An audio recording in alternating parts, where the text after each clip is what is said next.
This is Audible. Audible Inc. and Harlequin present The Kingdom, written by Amanda Stevens, read by Christine Vam. Chapter 1. The breeze off the water carried a slight chill, even though the sun had barely begun its western slide. It was still hours until twilight, hours until the veil between our world and the next would thin, but already I could feel the ripple of goosebumps at the back of my neck, a sensation that almost always signaled an unnatural presence. I resisted the temptation to glance over my shoulder. Years of living with ghosts had instilled in me an aberrant discipline. I knew better than to react to those greedy, grasping entities. So I leaned against the deck rail and stared intently into the green now and then. Not that it mattered. He was a man haunted by his dead wife and daughter, and I was a woman who saw ghosts. For as long as he clung to his past, and his past clung to him, I could not be a part of his life. So I wouldn't dwell on Devlin, or that terrible door that my feelings for him had opened. In the months since I'd last seen him, my life had settled back into a normal routine. Normal for me, at least. I still saw ghosts, but those darker entities, the others my father called them, had drifted back into their murky underworld, where I prayed they would remain. The memories, however, lingered. Memories of Devlin. Memories of all those victims, and of a haunted killer who had made me a target. I knew no matter how hard I fought them off, the nightmares would return the moment I closed my eyes. For now, though, I wanted to savor my adventure. Only 5 vehicles on the ferry. Another SUV belonged to the couple, a green minivan to a middle-aged woman absorbed in a battered paperback novel, and a faded red pickup truck to an elderly man sipping coffee from a foam cup. That left the vintage black sports car. The metallic jet paint drew my appreciative gaze. In the sunlight, the shimmer reminded me of snake scales, and an inexplicable shiver traced along my spine as I admired the serpentine lines. The windows were tinted, blocking my view of the interior, but I imagined the driver behind the wheel, impatiently drumming fingers as the ferry inched toward the other side, to Asher Falls, to Thorngate Cemetery, my ultimate destination. Brushing my hand against the back of my neck, I turned again to the water, mentally rummaging through the tidbits I'd gleaned from my research. Located in the lush Blue Ridge foothills of South Carolina, Asher Falls had once been a thriving community. But in the mid-'80s, one of the town's most prominent citizens, Pell Asher, had struck an unsavory bargain. He'd sold acreage to the state to be used as a reservoir, and when the dam opened, the area flooded, including the main highway leading into Asher Falls. Already bypassed by a new freeway system, the town sank into oblivion. The only way in and out was by ferry or back roads, and the population soon withered. Asher Falls became just another statistic in a long line of dying rural communities. I'd never set foot in the town, even to conduct a preliminary assessment of the cemetery. I'd been hired sight unseen by a real estate agent named Luna Kemper, who also happened to be the town librarian and the sole administrator of a generous donation made anonymously to the Daughters of Our Valiant Heroes, a historical society garden club for the beautification of Thorngate Cemetery. Luna's offer couldn't have come at a more perfect time. I needed a new project and a change of scenery, so here I stood. As we approached the dock, the engines powered down, and we came to a near standstill. The heavy shadows cast by towering trees of the shoreline deepened the water to black. At no point could I see the bottom, but for a moment I could have sworn I saw something. Someone just below the surface. A pale face staring up at me. My heart took a nosedive as I leaned over the railing, searching those blackish depths. People without my ability would have undoubtedly wondered if the play of light and the shadow on the water had tricked them, or worse, if they might have spotted a body being washed ashore in the ferry's wake. I thought instantly of a ghost, and wondered who on board might be haunted by the goalless from his hand, and examined the links. They were unbroken, the clasp still securely closed. How strange, I murmured, unlatching the claw fastener and entwining the silver strand around my neck. Where did you find it? It was lying on the deck behind you.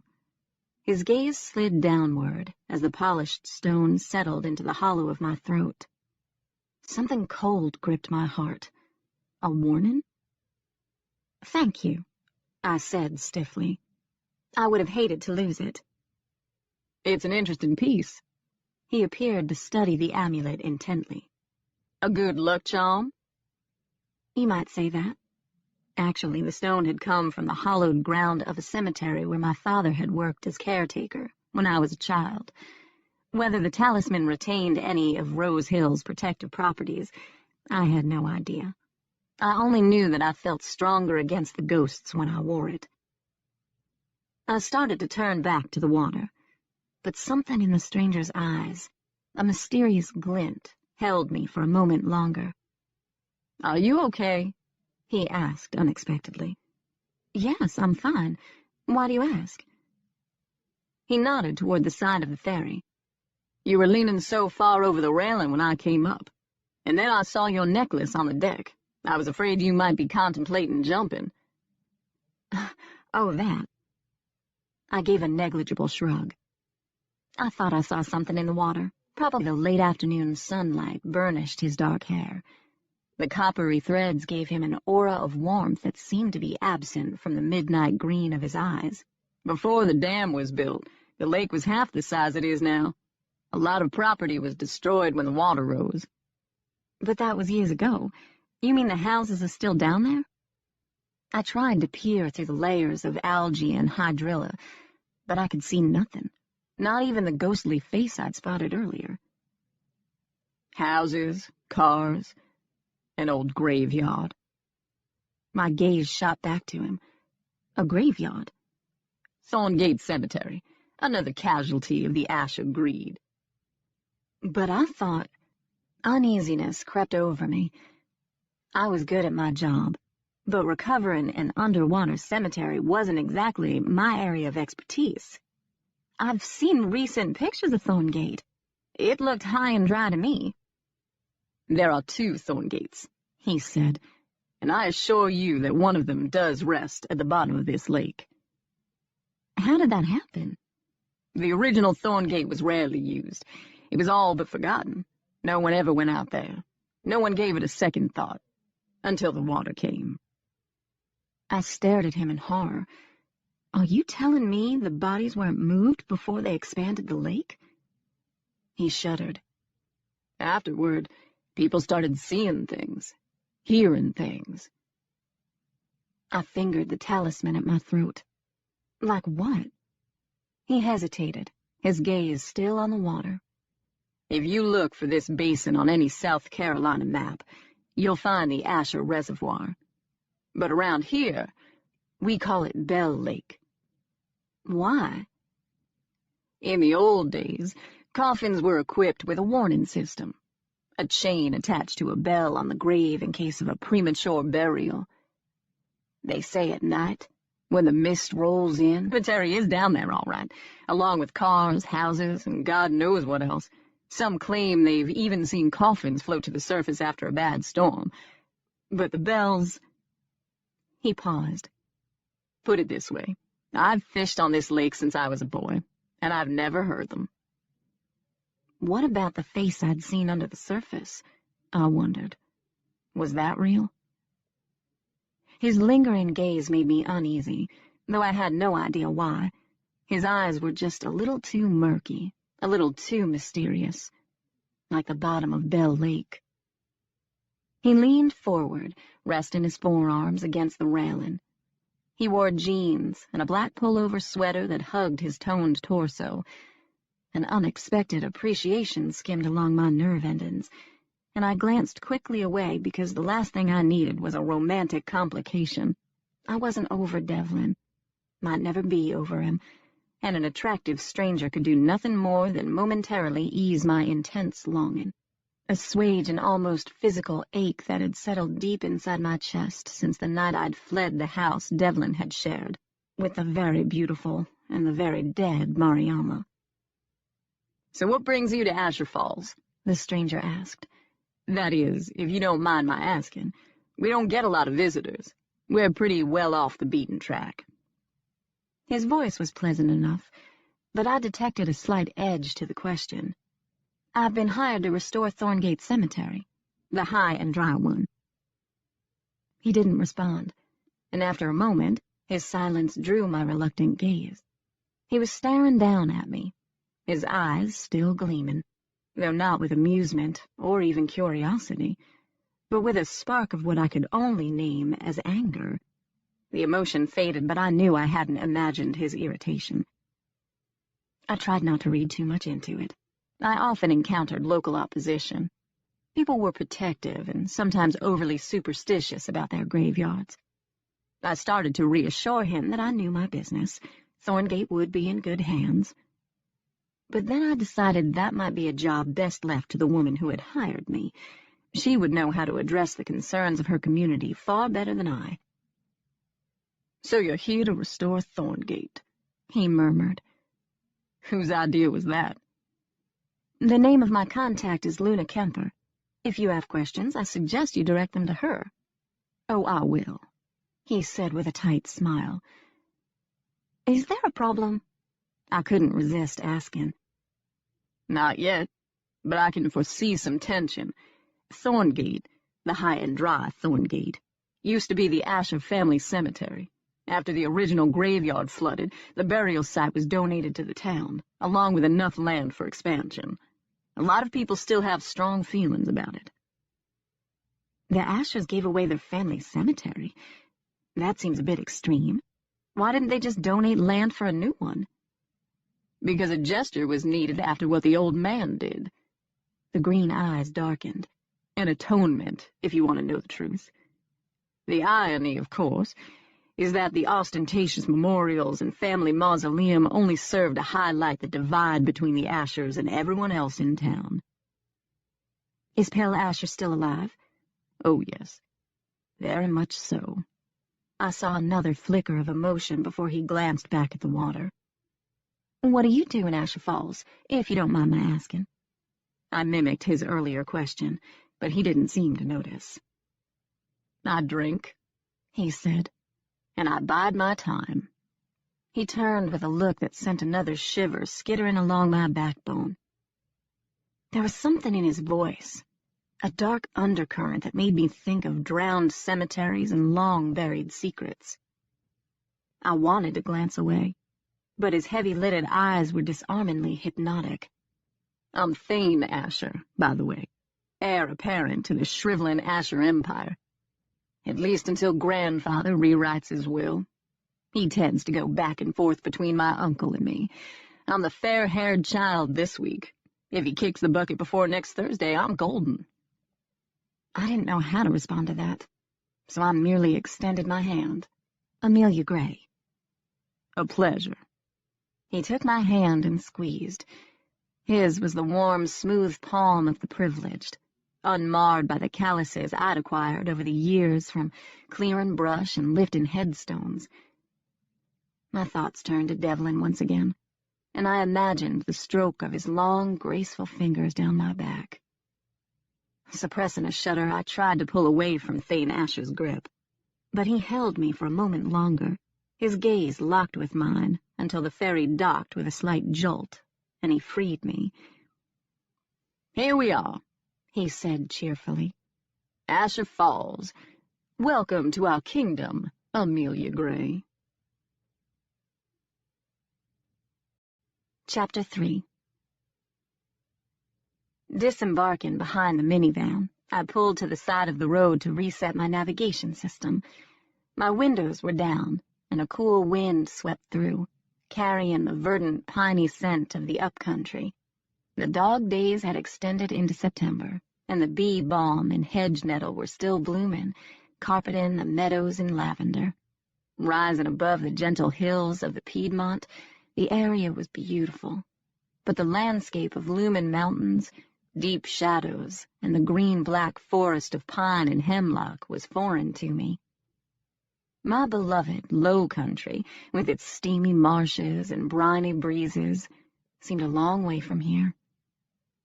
The roar of an engine drew my attention from the scenery, and I glanced at the road as the black sports car zoomed past my window, leaving a thin cloud of dust and exhaust in its wake. "Welcome to our kingdom," I muttered as I watched Thane Asher take a sharp curve without slowing. It was an impressive maneuver of reckless abandon, squealing tires and shimmering metallic paint. Then, with a whine of the powerful motor, he was gone, and the quiet that settled around me seemed heavy and ominous, as if weighted by some dark enchantment. I glanced in the rearview mirror at the ferry, mentally retracing my route to Charleston, to Devlin. But I was here now, and there was no turning back. Pulling onto the road, I trailed Thane Asher into town. Asher Falls had once been a picturesque town of cobblestone streets and classic revival-style buildings, situated around a formal square, shaded and shrouded by live oaks dripping with Spanish moss. Looks. She glanced up as I stepped inside, but didn't offer a smile or a greeting. Instead, she went back to her work, the pixie cut of her silver-blonde hair revealing an anemic-looking face. I took a moment to enjoy the familiar library scent before approaching the counter. I'd always loved the smell of old books and records, and could happily immerse myself for hours in musty archives. Proper research was vital to a successful cemetery restoration, and as I took in the sagging bookshelves and shadowy alcoves, I felt a pulse of excitement at what I might discover in the library and in Thorngate Cemetery. The ancient floorboards creaked beneath my boots as I walked over to the counter. The blonde lifted her gaze, but not her head. Her eyes were crystalline blue, the clear, rinsed cyan of a spring sky. She was very slight, but I didn't think her fragile. She had a presence about her, a subtle gravitas that seemed unusual and a bit unsettling in a girl of her age. She still said nothing, but I didn't take her silence for insolence. Rather, she seemed guarded and wary, like those of us who spend too much time in our own little world. "My name is Amelia Gray. I'm here to see Luna Kemper. She's expecting me." The girl spared a brief nod before finishing with the books. Then she turned and strode to a closed door, rapped once, and slipped inside. A moment later, she reappeared and motioned me around the counter. As she stepped aside to allow me to enter the room, I saw that her eyes were focused, not on me, but on a point just beyond my shoulder. I had the strangest feeling that if I followed her gaze, I would find nothing there. It was a disquieting sensation because, with few exceptions, I'm the one who sees what others cannot. Before I had time to ponder her brunette with a lustrous complexion and eyes the color of rain clouds. "Welcome, Amelia. I'm so happy to finally meet you in person." She extended her hand and we shook. She wore a charcoal pencil skirt and a lavender sweater accentuated with a large moonstone pendant. Her easy smile and friendly demeanor were a welcome contrast to her subdued assistant, who was dressed similarly to me. Black tee, jeans, and a lightweight jacket. "How was your trip?" Luna asked, leaning a shapely hip against her desk. "It was great. I haven't been up this way in a long time. I'd forgotten how beautiful the foothills are this time of year. You should take a trip up to the falls if you get a chance. It's the most beautiful spot in the whole state, though I expect I'm biased. I was born and raised in the foothills. My mother used to say I'd wither away without the mountains and the woods to roam in, but I love the occasional weekend jaunt to the beach. I have a cousin who has a place on St. Helena. Do you get down that way much?" "No, not really. I stay pretty busy." I sympathize. Running a business doesn't leave much time for play. I can't remember the last time I had a real vacation. Maybe next summer. She trailed off, her gaze moving to the door where the blonde still lurked. Sidra, this is Amelia Gray, the cemetery restorer I told you about. Sidra Birch. She helps out in the library after school and sometimes on weekends. I glanced over my shoulder and nodded. Hello, Sidra. She still said nothing, but tilted her head and studied me so intently I grew uncomfortable. There was something about that girl, something at once familiar and off-putting. She had the air of someone who knew dark things, like me.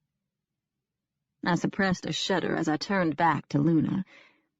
I'm sure you're anxious to get settled in, she said briskly. I've arranged for you to stay in Floyd Covey's house while he's in Florida tending to his mother. She's laid up with a broken hip, so I expect he'll be gone for a couple of months at the very least. A sound from the doorway drew both our gazes. Sidra was staring at Luna with an expression I couldn't begin to fathom. What's wrong? Luna asked. Why'd you put her way out there? Why not? Luna asked with a note of irritation. Sidra's blue gaze fell on me, then darted away. It's creepy. Nonsense. It's a lovely place right on the lake, and the location is perfect. It's halfway between town and the cemetery, Luna explained. I think you'll be very comfortable there. I'm sure I will be. But Sidra's comment, along with Thane Asher's tale of restless souls beneath Bell Lake, had planted an insidious seed. Luna straightened from the desk. Why don't you make yourself at home while I run next door and fetch the key? Interesting and unusual treasures to admire, from the hand-carved pedestal desk to the brass ship's bell mounted over the doorway. I hadn't noticed the bell before, but now I detected the faintest ting, as if a draught had stirred the clapper. There was a second narrow door with an arched top and an ornate keyhole plate that made me wonder where it led to. Slowly I circled the room, admiring the bric-a-brac and mahogany cabinets, everything from, but I knew it couldn't be her.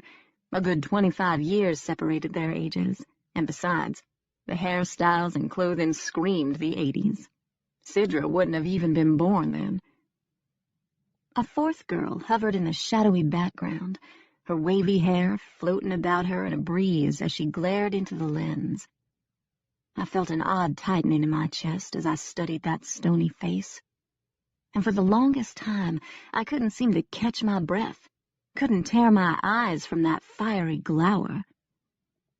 Are you all right? I took a step back, Sidra's voice breaking whatever hold the photograph had on me. I turned to find her watching me from the doorway. Light from the window picked up the silvery threads in her hair, creating an ethereal illusion that, along with her paleness, made me wonder if she might be a ghost. I'd been fooled before, but since Luna could interact with her too, the likelihood seemed slim. Why are you staring at me like that? She asked with a frown. Was I staring? I'm sorry, I managed to say calmly. I was just thinking how much you resemble the girl in this picture. She came over to stand beside me. That's my mother, Bryn. Pointing to the redhead on her mother's right, she said, That's Catrice, and, of course, you know Luna. The three of them were best friends in high school. Still are, I guess. Do they all live here in Asher Falls? She hesitated. You heard what Luna said. She'd wither away if she left the mountains. My mother would too, I think. None of them would last long out in the real world. This isn't the real world? God, I hope not, she said with a shiver. You don't like it here? Like it? This place is a ghost town, she said, and something in her voice made me shiver. It sounds as if Luna manages to stay busy. Oh, yes. Luna is a very busy woman. We were both staring at the photograph, and I could see Sidra's pale reflection in the glass. I like her name, I said. It's unusual, but it suits her. And yours is unusual, too.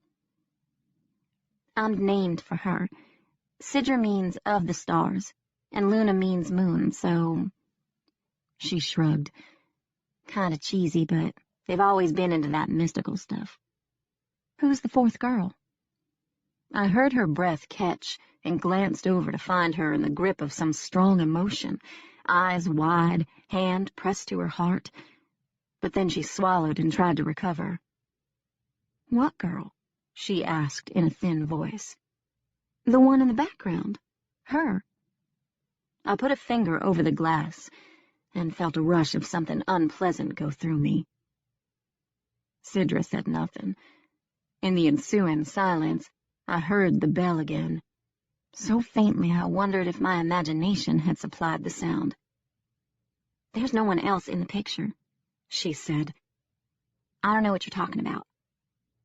I could clearly see an angry countenance in the background, but suddenly I understood. Whoever she was, she'd already been dead when the picture was taken. The photographer had captured her ghost. It was the clearest shot of an entity I'd ever seen. But if I was the one who saw ghosts, why was Sidra so distressed? It's just a shadow or some trick of the light, she insisted. There's no one else in the picture. Our gazes met, and I nodded. Yes, that must be it, I agreed, as icy fingers skated up and down my spine. Chapter 4. As I followed Luna's Volvo through town a little while later, I couldn't stop thinking about the look on Sidra's face when I mentioned the fourth girl in the photograph. I'd always assumed my ability to see ghosts was a rare thing, and because of Papa's warnings, I'd lived a solitary existence. I had no close friends, no confidant, no one other than Papa with whom I could share my secret. I'd spent most of my life behind cemetery walls, cloistered and protected in my graveyard kingdoms, and at times I'd been unbearably lonely. But now I had to wonder if Sidra could see them too, and I wasn't sure how I felt about that possibility. The ghosts were a heavy burden. I didn't wish such a dark gift on anyone. My mind drifted back to my first encounter. I could remember that twilight so well, the glimmering aura beneath the trees in Rose Hill Cemetery, and the peculiar way the old man's form had become clearer to me as the light faded. Somehow I'd known he was a ghost, but I hadn't been so frightened until Papa had sat me down and grimly explained our situation. Not everyone could see them, he'd told me, and it was important that we do nothing to give ourselves away. Ghosts were dangerous to people like us, because the one thing they craved above all else was acknowledgement, so they could feel a part of our world again. And in order to sustain their earthly presence, they attached like parasites to the living, draining away energy and warmth in much the same way a vampire fed on blood. Papa had spent a lot of time teaching me how to protect myself from the ghosts.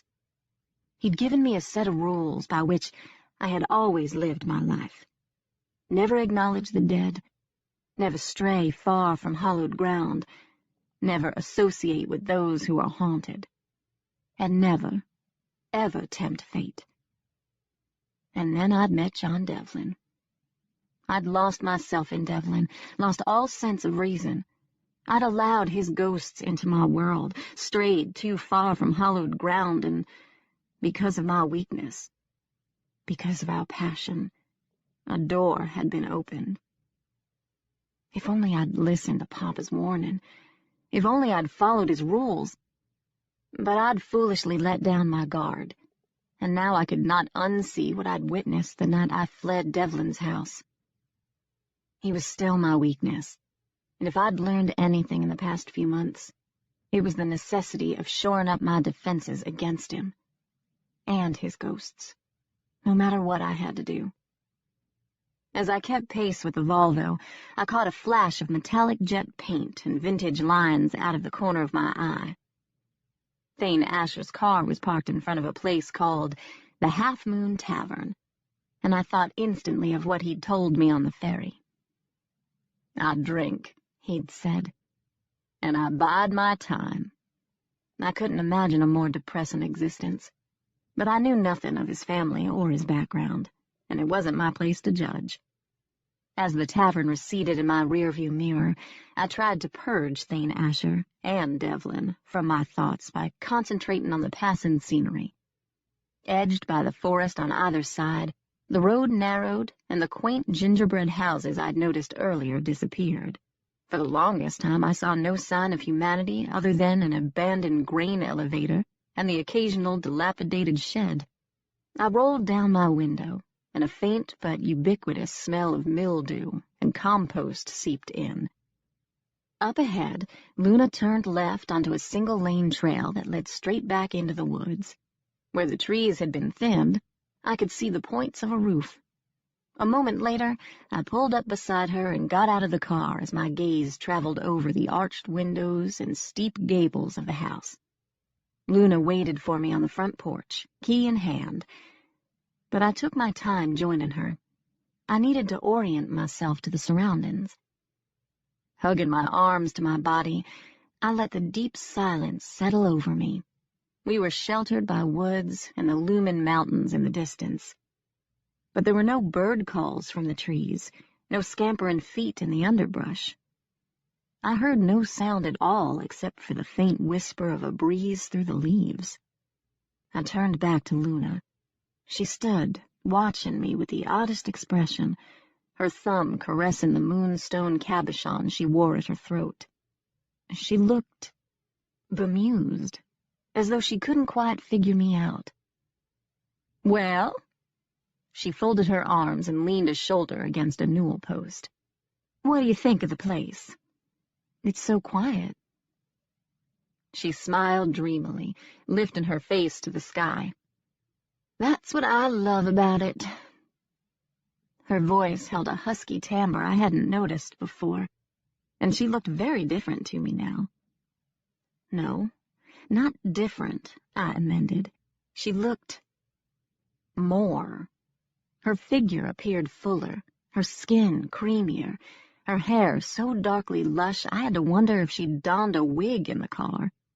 Everything about her, the sparkle of her eyes, the enigmatic curve of her lips, that earthy sensuality, seemed heightened by the natural setting.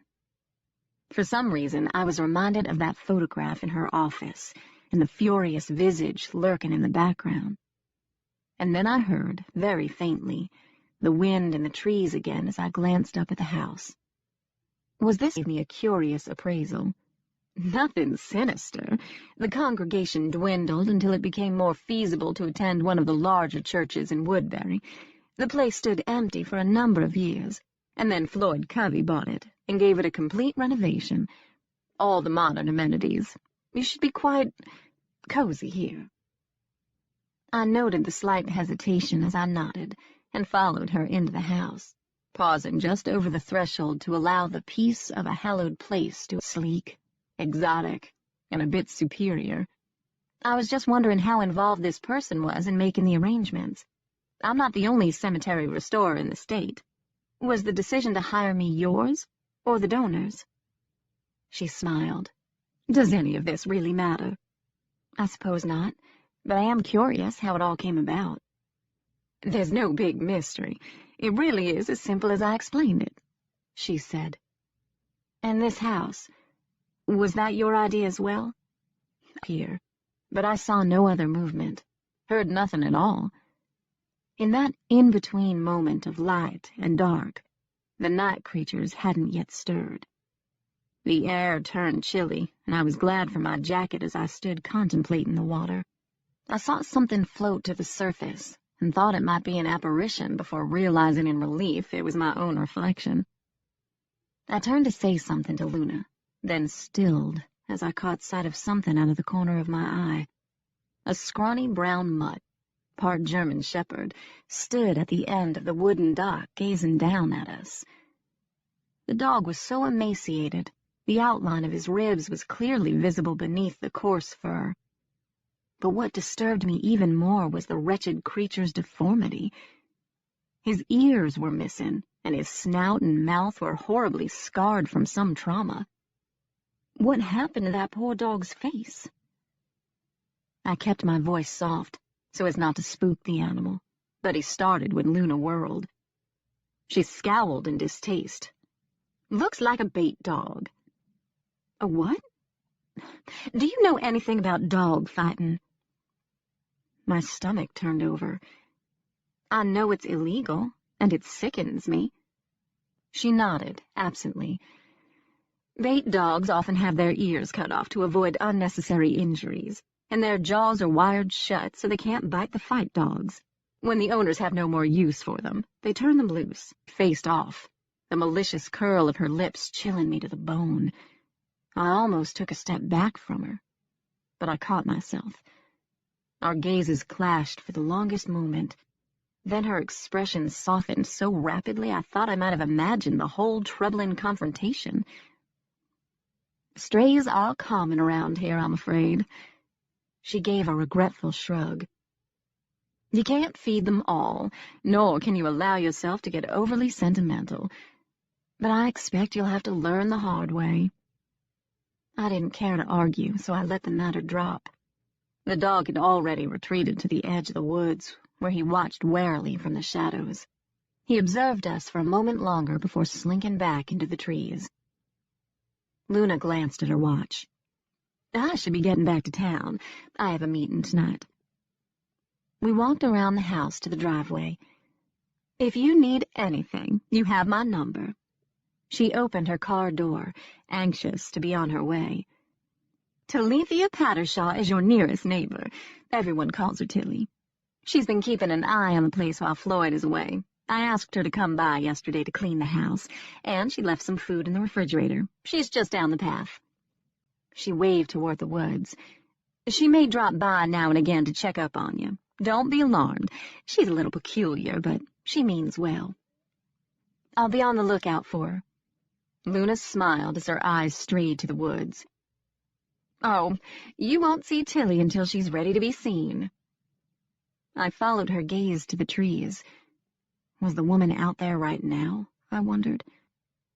"The cemetery is a mile or so up the road," Luna said. "There's a turnoff just after you round the first curve. You'll see it." "Thanks." She climbed into her car, started the ignition, and waved as she drove off. The sound of the engine faded. The silence deepened, and I turned once again to scour the trees. Chapter 5. After Luna left, I carried my bags into the house, then made one last trip to the car to make sure I had everything. As I turned from the vehicle, I felt that warning tingle again and realized that twilight was upon me. The evening was still, but no longer silent.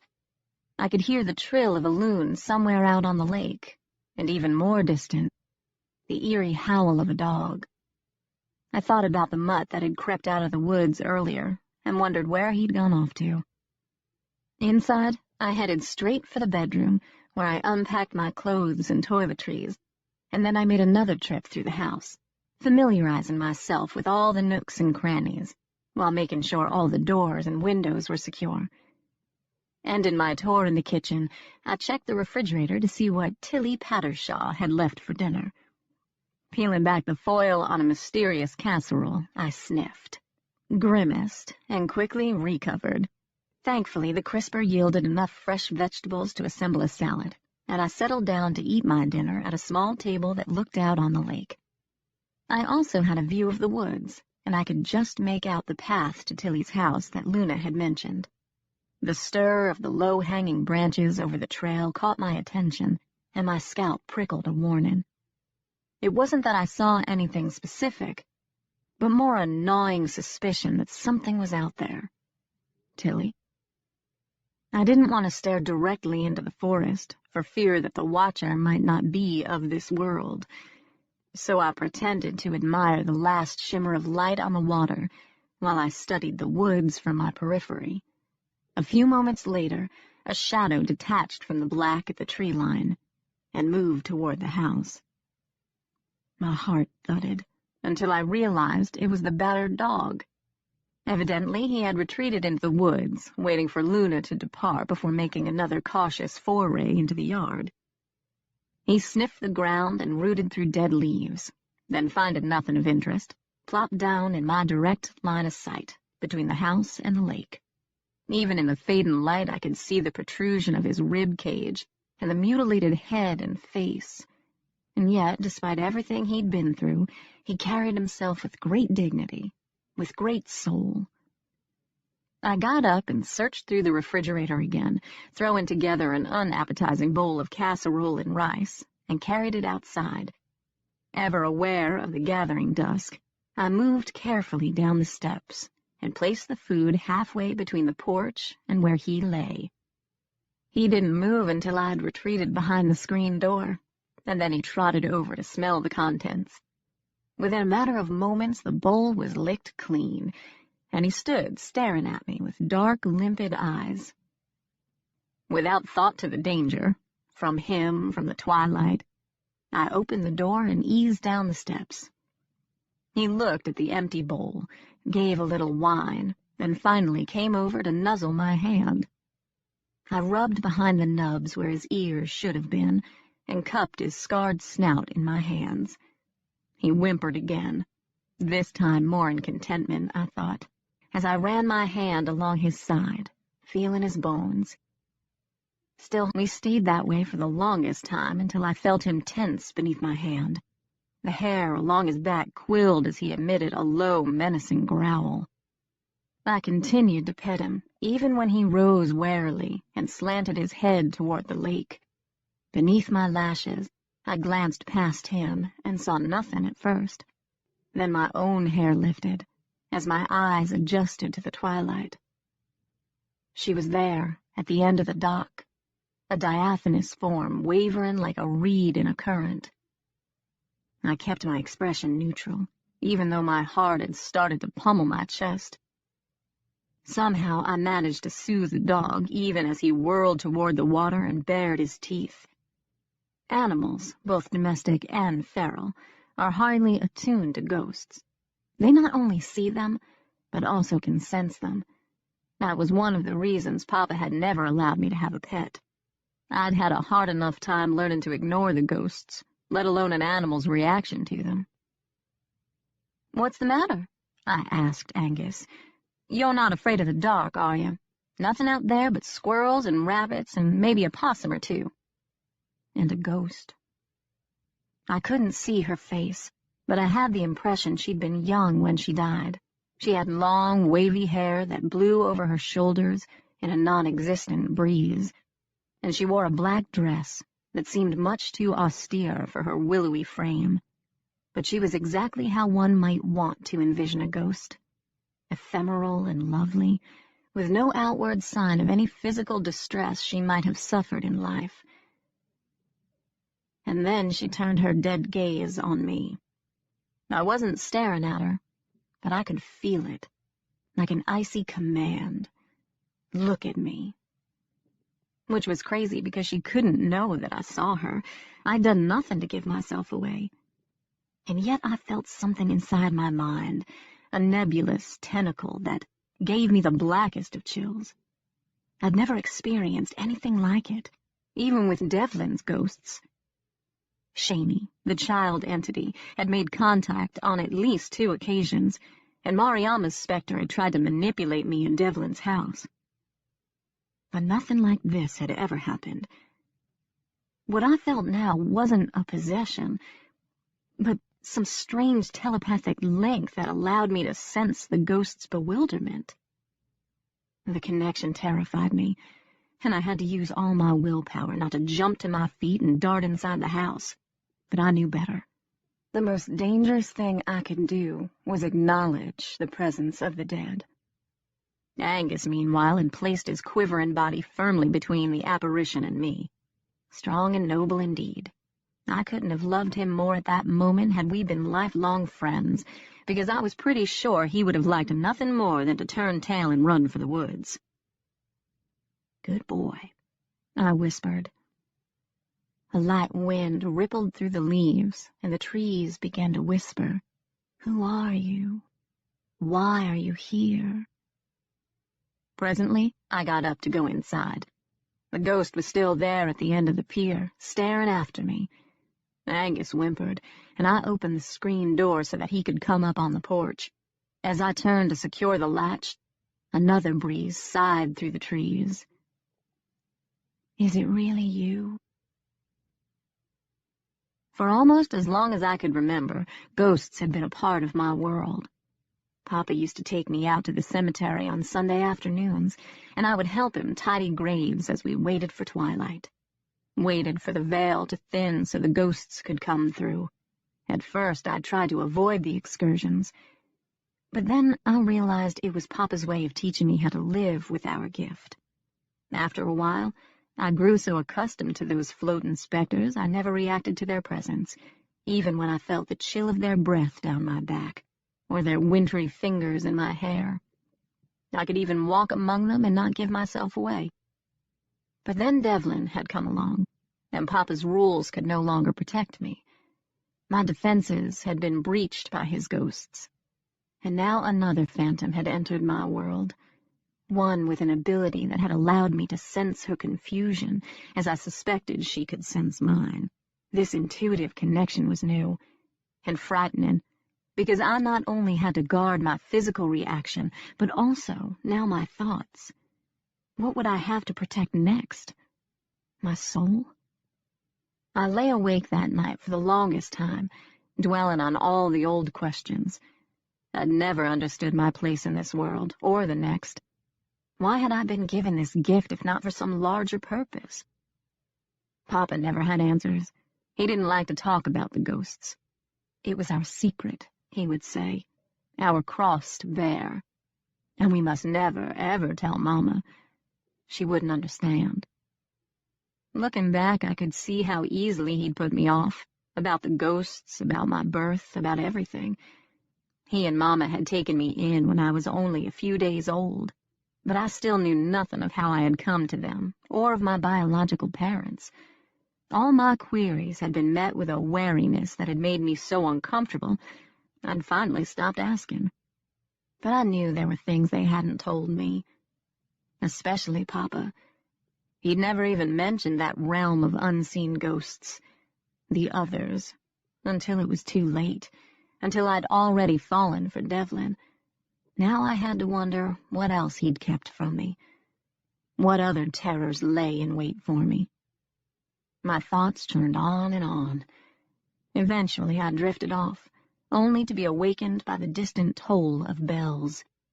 In my hazy, half-asleep state, I wondered if the faint tinkle might be a wind chime somewhere in the woods, at Tilly Pattershaw's, perhaps. But each peal was separate and distinct, as if from a chorus of ringers. Far from melodic, however. The notes were random and discordant, almost angry. I got up and padded barefoot through the darkened house, glad that I'd taken the time to familiarize myself with the layout. I moved easily from room to room with only the moonlight to guide me. Pausing at the kitchen window, I glanced out on the back porch where I'd left Angus. He, too, had been roused by the bells. Or by something. He'd planted himself in front of the door, and I almost expected to see a ghost peering in through the screen. But his maimed head was lifted as he looked out over the yard and down the stepping stones to the lake, where a thick mist had fallen over the water, or had it risen from the underworld. The bells were muffled by that mist. I could barely hear them now, only a faint peal every so often, until the sound faded entirely. I stood there, shivering on my little piece of hallowed ground as I watched the lake. The night was very still, but some infinitesimal breeze stirred the mist. Through that swirling miasma, I thought I detected a human-like form, the writhe of some restless spirit. And I realized then that the underwater graveyard lay just beyond my doorstep. Chapter 6. The light was still gray when I rose the next morning, but a golden aura hovered just above the horizon. If dusk fed my fears, dawn brought a sense of anticipation, and I luxuriated in the knowledge that the whole day stretched before me without ghosts. After a quick shower, I carried a cup of tea out to the porch to watch the sun come up.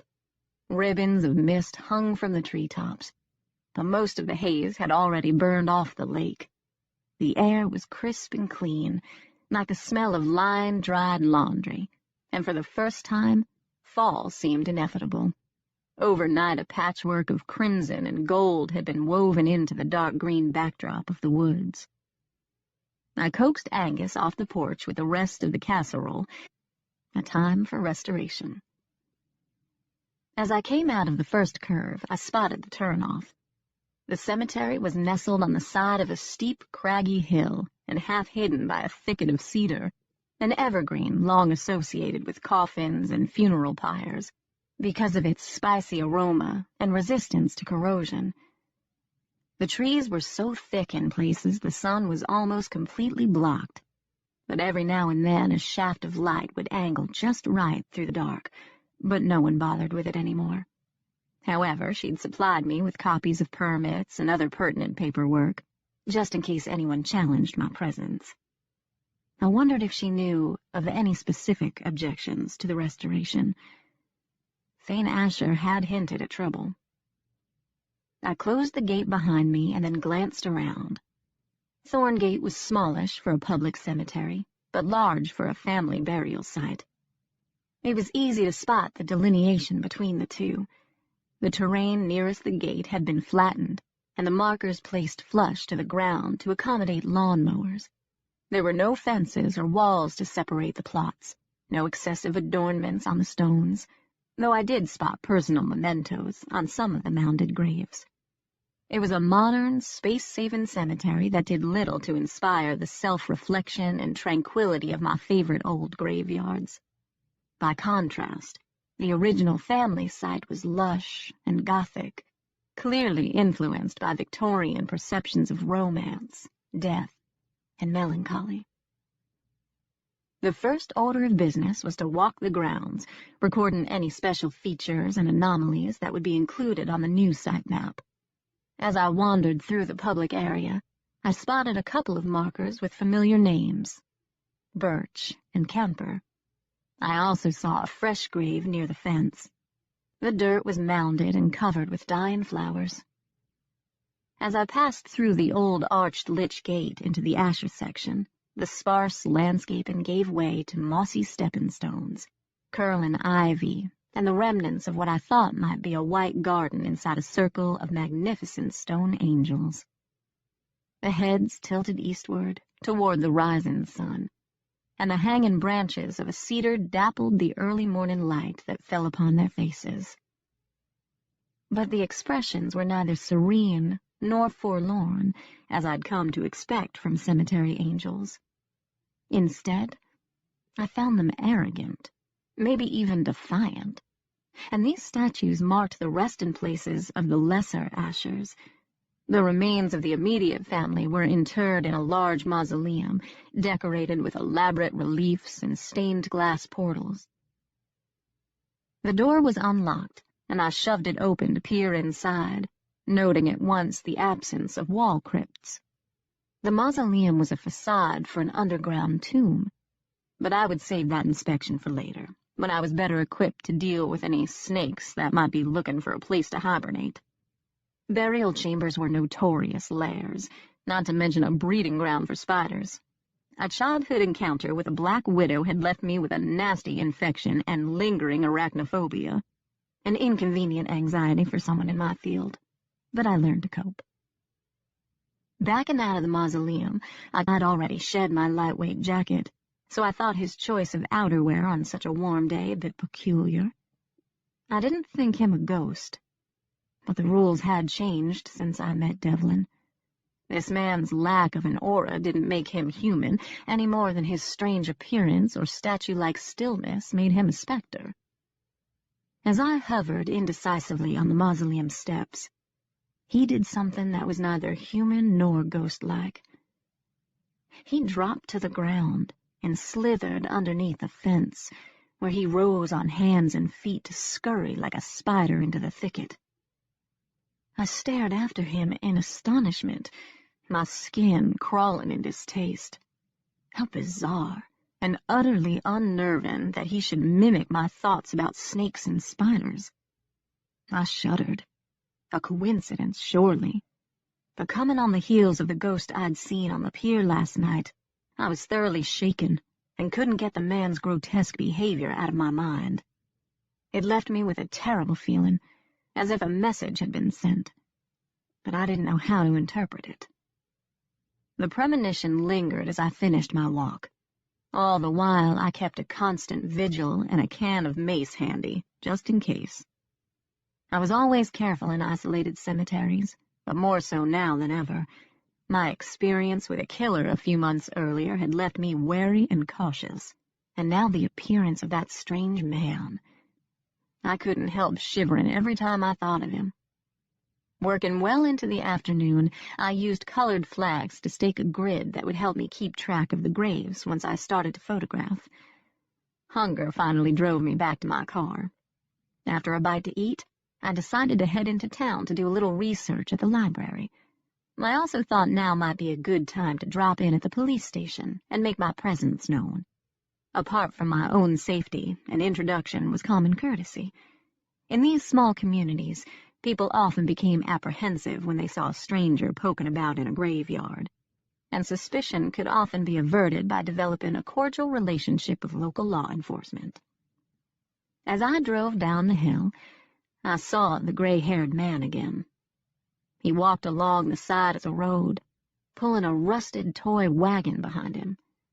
His coat was so long, it dragged the ground, and the tail billowed in the slight breeze. He turned to stare at me. As I entered the town proper, I noticed yet again the empty streets. A few cars were parked around the square, but I didn't see anyone as I crossed over to the library. Inside, silence enveloped me. It wasn't the usual library hush, but the deep stillness of an abandoned place, which was crazy because I'd met Sidra and Luna in there yesterday. I assumed Sidra was still in school, and Luna was probably next door at the real estate office. I told myself there was nothing sinister about their absence, but I found myself wincing at those creaking floors. I had no idea where to look for the cemetery records, but I decided to do a little browsing. The color-coded signs tacked to the end of the bookshelves led me past fiction, non-fiction, and biographies to the religion and history aisles, where I scanned titles searching for something local. Alongside copies of the South Carolina Travel Guide and Wildflowers of the Blue Ridge Mountains were more esoteric titles, Mountain Magic, Folklore of the Appalachians, and Fraser's The Golden Bough, which I'd read in one of my anthropology classes for extra credit. As I pulled it from the shelf to skim the introduction, I heard someone laugh, a low, throaty female chortle that gave me goosebumps. Turning, I glanced behind me. Nothing. I walked around to the next aisle. No one. Then I glanced up. The gray tabby I'd seen in Luna's office blinked down at me from the top shelf. I went back to my reading, and now I heard a man's voice, taunting and furtive. The library was empty, but I wasn't alone. I walked along the wall, gazing down each row of bookshelves. When I got to the end, the voices grew louder, and my gaze dropped to an ornate grill that covered an old vent. Someone was in another room, and the air shaft carried their sound straight to me. Had I been standing in another part of the library, I probably wouldn't have heard them at all. Should I say something? I wondered, or at least clear my throat to alert them of my presence? As I stood there contemplating the proper etiquette, the murmurs turned to moans, husky, sexual, and extremely aggressive. I backed away from the vent, but the sound followed me. Quickly I shelved The Golden Bough, only to dislodge another book. To my dismay, the heavy volume fell to the floor with a bang that sounded to me as loud as a shotgun blast. What was that? The masculine voice sprang out of the air shaft, and I jumped. I thought you said no one comes in here this time of day. No one does, the woman replied. It was probably a bird flying into a window. That does seem to happen when you're around. A lot of things happen when I'm around. Yes, he said, and not much of it good. I was pretty sure the woman was Luna, but I didn't wait around to hear her response. As quietly as I could, I exited the building and closed the door behind me. I'd recognized something in the male voice, too, and that familiarity niggled at me. I found myself looking up and down the block for there was still something dignified and a little awe-inspiring about the carved motifs and towering columns. As I approached the front entrance, my gaze rose to the scene depicted in the entablature. An eagle with a palmetto branch in its clutches, a popular sentiment during Reconstruction, and one that appeared on a number of public buildings all over the state. Inside, I followed the signs down a long corridor and through a set of tall wooden doors marked Police Headquarters. No one manned the front desk, nor did I see anyone milling about in the tiled lobby. I didn't want a repeat of the library situation, so I called out, "Hello?" Someone appeared in the doorway of one of the back rooms, the light hitting him in such a way that I could see little more than the silhouette of an average-sized man. "Can I help you?" "Yes, hello. I just wanted to stop by and introduce myself. I'm Amelia Gray. I'll be working in Thorngate Cemetery for the next few weeks, and I thought it a good idea to let you know in advance in case you get calls or complaints." "What are you doing in the cemetery?" A voice coming from that featureless face was curiously unsettling. He spoke in a pleasant enough tone, but I detected a disagreeable edge. "I'll be restoring it," I told him. "Restoring it? You mean clearing away brush, that sort of thing?" "More or less." I trailed off as he walked out to the counter, and I got my first good look at him. I judged him to be in his mid-40s, with dark hair swept back from a wide forehead and deep-set blue eyes fringed with thick lashes. No doubt those eyes had once been the focal point of a ruggedly handsome face. But now the gaze was drawn to the scars. 5 jagged ridges that ran from the lower right eyelid back into the hairline and all the way down to his neck. Claw marks, I thought at once. Something had very nearly taken the side of his face off. Sweet Jesus. Accepting the premise that the exceedingly attractive always had an easier path, I had to wonder what this man's life had been like before and after the attack.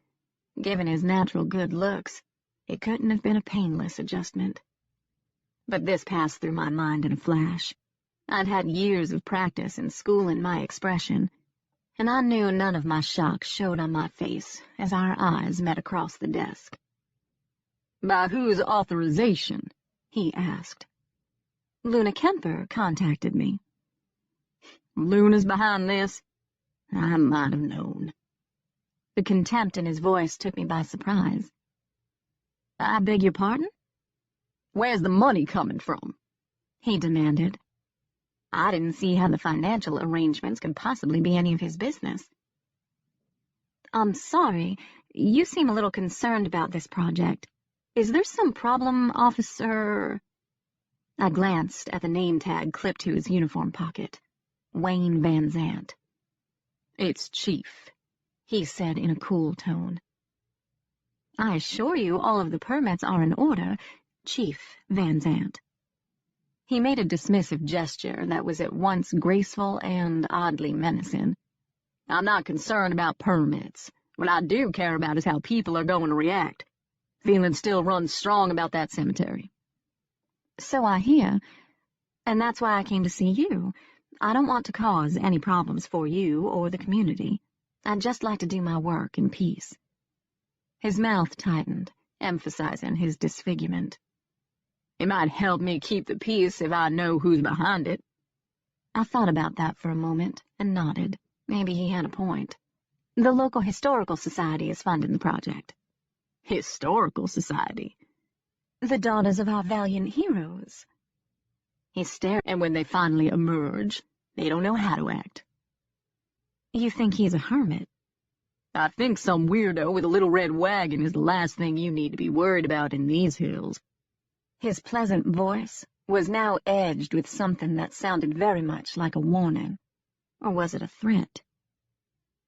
What do you mean? The woods around here are full of wild animals. He let his words trail off, a deliberate lingering as he traced a finger down one of his scars. What kind of wild animals? Mountain lions, coyotes. Another hesitation. Been a lot of black bear sightings this year, too. I glanced at his facial scars. I couldn't help myself. Black bears don't normally attack humans, do they?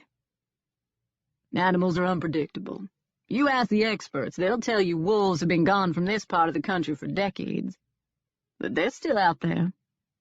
I've seen them. I thought about that eerie howl I'd heard last evening. Speaking of animals, I said, I'm staying in Floyd Covey's house. A stray came out of the woods last night. He's been horribly abused.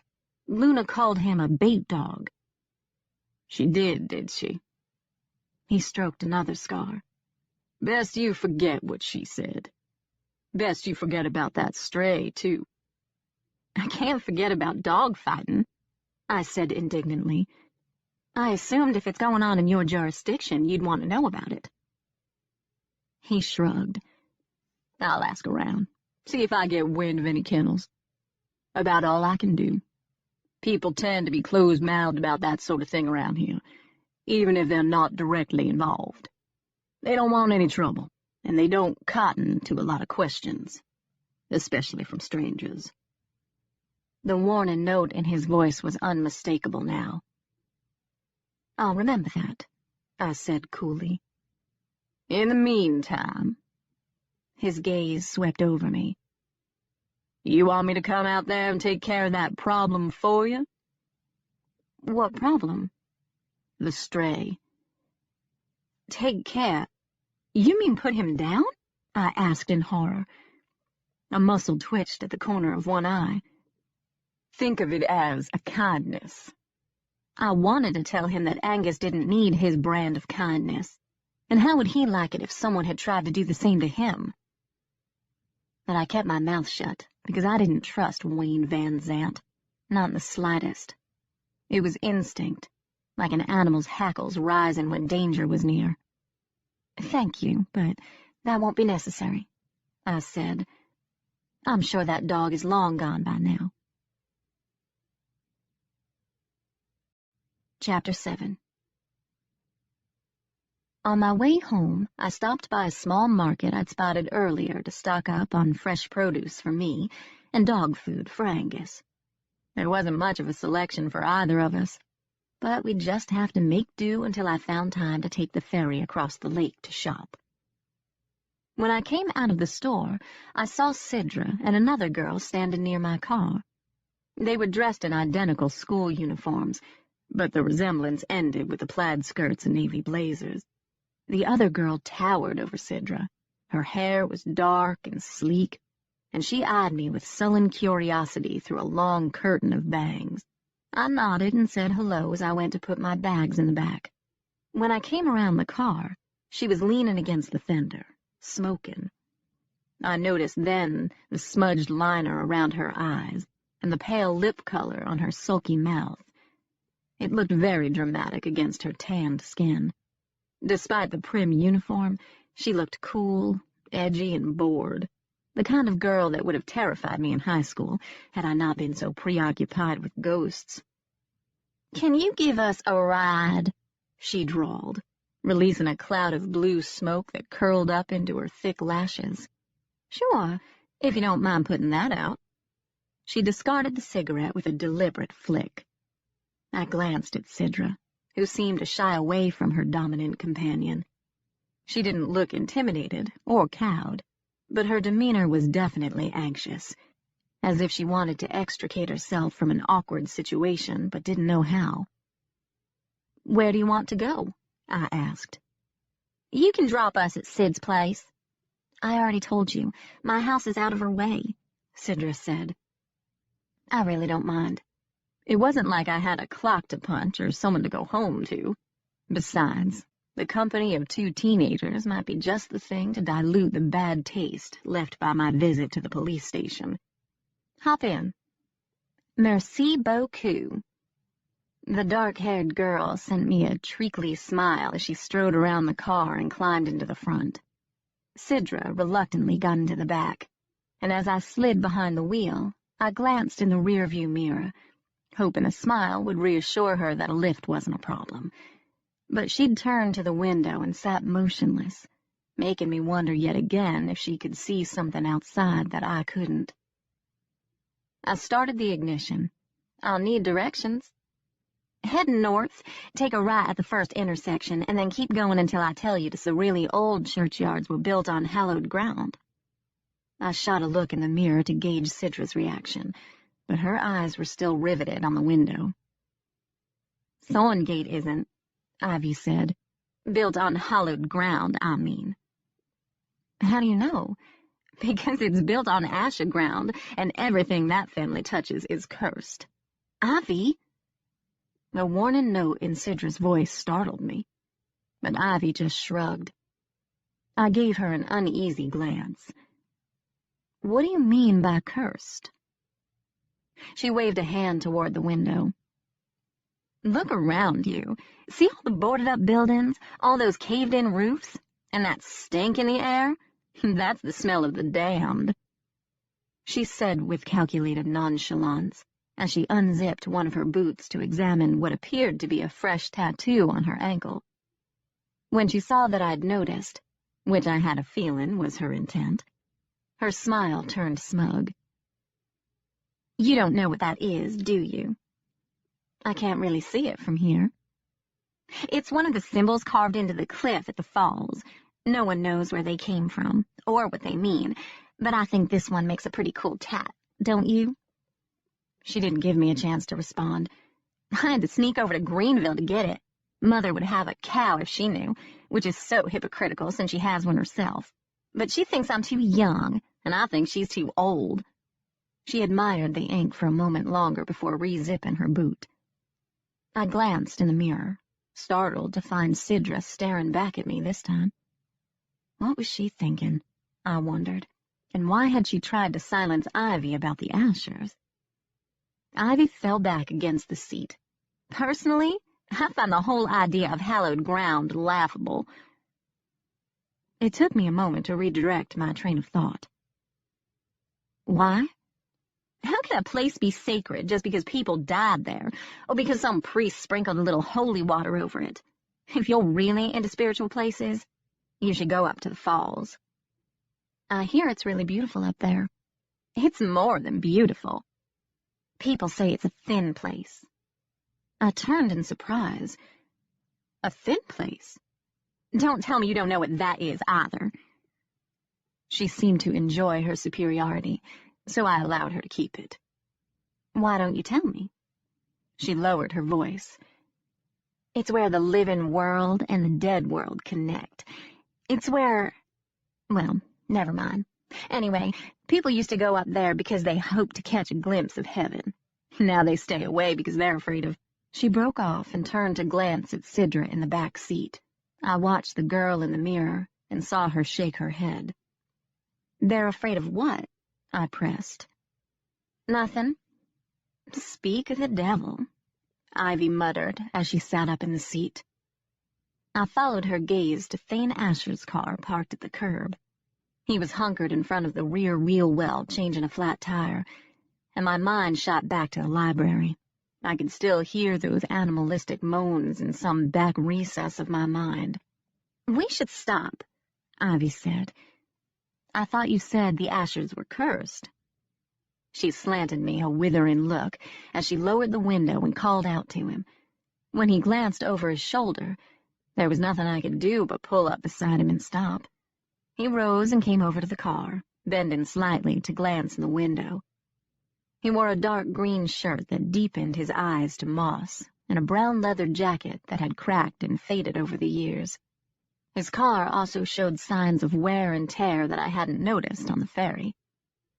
Looking past the dazzle of metallic paint, I could see a dent here and there, and the odd speck of rust.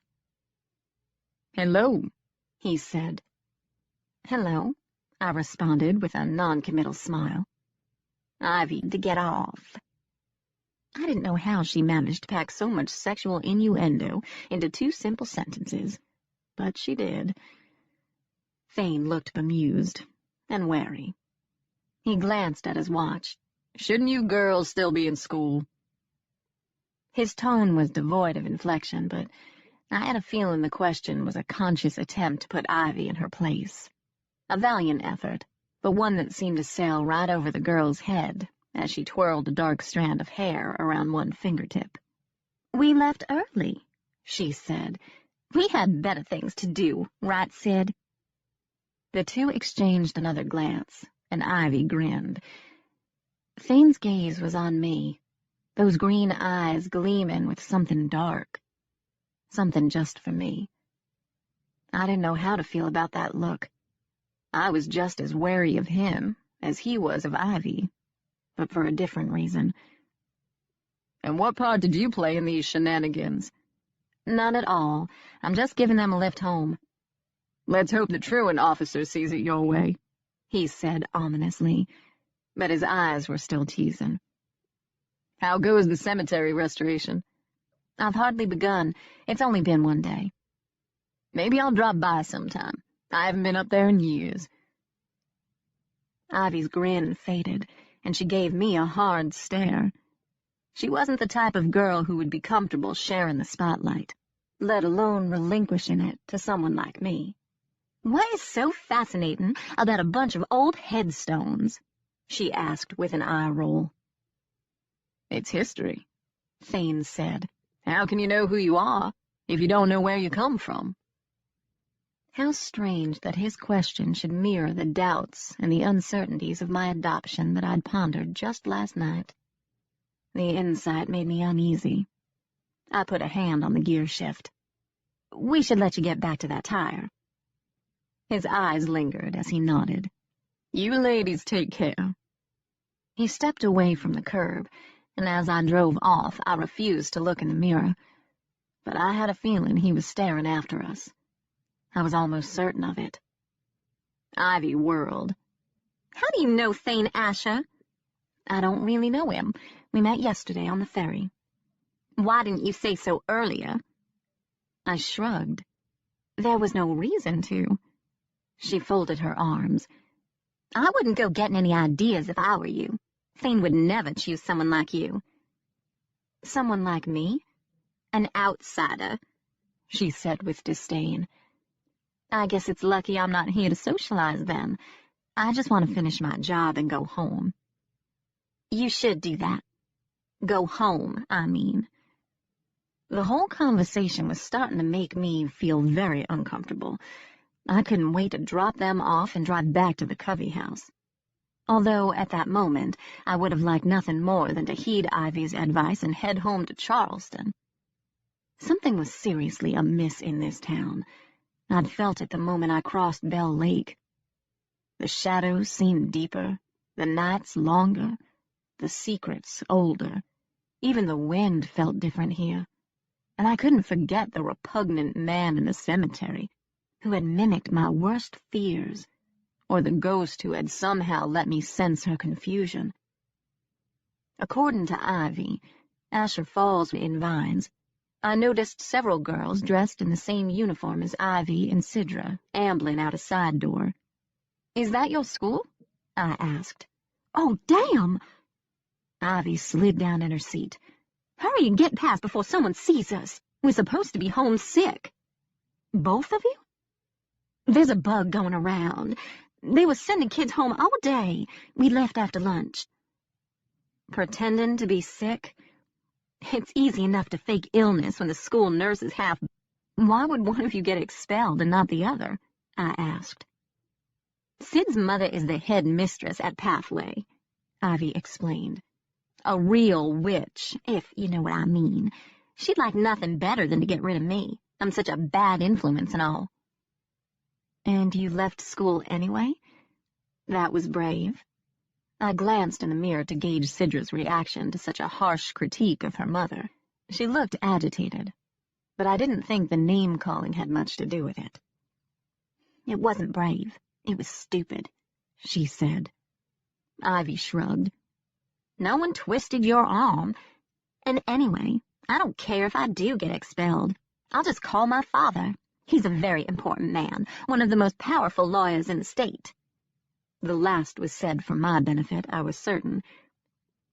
Pathway is a private school? I asked. Private and très exclusif, Ivy said. The local kids who can't afford the tuition have to ride the ferry across the lake and catch the bus into Woodbury. So there was no public school, no veterinarian clinic, and no supermarket in Asher Falls, but the Witherin town could support a private school for children of the privileged. The place was getting stranger and stranger by the minute.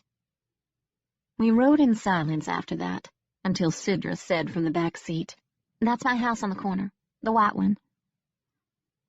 I pulled up to the curb in relief, and as the girls climbed out, I lowered my window to admire the 3-story Victorian with spindlework trim along the veranda.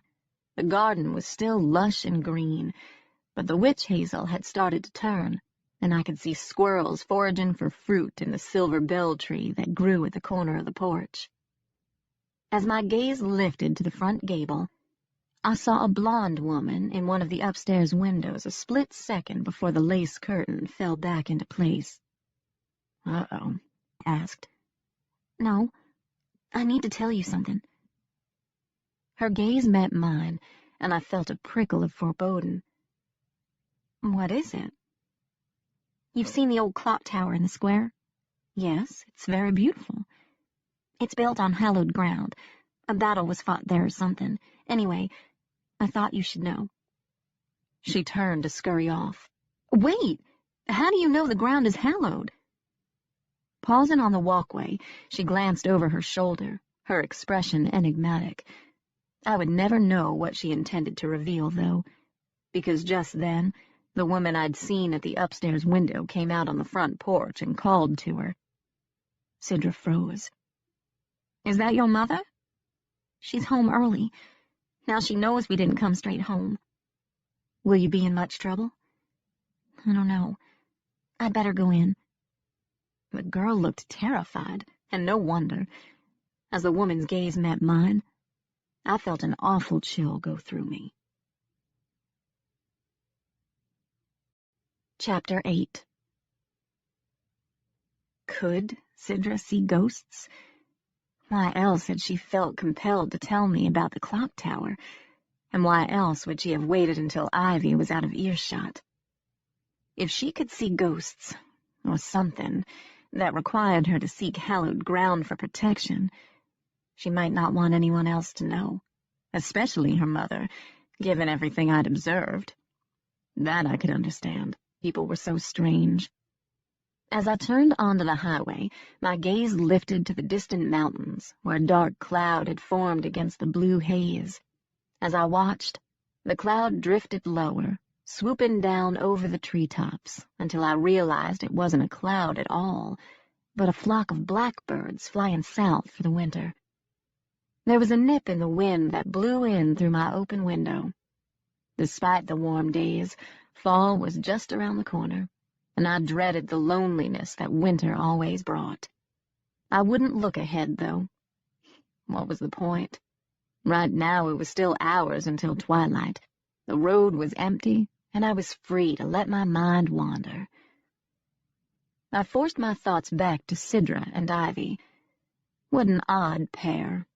Sidra with her cropped silver-gold hair and waif-like demeanor, and Ivy with her hard edges and exaggerated ennui. I wished now that I'd pressed them for more information about the falls. I really wanted to know why people were afraid to go up there. especially since Luna had recommended that I make the trip. Was that where they'd gone today, I wondered? I knew all about thin places, of course, those in-between times and landscapes where the veil between our world and the spirit world was at its thinnest. The Celts believed those places were not only passageways for ghosts, but also for demons. On the night of Samhain, they donned horrific masks to placate the forces of chaos. As I dredged up all those old legends Papa used to tell me, I had a sudden image of Wayne Van Zant's scarred visage. I seriously doubted he'd clawed his own face in order to mollify evil spirits, and yet... My thoughts shattered as something hit the windshield with a sickening thud. I shrieked and automatically threw a hand up to protect my face. Then I realized what it was. A bird had flown into the glass. I glanced in the mirror and saw a pile of feathers in the middle of the road. A blackbird or a crow by the looks of it. Pulling to the shoulder, I got out and approached slowly. The feathers weren't moving, but I held out hope that the bird might just be dazed. I'd seen them drop like stones after hitting windows, only to rally a few minutes later and fly off. But colliding with a moving vehicle would have a lot more impact than flying into a static pane of glass. Still, I couldn't see any blood, and the neck didn't appear to be broken. I didn't know what else to do but carefully lift the tiny body from the road and carry it to the shoulder, where I nestled it in a bed of clover. I sat there with it for the longest time, until something drew my gaze upward, where dozens of crows had silently lit on branches and power lines. I caught my breath at the eerie sight, and then I thought of that dark cloud swooping down from the mountains. There were more of them out there. Hundreds more. I wasn't afraid of an attack, but the fact that they were gathering to watch me made my heart jerk uncomfortably. Slowly, I got to my feet and eased back to the car. I started the engine, rolled up the windows, and pulled onto the road. Thankfully, the birds didn't follow.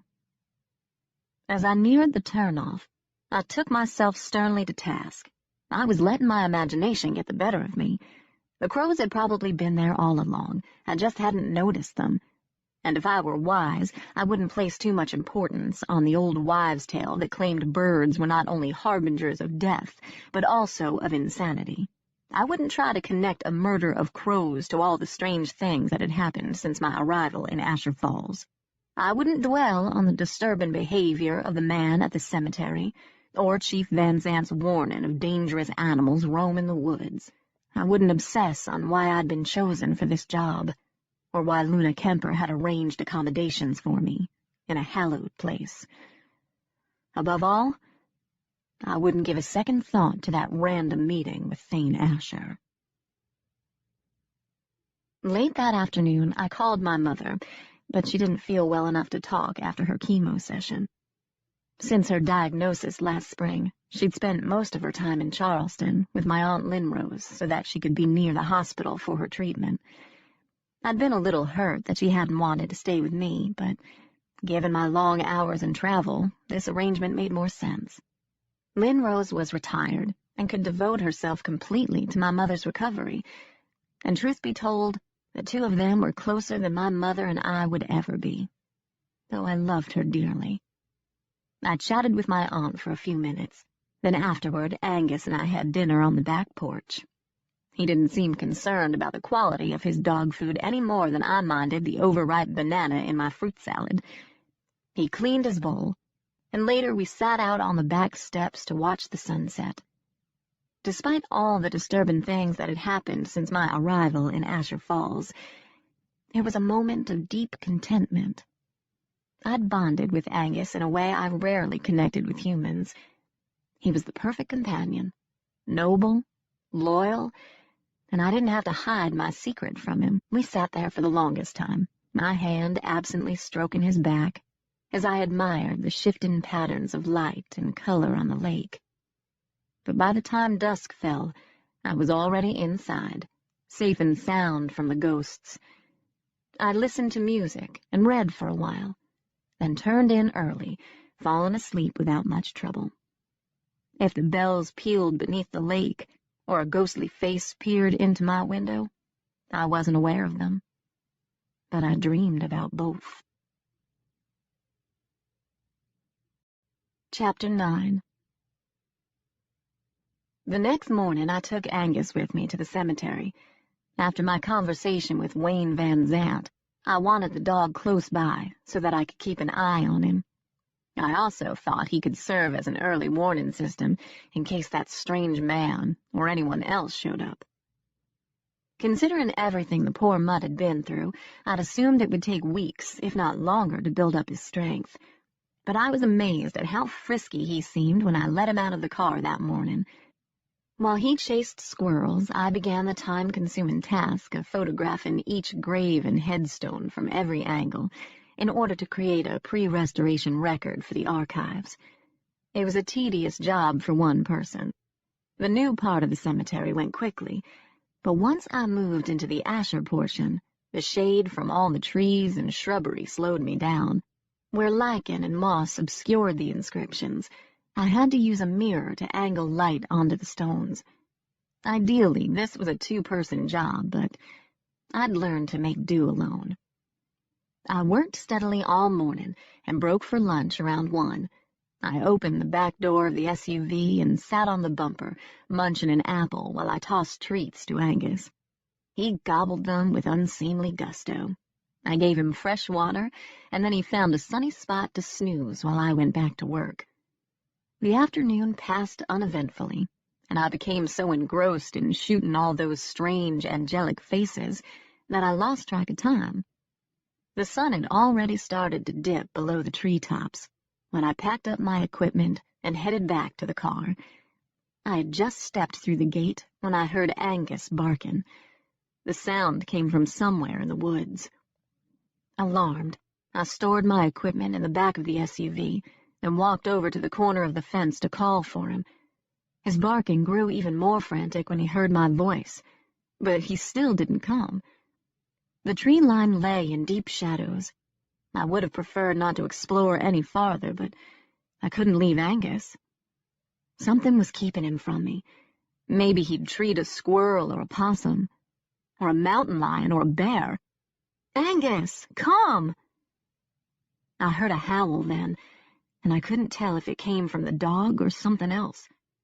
One of those elusive cedar and hemlocks thinned, and I found myself tunneling through a heath-bald where rosebay rhododendron and mountain laurel grew so dense it was easy to become disoriented. Papa had told me once about getting lost in such a thicket. Laurel hell, he called it. The maze hadn't been more than a mile square, he said, but it had taken him the better part of a day to find his way out. And this from a man who'd been born and raised in the mountains. As I picked my way along, the stunted rhododendron, because I could smell the sulphury odor of saltpeter. To break the quiet, I called out to Angus again, and his answering bark filled me with relief. Scrambling down a rocky ridge, I finally spotted him. His gaze was fixed on the cliff behind me, and I turned, hoping to come face to face with nothing more menacing than a cornered raccoon, although they could be vicious creatures when threatened. As I scoured our surroundings, I didn't see anything at first. Just a straggly stand of purple foxglove that had managed to survive in the hostile environment. Then I noticed the patterns of stones and seashells on slightly mounded ground, and I realized I was looking at a grave, hidden and protected by a rocky overhang. I had no idea how Angus had managed to find it. I didn't think the grave was fresh. Other than the odor of saltpeter, I couldn't detect a smell. I walked over for a closer look, noticing at once that the surrounding soil had been scraped, not recently, but frequently enough in the past to discourage growth. The banishment of grass was a burial tradition that had fallen out of favor, though I had seen it recently in the Georgia Piedmont, and the meticulous upkeep was yet another curiosity. Carefully, I cleared away dead leaves and debris to reveal a marker. The stone had been sunk into the earth, making it nearly invisible unless one knew where to look. I pulled a soft bristle brush from my pocket and gently dusted off a thick layer of grime so that I could read the inscription. But there was no name, no date of birth or death. The only thing etched into the stone surface was a thorny rose stem with a severed bloom and bud, a symbol sometimes used for the dual burial of mother and child. But why had they been laid to rest out here in such a lonely location? The isolation, as well as the north-south orientation of the grave, might once have been an indication of suicide, but the tradition of remote burials for those who had taken their own lives had also been obsolete for years. Judging by the condition and modern style of the marker, I didn't think the grave was that old, 20 or 30 years at most, well within the time frame when the custom had mellowed, even within the Catholic Church. So why this desolate spot when Thorngate was so nearby? As I traced the finger along the severed stem, my chest tightened painfully, and I felt a terrifying suffocation. Gasping for air, I put a hand out to steady myself as a wave of darkness rolled over me. The next thing I knew, Angus was nuzzling my face with his wet nose. I opened my eyes and looked around. I was lying flat on my back on the ground. I had no idea what had happened, but it must have been only a momentary blackout. I scrambled to my feet and glanced around in dismay.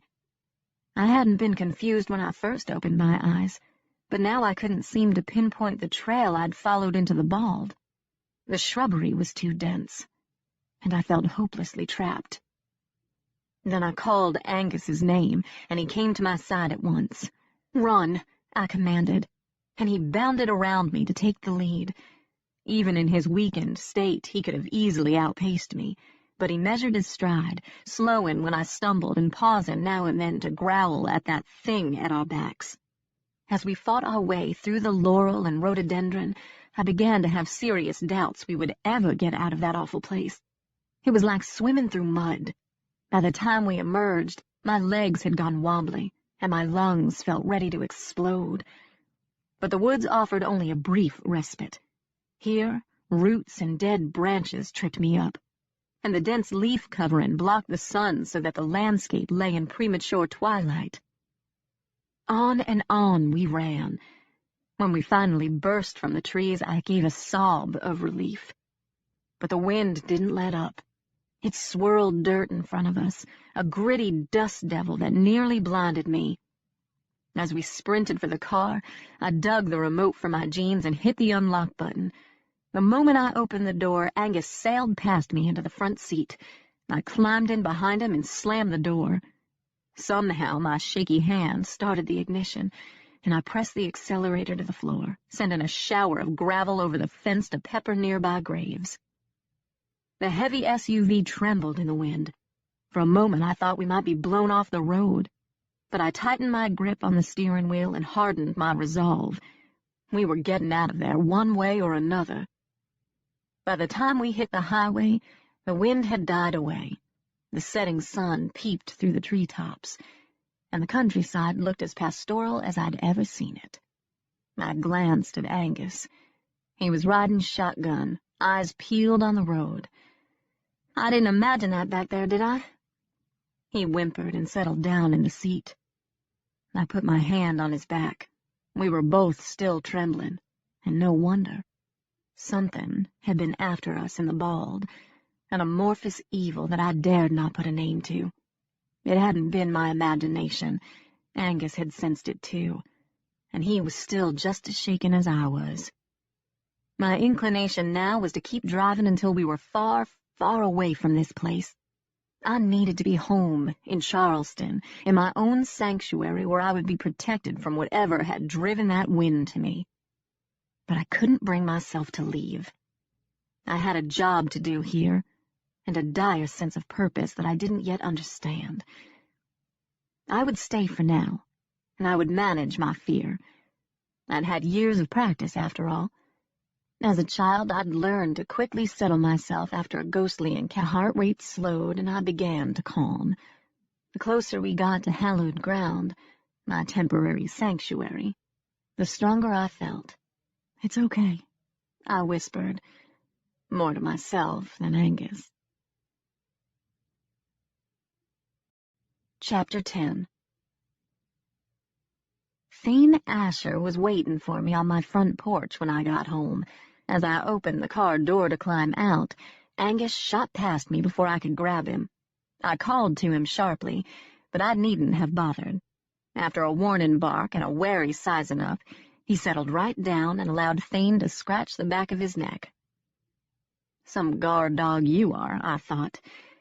But then I remembered how he'd placed himself between me and the ghost on that first night, and how just minutes ago he'd matched his stride to mine as he guided me back to the car. What would I have done without him? I might still have been stumbling around in that thicket, hopelessly lost. "Who's this?" Thane asked as I approached the porch. "Angus." Hearing his name, or perhaps my voice, he trotted over to my side, and I leaned down to pet him. "What happened to him?" Luna Kemper said he'd probably been used as a bait dog. Thane's expression never changed, but I thought I saw something dark and vicious fleet across his face, making me wonder if there might be a layer of razor wire beneath that smooth, impenetrable facade. He looked straight at me then, an electrifying glance that caught me completely off guard. Without another word, he knelt beside the dog, running a gentle hand down the emaciated rib cage as he murmured something reassuring to Angus. I had no idea what he said, but Angus nuzzled against him appreciatively. I picked at one of the scratches on my arm. The sting was oddly reassuring. "I told Chief Van Zandt about the dogfighting. I thought he'd want to know." "What did he say?" Thane examined the dog's ears, then cupped the snout to check his teeth. Angus endured the examination without so much as a whimper. "He said he'd keep a lookout for any kennels in the area, but I don't know if I believe him." "Don't worry about it." Thane stood and dusted his hands on his jeans. He had on the same black sweater he'd worn when I first met him, and I couldn't help but notice how tautly it pulled across his broad shoulders. I couldn't help but wonder how formidable he might be if crossed. "If there's dog-fighting in the area, I'll find it and put a stop to it." "How?" He glanced at me again, his eyes vividly intent. "Best not to concern yourself with the details." Something in his voice alarmed me, a minuscule crack that exposed the razor wire. I'd been angry, too, when I'd found out about Angus, but Thane Asher was a man of unlimited resources in these parts. I had no idea how he might unleash his fury. I buried my hand in Angus's fur so that he wouldn't see how badly I still trembled. I'd had a bad scare in the thicket, and I wasn't yet over the shock, but I was good at hiding my feelings, and I didn't flinch as Thane's gaze lingered on my grimy appearance. I thought I detected a softening of his features, but it may only have been my imagination. "What happened to you?" he asked. I had no intention of telling him anything. If he'd never had a supernatural encounter, he wouldn't understand. My description of an evil wind would undoubtedly elicit laughter or pity, and I didn't like opening myself up to ridicule. I was a private person, and my ability to see ghosts was by necessity and desire a very personal thing, nor was I ready to reveal the discovery of the grave. Not quite yet. Not until I'd had time to think it through, calmly. So I ran a hand through my gritty hair and shrugged. "I tangled with a briar patch. Occupational hazard." "You should probably go in and put something on those scratches." "I will later," I said with a shrug. "And by later, you mean after I'm gone." I smiled thinly. "You'll have to excuse my manners. I just got home from work, and I wasn't expecting company.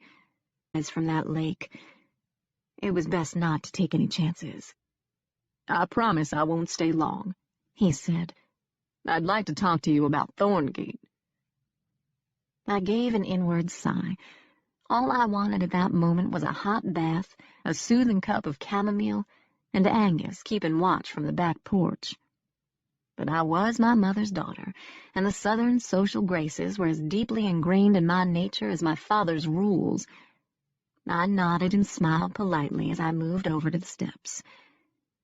The air had chilled as the sun had gone down, and the woods crowded in on us. I could smell the evergreens as they loomed thick in the fading light, rank upon rank of towering sentinels.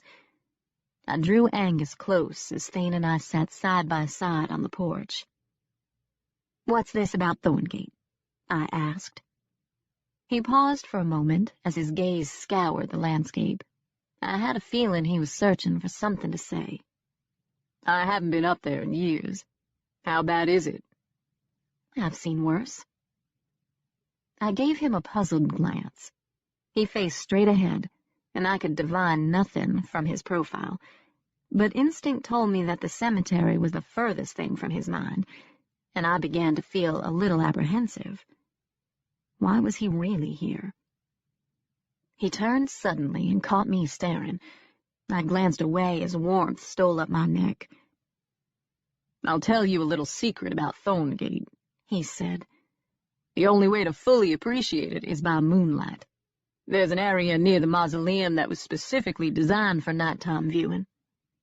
I thought about the stone angels with their strange upturned faces, and the silvery overgrowth of sage, wormwood, and moonshine yarrow.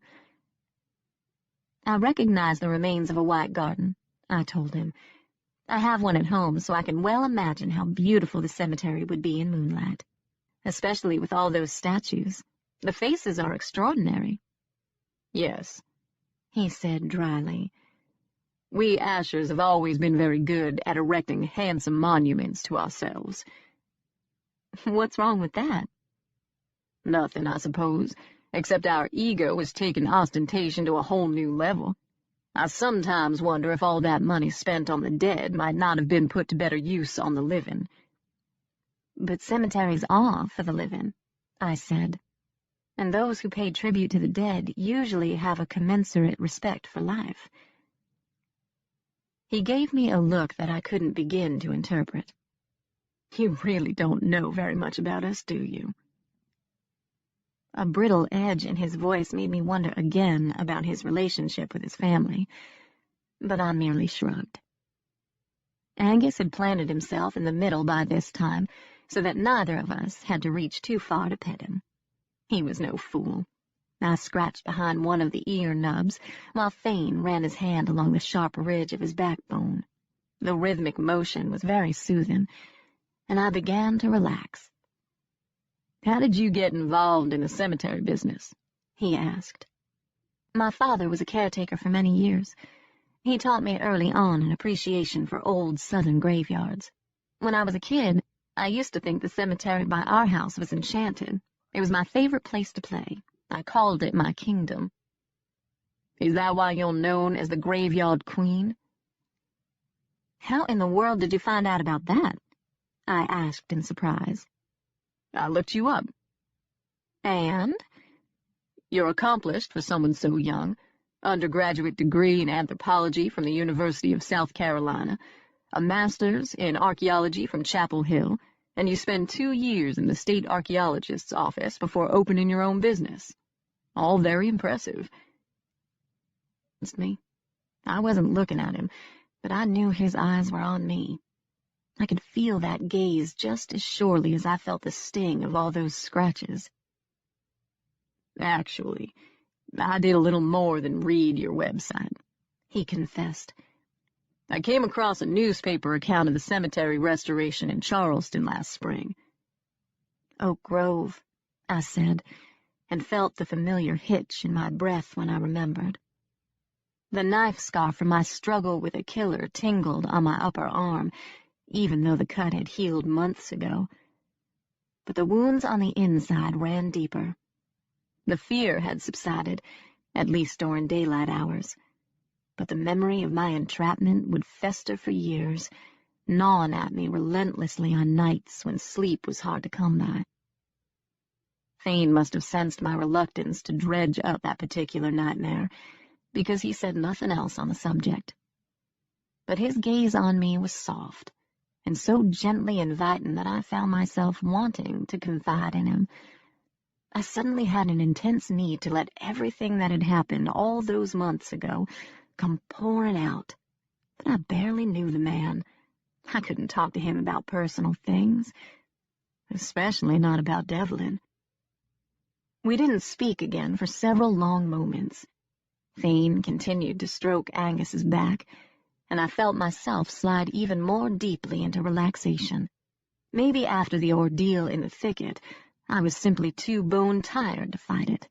Had it not been getting on dusk, I would have been content to remain as we were. But it was long past time I learned the real purpose of his visit. "You didn't come here to talk to me about Thorngate, did you?" I asked. "Why are you really here?" The hand stilled on Angus's back as he glanced up. "I need a favor." I frowned. What kind of favor? Jobs were drying up. People were moving away. He wanted to find a way to show solidarity with the townspeople. A noble enough sentiment, I guess. But over the past few years, the evenings have degenerated into the same handful of guests. It's become tiresome. We're in dire need of fresh blood. The chill in the breeze made me shiver. "Thank you, but I'm not much on dinner parties. And even if I were, I don't have anything suitable to wear. I packed mostly work clothes," he said slowly. "Meanin'? I believe I have something you want."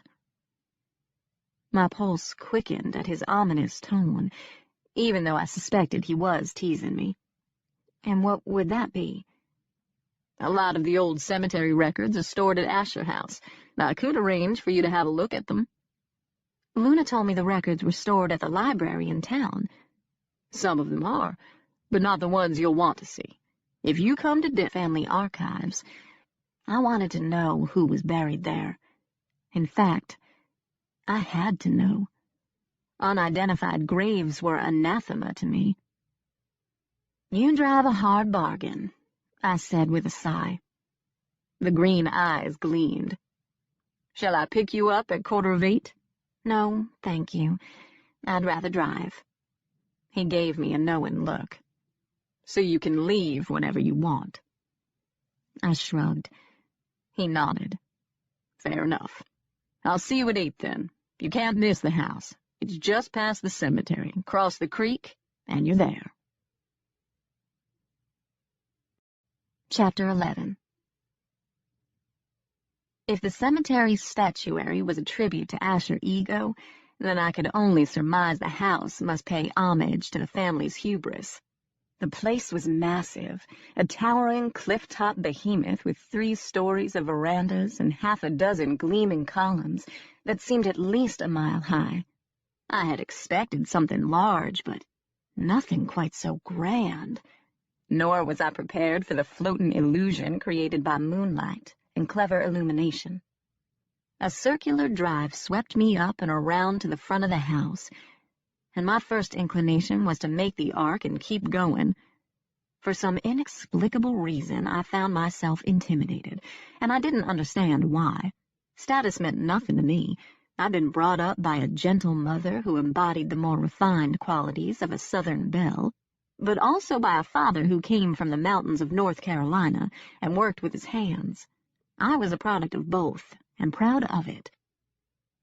So why the nervous hesitation? Why that foreboding that warned me to stay away from this house and the Ashers? My gaze traveled up the mansion's facade as I climbed out of the car. The ground floor veranda was well lit, but the upper balconies lay in darkness. Even so, I fancied I could see a shadow way up high staring down at me. A ghost? I wouldn't be surprised. Not in this house. Not in these hills. The whole area seemed afflicted by some dark spell, some evil enchantment. I knew how daft that would sound to anyone other than my father, but I couldn't discount my instincts. Too many strange things had happened in the short time I'd been in Asher Falls. I climbed the steps and rang the bell, feeling a little underdressed. The only decent outfit I'd brought with me was a plain black sheath that I often wore when invited to speak or give interviews. If I'd been back home in Charleston, I could have accessorized it with pearls and pumps, but tonight I had to make do with flats and a cardigan. A uniformed maid answered the door and gave a little curtsy as I relinquished my bag. I had a feel of a tomb, a place where time had stood still, a home more suited to the dead than the living. The maid waved me through the arched doorway, and the room fell silent as I entered. I hastily searched the small crowd for Thane, and my gaze lit upon Luna Kemper, breathtakingly lovely in lavender chiffon. She smiled and nodded, but I had the distinct impression she was shocked to see me. She was flanked by two women. I recognized the way one might observe something suspect in a petri dish, and I saw Sidra's mother touch Luna's arm and murmur something in her ear. I grew even more anxious, and wished that I'd followed my initial inclination to circle the drive and head back home, or that I'd at least taken a little more care with my makeup, done something different with my hair. Then I told myself I was being ridiculous. When had the way I looked become such a pressing concern? Like my father, I worked with my hands. I had no need of frills in my wardrobe. As lovely as those dresses were, they wouldn't suit me at all. But I knew the tension that knotted my stomach really had little to do with my appearance. The worry over my plain attire was merely a manifestation of some darker uneasiness that plagued me. The three women had grouped themselves around a tall, broad-shouldered man who had his back to the door. He was the only one who hadn't turned when I arrived. There was a fourth woman, but she blended so seamlessly into the background I nearly missed her. She was slight and nondescript, and her unfortunate choice of brown velvet all but swallowed her. She looked uncomfortable and so out of her element that I felt an instant kinship. All of this was but a brief assessment before Thane materialized at my side, handsomely bedecked in a charcoal suit with a narrow green tie that complemented his eye color. "You found us," he said warmly. "Of course I did. Your directions were perfect. And anyway, it would be hard to miss this house." I glanced around.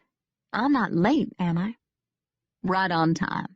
But I admit, I was starting to worry you might have had a change of heart." "I almost did, several times." "Lucky for us, you didn't.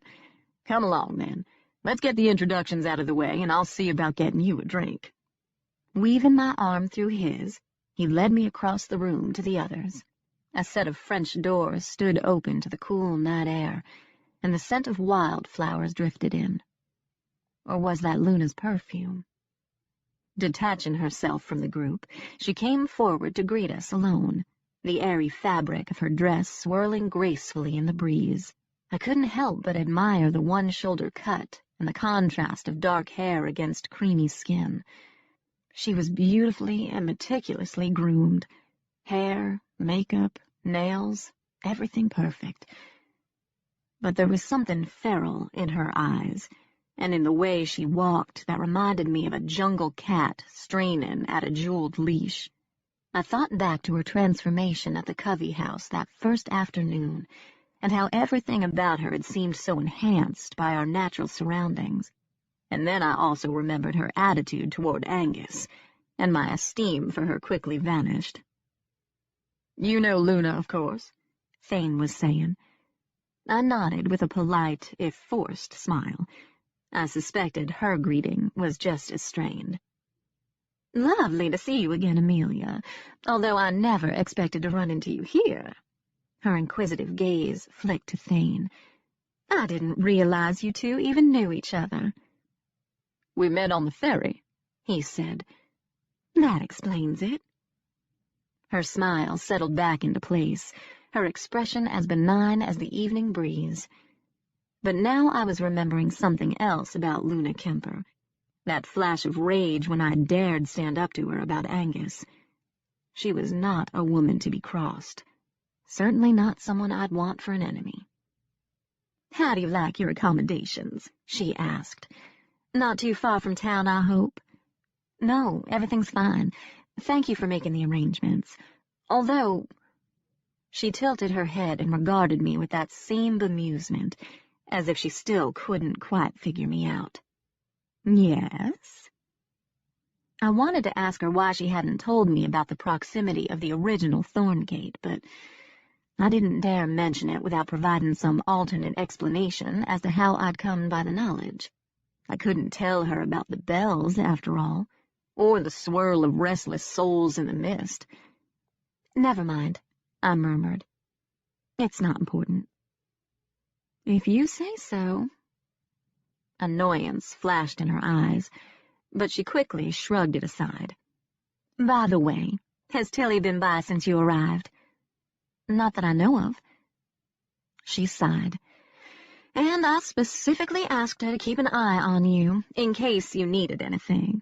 I thought she might even be able to help you in the cemetery. She's always on the lookout for odd jobs.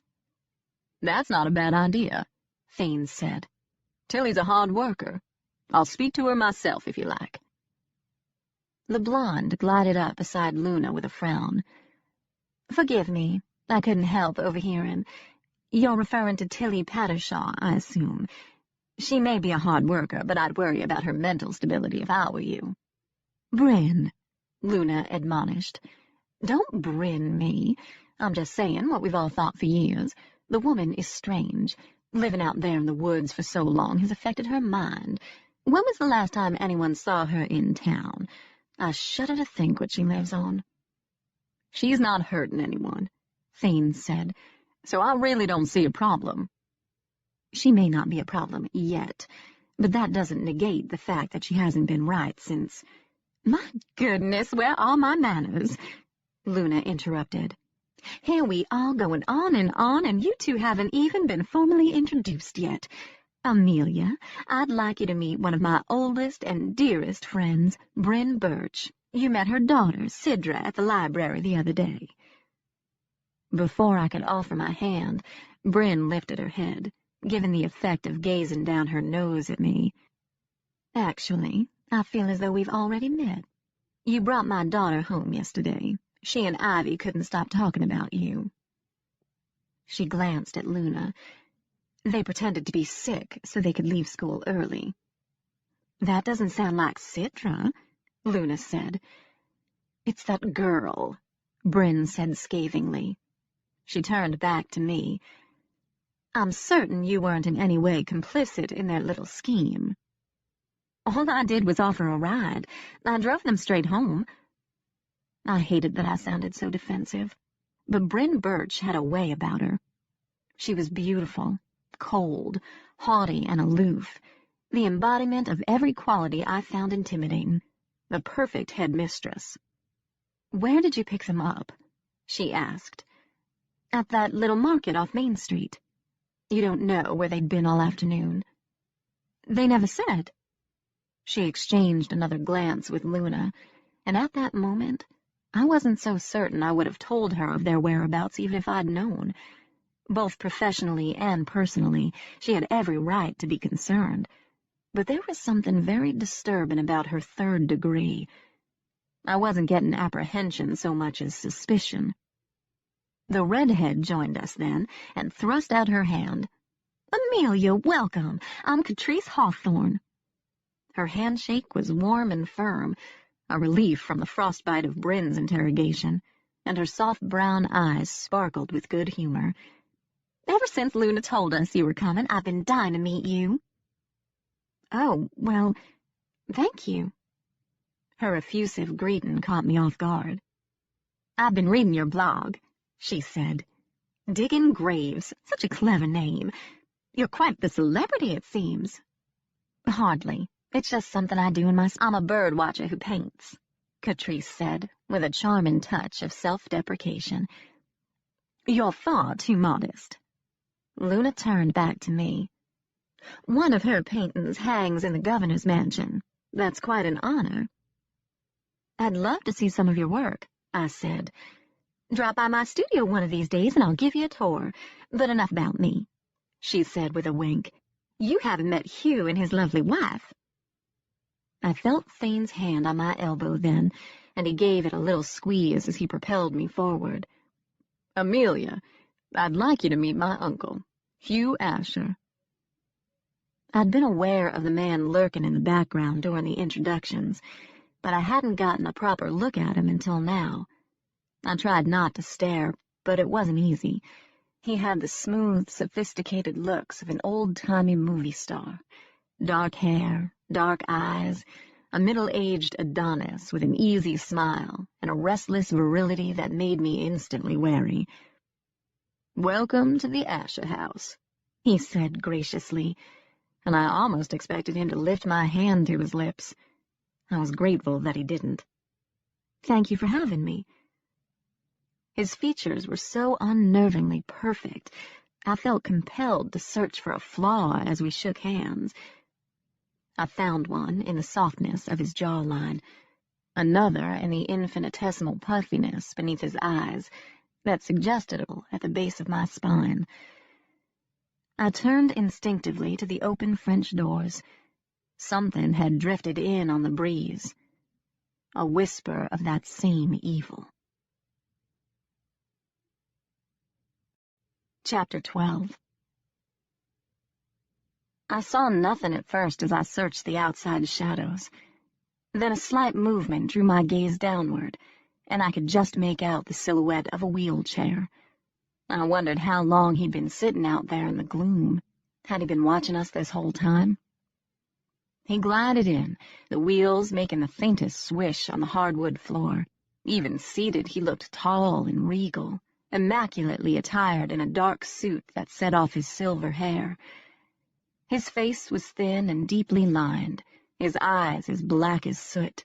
I could detect a faint resemblance to his son, but unlike Hugh, this man was far more imposing than handsome, and despite his age, was gone as he took my hand in his, and that strange quiver traversed slowly from the base of my spine all the way up to the back of my neck.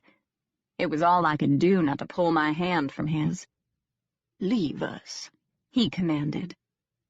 "I beg your pardon?" "He means me," Thane said. "Oh, how about that drink?" he asked cheerfully, unruffled by his grandfather's bluntness.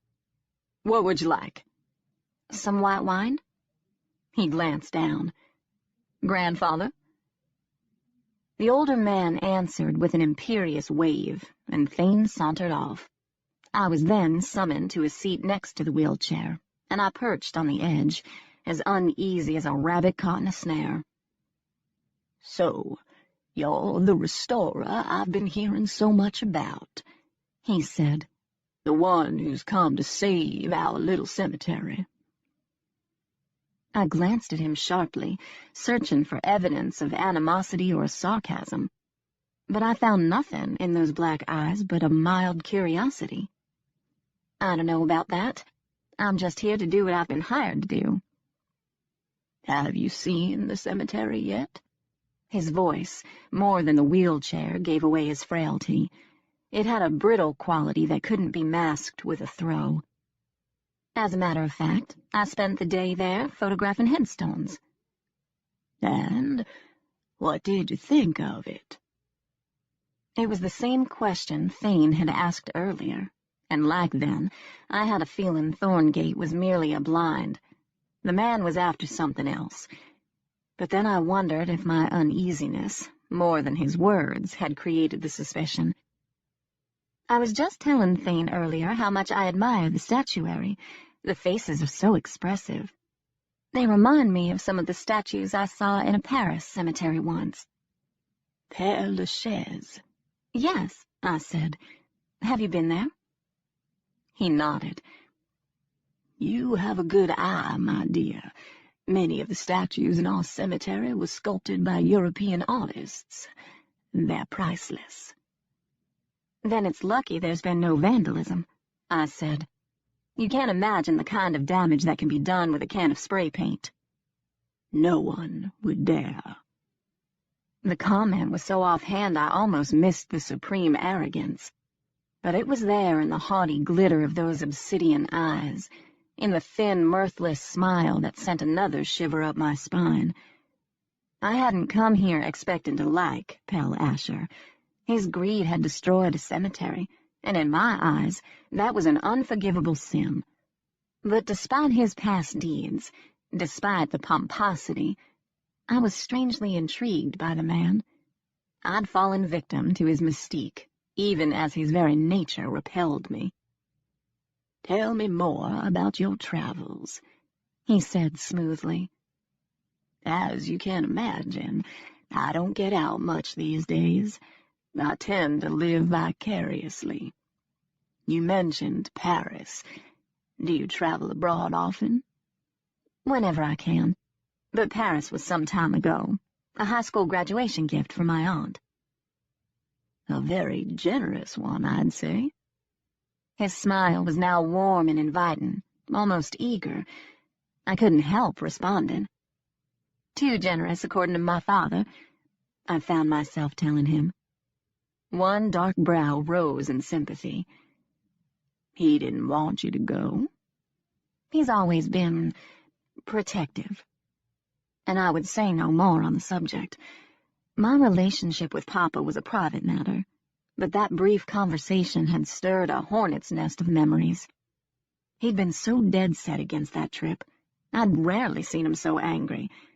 Looking back, I understood why. The notion of my straying so far from the hallowed ground of Rose Hill Cemetery must have terrified him. He'd always kept such a watchful eye. But Mama and Aunt Lynn Rose had been relentless.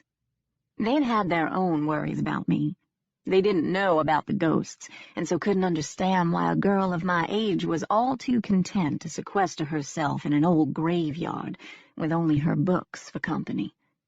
It was high time I had an adventure, they'd said, a bit of culture. So off to Paris I'd gone, and while my aunt toured the Louvre and Notre Dame, I'd slipped off by myself to wander the pathways of Père Lachaise, where the likes of Chopin and Jim Morrison and Edith Piaf had been laid to rest. I'd had a wonderful time despite the ghosts. Paris had been full of them, and when we returned, the chasm between Papa and me had grown even wider. To this day, I didn't understand that distance. I still didn't know why that first sighting of a ghost had changed our relationship forever. The old hurt flitted away as Thane placed a glass of wine in my hand. I looked up with a smile. "Thank you." His gaze on me was attentive. "Everything okay?" "Yes, fine." "You sure?" I nodded. "You need to see about Maris," his grandfather said darkly. "She's started to drink, and you know she can't hold her liquor. Go head her off before she makes a fool of herself." "I'll see what I can do," Thane murmured. I took a sip of the wine, a dry, crisp Riesling, and savored the acidity on my tongue as I watched Thane over the rim. He'd gone straight over to Maris and bent to say something in her ear. She looked up with a grateful smile and nodded, her hand fluttering to his sleeve. I was reminded of the way Angus had nuzzled against Thane earlier. It seemed he had a way with strays, and I wondered if he regarded me as such. Hugh had drifted out to the veranda with Luna, and I could see the two of them out there talking through the open doorway. There was nothing inappropriate about the way he stared down at her, nothing particularly intimate about her answering smile. But it hit me like a thunderbolt that Hugh Asher was the man who had been with her in the library. I thought now of the laughter and whispers, those animalistic sounds of pleasure. His voice was nothing like Thane's, but they had a similar accent, a certain inflection in the long vowels that had caused me to jump to the wrong conclusion. My gaze shot back to Maris. Did she suspect? Maybe that was why she'd clung to Hugh so proprietarily during my introduction. But allowing her husband's mistress into the house? I couldn't imagine a more cutting humiliation. However, it wasn't my place to judge her marriage or her forbearance. I couldn't help feeling sympathy for her, though, and a deepening appreciation for Thane, who had managed to coax a smile and some semblance of animation from her. Pal Asher said something at my side, and I turned with an apologetic murmur. "Sorry, I was just admiring this room. The whole house is incredible, a far cry from my modest place." He adjusted the throw over his legs. "Thane tells me you're from Charleston." "I live there now, but I grew up in Trinity. It's a small town just north." "I know where Trinity is," he said. "A very good friend of mine lived there for years. After she died, I used to drive down every so often to visit her grave." "Where was she buried?"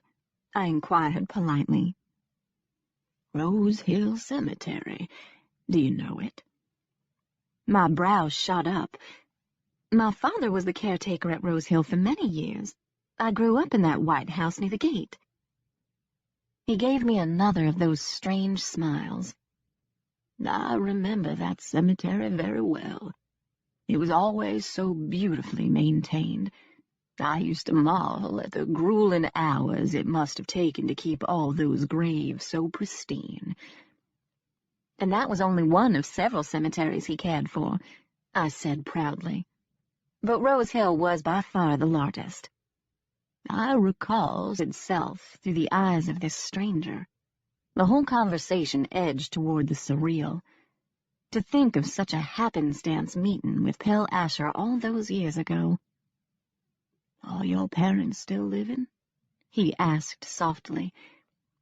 "Yes, my father's retired, but he still helps out in the cemetery from time to time." "It must be a comfort to them to have you nearby. Charleston is what, an hour's drive from Trinity?" "If that. Possibly because I had no blood ties, and the only land I'd ever been attached to was hallowed ground. But I knew about love. The bond I'd felt with Devlin had been so swift and irrevocable that even now, months apart, I couldn't stop thinking about him. Couldn't stop wanting him. It was a constant ache. I glanced at Pell Asher. His gaze was hard upon me, and I felt that odd little shiver again. "Blood and land," he repeated. "That's why we treasured our cemetery. Alive or dead, Ashers are compelled to return home." The cemetery, I noticed he refused to call it Thorngate, had been so valued, in fact, that he'd given it away as atonement for his sins. I had no idea if the family was still involved with the upkeep, but it occurred to me that Pell Asher could very likely be the secret benefactor. Who else in town would be so inclined to make such a large donation to the daughters of our valiant heroes for the purpose of a restoration? And who else would find discretion necessary in order to avoid poking any lingering resentment? "It's a lovely resting spot," I murmured, for lack of anything better to add. "Have you been inside the mausoleum?" I took a peek. I didn't go down into the tomb, though. I'd found it best not to explore underground chambers alone. One never knows about the stability. "Among other dangers." "It's perfectly sound," he said. "But if you're worried, get Thane to go with you. You'll want to see the vaults. Julia's, my wife, is especially beautiful, and he'll want to show you the sleeping bride." "Is that another statue?" "No, my dear. The sleeping bride is my great-aunt Emmeline Asher, my grandfather's youngest sister. She died on her wedding day, trampled by a team of runaway horses. The family had her body sealed in a glass coffin where she remains to this day, as perfect as the day she died. Thane can tell you the rest of the story. He was fascinated by it as a boy." I could imagine. "Did he grow up here?" "He came to me when he was 7. His mother was married to my son Edward for a time. After she passed, Thane stayed on with my son because he had nowhere else to go. But Edward wasn't long for this world either." I heard the sharp edge of grief in his voice. "After his diagnosis, he brought Thane here, and in time, I grew to love the boy as if he were my own flesh and blood.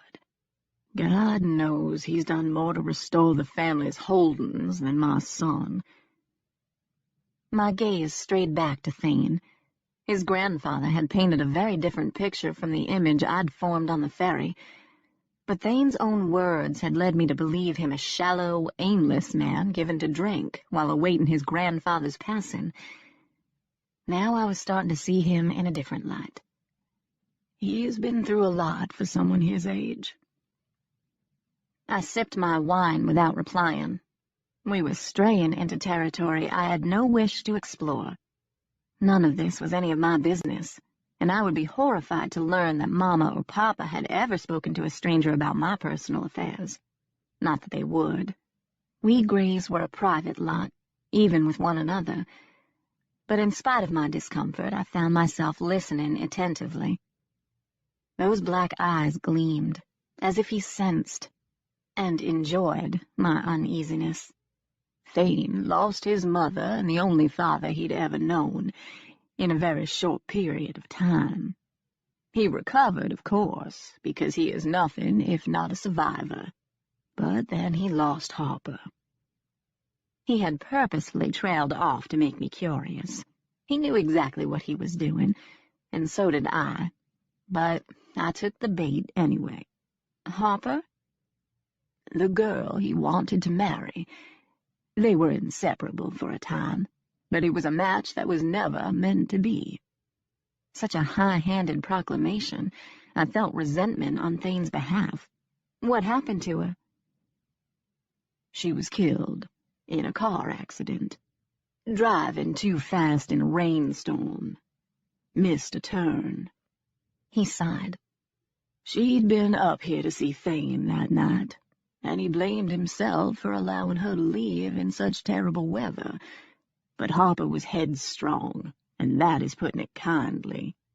Truth be told, the girl was unstable, so reckless and out of control she was a danger to herself and to others. Thane refused to see it, of course, and her parents were useless. They could have gotten her help years earlier, but they preferred to bury their heads in the sand. It was easier to let someone else clean up her messes. I'm just grateful she didn't take Thane with her that night. It sounds like you knew her well. I knew her only too well, he muttered. Or at least, that's what I thought he said. He watched me with... I'm afraid it'll have to wait. Pell Ash's gaze shot to the doorway, where a split second later, the maid appeared to announce dinner. Chapter 13. Candlelight masked the water stains and peeling wallpaper in the dining room, but that faint scent of mildew followed us through the arched doorway. The table, however, showed no sign of the deterioration that plagued the rest of the house.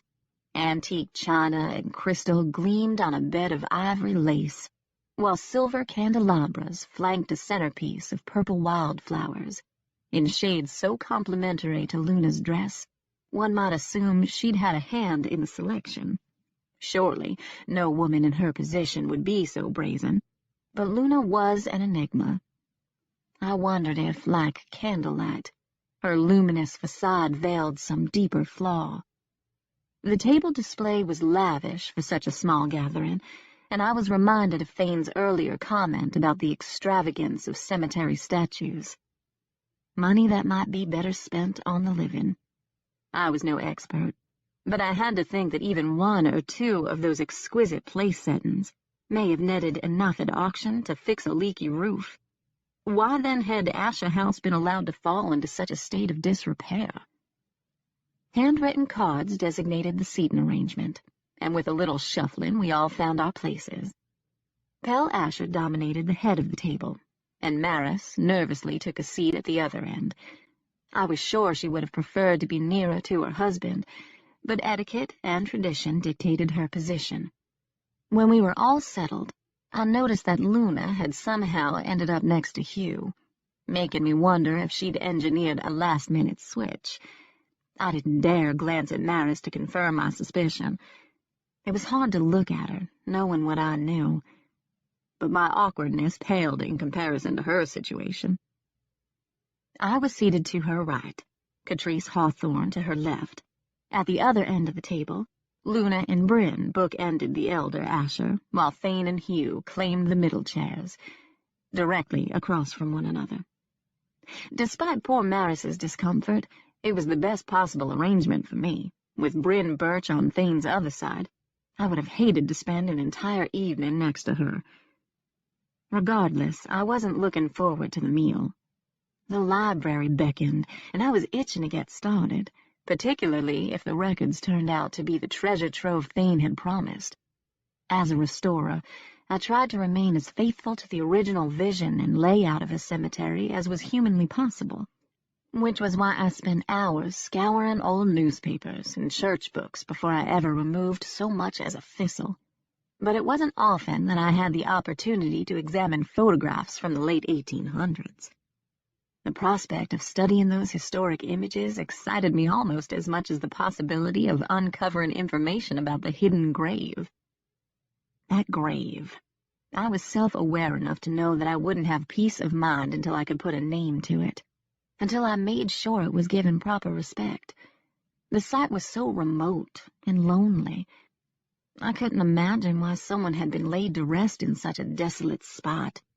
It made me sad to think of it. As I contemplated how best to go about finding my answers, I realized the most fruitful resources might not be the cemetery records at all, but someone seated at this table. The grave wasn't that old. Interment had probably occurred during the lifetime of everyone present, with the possible exception of Thane, and me, of course. Earlier, I'd been hesitant to reveal my discovery, but now I couldn't see the harm in asking a few questions. After all, it wasn't as if someone had used the grave to hastily dispose of a body. The site was sheltered, but nothing had been done to disguise the appearance. Quite the contrary. The mound had been decorated with pebbles and shells and marked with a headstone, and at one time someone had taken great pains to remove the grass and weeds.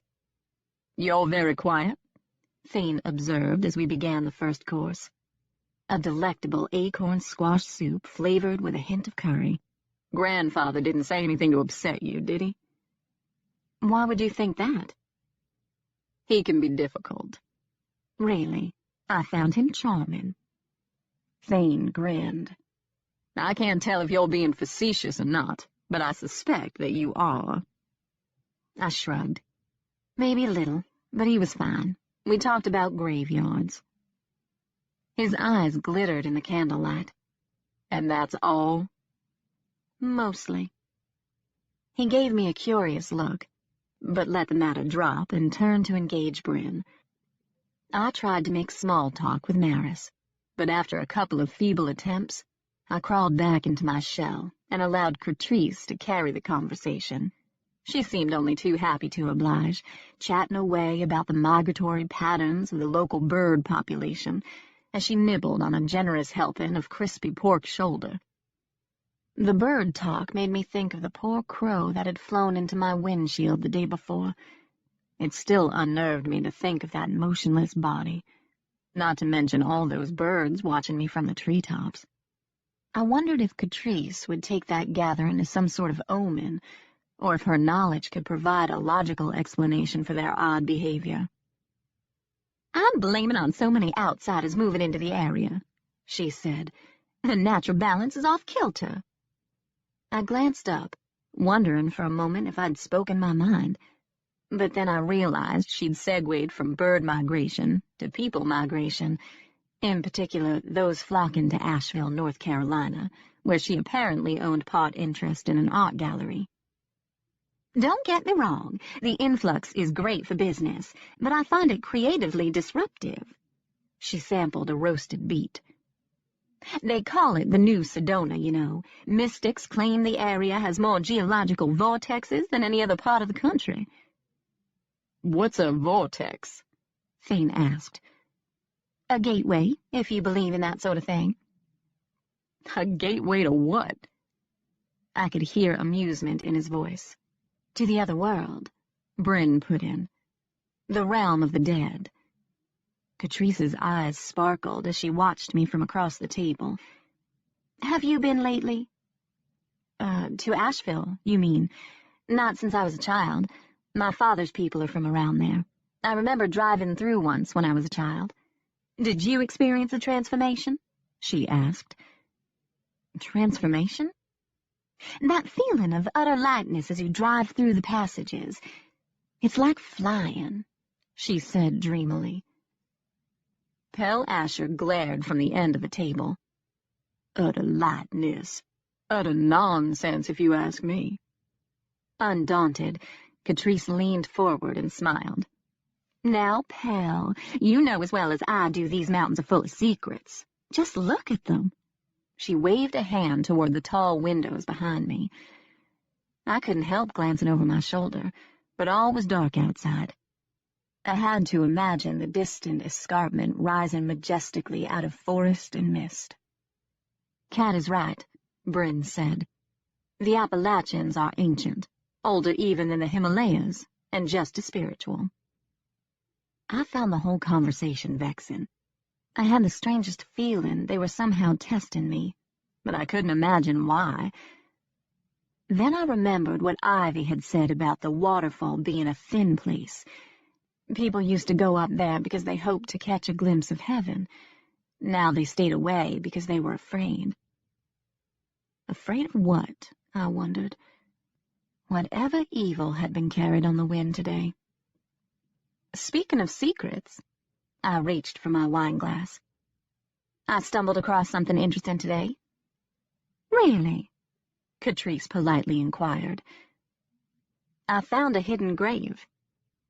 Had I flung off all my clothes and danced naked on the tabletop, I don't think I could have elicited a more stunned response.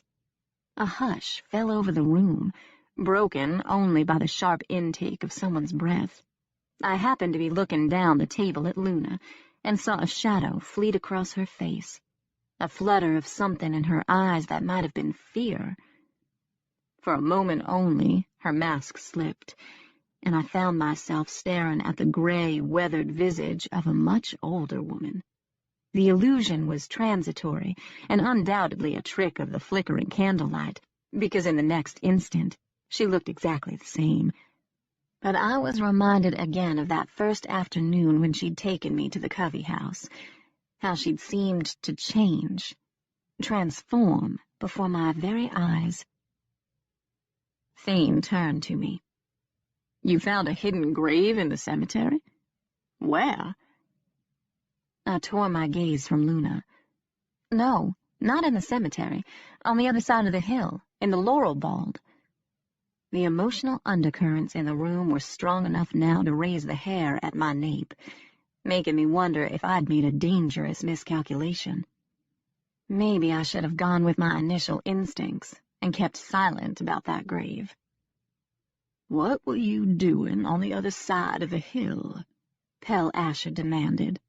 "Did no one warn you about that place?" I glanced up, alert now for the slightest nuance. "What do you mean?" "He's talking about the laurel bald," Thane said. "Those places can be tricky to navigate. It's easy to get turned around." "Oh, I'm aware of that. As I said, my father grew up in these mountains." "Then why would you knowingly enter one?" Hugh asked. Of all the people at the table, I found him the hardest to read, maybe because his face was so surreally handsome. But how to answer his question? After my conversation with Wayne Van Zandt, I didn't want to mention Angus. The fewer people who knew about him, the better. And, oddly enough, I found myself feeling a little defiant in the face of all their disapproval. "I wanted to do some exploring. I thought the waterfall was nearby. Luna mentioned the other day that I should see it while I'm here." I flashed a smile, but she didn't return it. "There's a down from the treetops." Maybe I should clarify. The grave isn't so much hidden as it is secluded. It even has a headstone. "Is there an inscription?" Thane asked. "No, unfortunately. No name, no date of birth or death. But there is some symbolism.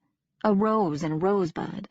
The inclusion of both sometimes signifies a dual burial of mother and child, and the presence of the severed stem may indicate a sudden or unexpected death. I paused, but no one said a word. Their silence seemed like a held breath. Even more interesting is the layout, I continued. The traditional placement, especially in the South, is for graves to face the rising sun. Feet to the east, we call it. There was a time when a north-south orientation was reserved for outcasts and undesirables, those ostracized for their moral shortcomings. Like wearing a scarlet letter for all eternity, Bryn said, and I thought I heard a mocking note in her voice. I guess you could put it that way. I scoured the table. No one knew about that grave? Why would we? Hugh's shrug was a little too casual. You said yourself it's secluded. Probably been there for ages. You walk far enough into these hills, you're apt to stumble across any number of old graves. But this one isn't historical, I said. I'd guess it's no more than 20 or 30 years old.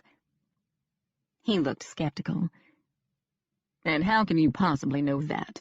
You said there isn't an inscription. I'm going by the style and condition of the marker. And I'll tell you something else about that grave. Someone does know about it. The site has been cared for over the years. Cared for? How? This from Luna. The ground has been scraped, which is another curiosity, because that's a tradition you don't often find around here. Fascinating, Bryn said. Maris stood abruptly, and the grate of her chair legs on the hardwood floor jarred me because I'd forgotten all about her. Catrice touched her arm. Are you all right? You look so pale. Maris's hand fluttered to her forehead. You'll have to excuse me. I feel a migraine coming on. She barely got the words out before she turned and fled the room. There was an awkward pause, but I felt some of the tension deflate with her departure. I didn't think it had much to do with Maris, though. Any disruption would have been welcomed. Well, what are you waiting for? Pell Asher snapped at his son. Go see about your wife. Hugh looked as if he would have rather faced a firing squad, but he nodded and graciously excused himself from the table. My eyes were glued to Luna. I didn't know her well enough to read her expression, but if I had to hazard a guess, I would have said she looked quite pleased with herself. Thane used the interruption to make our excuses. It's getting late, and I did promise Amelia that tour of the library. You'll come again, said Pell Asher. It wasn't a question or an invitation, but a foregone conclusion that once again put me on the defensive. We'll see, I thought. I inclined my head and murmured good night. As we walked out of the room, I couldn't help glancing back. Luna, Catrice, and Bryn had all gathered around the old man, much the way they'd done with Hugh earlier. I saw one of them stroke his arm while another replenished his wine glass. It was an odd, troubling scene, and I glanced away quickly, afraid of seeing too much. Chapter 14. The library smelled of dust, leather, and old books, a scent that had comforted me since childhood. I paused just inside the door as I waited for Thane to turn on the light. Directly across the room, French doors opened into a garden, and I found myself searching for a pale face among the silhouettes of statues and topiary, even though I had no evidence that Asher House was possessed. Ghosts were drawn to people, not places. Entities craved the warmth and energy emanated by a living being, not the cold memories of a dying house. But if I'd learned anything during my brief time with a haunted man, it was that ghosts were no more predictable than humans. The light came on, and I glanced around curiously. No specters, but plenty of shadows. And spiders, I thought with a shiver, my gaze lifting to the glimmering cobwebs hanging from the vaulted ceiling. The space was large, cavernous by my standards, but still seemed overly crowded with massive bookcases carved out of oak and heavy furniture upholstered in distressed leather. There was a desk in the center of the room, a huge affair that rose on claw feet to face the fireplace. Several old hat boxes had been stacked at one end, and a brass reading lamp occupied the other. As my gaze slowly traveled the room, I saw globes, maps, and a gigantic painting over the mantel of a proud and pampered blue-tick coonhound. I crossed to the fireplace to have a closer look. Thane came up behind me. "That's Samson." "He's beautiful," I said, admiring the mottled coat. "Was. He's no longer with us." "Oh, I'm sorry. Was he your dog?" "Grandfather's." He moved up beside me, his gaze still on the painting. "They were quite a pair. Samson was never far from Grandfather's side. He was like a shadow. And then one day he up and disappeared." "Your grandfather must have been heartbroken." "Heartbroken?" He frowned. "I don't know about that. But he was certainly livid. I don't think I've ever seen him so angry." "Angry with whom?" "With me." He glanced away, but not before I saw the dart of warring emotions, the remnant of an old shame. "It was my fault." A chill feathered along my spine at that look on his face. I told myself to leave it alone, but of course I didn't. "What happened?" The green eyes darkened under a furrowed brow. "I took the dog into the woods one day without Grandfather's permission. It was right after I first came here. I suppose he told you about that?" "About the dog?" I deliberately misunderstood. "No, about how I came to live with him." "He mentioned that your mother died when you were young." I had no intention of telling him everything his grandfather had revealed to me about his past. It was just too awkward. But he knew. I could hear a trace of bitterness in his voice, despite the ghost of a smile. "You're very diplomatic. I'm sure he gave you an earful. He makes no bones about the fact that I'm an Asher in name only." I remembered his grandfather's insistence that blood and land were the strongest ties, and I wondered how many times Thane had been made to feel an outsider by that outdated sentiment. For some reason, I felt the need to reassure him. "He spoke very highly of you." "Oh, I'm sure he did." He glanced back up at the painting, but the air between us was charged with something unpleasant. Obviously, his place in this household was a thorn that still pierced deeply. I could understand that feeling of displacement. I'd come to my parents as a baby, and even though I always knew they loved me, I'd sensed a detachment, a wall that I never quite managed to scale. The only place I ever felt truly at home was the cemetery, my graveyard kingdom. I could feel Thane's gaze on me. When I turned, he gave me a speculative smile, as though wondering where my mind had drifted. "Anyway, we were talking about Samson." "Yes." I didn't know why I've suddenly felt breathless. He had a way of looking at me that, despite my own walls, made me feel vulnerable and a little self-conscious. "We'd gone pretty far into the woods that day. He caught a scent and just took off. I called and called, but he wouldn't come. He vanished, and I never even heard a sound. I walked those trails for days and didn't find anything more than a few drops of blood." "Samson's blood?" He shrugged. "We'll never know.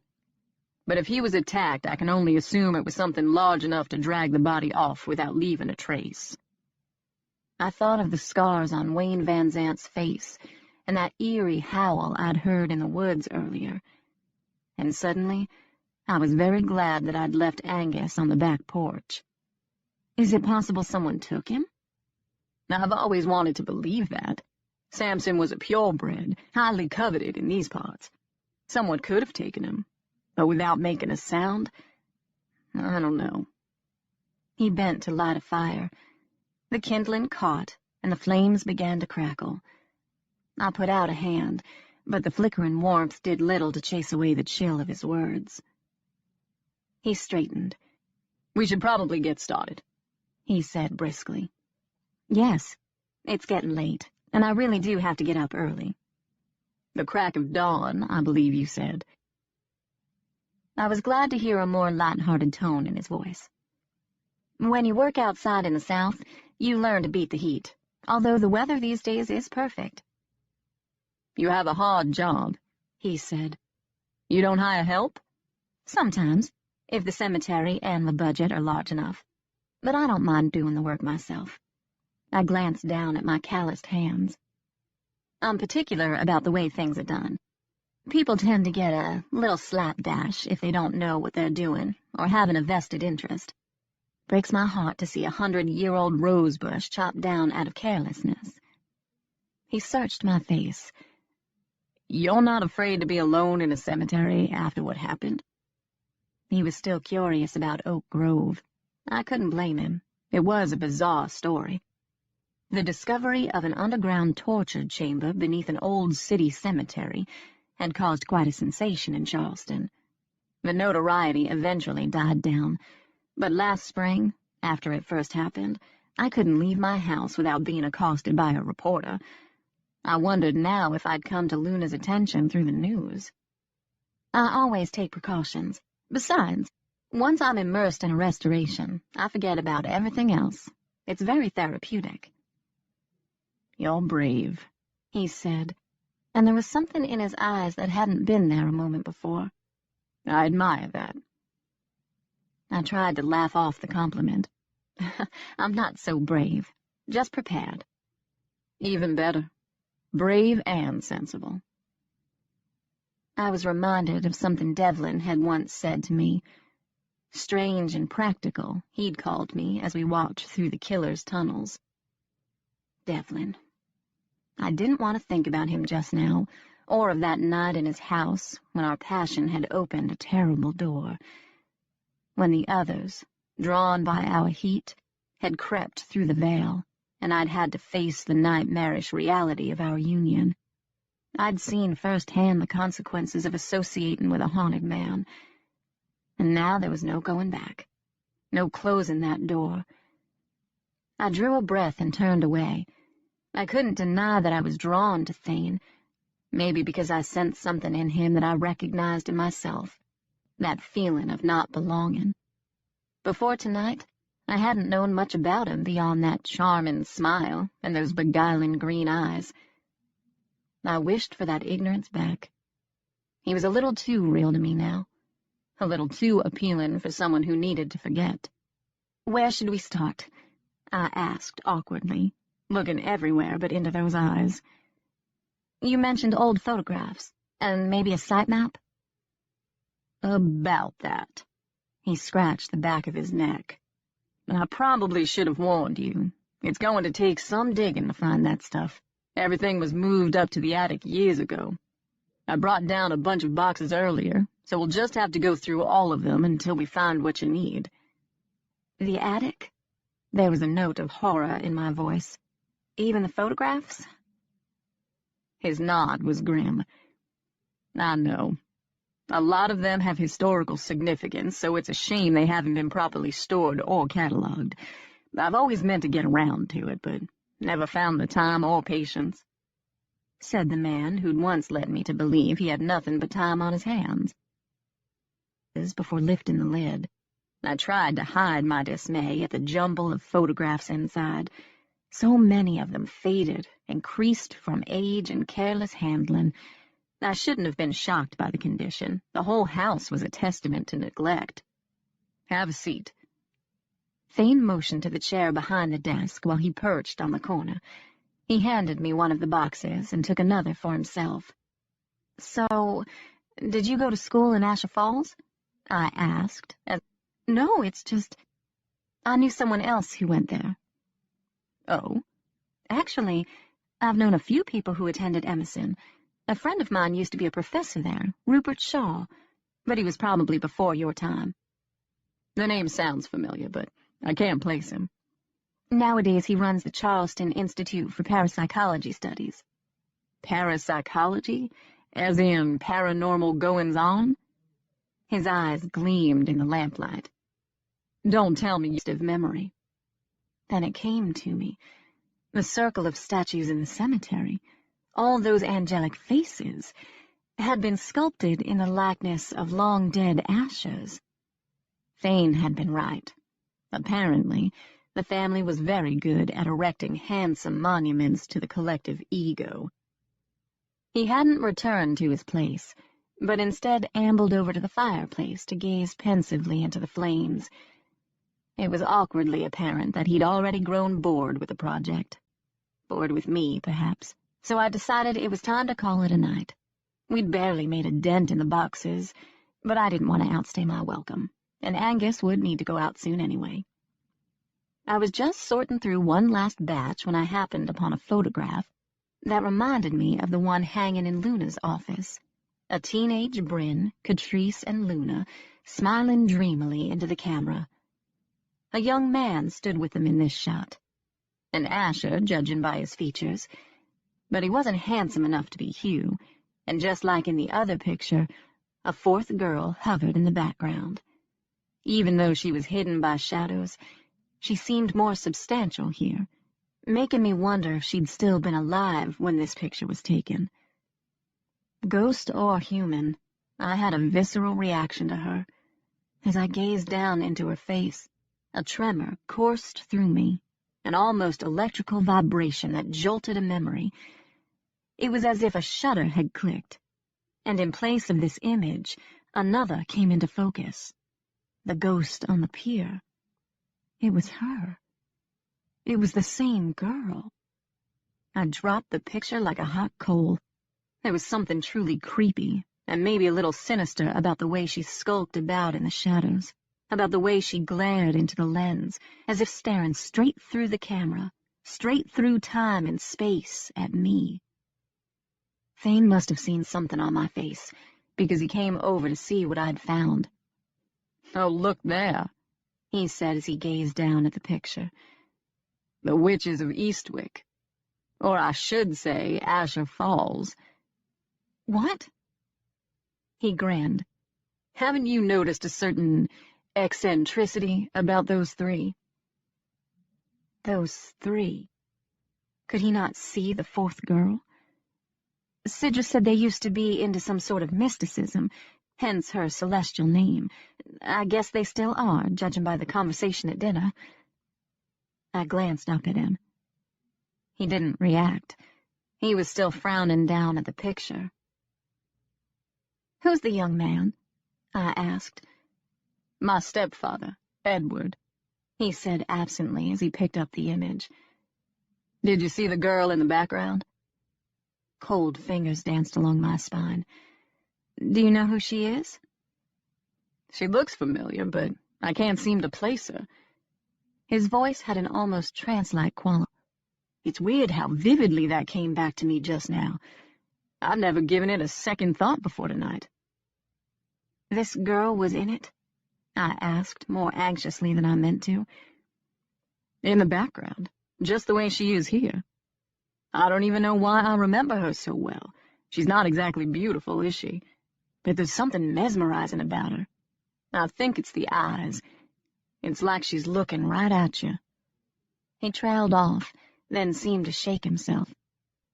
He placed it carefully, almost reverently, on the desk. I thought again of that ghost on the pier, of that curious telepathy I'd felt in her presence, and now here she was, turning up in old photographs, almost as if my very presence had conjured her. "What happened to her?" Thane shrugged. "A fire, I think. No one ever wanted to talk much about her." A shudder of dread went through me, though I had no idea why Freya pattered. I looked up, surprised at the protective note in his voice. "I wouldn't do that." But I had so many questions, and I knew I wouldn't rest until I found answers. I still couldn't shake the troubling premonition that I'd been brought here for a reason. Everything that had happened, all these strange events, was somehow connected to my arrival in Asher Falls. She doesn't have much use for strangers, Thane was saying. It might be best if I go with you to see her. Just let me know when you're ready. I gave a non-committal nod. Thanks. But right now I think it's time for me to be getting home. I pushed up from the desk. Do you want me to help you put everything away? Just leave it. No one ever comes in here. And like grandfather, I'm hoping you'll come back. My smile was also non-committal. We went into the foyer, where the maid waited by the door with my bag. Thane walked me outside. The night was clear and very, very still, the forest a lumined darkness all around us. But where the tree line was broken at the bottom of the hill, I could see the faint glimmer of moonlight on Bell Lake, so lovely and serene from this distance. Not even a ripple betrayed the stir of restless souls beneath. I shivered, thinking of that rising mist, and pulled my sweater around me as I drew in the crisp, pine-scented air. Thane took my nation. He wanted to kiss me. I could sense his desire as surely as I felt the night air on my face, and I didn't know what to do about it. I wasn't ready for anything more than a friendship. As we stood in that loaded silence, my gaze moved past him and lifted. I could just make out a silhouette on one of the upper balconies. Not a ghost this time, but pale Asher staring down at us. Uneasy, I tore my gaze from that shadow. I should be going. Before I could protest, Thane bent and brushed his lips against mine. I didn't respond, or reject, but my eyelids fluttered closed, and the nervous excitement that quivered in my stomach was more than a little disconcerting. I didn't want this, and yet I didn't not want it enough to pull away. But Thane had picked up on my reluctance, and he broke the kiss, putting a hand briefly to my face. Soon, he promised, and I nodded vaguely, even though I had no idea what he meant. As I drove away, I glanced in the rearview mirror and saw him at the top of the drive, illuminated by starlight. He stood there, seeing me off, and as I felt an ever so slight quickening of my heartbeat, two things occurred to me. Despite his guilt over Harper's death, he had no ghost. And secondly, I hadn't thought of Devlin at all when Thane kissed me. Chapter 15. When I got home, I went straight to the back porch to see about Angus. He was waiting at the door to greet me. I gave him a little extra attention before I let him out, and he rewarded me with a tail wag, which I hadn't yet seen from him. He was looking so much better, and I thought his coat even had sheen in the moonlight. That may have only been wishful thinking, but I wasn't imagining his response to my TLC. He pressed up against me, those dark eyes shining with appreciation. "It'll soon be bath time for you, mister," I told him. "I've mollycoddled you long enough.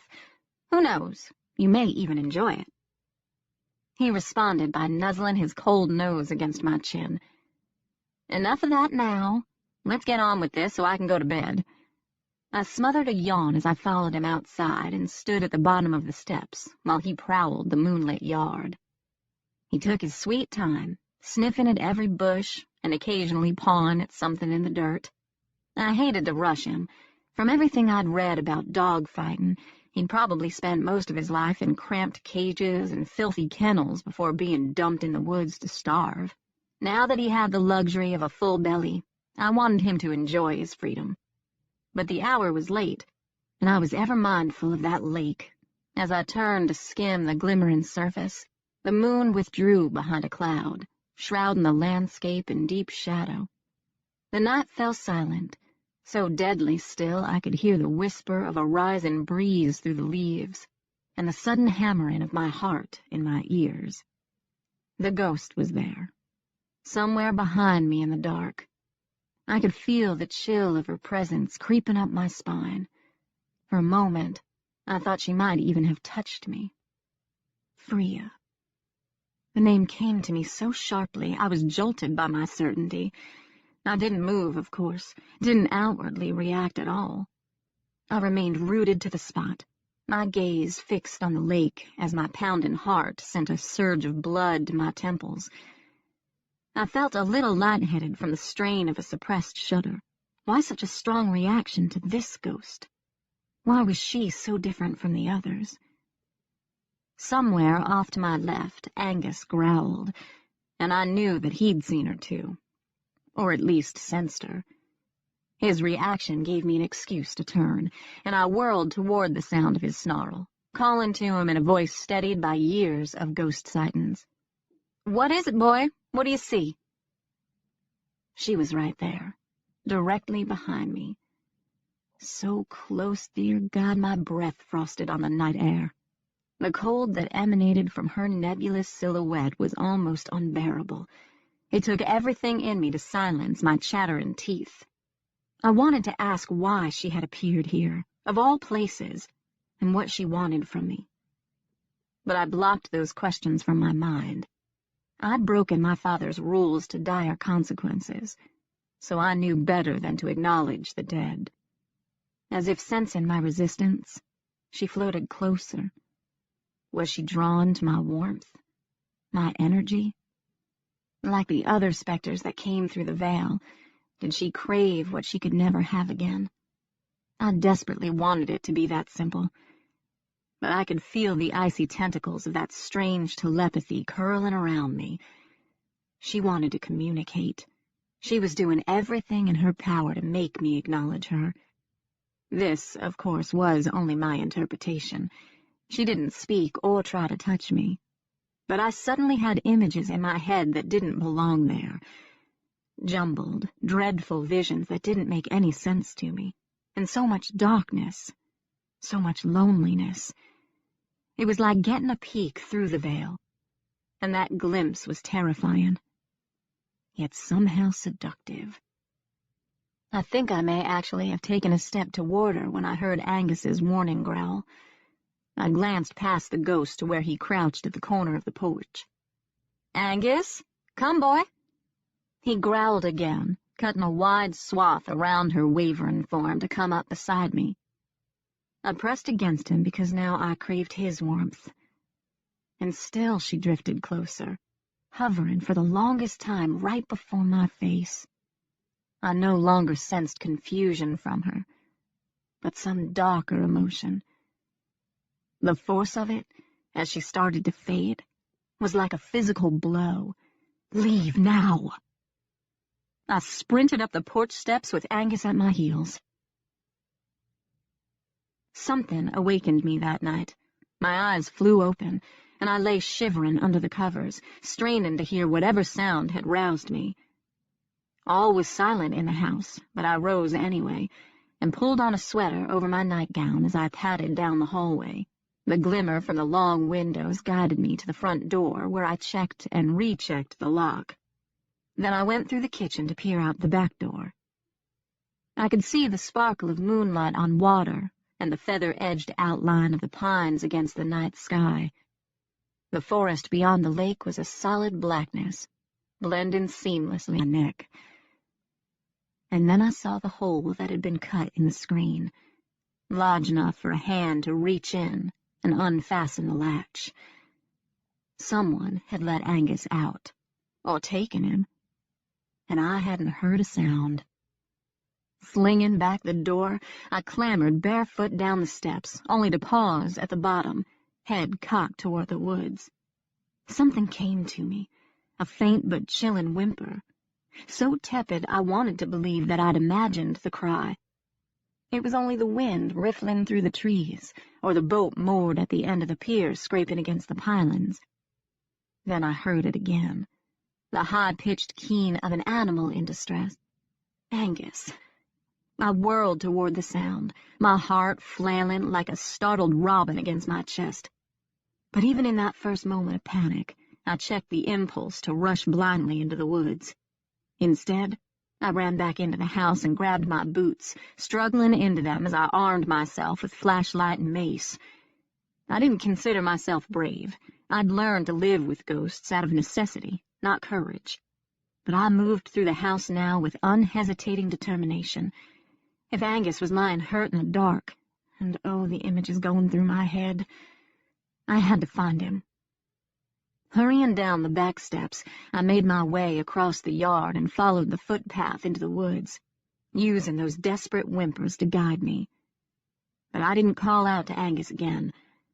I had no idea what might lie in wait for me in those trees.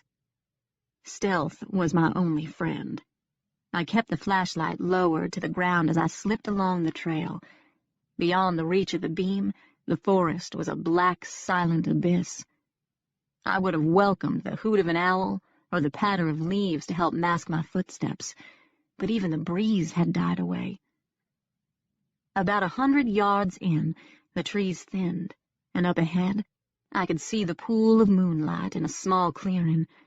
In the center of that circle, a dark form waited. I told myself it was nothing more than a shadow or a bush. When it moved, I stumbled in shock, the hard kick of my heart snatching my breath. Then I played the light into the clearing and saw the familiar gleam of soulful eyes. Angus! I said his name on a gasp of relief. He'd been lying on the ground when I came up, but he rose when he heard my voice and rushed toward me, only to be jerked back so sharply he yelped in protest. An instant later, I saw why. He'd been tethered to a tree with a rope. Icy panic stopped me in my tracks as if I, too, had been bound. My limbs went watery, and no matter how much I wanted to go to Angus, I simply couldn't make my muscles obey. Because in that moment, I was as afraid as I'd ever been. Which might sound strange coming from someone who had seen ghosts since childhood, and who had been the target of a killer not so long ago. I'd known my share of fear, but the terror I felt now wasn't for my physical safety, or even for Angus. I was afraid of something inside me, some unknown part of myself that I was only now discovering, the puzzle piece that connected me to this strange, disturbing place. Drawing a shaky breath, I quieted my racing pulse and forced myself toward Angus, only to freeze once more, not in fear this time, but from the warning bristle of my every nerve ending. I didn't know what had set off that alarm.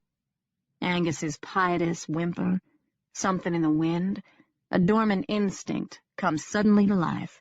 Whatever the trigger, I paused there, one foot in front of the other as I slowly angled the beam along the path in front of me. I almost didn't see the thing. The camouflage of leaves and pine needles was so clever. It was only by pure luck that the light caught the gleam of metal. So complete had been my absorption in the metaphysical that I'd lost track of the real menace. Someone had taken Angus from my porch and tied him to a tree in the woods. This was no random act of cruelty. There was a very dark purpose behind the action. Grabbing a stick from the forest floor, I swept aside the debris on the path to reveal the jagged teeth of a steel trap, an enormous one, much bigger than the size needed for a human leg. But in that first moment, I had no doubt about the motive. It had been placed at the end of the path directly between Angus and me. Someone had brought him here to lure me into the woods. But why? Instantly I thought of that hidden grave, and the reaction my revelation had provoked. I hadn't imagined the tension at dinner, nor Hugh's overly casual attempt to explain it away. I hadn't imagined Luna's response either. I'd dropped a bombshell at that table, and now someone felt threatened. I eased toward the trap as if sidling up to a coiled snake. Using the sharp end of the limb, I poked at the spring until the metal jaws snapped shut with a clatter that shook me to my core. The sound reverberated through the woods like the shock of an unexpected thunderclap, startling roosting birds from the treetops. I didn't glance skyward. Instead, I peeled my gaze on the clearing and the surrounding woods. Was the perpetrator nearby, waiting to hear that sound? I felt vulnerable and exposed, armed with only that can of mace. The thought crossed my mind that I should take cover and wait to see who came out of the woods, but I had to get to Angus, and besides, whoever had set the trap might be long gone. For all I knew, the intent was to leave me until morning, giving wild animals a chance to pick up the scent of my blood. Taking a deep breath, I aimed the light across the clearing where the path resumed to Tilly Pattershaw's house. Nothing stirred on the trail, so I shifted the light, only to jerk my hand back, fixing the beam on a telltale mound of leaves and pine needles where another trap had been concealed. I stepped into the clearing and turned in a slow circle with the flashlight. The traps were all around us. It hit me then. I wasn't the quarry. Angus was being used as bait to lure something out of the woods, something that could come from any direction, something big enough to drag a body off without making a sound. I felt it in the wind then, that terrible dankness, the bone chill of an ancient evil. All around me the leaves began to whisper and sigh, like the release of a pent-up breath. Amelia. Amelia. Everything went deathly still except for that whisper and the roar of rushing blood in my ears. And then the breeze gusted, swirling dead leaves across the clearing, and somehow I was released from the grip of my paralysis. I rushed to Angus and dropped to the ground beside him. He didn't appear to be hurt, but when he pushed his nose against me, I smelled an odd chemical scent on his breath and wondered if he'd been drugged. That would extend tension, and I cursed myself for not having had the foresight to grab the utility knife from the pocket of my discarded cargoes. Come on, come on. I worked until my fingernails were in shreds, but I still couldn't budge those knots. Behind me, one of the traps sprang shut, and as I jerked around in shock, I lost my balance and went sprawling to the ground. I watched in terror as a shadow detached from the deeper darkness of the woods and rushed into the clearing. Angus whirled and crouched, but he didn't try to attack. As the shape took form, I thought the wraith-like creature before me must surely be a ghost. But as she moved into the moonlight, I glimpsed an aged face, framed by a mane of unkempt gray hair, and somehow I knew who she was. Tilly Pattershaw. Like me, she wore boots and a white nightgown topped with a heavy wool sweater. She was slight, frail, I thought at first, but in her gloved hand she wielded a knife, some long, fearsome thing that she swung over her head as she simultaneously grabbed the tether and pulled it taut. The knife slashed, cutting clean through the rope. I was so astonished by her sudden appearance and behavior, I hadn't moved or uttered a sound, but now I scrambled to my feet as the howling grew louder. Her gaze went past me to the trees, and I thought I saw her shudder. "Get out of the woods, girl!" The wind whipped at her long, wiry hair and tore at the hem of her gown. "What about you?"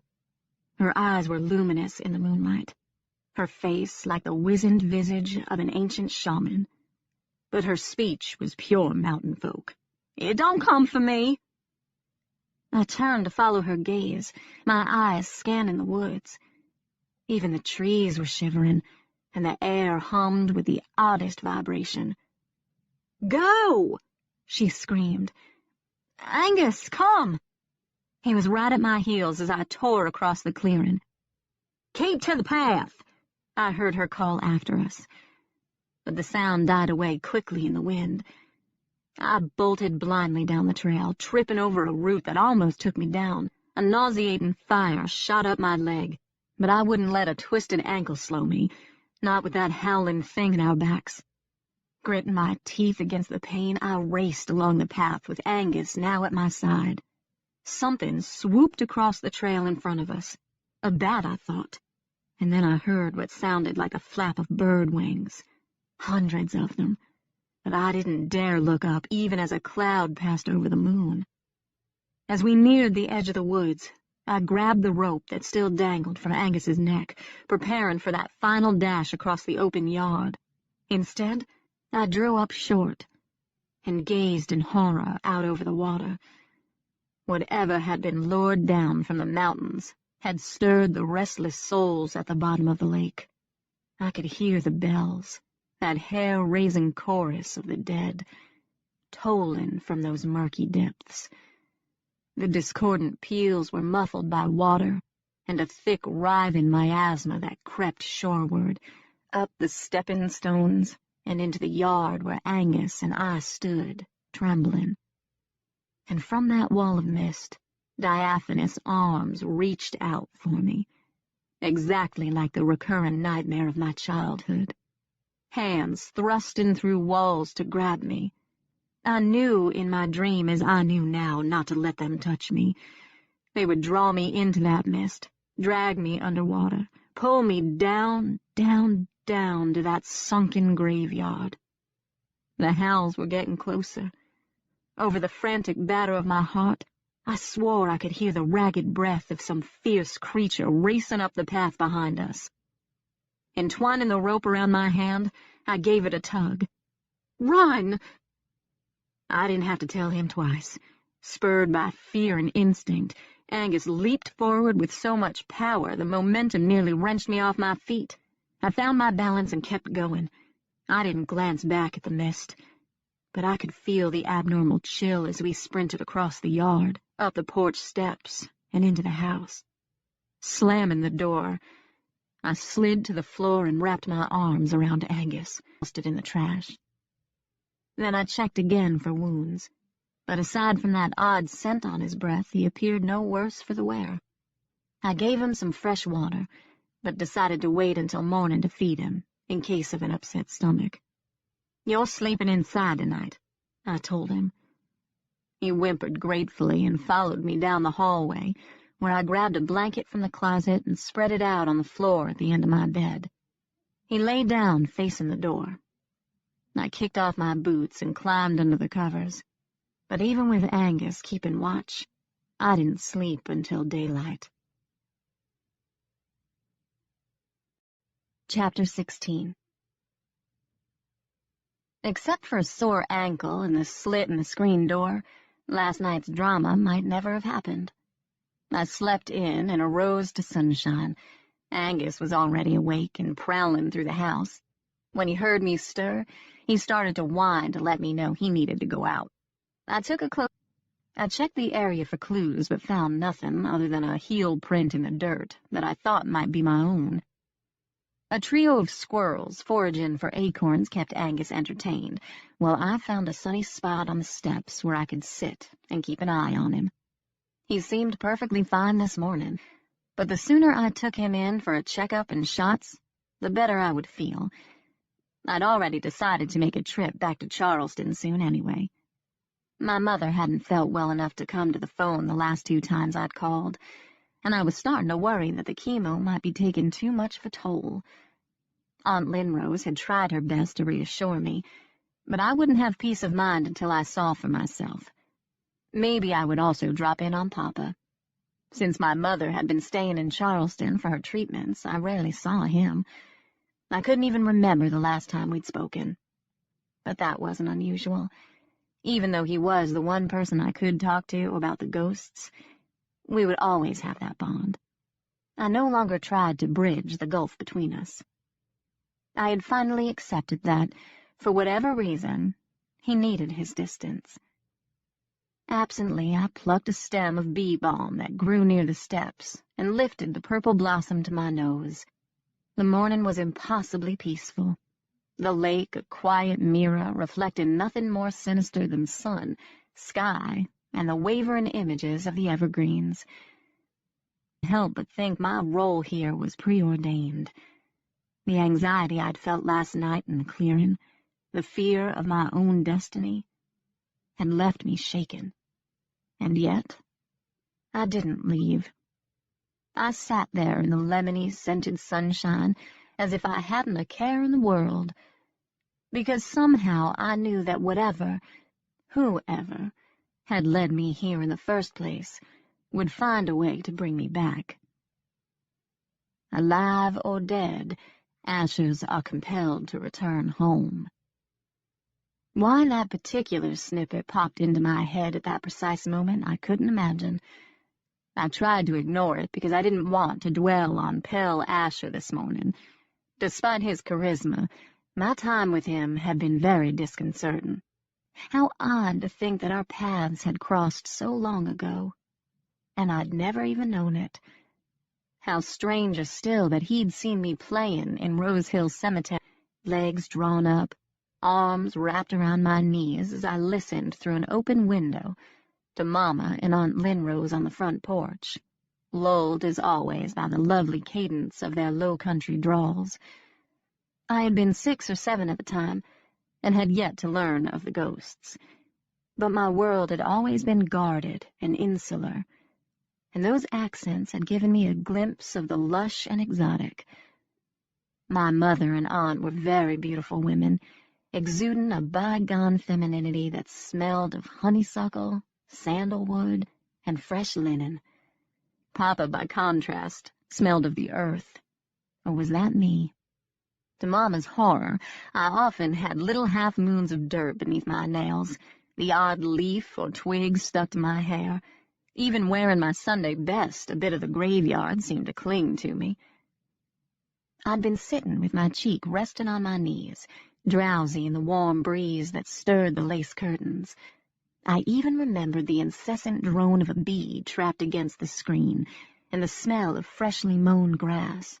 It was a typical summer afternoon, dreamy and hypnotic, until the sudden anger in my aunt's voice brought my head up. I'd never heard her speak to my mother in that tone. "Do you have any idea what I would give to be in your shoes? You have a husband and a daughter who love you. What more do you want?" "You don't understand." There was a long pause, during which I'd held my breath. I didn't understand much of that conversation, but I knew it was serious because my aunt never raised her voice. She doted on Mama.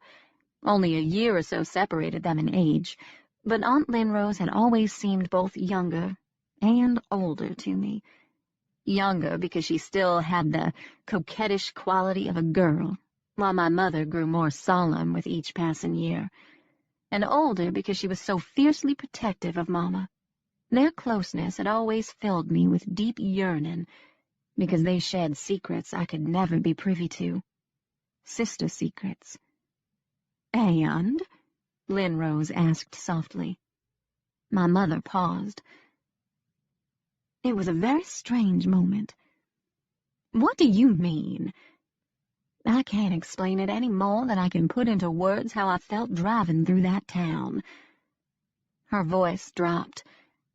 It's as if the soul of that place has been eaten away. The people, the houses, even the very air seems befouled. I can't stand to think of my little girl in such an awful place." "You don't have to. She's right here with you, exactly where she belongs. For now." In the ensuing silence, I could imagine my mother's hand going to her throat, plucking nervously at the gold cross she always wore. "Oh, Lynn, I've been so weak. I've never let that child fully into my heart, because I was so afraid someone would come for her." "They won't. How can they?" "You know how. Too many years have passed. She's ours now, Etta. Just accept it as a blessing and let that child into your heart," Linrose murmured, but I had heard something in my aunt's voice, a palpable fear that made me shudder now in memory.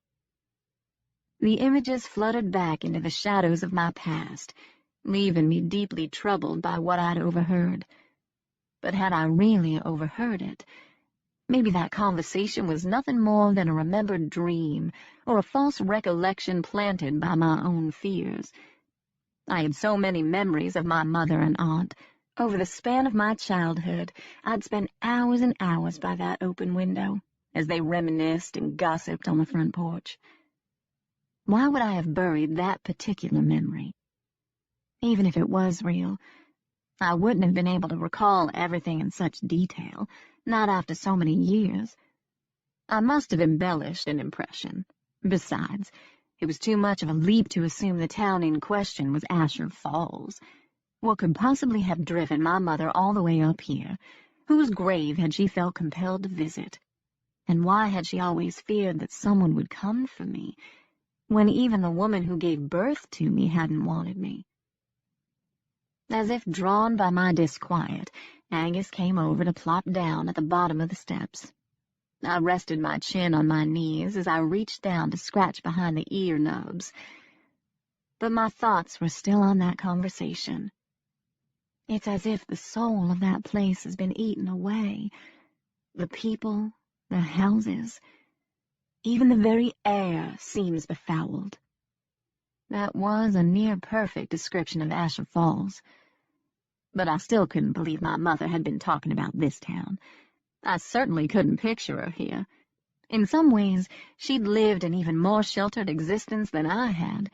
She knew nothing of the ghosts and had scoffed at any mention of the paranormal, especially the stories Papa had told me of his childhood in the mountains. The sun was warm on my shoulders, but I found myself shivering. The longer I stayed here, the more convinced I became that my restoration business had not been picked randomly from a phone book or the internet. My arrival was part of a design, a grand scheme that went back to those days in Rose Hill Cemetery, when Pell Asher had watched me play among the dead. After I loaded up my tools, I came back around the house to collect Angus. A woman stood at the end of the pier, tossing something into the water, and my heart lurched until I reminded myself a ghost wasn't likely to appear before dusk. And anyway, even though she had her back to me, I recognized Tilly Pattershaw's slight form. Angus still lay in the shade watching the squirrels, and I thought it odd that he hadn't barked when she came up. He didn't seem the least bit alarmed by her presence. In fact, he looked half asleep.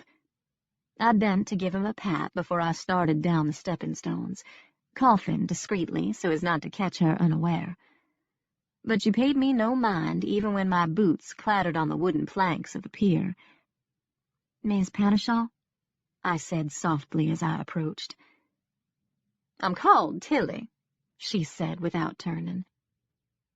"Good morning. I'm Amelia. I know who you are, girl. I guess Luna told you that I'd be staying here for a while. Thank you for getting everything ready for me, and thank you especially for your help last night." I moved up beside her at the railing. "I don't know how I would have gotten my dog free if you hadn't come along when you did." "I'm not here for thanks," she said stoutly. "I never thought you were. Still, I'm very grateful." I motioned toward the house. "Someone cut a hole in the screen and took Angus off the porch last night. You didn't see anyone else in the woods, did you?" "I saw no one but you, girl." Her gaze darted over me, and I felt the oddest quiver at the base of my spine. I wasn't afraid of Tilly Pattershaw, far from it. I was genuinely happy to see her. But there was an undercurrent in her voice, the shadow of something dark in her eyes that made me grip the railing until my knuckles whitened. It was only with some effort that I was able to relax my fingers. "You did notice the traps that were set all around the clearing, didn't you?" "Don't you worry none about that." She tossed another handful of... She was a plain woman, but I found great beauty in the movement of her hands, encased though they were in a pair of cotton gloves. She wore her gray hair scraped back in a bun at her nape, a harsh style for such a careworn complexion. But the wind-loosened tendrils gave her face an unexpected sweetness that belied her gruff demeanor and shadowy eyes. She was a woman of contrasts, I thought, and I liked that about her. I made a slight movement, and she glanced up. her eyes revealing a flutter of emotion before she quickly returned her attention to the water. "Luna said your house is down that path," I said. "Is it close by?" "Close enough." "Do you come here often to feed the fish?" "I come here to visit the cemetery." "The cemetery? You mean the one down there?" I glanced into the murky depths and shivered. "You had family in Thorngate?" I asked carefully. "Most of my people are buried in Georgia," she said. What about Freya, I wondered. Thane Asher told me that the bodies weren't moved before the water rose. Is that true? He told you right. They're still down there, right under our feet. The Fougarins and the Hibbards, and those poor little Moultrie boys. My girl knew every last one of them." I glanced at her, startled. "What do you mean?" She hesitated, but the motion of her hand was steady. "She used to come here to read the headstones when she got lonely. She knew all the names by heart. They were her friends, she said, and the graveyard was her hideaway, her special place." I felt that tingle along my spine again. I had a place like that when I was a child, Rose Hill Cemetery. It was my special hideaway, my sanctuary, the only spot I ever felt truly safe. She nodded.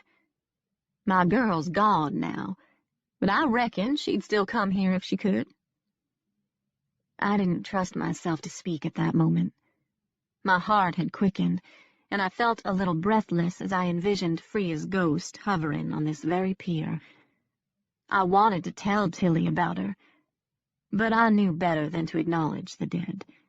And I knew, too, that the restless spirit of a loved one rarely offered comfort. It was far better for Tilly to think of her daughter at peace. Still, I couldn't help wondering if she could sense Freya's presence here, if she somehow knew that her daughter lingered. Was that why the ghost had told me to leave so vehemently? Was I intruding on her peace? Her sanctuary? I didn't think so. It had been my experience that places were rarely haunted. People were haunted. I turned back to Tilly. "You say your family is from Georgia?" "Union County," she said. "I was born and raised in the shadow of Blood Mountain." "How long have you lived here?" "Since I was a girl. I was 15 when I left home. I came here to study with a midwife.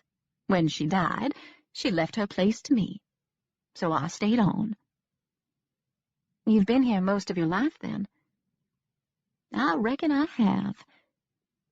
"It's beautiful country," I said. Her eyes lifted to the mountains, and she shivered. "Are you still a practicing midwife?" "I gave that up years ago." She glanced down at her gloved hands. "Just as well. Not many babies being born around here these days. I guess when businesses started to close, a lot of people left town." Her gaze went back to the mountains. "The lucky ones." "What do you mean by that?" When she didn't answer, I touched her sleeve and felt a slight tremor go through her. "Why did you come into the woods last night, Tilly? How did you know I needed help?" "Sound carries at night," she said. "Did you hear the howling?" I asked urgently. "I heard your dog. I could tell he was in trouble." "But you told me to get out of the woods. You said something was coming." I studied her face. "What was out there last night?" Her voice hardened. "You ask too many questions, girl." "Because I need to know what's going on. Strange things have been happening ever since I came to town. What's out there in those woods? What lives up on that mountain?" She turned with a scowl. "It don't live in the woods, girl, or up on that mountain. It don't live anywhere because it's not anything." The hair at my nape lifted as I looked into her eyes. "But I've felt it in the wind. I've heard the howling. It's out there. I know it is.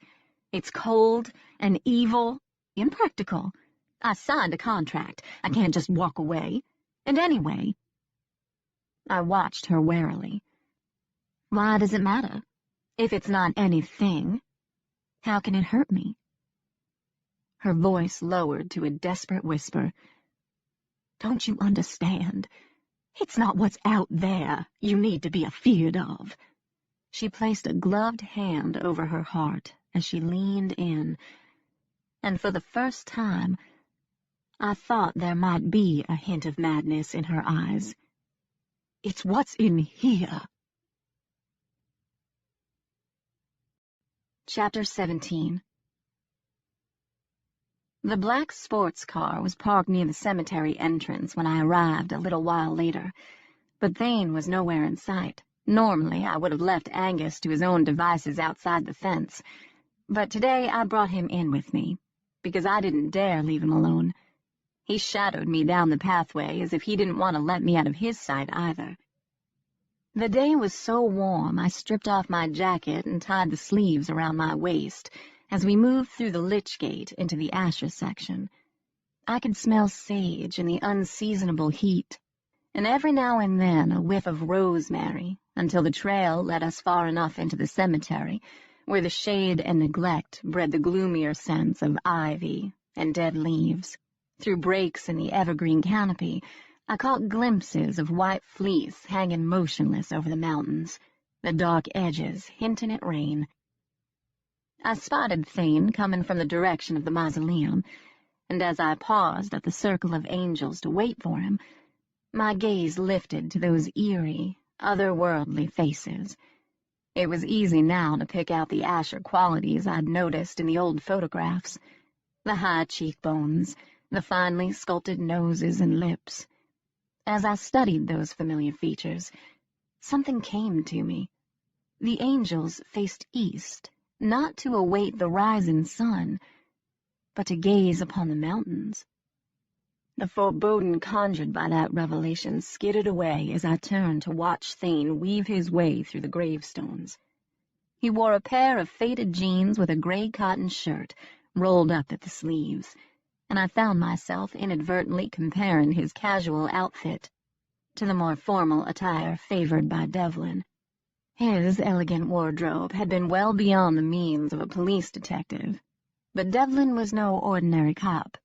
He came from old Charleston money, and I imagined his dead parents had left him quite well off, so that he never had to worry about extravagances even after his grandfather disowned him. I still found it more than a little ironic that Devlin had turned his back on everything Thane now strove so hard to reclaim for the Ashers.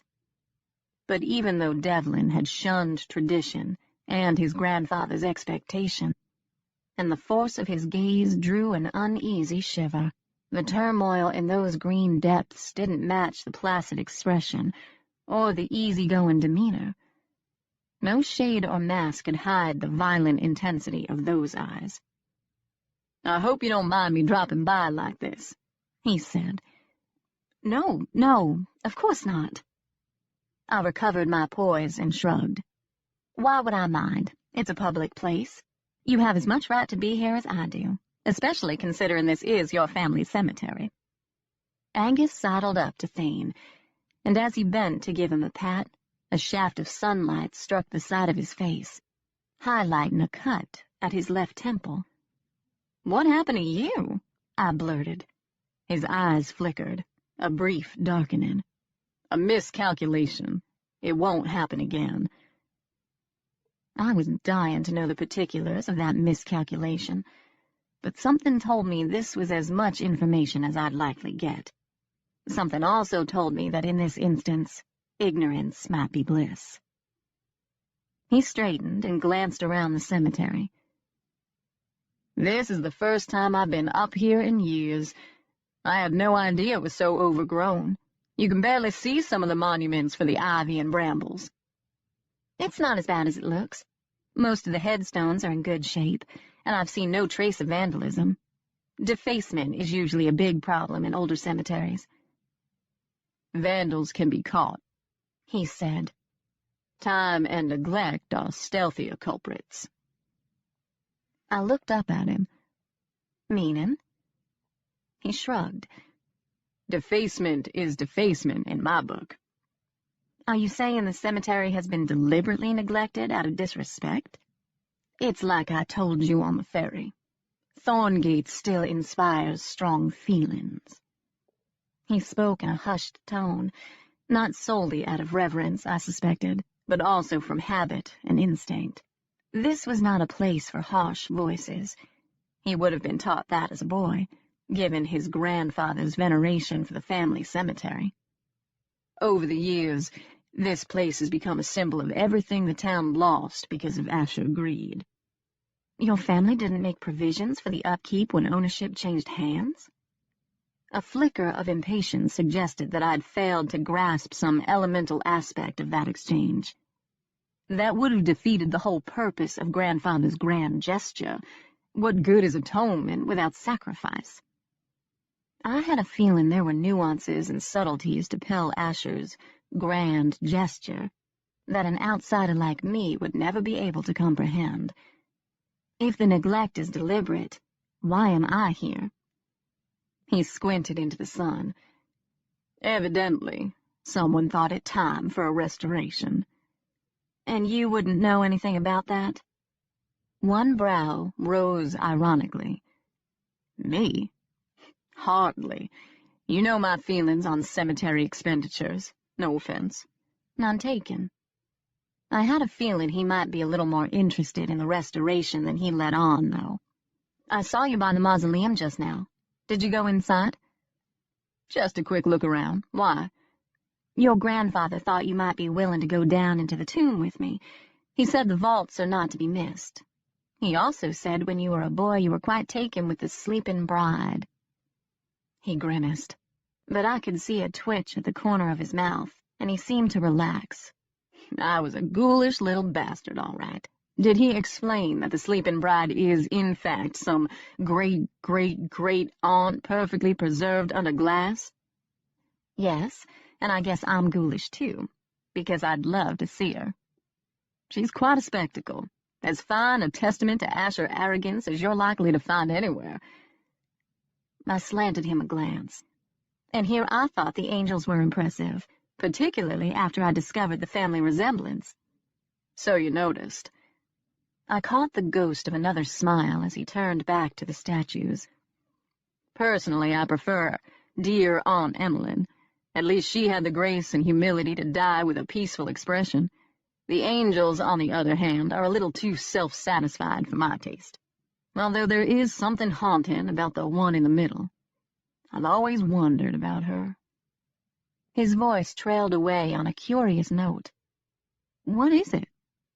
He turned to gaze down at me, and I could have sworn I saw something ominous pass swiftly across his non-Asher features before he shook it off. Nothing. Nothing at all, he murmured, his gaze lingering on my lips. I wondered if he was thinking about last night, because I certainly was. When I'd first seen his car outside the gate, I told myself I would act as though the kiss had never happened. I wasn't so conceited as to think he'd come here to see me anyway, and I certainly wasn't going to place undue importance on such an innocent bus. But try as I might, I couldn't get it out of my head. Like Thorngate Cemetery, that kiss was symbolic of everything that had been lost to me.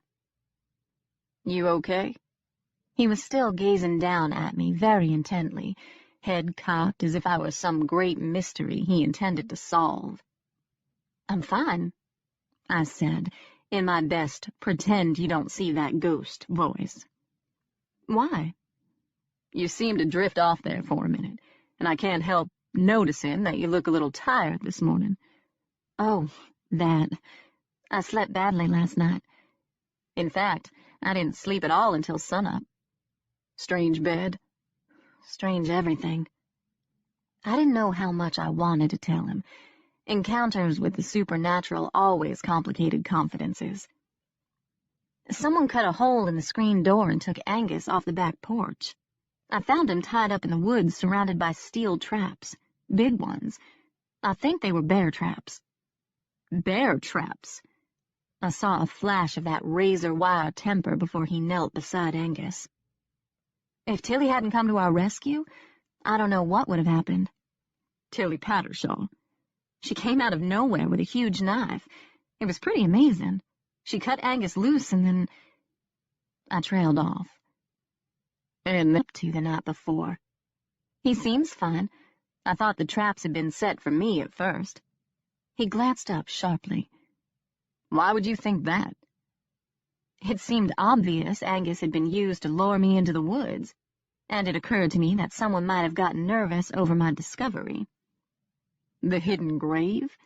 Yes, but then I wondered why someone would place traps all around the clearing when I would be coming from only one direction. They were probably after coyotes, He said. The packs have been unusually troublesome this year. What about wolves? Wayne Van Zandt said he's seen some around here.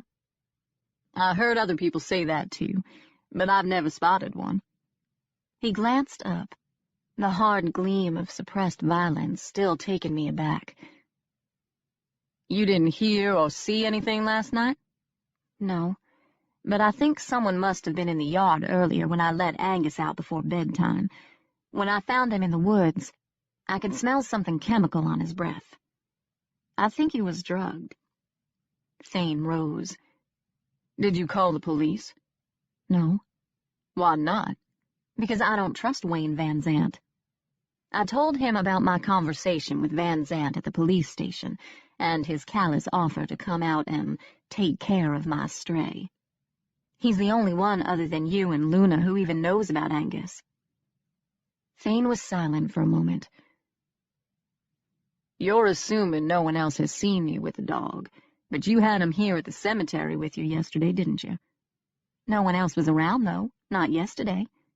Just because you didn't see anyone doesn't mean you weren't seen. I thought about the old man who had appeared in the cemetery on my first day. I hated to think of anyone watching me while I worked, but that man's repulsive behavior had been so unnerving. The memory of him was a shiver up my spine.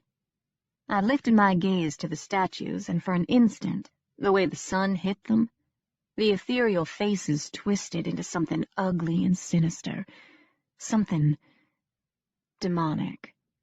It was only my imagination, of course, but I saw that hideous man's features, the pale eyes, the jutting cheekbones, the hawk-like nose, superimposed on the faces of those angels. I shook off the illusion and turned back to Thane. He was still staring down at me, and in that moment I was very glad that he didn't look like the Asher. The silence stretched, punctuated by the stillness of the day. It was strange how the quiet roused my drowsy senses, like a gentle hand wakened someone from a deep sleep. I could still remember the peaceful feel of dappled sunlight on my face, and the comfort and fragrance of earth, ivy, and moss, that fecund perfume so peculiar to old cemeteries. In the distance, draped in the ethereal blue haze of the pine forest, the ancient mountains beckoned. A thorn prickled the idyllic setting, and I suddenly felt very frightened. Not of Thane, not even of that bizarre man with the wagon. I was afraid of those mountains, fearful of something inside me that had responded to the siren call of those seductive peaks. Don't you understand? It's not what's out there you need to be afeard of. It's what's in here. A breeze shuddered through the trees, and as Thane's gaze met mine, back on those looming hills. The sun was warm on my face, and I could hear the pleasant trill of the wood thrushes in the trees outside the entrance. A more peaceful setting I could hardly imagine. And yet, I couldn't resist glancing over my shoulder where mountain met sky in that timeless union. Will you take me to that grave? Thane said at my side, and had I not been so adept at schooling my reaction, I might have jumped. For a moment, I'd forgotten all about him as I contemplated the mystique of those distant blue walls. I turned back around. There isn't much to see. I gave you a thorough description at dinner. A north-south oriented grave decorated with seashells, pebbles, and a headstone without an inscription. Yes, I know, but I need to see it for myself. He surveyed the woods with a frown. That's still Asher land. Now that you've brought it to my attention, I can't just ignore that grave. It's my responsibility to find out who's buried there. His responsibility. Not Hugh's, not his grandfather's. His. I remembered at dinner how Hugh had shrugged aside my discovery, claiming the mountains were full of such remote burial sites, and Pell's main concern had seemed to be that no one had warned me about the laurel bald. I wondered what either of them would say about Thane's interest. Unless someone comes forward with a name, it'll be difficult, I warned him. Unmarked graves are hard enough to identify in old graveyards, but at least one has the help of site maps and descendant recollections. Here, there's not even an inscription to go by. Without the guideline of year of birth and death, you'll have to wade through thousands of records, and that's even assuming a death certificate was filed. The process could take months, years even. The old court I said flatly. Your best bet is to ask around. In a town this size, someone has to know who's buried there. People around here don't like answering questions. They're too afraid of stepping into someone else's business. Did that reticence explain the reaction to the hidden grave at dinner last night? And Tilly's warning about meddling in things I didn't understand. I pushed a strand of hair back from my face. I'd love to help, but I'm committed to the restoration. My first priority has to be the cemetery. That won't leave a lot of free time for tracking down records. It was a cursory excuse at best, because I already knew I would help him. An unmarked grave, no matter how old or remote, couldn't be allowed to stand. Whoever was buried there deserved a name. Deserved to be remembered. Will you at least take me to the grave? I can find it on my own, but it'll save time if you show me the way. I decided not to remind pine and cedar. As we walked along in that perpetual gloom, I thought again of Papa's mountain stories. But why should I waste my time worrying about mythical creatures like vampires and werewolves when my world was full of ghosts? And now I had entered a new world, one of hidden graves, strange winds, and whispering trees. And Thane Asher. He seemed distracted as we walked along, head slightly bowed, eyes on the ground. It seemed to me that the temperature had been steadily dropping the deeper we walked into the woods, and I stopped to put on my jacket. Thane automatically reached over to help me, and I felt a little tingle where his fingers brushed the back of my neck. If he noticed my slight withdrawal, he said nothing. "Can I ask you something?" He nodded without lifting his gaze from the path. At the risk of sounding insensitive, what happened to Wayne Van Zant's face? He shrugged. I can only tell you what I've heard. It's one of those things that people tend not to talk about. There seems to be a lot of forbidden topics around here, I murmured. I caught the edge of a smile. You catch on fast. Anyway, it happened a long time ago, before I came here. So what I'm about to tell you is second- and third-hand information. Take it with a grain of salt. The story goes that he went up to the falls to meet someone one night, a girl he'd been seeing. He was found unconscious the next morning by the pool. He'd been badly mauled and nearly died from blood loss and infection. When he finally came around in the hospital, he didn't remember a thing. Not even the attack? Nothing. But the wounds were consistent with a bear attack. He warned me about wild animals when I saw him the other day. I thought he was just trying to frighten me. But maybe his concern was genuine. Thane swatted a gnat from his face. I wouldn't assign too much nobility to Wayne Van Zant's motives. He's had a chip on his shoulder for as long as I've known him. With good reason, it would seem. Yes, but remember, he's the same guy who offered to take care of your dog. and he would have probably derived a great deal of pleasure from doing so. I glanced over my shoulder where Angus plodded along behind us on the trail. When he noticed my attention, he gave a little whine and came up between us, nudging Thane off the path. "Hey!" I laughed and bent to give his mangled head a pat. Thane, good-naturedly, fell into step behind us. "You got yourself quite a companion," he said. "I know. He's wonderful." "Will you take him with you when you leave here?" I answered without a second thought. "Of course." "He's lucky he found you, then. I'd like to think Samson happened upon someone like you." Maybe he did. But neither of us sounded convinced. Angus soon grew bored of my pace and loped ahead. I called him back because I didn't want him out of my sight in the woods. Now that I know what happened to Wayne Van Zandt, I understand something that Ivy said to me the other day. Thane had moved back up beside me, and our shoulders kept brushing even though I hugged the edge of the path. "What was that?" he asked carefully. His wariness amused me. "You do realize she has a crush on you?" When he didn't say anything, I glanced at his scowling face. "Come on, it's just a crush." "Ivy's not like other girls," he said.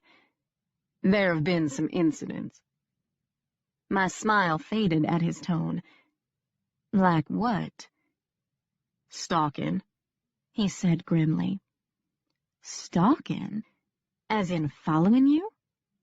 "Yes, and breaking into my car, stealing some personal items." "How do you know it was her?" "Trust me, I know." "What did you do?" He shrugged. "Not much I could do. I couldn't prove it, and I thought it best to just ignore her rather than to make a big deal of it. I figured she'd outgrow it in time." "Has she?" "I'd hoped so. Until the other day, I hadn't seen her around much." He paused. "So what did she say to you?" "That you would never choose an outsider, I thought." "We were talking about the waterfall. She said it was a thin place, a location where the living world and the other world connect." "Like vortexes," he said. "What did Bryn call them?" "Gateways to the realm of the dead," I said evenly. "According to Ivy, people used to go up to the falls because they thought they could glimpse heaven, but now they stay away because they're afraid." Sidra cut her off before she could finish, but I have a feeling she was talking about Wayne's attack. Thane shrugged. "You never know. These hills are full of folklore and superstition. Even the educated aren't immune. You heard the way Catrice and Bryn talked about the mountains." "They do seem to hold them in reverence. Luna, too, I think. She told me her mother used to say that she would wither and die if she left this place."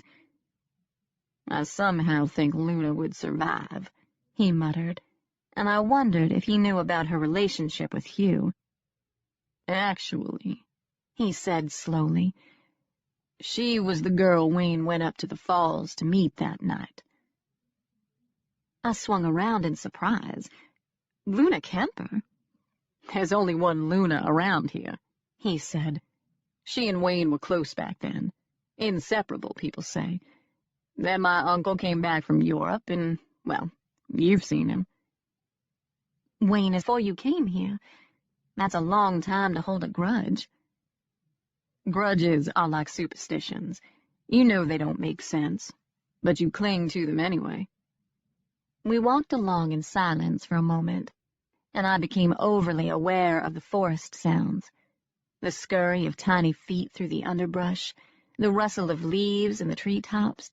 I glanced up, almost expecting to see hundreds of birds staring down at us, but the branches were empty. "When did Maris come into the picture?" I asked. "A few years ago. She was in town visiting a cousin, and someone introduced her to Hugh."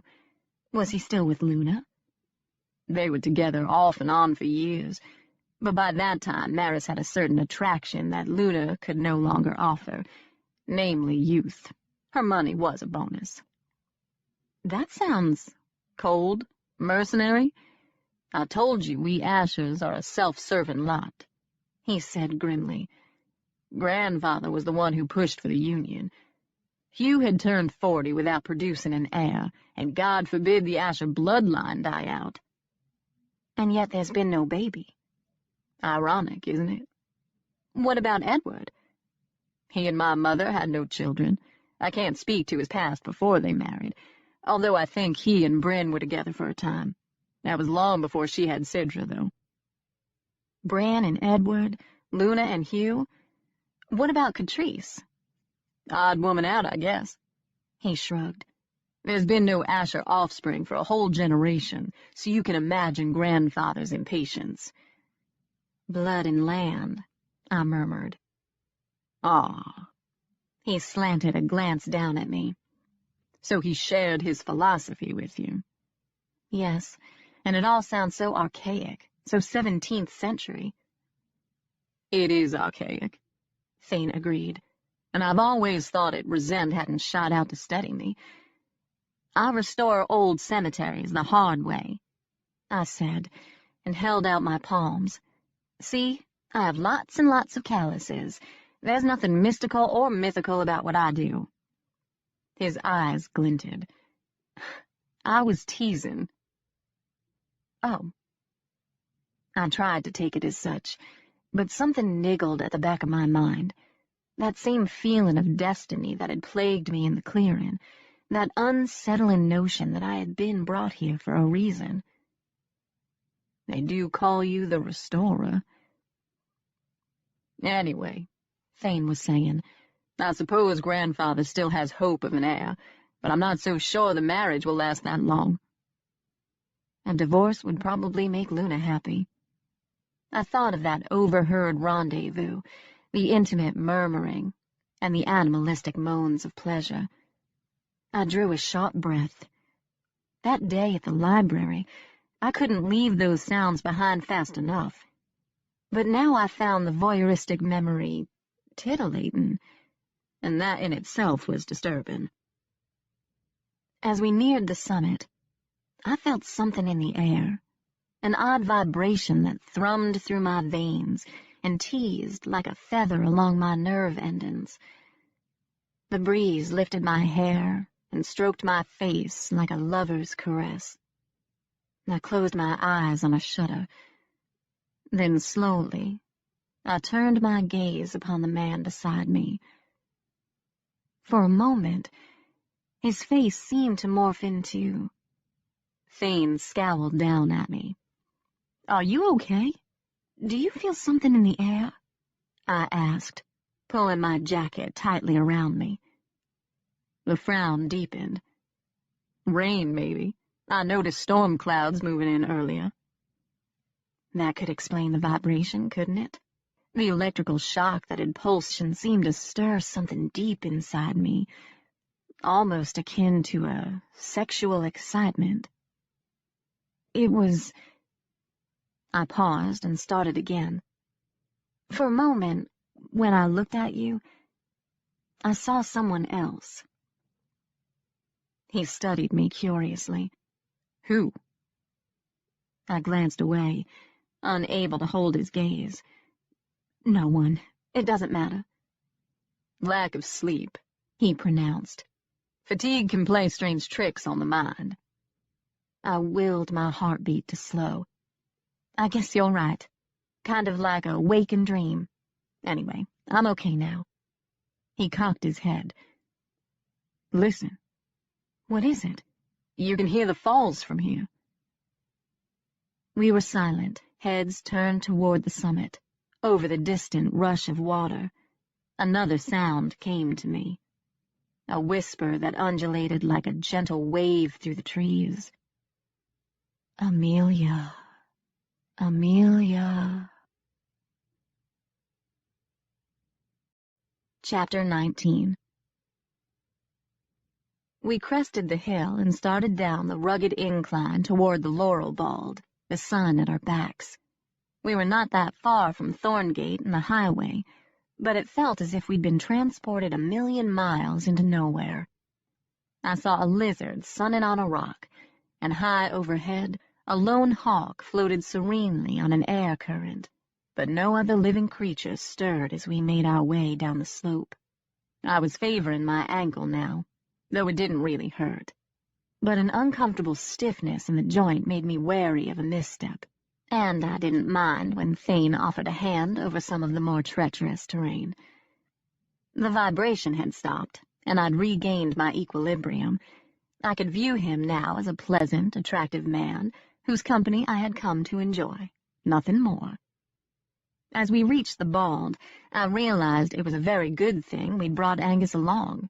In my mind's eye, I'd pinpointed the exact spot where I had entered the thicket.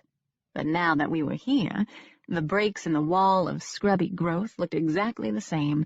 Without Angus to once again guide me through that maze, I would have been hopelessly lost.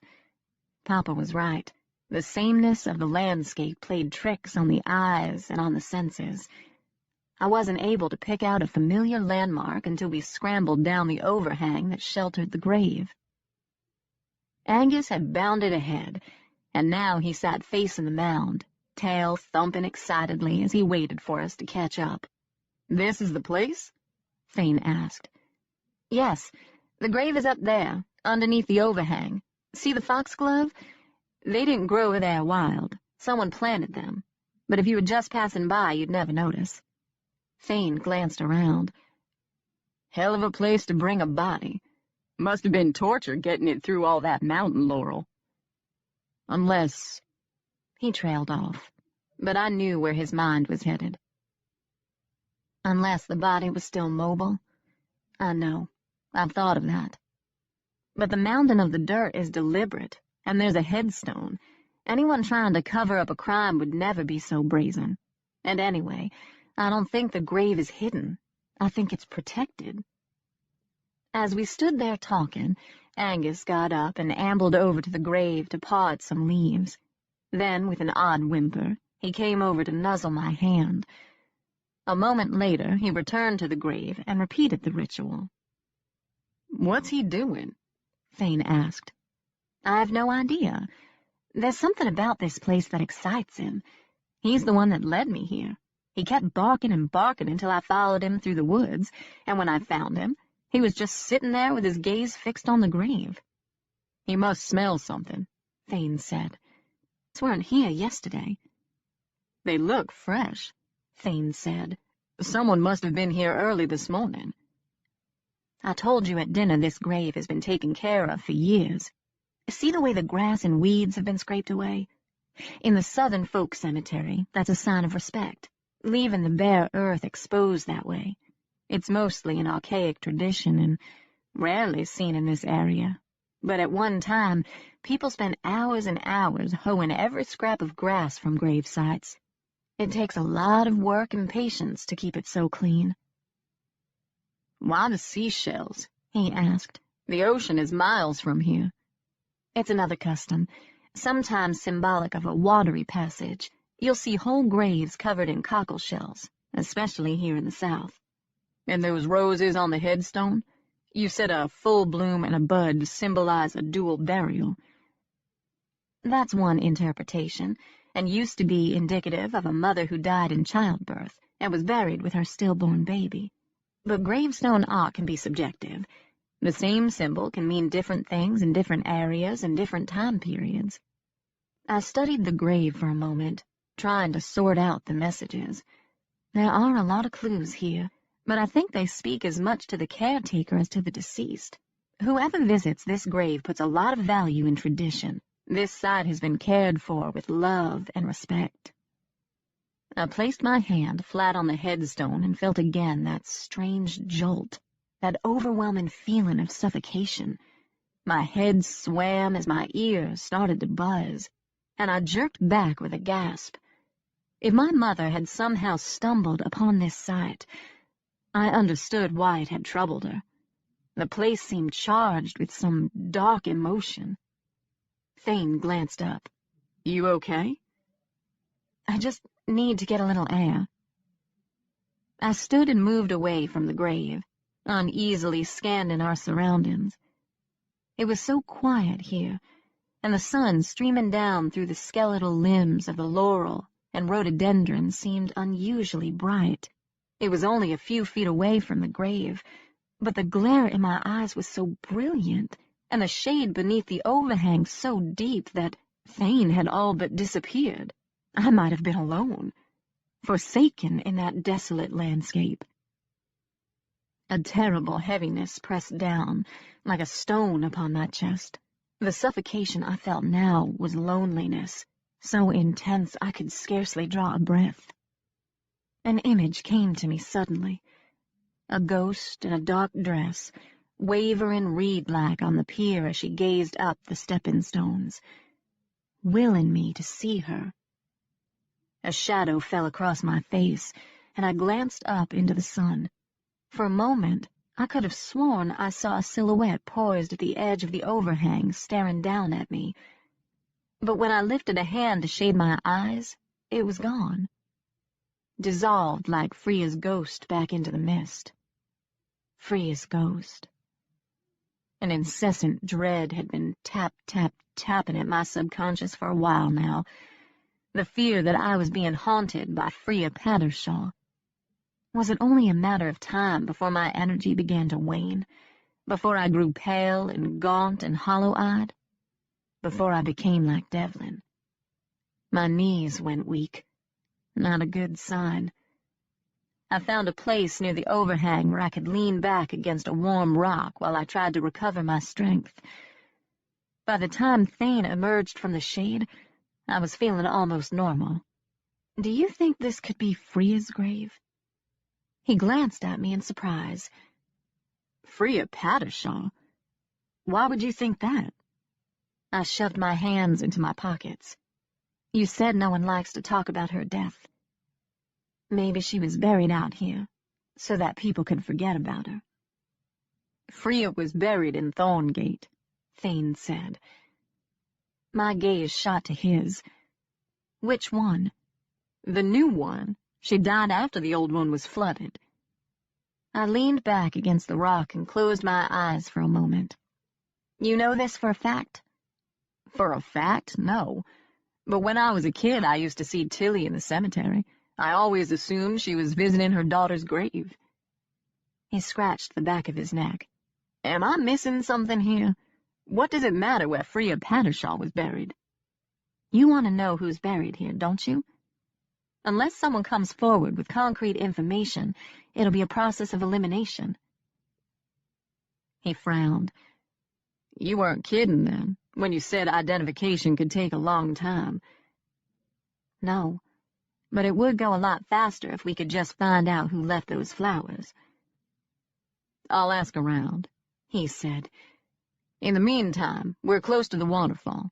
If you still want to see it, I'll take you up there."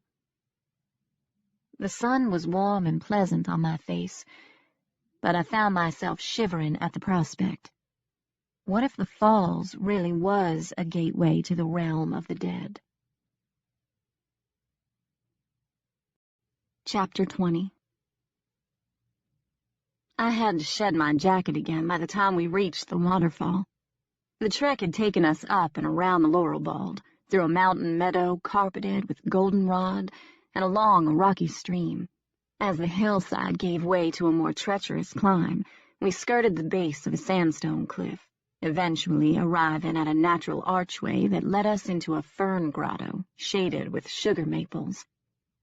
The waterfall was directly in front of us, the upper portion a series of cascades that merged into a single 30-foot drop before plunging into a deep pool at the base of the cliff. All around us, craggy walls honeycombed with clefts rose at least 50 feet.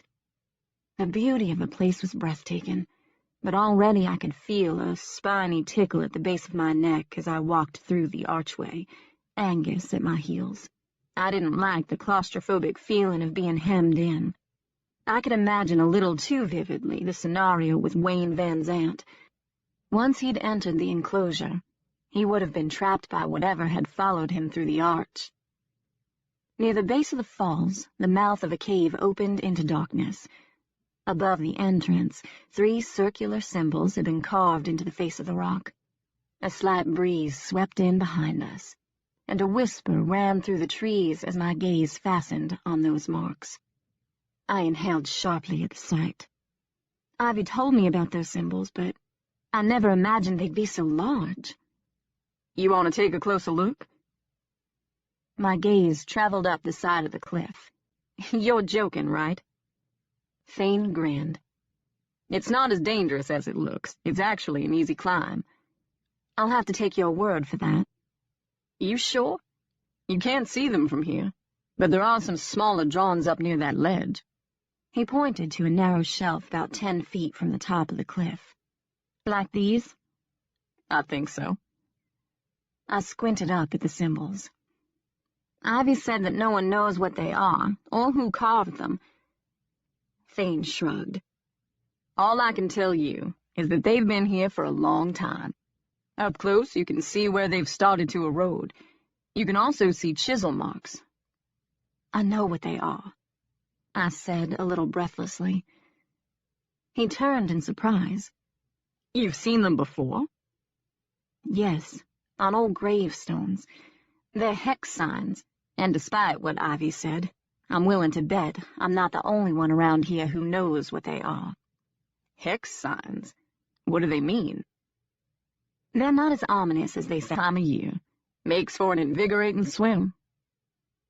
That got my attention. You've been swimming in this pool?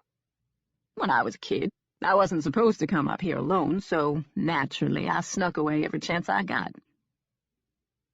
Light struck the cut on the side of his face, making him seem both tough and vulnerable. An appealing dichotomy I was coming to discover. You're braver than I am, I told him. You're the one who works alone in cemeteries. Most cemeteries aren't the least bit scary.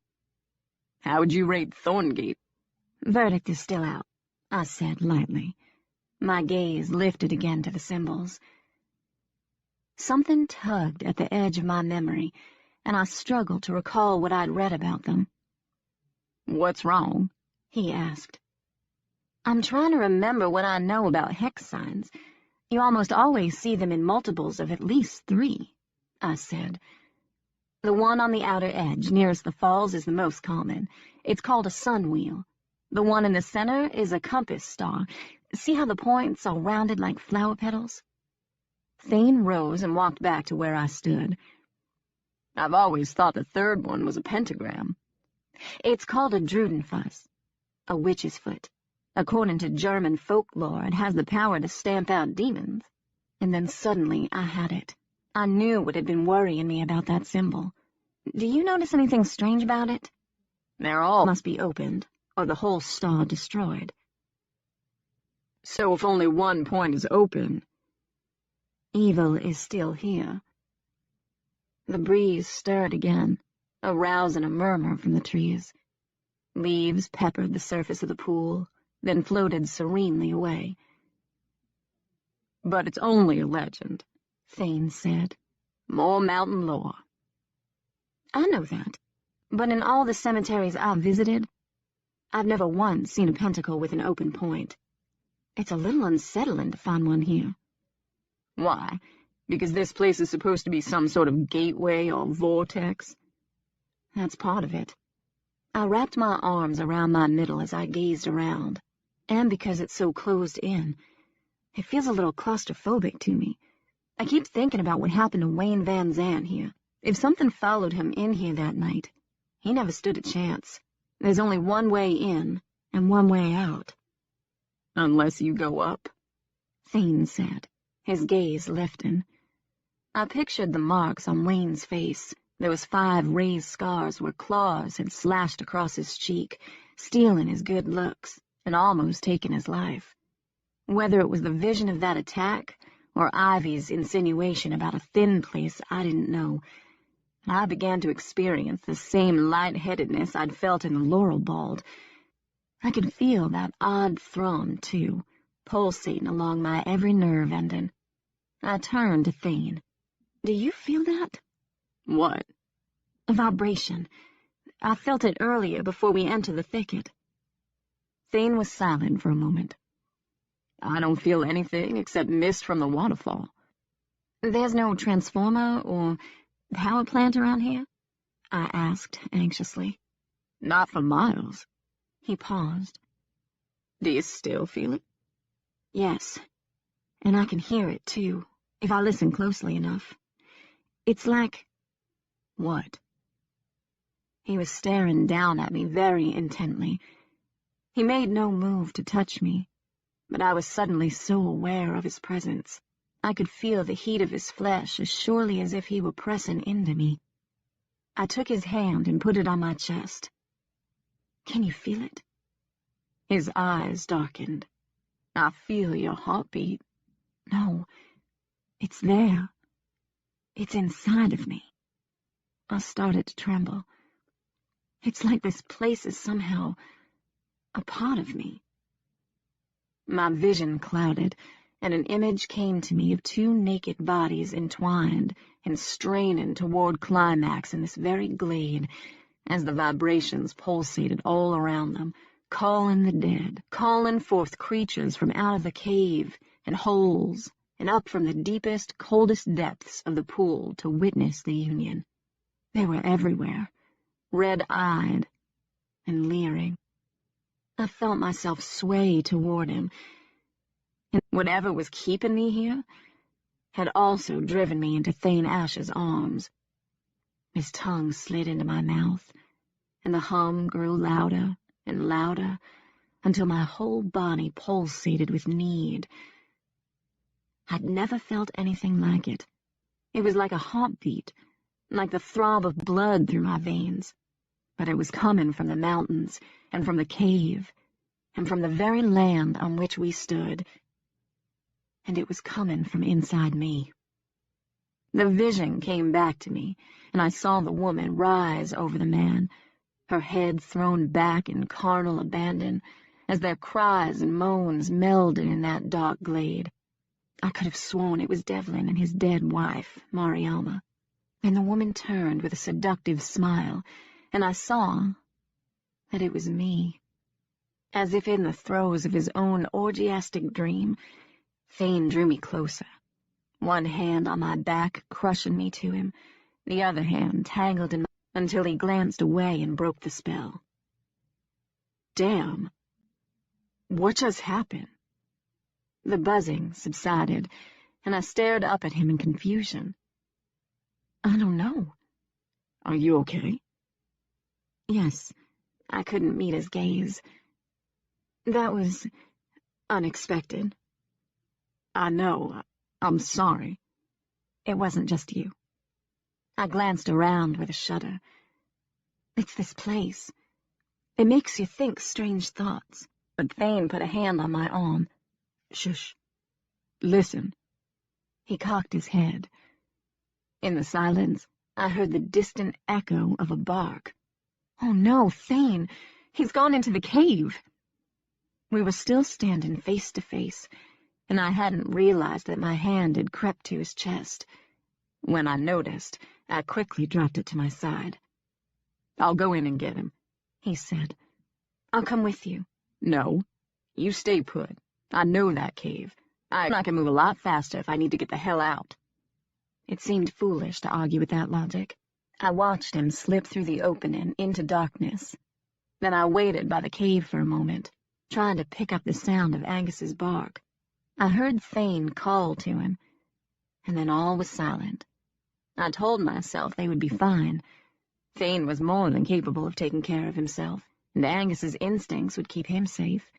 It did no one any good for me to stand there working myself up into a panic. Nor would I dwell on that kiss. I had no idea what had happened, how I had let myself get carried away so quickly, because that wasn't at all like me. I was the cautious, reserved type. Or at least, I had once been. Before Devlin.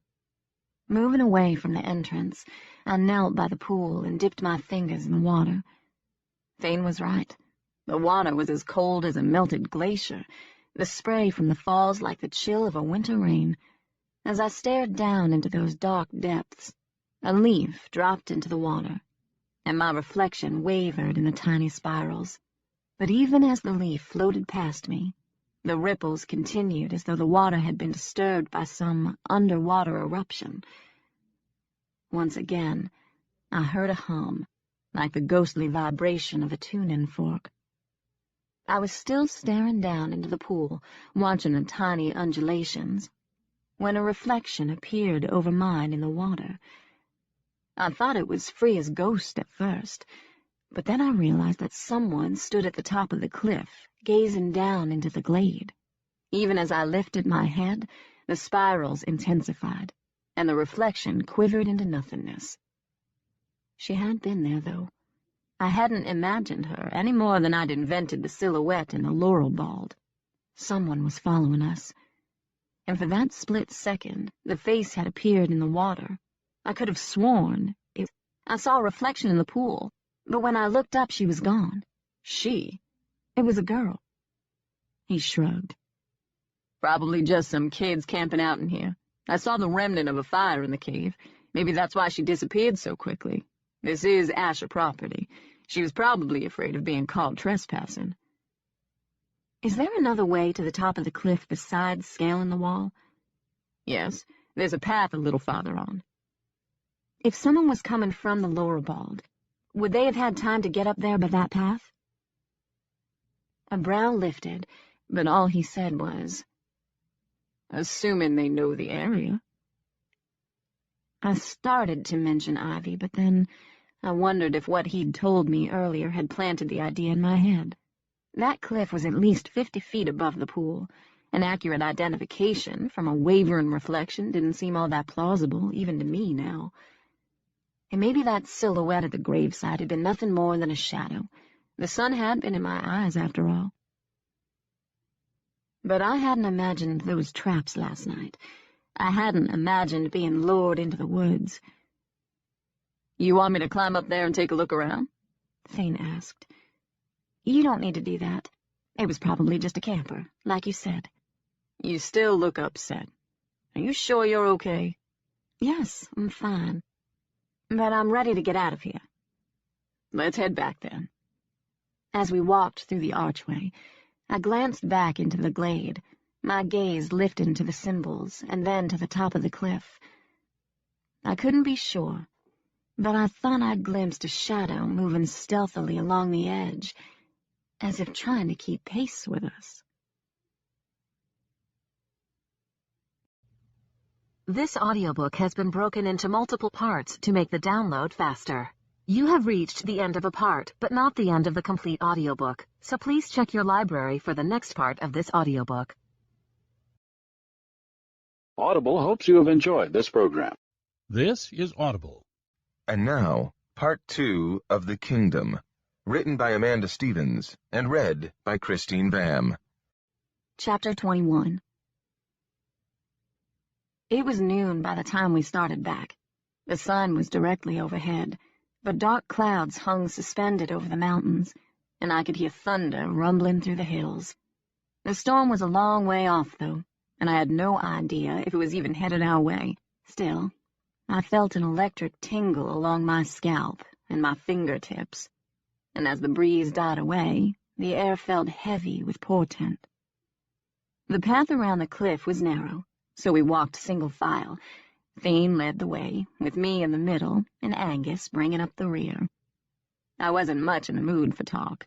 I was still too preoccupied by what had happened in the glade between Thane and me, and I couldn't shake the notion that someone, possibly Ivy, had been following us. I found myself glancing back now and then to see if I could spot her. Thane had gotten a bit ahead of me, and as we neared the forest, he waited for me to catch up before entering the trees. The path widened, and we were able to walk side by side, shoulders brushing. I welcomed his nearness, even as I shied away from any physical contact. He lifted a pine bough that drooped over the path, and as I ducked under, he said, I need to tell you something. I straightened and looked at him. Yes. For a moment, he seemed oddly at a loss, as if he didn't quite know where to start. Yesterday, I told you that I'd gone to your website to look you up, but that's not altogether true. I did go to your website, but I already knew about you. I knew that day on the ferry. I was still on edge, so my tone sharpened. How? I remembered seeing your picture in the paper last spring, after everything came out about Oak Grove Cemetery. Why didn't you say anything? I wasn't 100% certain. That's why I looked you up. I started searching back through some of the internet articles until I found the photograph. You were standing outside the cemetery gates with a man. A cop. He had his arm around you. You were both looking away from the camera, but I had the feeling the photographer had captured an intimate moment. He paused. None of my business, of course, so feel free to tell me to go to hell, but you know what I'm asking, right? And why I'm asking? He turned to stare down at me, and I thought he seemed tense. It isn't just about what happened at the waterfall. My heart gave a painful kick. I know. Well? I drew a quick breath. His name is John Devlin. He was the police detective in charge of that case. I was a consultant for a time. And more? Yes. How much more? It doesn't matter. We're not together now. Why not? I couldn't tell him about Devlin's ghosts. Even if he would have believed me, it wasn't something I could share. Devlin didn't even know about them, and confiding in Thane somehow seemed a betrayal to him. It's complicated. I turned and walked past him up the path. When he caught up with me, I said, he lost his wife and daughter. He wasn't ready to move on. What about you? Are you ready to move on? I closed my eyes briefly. I don't know. I'm not over him, if that's what you're asking. I'm not sure I'll ever be. Is that why you came here? To nurse a broken heart? I came here because I was offered a job, I said flatly. His expression was guarded, the eyes deeply shadowed.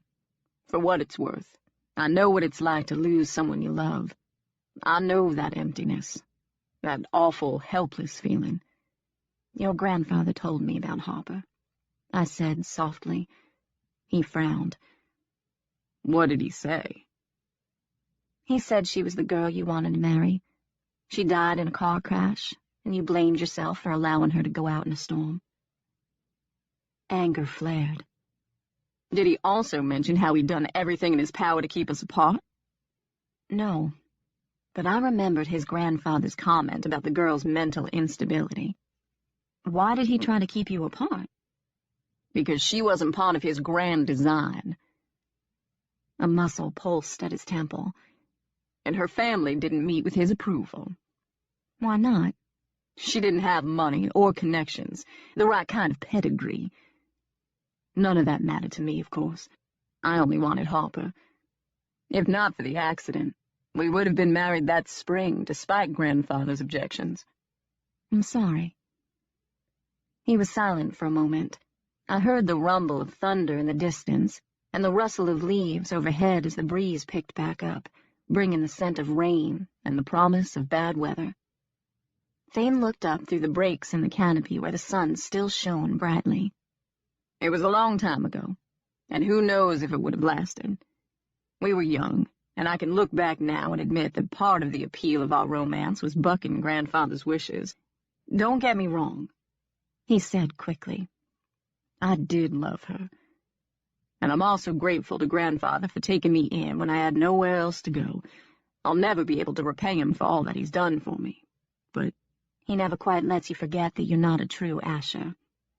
He gave a little laugh. When you say it like that, it sounds pretty petty. No, it doesn't. At best, it must be awkward, and at worst, soul-crushing. He reached out briefly to touch my cheek, his fingers as light as a dragonfly skimming across a pond. He's a fool, you know. We were no longer talking about Pell Asher. It's not his fault, I wanted to tell him. It's hard to let go of the ghosts of your past when they won't let go of you. I didn't want to look at him, didn't want to read too much into his eyes, so I focused instead on Angus, sitting on the path, patiently waiting for us. But my mind was in turmoil. I hadn't expected this, nor did I want it. I wasn't looking for romance with Thane Asher, and yet I couldn't deny a connection that was starting to frighten me. Thane. Don't say it. Don't say anything. I have to. He put a finger to my lips. Life's too short to live in the past, Amelia. Let him have his ghosts. When we arrived back at the cemetery, I turned to say goodbye at the gate. I needed to work for as long as I could before the storm moved in, and I really wanted some alone time to sort things out. That kiss at the falls had left me confused and emotionally shattered. I felt the inevitable tug of war, the desire, always, to return to Charleston, to Devlin, the need for now to stay here with Thane. I should get to work, I said briskly. The old grin flashed. You're not getting rid of me that easily. I think it's time for you to meet the rest of the family. I'm sorry? Dear old Aunt Emmeline, you did say you wanted to see her. Thunder rumbled closer, and he looked out over the cemetery toward the mountains. You're not going to get any work done this afternoon. That storm is moving down fast. And with his words came a gust of wind that swept a flurry of dead leaves across the graves. Along the edge of the forest, the tops of the pine trees started to dip and swell like waves in a dark green sea. And a sheet of rain raced toward us, the patter on the leaves and on the ground like the whisper of 1,000 ghosts. On the heels of the rain came rolling thunder and flash after flash of lightning, and just like that, the storm was upon us. Thane took my hand. Come on, let's make a run for it. We could just have easily backtracked to the cars, but instead we raced through the maze of monuments and headstones, through the lich gate and past that circle of angels with their faces upturned to the storm. Shoving open the mausoleum door, Thane stepped aside for me to enter. Angus came in behind me, shaking water droplets from his coat. It was dim inside, but I could see lightning flashes through the stained glass windows and the shimmer of cobwebs from the corners. The stone walls were cold and felt damp to the touch, and the whole place reeked of mildew and neglect. In the middle of the stone floor, a long set of stairs led down into the dead dark shadows of the tomb. Thane wedged something underneath the door to keep it open, so that what little light was left outside filtered in. I welcomed the fresh air, too, that storm-charged breeze that tangled my hair and stirred the cobwebs. What do you think? He asked. You still want to see her? Yes, only... His eyes glinted. Not afraid, are you? Of Aunt Emmeline? No. I'm not crazy about snakes and spiders, though. What kind of a restorer are you, anyway? The cautious kind. Do you still have your penlight? He dangled the keychain. But I seem to remember candles from before, and hopefully matches. Should I go down alone? That's okay. I've learned to deal with my phobias. You can go first, though. Thanks. He descended into the gloom. Stay close and watch your step. These stairs are steep. Angus, I noticed, didn't follow. He wanted no part of that tomb. I was right on Thane's heels. When he stopped halfway down, I almost smashed into him. What's wrong? I asked breathlessly. Just trying to remember where the sconces are. He went down another few steps and played the light over the stone walls. Ah, here we are. I heard the strike of a match, and then light flared, animating giant shadows on the walls. Cupping the flame, Thane lit the candles, then plucked one from the sconce and handed it to me as he pocketed his penlight. Then he took another candle for himself. We went down the rest of the steps, and he lit more candles at the bottom. The tune was larger than I would have expected, with walls of crypts and vaults that vanished into darkness. I saw the glitter of more cobwebs, the glint of reflected light on sterling silver markers and plaques. The smell of mildew grew stronger, and I could well imagine the creep of black mold in every corner and crevice. "This is incredible," I said, and the stone walls threw my breathless voice back to me. "Too bad we don't have proper lighting," he said. "We'll have to come prepared next time. Some of the carvings and scroll work on the vaults is extraordinary." Was that the tiniest bit of pride I heard in your voice just now? I teased him. He glanced over his shoulder, his face eerie in the flickering light. "I've never disputed the family has taste," he said. "My quibble is with the overindulgence. And speaking of which," he held the candle high, "Emmeline's coffin is this way." He led me through an arched doorway into a small chamber where the glass coffin rested on an ornate pedestal. As he turned to place his candle in a nearby holder, I came up beside him, which is how I happened to make the discovery first. The candlelight reflected in the glass so that I couldn't see anything at first, but as I repositioned, I got my first glimpse of her, and gasped. "Thane whirled. What is it?" I held my candle over the coffin. His gaze dropped, and he said on a breath, "Jesus." Air must have gotten into the container through a fracture or a seam, because the body had started to wither and shrink. The wrinkled skin had turned gray, and "It's okay. The wind blew them out. Let me find the matches." I sensed his body close to mine, and in the deep silence of the tomb, I swore I could hear his heartbeat. Or was it my own? His arm came around me as he fumbled for the matches. I could feel his breath against my cheek, the whisper of his lips in my hair. "Thane?" He pulled me back against him, an arm around my waist, holding me still, as he lifted my hair and licked my neck at the pulse point, as if trying to devour my essence. I jerked away in shock. "What are you doing?" "Trying to find the damn matches." His voice came from the bottom of the stairs. He was no longer in the chamber with me, but the arm was still holding me. In the paralyzed moment before I could react, I felt the hand slide up to my breast, another down to my thigh. A raspy voice whispered in my ear, "Soon." And then I heard the scrabble of claws on the stone floor, a split second before Thane appeared in the doorway with a candle. I whirled, but no one was there. I was alone in the chamber with Emmeline Asher's withered corpse. Chapter 22.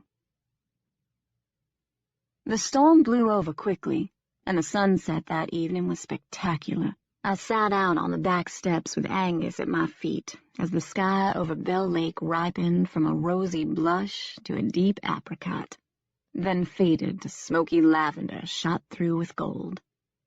Up in the hills, the nocturnal creatures began to stir as twilight gathered. I would need to go inside soon, but for now I allowed myself a moment to enjoy the deep respite of the in-between, that bated breath of half-light before darkness descended. A moth lit, with quivering wings, on the bee balm beside the steps. Out on the lake, a loon called to its mate, the melodic wail thin and haunting, and a little unnerving as night sounds tend to be. Somewhere deeper in the forest, I heard the faint yip of coyotes, and what might have been the scream of a painter, the elusive Black Panther from my father's stories of his childhood in the mountains. I was restless and lonely, and still frightened by what had transpired in the tomb. I wanted to believe that terrible presence had been my imagination, a conjure of my fear, but I couldn't forget the feel of that hot breath on my face, the whispery promise in my ear. I drew a trembling breath. Any sensible person would turn tail and run. There was no shame in it. I could head out now and be home in Charleston in a matter of hours, fix a cup of chamomile in the kitchen, browse through the mail on my desk, sleep in my own bed, be nearer to Devlin. Another tremulous breath. But would I be any safer there? In all those agonizing months of avoiding Devlin, I'd somehow managed to convince myself that I would be fine so long as I kept my distance. But now I had to wonder if everything happening to me in Asher Falls was a direct result of my wanton disregard of Papa's rules. My love of a haunted man had not only opened a door, but it had also weakened me, made me susceptible to the dark forces at work in this town and in these mountains. Was that too fantastical? I didn't think so. Not anymore. I thought again of that old man who had appeared in the cemetery, his grotesque behavior, neither animal nor human, but the embodiment of every strange thing that had happened to me here. Patrice was right, I thought. The natural balance was off kilter in these mountains. The axis had tilted in Asher Falls. Cemeteries had been drowned, hex signs had been altered, and now nature had been reordered. And somehow I was part of it all. I had been brought here for a reason. I glanced down at my calloused palms and thought again of my father. He'd always tried to shelter me. From the moment I saw the ghost of the old white-haired man in Rose Hill Cemetery, Papa had given me those rules so that I would be protected. But he had kept things from me, too. They all had. He and Mama and Aunt Lynn Rose. They had information about my birth. I was convinced of it. Whatever they knew, whatever dark secret bound them, had closed Mama's heart to me and made Papa retreat so deeply inside himself. I could scarcely remember the man who had told me those mountain stories, who had instilled in me a reverence and love of old cemeteries. Their secrets and silence had shut me out and made me retreat into my own little world. Devlin had managed to penetrate that world to dire consequences. And now there was another threat knocking at the gate. Thane Asher. I closed my eyes on a shudder. I was drawn to Thane in a way that I didn't understand, because it wasn't just him, the man. The pull came from this place, this town, the very earth beneath my feet. Pal Asher's voice seemed to echo down from the hilltop. The strongest ties are blood and land. They are constant. Romantic love is all too fleeting. I glanced toward that hilltop. I thought if I stared hard enough, I might be able to see the lights of Asher House. I might be able to will some answers, but the silence only deepened. Dusk dropped swiftly, and still I sat there. The gray sky shimmered above the treetops, where the moon would soon rise. But beyond the forest, the blue haze of hill and mountain darkened into a seamless shadow. And I held my breath, waiting. Somewhere in that twilight, the veil had thinned, and I imagined Freya's ghost drifting through. Would she come to me tonight, drawn by my warmth and energy, my life force? Did she crave what she could never have again? Or did she haunt me for another reason? I should seek sanctuary, I knew that. By acknowledging the dead, I was once again tempting fate. But the door had already opened, and I needed to know why I had been brought here. I needed to know the secrets of my birth, the secrets of my destiny. I needed to know why I was so drawn to Thane Asher. Soon, the trees whispered, and I shivered. Freya's ghost didn't appear to me that night, although I may have missed her. I went inside before full dark and curled up in bed with my laptop. I'd been neglecting my blog shamelessly since I left Charleston, and now I spent some time moderating the comments for my last entry and outlining a new article about hex signs. I also checked my inbox. There was an email from Devlin. The mouse hovered indecisively. Should I click? Or should I let sleeping dogs lie? Move on from the past, leave Devlin to his ghosts. In the end... Chapter 23. The warm weather held over the next few days, and I spent long hours at Thorngate, armed with rake, shovel, and machete as I hacked and chopped and dug my way through the vegetation that had crept from the old cemetery into the new. The physical labor lifted my spirits, and I threw myself into my work, ignoring Devlin's email and Fane's kisses, and the havoc they had wreaked on my peace of mind. But as absorbed as I was in the task at hand, I never once turned my back on the mausoleum. When I thought of that hot breath on my neck, the flick of that phantom tongue, I slashed even harder at the brush until blisters formed beneath the gloves. By the end of the week, my energy was spent, and I decided to take a long overdue library break. I hadn't been able to locate Freya's grave, and I could only conclude that it had yet to be uncovered in the tangle of vines and brambles that had overrun a section of the cemetery. Until I could clear it all away, I would need a site map to identify the graves.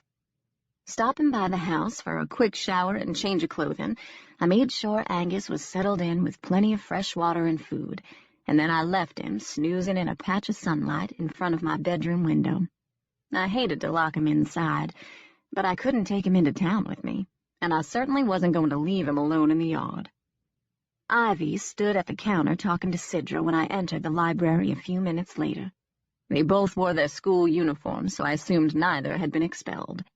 "Hello," I said with a friendly nod. "If it isn't the graveyard queen," Ivy drawled.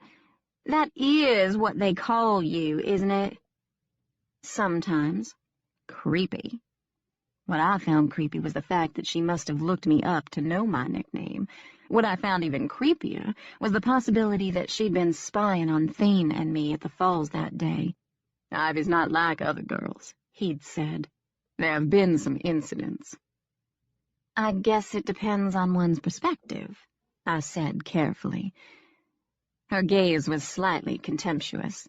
"If you say so." I turned to Sidra. "Is Luna here?" She shot a warning glance at Ivy. "No, but she'll be back soon." "I guess that's my cue." Ivy straightened. "See you later at the archives," Sidra said, thumbing through one of the file folders. "And I'm sure we have more reference books that mention Thorngate." "Thanks. Whatever you can find will be a big help. Oh, and speaking of reference books, I'd like to find out more about the hex signs up at the waterfall. I tried an internet search, but nothing turned up." Her eyes widened, and I saw something surface in those blue depths that might have been fear. "Hex signs?" "I've seen similar ones on old gravestones. I'm curious how they came to be carved into the side of that cliff." She hesitated.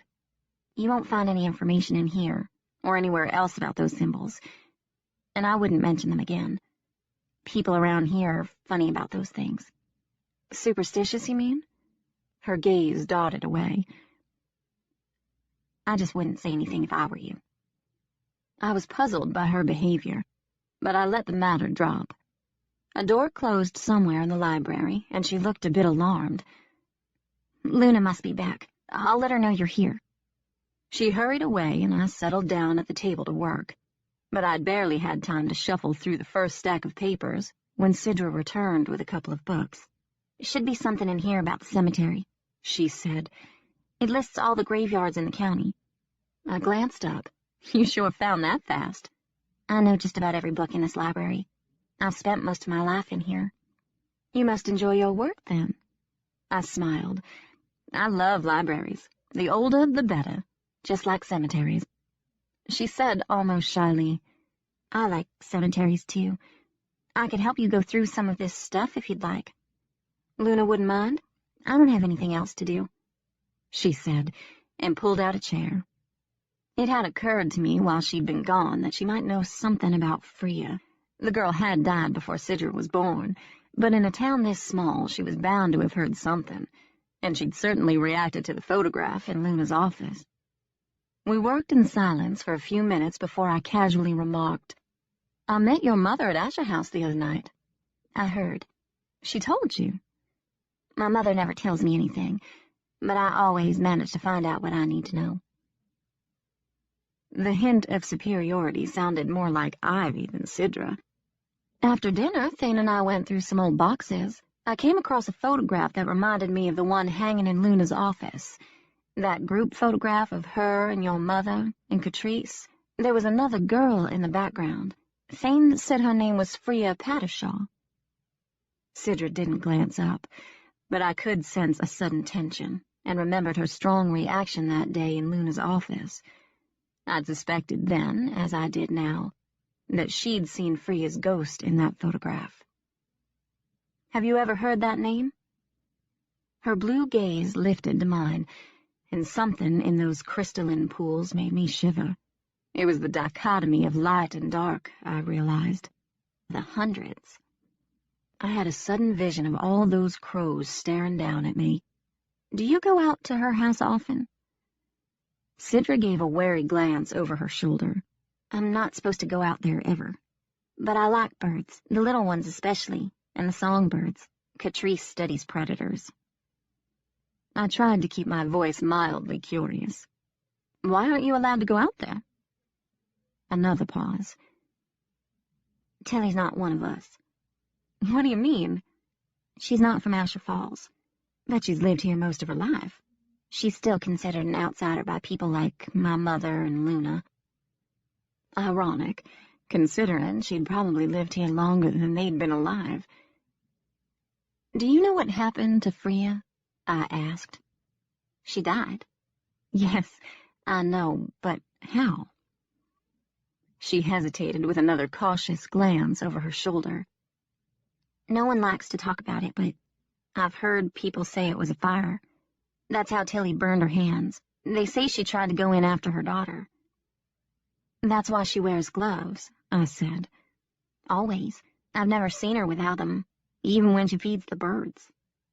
Where was the fire? I don't know. Some abandoned building in town. There was a party or something. That's all I know. Except her eyes were very cool and very blue, but filled with something I couldn't put a name to. Something that unsettled. I don't think they liked her much, touching at the hardwood floor. He's after a mouse, Sidra said. Yes, he's a bloodthirsty little thing, Luna said. It's a natural instinct, though, so one can hardly begrudge him. Besides, rodents are the bane of old libraries. Traps can only do so much. She smiled as she leaned a shoulder against the shelf and folded her arms. Now, what was it you wanted to ask me? Sidra had her back to Luna. Her head was bowed to the book, but her gaze was lifted to mine, and I saw an almost imperceptible shake of her head. For some reason, she didn't want me to mention Freya, maybe because she wasn't supposed to know anything about her. I said evenly, I'm trying to find a site map for the cemetery. Thane said there might be one at Asher House, but it never turned up. Have you seen one in the library archives? Should be one somewhere in all those records. She walked over to the table, her hand sliding up Sidra's back to rest on her shoulder, and I saw the girl close her eyes, as if suppressing a shudder. At least for the new section, but the site map for the original cemetery could very well be at Asher House. I'll have a look myself next time I'm there. Thank you. She stared down at me for a moment, and then before I could react, she reached out and grasped my chin, turning my face to the side, as if to study my profile. I jerked away in shock. She smiled. Sorry, didn't mean to startle you. I thought I saw a spider in your hair. And now it was I who suppressed a shudder. In that brief moment we were so close. I noticed a fan of lines around her eyes, the crepey skin at her neck, the shimmer of gray hair in her dark mane. She didn't seem quite so vital or lush as I'd first perceived her, and for some odd reason, I thought of that withering corpse in the Asher mausoleum. She straightened. Sidra, don't forget you're locking up tomorrow. The girl's gaze was on me. I won't. To me, Luna said, Is there anything else I can do for you, Amelia? No, thank you, I said a little too quickly. Sidra has been kind enough to help me sort through the records. Yes, Luna said. Sidra can be quite the helpful girl. And with that, she turned and disappeared. Sidra let out a breath. Thanks. For what? Not mentioning Freya. I don't like to make Luna angry." Why would that make her angry? Regardless of what she and the others felt for Freya back then, the poor girl has been dead for years. "You don't know Luna very well," she murmured.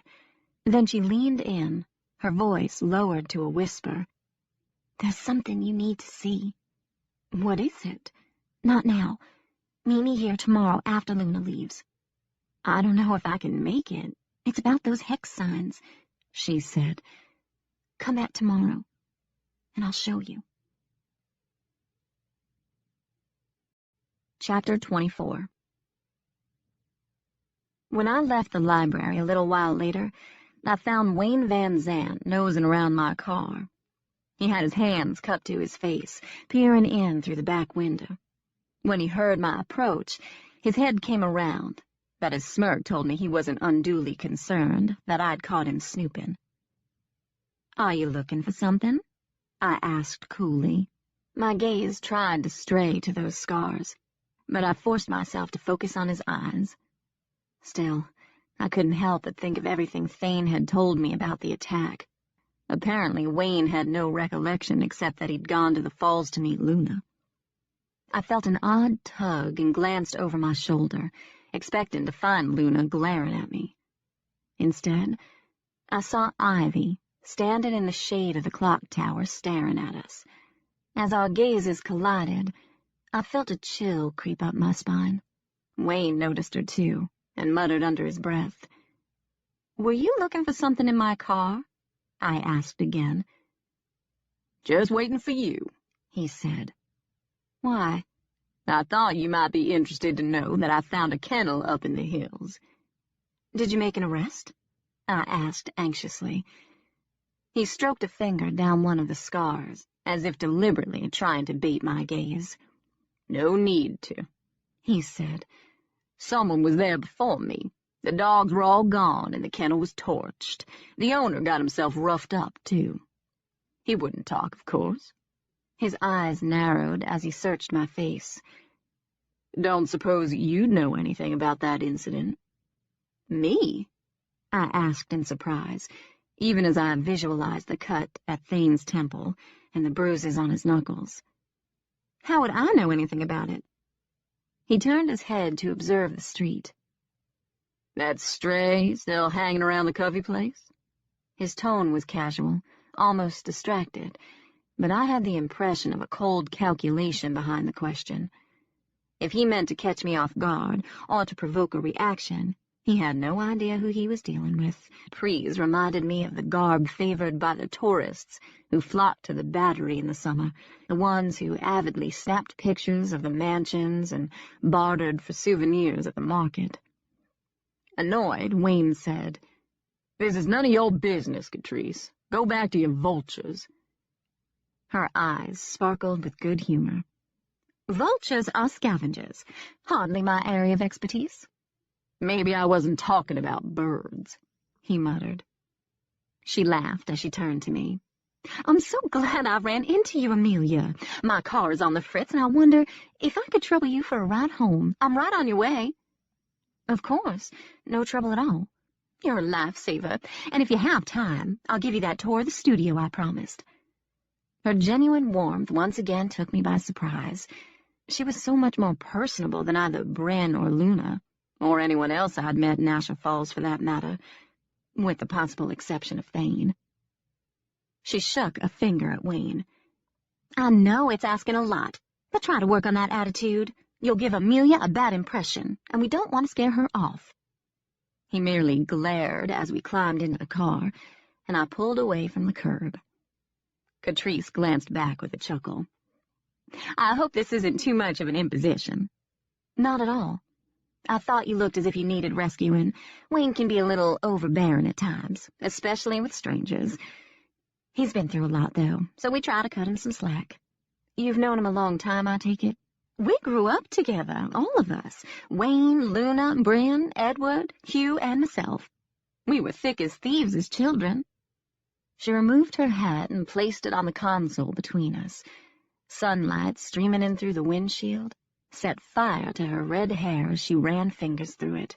Then Hugh and Edward were shipped off to boarding school. Wayne's family moved to Woodbury for a time, and we 3 girls were left to our own devices. You and Luna and Bryn? She smiled. Blood sisters, we called ourselves.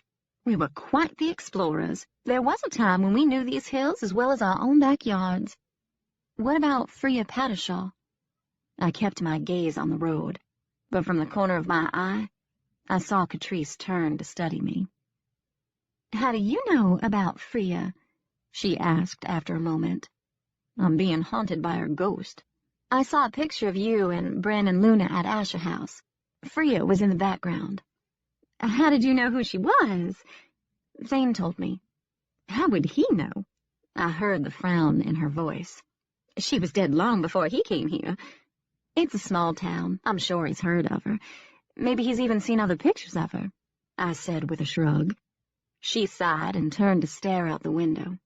Poor Freya. She was always lurking in the background, always trying to fit in where she didn't belong. I always suspected her insecurities came from not having a father. What happened to him? No one knows. Tilly was never married, you see.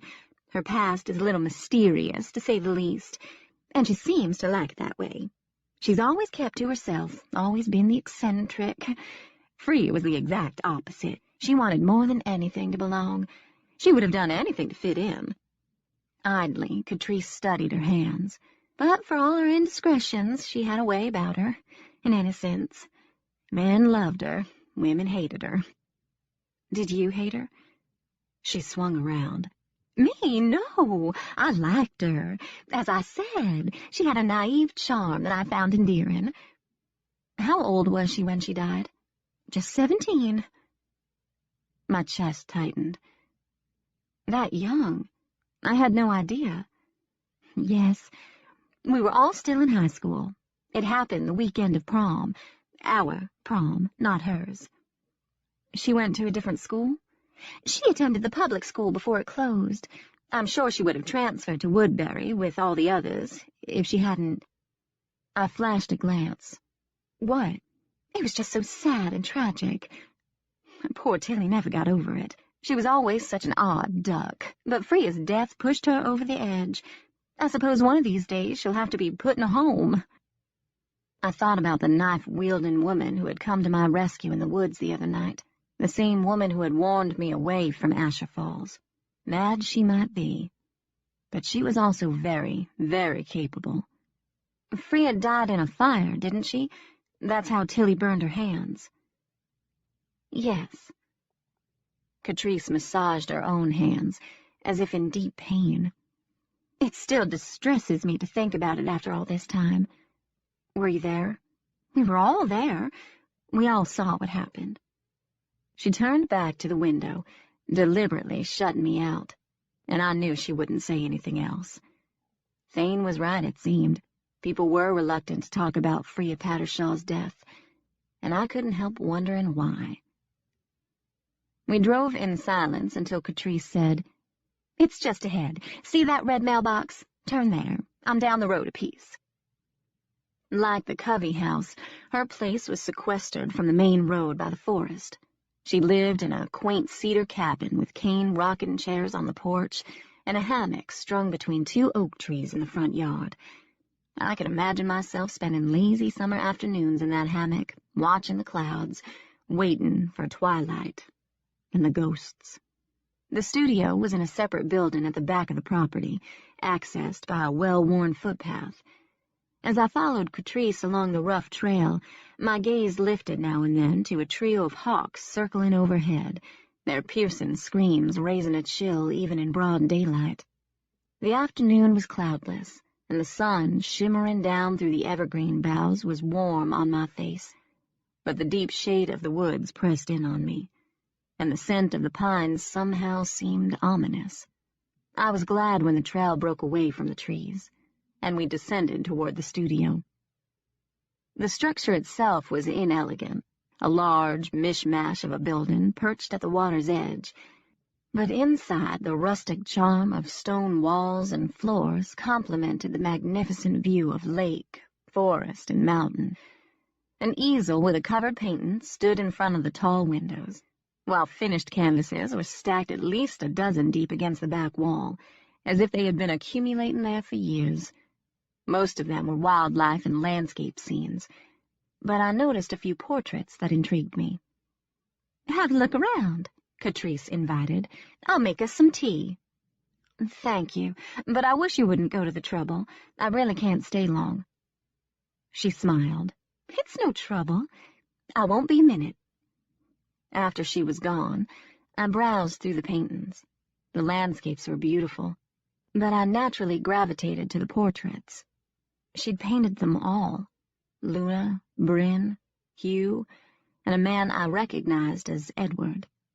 I thought they must have been done a long time ago, because the subjects were very young, and Catrice's technique still crude. But even then she'd managed to tap into an uncanny essence in all of them. That feral quality in Luna, the ice maiden in Bryn, and the almost perverted perfection of Hugh. But it was the portrait of Edward that fascinated me the most. His features were unmistakably Asher, but I thought there was a hint of the neurotic in his eyes. I couldn't stop looking at him. "Those are really old," Catrice said as she came to stand beside me. "And not very good. I was still a novice back then." "No, you captured them beautifully," I said, eerily so. "Do you still paint portraits?" "Now and then, but only for fun. The landscapes are my bread and butter. I'm lucky they've done so well at the gallery." "I don't think it's luck. You're very talented." She shrugged. "It's a gift. I can't take credit. But you've developed that gift." "You have one, too," she said, and for a moment I thought she meant my ability to see ghosts. "Your restorations are every bit as inspirational as my paintings. More so, perhaps." I lifted a brow in surprise. "You've seen my work?" Was she the anonymous donor? "I mentioned the other night at dinner that I've been to your website. I browsed through your gallery and read your blog. I'm fascinated by what you do. You have a calling," she said softly. "A purpose. We all do." A swooping shadow drew my attention to the window. "What was that?" "Come see," Catrice said, and as we gazed out on that magnificent vista, a hawk glided down, talons extended, and snatched something from the grass, winging skyward with a triumphant scream. I was jolted by the scene, even though it was perfectly natural. Survival of the fittest. Catrice said in amusement, "That one didn't last long." "I beg your pardon?" "The mouse." She turned to me, eyes gleaming. "Hawks are such marvelous hunters, aren't they? They can spot something as small as a rodent from above the treetops. They rule the skies, too. Other birds fear them. Did you notice how quiet the forest was when we walked through?" I said slowly, "How did you know it was a mouse?" She smiled and cocked her head. "I hear the tea kettle," she said, and disappeared. I stared after her. In her own way, Catrice was every bit as off-putting as Luna and Bryn, and I was suddenly reminded of how Thane had referred to the three women after dinner the other night. The witches of Eastwick, he'd called them. Or should I say Asher Falls. I tracked the hawk for a moment longer, and then as I moved back into the room, I suddenly had the uncanny sensation that I was being watched. I decided that it must be the painting, Edward Asher's eyes. Even on canvas, his face unnerved me.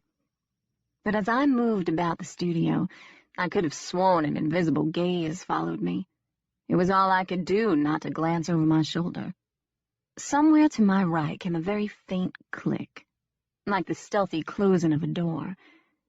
Catrice had gone through a doorway near the windows, but this sound had come from the opposite side of the room, where three arched niches had been cut into the stone. As I moved in for a closer look, I saw that one of the arches was actually a door. Had someone been standing there, watching me while my back was turned? I stepped into the alcove and pushed on the latch. The door silently opened, and I heard the distant murmur of voices. I didn't know why I felt so compelled to discover who else was in the studio. I told myself to let it go. I shouldn't go snooping through someone else's private space. My mother would be appalled by my bad manners. But despite that internal censure, I slipped through the opening and followed a dim hallway until it curved around to another partially open door, through which I spotted Catrice. "I'm telling you, it's her," she insisted. "I pray you're wrong," someone else said, and I thought I recognized Bryn's voice. "Because that would mean—" "Oh, God, don't say it," Catrice shuddered. "It's too horrible to contemplate." "I'll tell you what it means," Luna said softly. "Someone knows." When Catrice came out of the kitchen a little while later, I was back at the windows. I turned with an apologetic smile. "I'm sorry you went to so much trouble, but I really have to be going." "Oh, you have to at least try the tea," she said anxiously. "It's my own special brew." My gaze fell to the steam rising from the porcelain cup, and I suppressed a shudder. After what I'd just overheard, I didn't trust her, and I certainly didn't want to drink her tea. "I really do have to go," I said, edging toward the door. "I'll try it next time." "I'll hold you to that."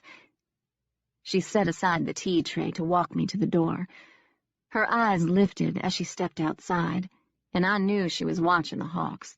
For some reason, her rapt expression frightened me. "You can find your way back up to the house?" she asked. I forced a smile. "No problem. I'll just follow the path." She stood outside until I was out of sight. I never glanced back, but I could feel her eyes on me. The others watched me too.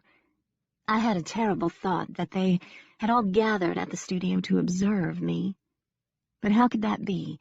How could they know I would give Catrice a ride home? Unless it had somehow been prearranged? But why?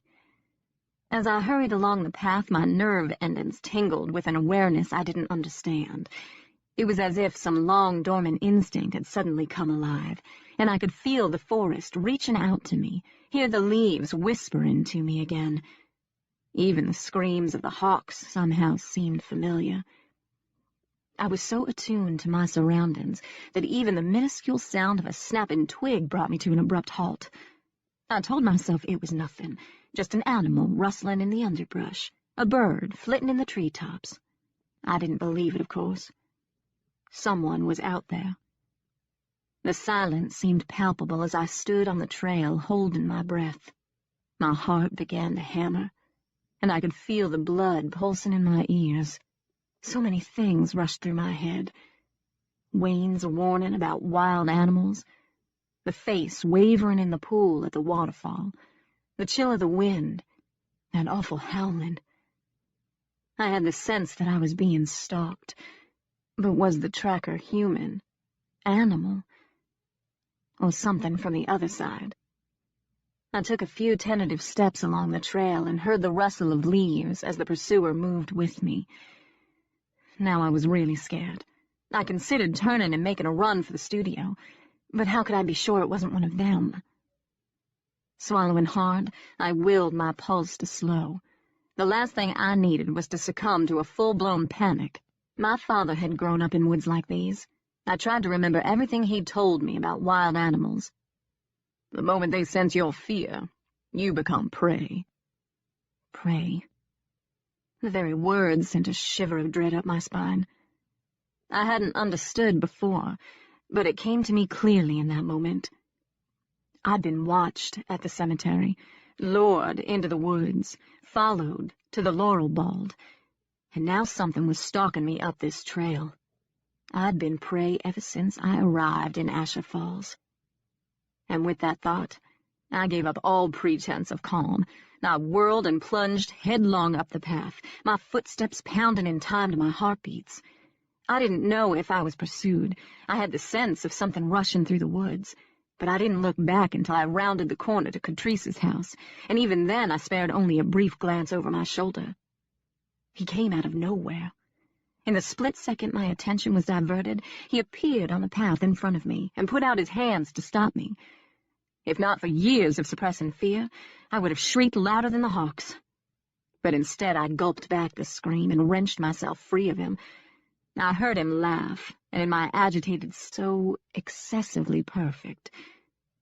Once again I searched for the flaws, and this time they were easy to spot. A faint tinge of yellow beneath the jawbone where a bruise had almost faded, and a scab above his left eyebrow where the skin had been split. He'd been in a fight recently, and the thought was so incongruous as to take my breath away. My mind shifted at once to Thane's cut temple, his bruised knuckles. Had he and Hugh fought? I tore my gaze from his face. I was just coming up from the studio. I thought I heard something in the woods. He looked past me down the path. Probably a deer. Could have been a coyote, but they don't normally come out until dusk. Like ghosts. I'm a city girl, I tried to say lightly. I'm not used to the wildlife around here. It does take some getting used to. The way he stared down at me made me increasingly uncomfortable, and I had to wonder why he was there. Had he come to observe me too?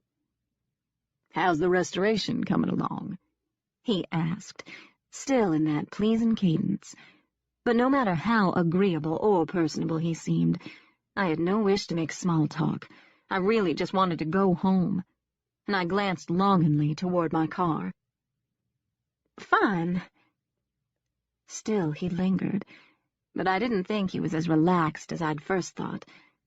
There was something about him, some tension or excitement that made his eyes overly bright.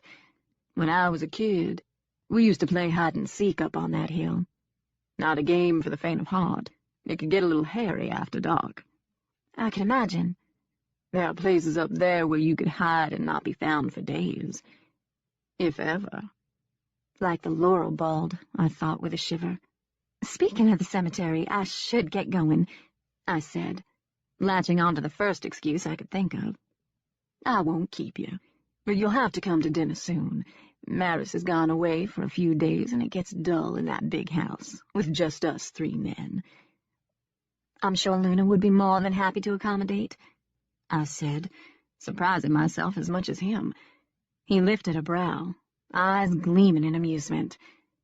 "I think Father may have underestimated you," he murmured. "What does that mean?" Something dark flashed across that handsome face. "You really don't know, do you?" "I have no idea what you're talking about. If you'll excuse me, I have work to do." I brushed past him and headed toward my car. This time I did glance back, but Hugh Asher had vanished. Chapter 25. That afternoon, Thane came by to see me. I let Angus out the back door, and he prowled the yard while we sat on the steps in the sunshine. Neither of us talked much at first. I was too preoccupied and disturbed by what I'd heard at Catrice's studio, and by that brief clash with Hugh. I still couldn't understand why he thought Pell Asher had underestimated me. "You really don't know, do you?" Thane leaned back, elbows propped on the top step as he looked out over the glistening surface of Bell Lake. I followed his gaze.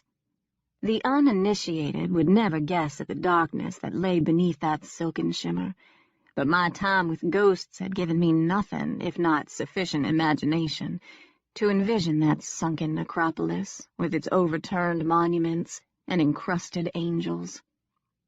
I could picture Freya down there, too, floating among the headstones. I turned back to Thane. "Can I ask you something?" He shrugged. "Sure." His eyes were very clear and very green in the sunlight, but like Bell Lake, his secrets were hidden beneath that placid surface. In the short time I'd known him, I'd detected ripples of some underlying disturbance, flashes of some deep-rooted anger. "Why did you tell me about the flooded cemetery that day on the ferry? Were you trying to scare me away?" He smiled, but his face remained impassive. Not at all. I only meant to entertain you with a little local color. I figured a cemetery restorer would appreciate a good ghost story. Was I right? You have no idea. See? I knew it. He closed his eyes, basking in the sunlight. It's funny to think about that conversation now, I said. I'd never set eyes on you or this place. And yet you already knew so much about me. Not enough. He smiled teasingly. Tell me your deepest, darkest secrets. I wouldn't know where to start. How about your childhood, or your teenage years? What were you like in high school? Did you have a lot of boyfriends? Were you popular? I gave him a look. Hardly. Late bloomer? You might say that. A ghost had haunted the hallways of my school, making it impossible for me to participate in extracurricular activities after dusk. Not that I would have wanted to anyway. By the time I entered high school, my reputation as a loner had become local canon. Rather than reinvent myself, I had embraced the solitude, retreating with my beloved books to the sanctuary of Rose Hill Cemetery. I grew up in a graveyard. You can imagine how popular I was. He grinned. Were you teased? Not really. I was pretty much just ignored. Were you lonely? I hesitated. Yeah, sometimes. But being alone was all I ever knew. And in some ways my childhood was idyllic. At least, for a time. Until the ghosts came. That's more than most people can say. I glanced at him curiously. What about you? I can't imagine that you were ever an introvert. No, not an introvert. I had too much to prove, too much to live up to. Because you were an Asher? A shadow flickered across his face. Because I wasn't an Asher. Was it hard when you first came here to live? Yes, but I survived. It was eat or be eaten at Pathway Academy, and at Asher House. That doesn't sound very pleasant. He squinted into the sun. It is what it is. Survival of the fittest. That made me think of Catrice's hawks, and my mind turned once again to that troubling conversation I'd overheard. I wrapped my arms around myself and shivered. Cold? No, just someone walking over my grave. Cheery thought. Can I ask you about your stepfather? Edward? What about him? What was he like? Thane considered the question for a moment. He wasn't like Hugh or grandfather. He had the Asher charm, but he was quieter, more introspective. At least that's the way I remember him. What did he do? For a living, I mean. I have no idea. He tried any number of things, but he always seemed to fall back on his trust money. Was that bitterness I heard in his voice? I didn't think so. More like resignation. He'd done more to restore the family's holdings than either Edward or Hugh. His grandfather had told me. And yet he still had to fight for his place. He wanted to break free of the Asher shackles, Thane said. He just never quite managed. What about you? I'm not imprisoned. I like what I do. And what is it you do, exactly? I guess you could call me an overseer. The Ashers made their fortune in timber and mine. I don't know. I'm just curious. He shrugged. Given his reaction to her photograph, I'd say it's a safe bet they had some sort of relationship, and I can't imagine Grandfather being too happy about it. Do you think he broke them up? Does it matter? It was a long time ago, and they're both dead now. I know, but I find all these relationships fascinating. Freya and Edward, Edward and Bryn, Wayne and Luna, Luna and Hugh. It's all so... incestuous. I was going to say entangled. That's the nature of a small town, Thane said. Especially one as isolated and insular as Asher Falls. You've never considered moving? He frowned. Why would I move? This is my home. This is where I belong. I thought about the familiarity I'd felt in those woods, and I pulled up my legs, hugging them to my chest as I rested my chin on my knees, turned to find his eyes on me. He looked pale and unsettled, though I hadn't seen or heard anything to disturb the calm setting. "What is it?" I asked sharply. He reached out as if to touch me, then let his hand fall away before he made contact. "My God," he whispered. "Who are you?" Chapter 26. A shiver ran up my spine at his stunned look. "What are you talking about? You know who I am." "It's like seeing—" "What?" Something inside me started to quake, and I tried to glance away, but the intensity of his gaze held me. He searched my face. "The way you were staring up at the mountains just now. Your expression—" He trailed off. "This is crazy." "What is? Please, just tell me." But already I could feel myself withdrawn into my own head. For all my preoccupation with truth and destiny, I was terrified of what I might learn here, terrified of how it would change me. I sensed a connection to whatever waited for me on that mountain, just as surely as I'd felt a suffocating tie to that hidden grave. There was a reason I saw ghosts. It wasn't happenstance, and it couldn't be heredity because I was sounded strained. "Sorry if I freaked you out. I'm seeing things, I guess. Like you did that day at the Laurel Ball, remember? You thought for a moment I was someone else?" "I remember." "We concluded it was lack of sleep, the mind playing tricks." He was trying very hard to convince himself. Who had he seen just now when he looked at me? What had he seen? "You called it something that day." "A wakened dream," I murmured. "A wakened dream. Yes, that's exactly how it felt. Well," he glanced at me. "That was interesting." "You're not going to tell me about it?" "No, I think we should just let it pass," he said. "Moving on." But we both fell silent, as if entrapped by the heavy weight of our secrets. The shadows lengthened at the edge of the woods, and the sunlight on the steps was dappled now, filtered through the branches of the evergreens. I felt bone-weary from all. "I'm sorry if I upset you just now. I don't even know why I said that." "It's not that. I was thinking about something you said after dinner the other night when we were going through those pictures."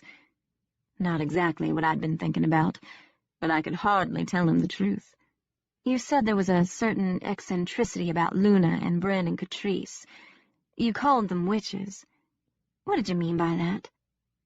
"It was just a joke, but there's always been an air of mystery about them," he said, "an element of mysticism.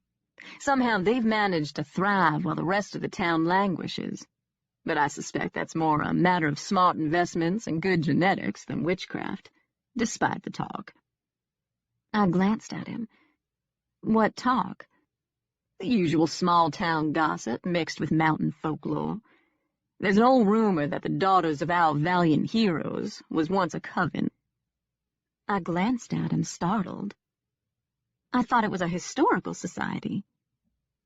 He shrugged. "Like I said, it's an old rumor." The breeze had a distinct chill now. "Why didn't you say anything about these rumors when we were at the falls looking at the Drudenfuss?" "You already seemed a little spooked, and it's no big deal. A town like this breeds superstition and gossip, especially when it comes to those three women. They've always been close, always a little different, and now that they've reached a certain age with no families to speak of." "What about Sidra?" "Ah, yes, Sidra." "Why do you say it like that?" He was silent for a moment. "Sidra is a bit of an enigma herself, in case you hadn't noticed." "She is different," I agreed. "But I like her. I think she has an old soul. She seems much more mature than other girls her age." "Little wonder, given her condition. She was born with a severe heart defect, The doctors didn't think she'd live past her 12th birthday, but somehow she's managed to defy the odds. I thought of the girl's pale complexion and those guarded eyes. She looked fragile, but I'd always sensed an inner strength. Now I knew why. I also wondered if her condition had something to do with her ability to see ghosts. But that wouldn't explain my situation. There was nothing wrong with my heart. I'd always been the picture of health. "Where's her father?" I asked. He died years ago, suddenly, as I recall. I don't remember too much about him, except that he had money, and he was a good deal older than Bryn. Thane watched the water for a moment. Why all the questions about Luna and her cohorts?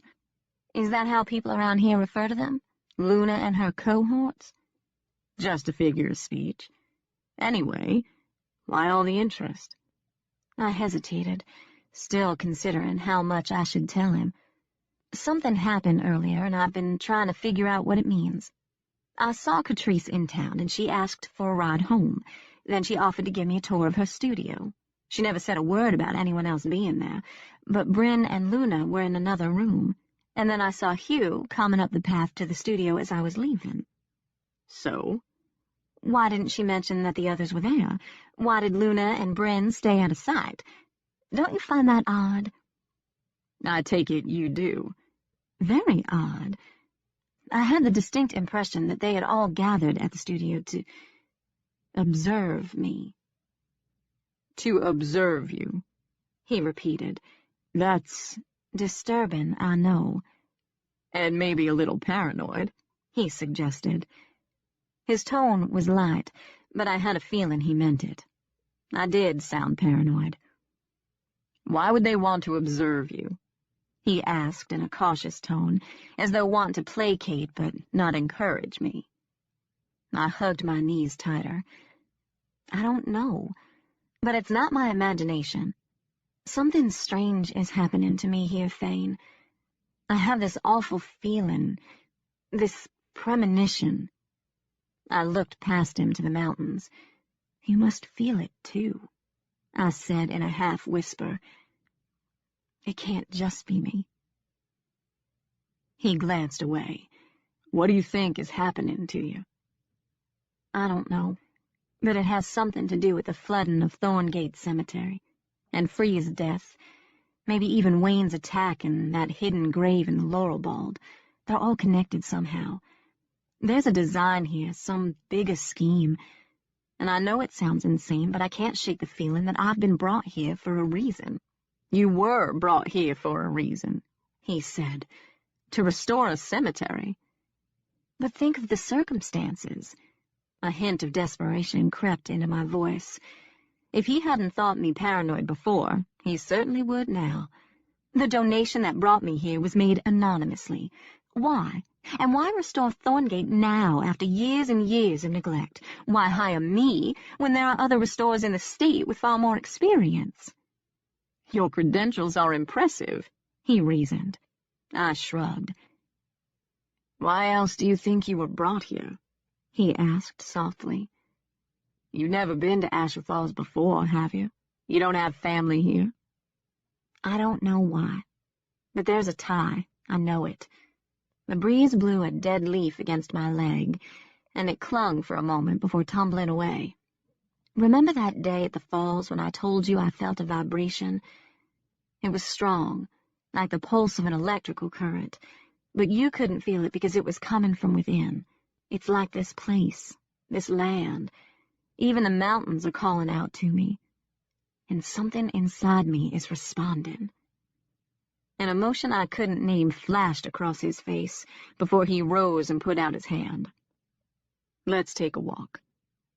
Angus followed us down the stepping stones, but he wouldn't come out on the wooden walkway. Instead, he remained on solid ground, keeping watch while we strode to the very end to gaze down into those murky depths. As the sun slipped toward the treetops, the shade from the forest deepened the shoreline to black. I leaned over the railing, peering through the shadows and algae, straining to see the headstones and monuments of that watery graveyard. If I stared long enough, Would I see Freya's ghost float to the surface? Have you ever been down there? I asked Thane. To Thorngate, I mean. It seems like something an adventurous kid would want to see. I did dive down there once, he admitted. I was maybe 12 or 13 at the time. What did it look like? Visibility is pretty limited. There's a lot of sediment and debris. I didn't see any graves or headstones, no coffins or bones either, he said with a grin. But there was a statue, an angel. It was tall and still upright, and it seemed to appear out of nowhere right in front of me.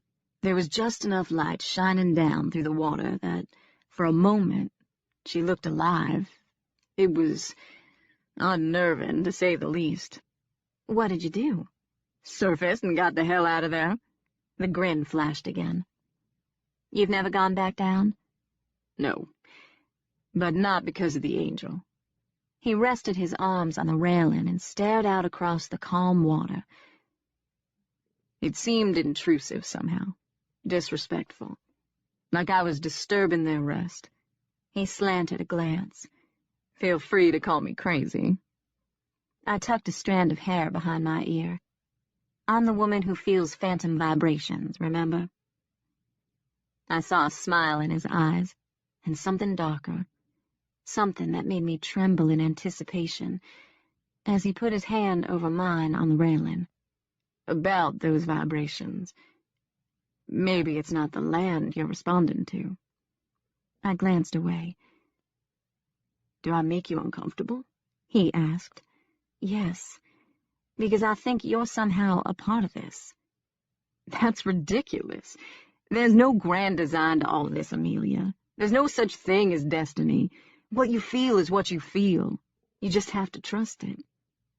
I thought about the girl he'd wanted to marry, Harper, and wondered what she'd been like. Pell had said she was unstable, a danger to herself and to others. Like Devlin's family, she died in a terrible car crash, but her ghost hadn't lingered. For whatever reason, she didn't haunt Thane. I wondered if that was his doing, or hers. I could feel his warm gaze on me. Shakily, I said, "This is hard for me." He nodded. I understand. You still have issues with that detective. No one knows better than I do how hard it is to let go of memories.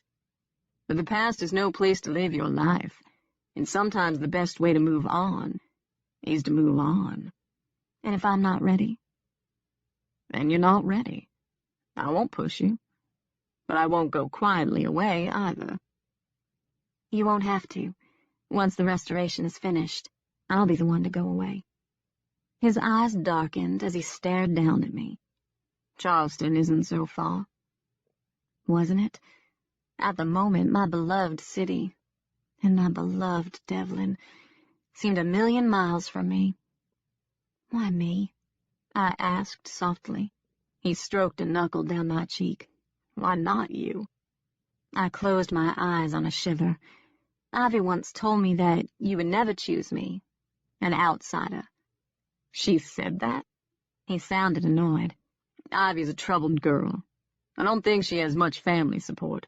Her father is some high-powered attorney in Columbia, and her mother is always traveling. Half the time, Ivy is left on her own. Poor kid's starved for attention. That's why I've tried to cut her some slack. But she knows nothing about my choices, or anything else about me for that matter. But there is a caste system in this town. Sidra told me earlier that she's not allowed to visit Tilly Pattershaw's house because Tilly isn't one of them. His hand dropped away, and I could sense his irritation. She's probably just parroting what she's heard her mother say. Bryn's an insufferable snob. No, Catrice said something like that too.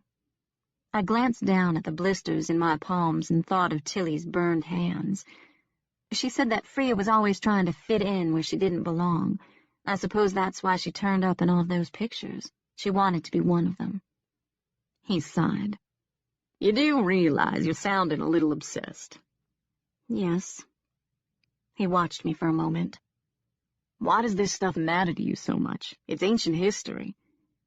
You said the other day that you have a responsibility to find out who's buried in that hidden grave. because it's located on Asher property. I feel a similar responsibility to Freya. But why?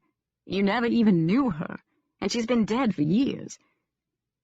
I thought of her ghost wavering at the end of the pier, right where we stood now, and I felt something well inside me, that deep sadness that wasn't my own but had somehow become a part of me. I don't understand it myself, but I feel driven to find out what happened to her, to find out why no one will talk about her death. That's just the way it is around here. Folks tend to mind their own business.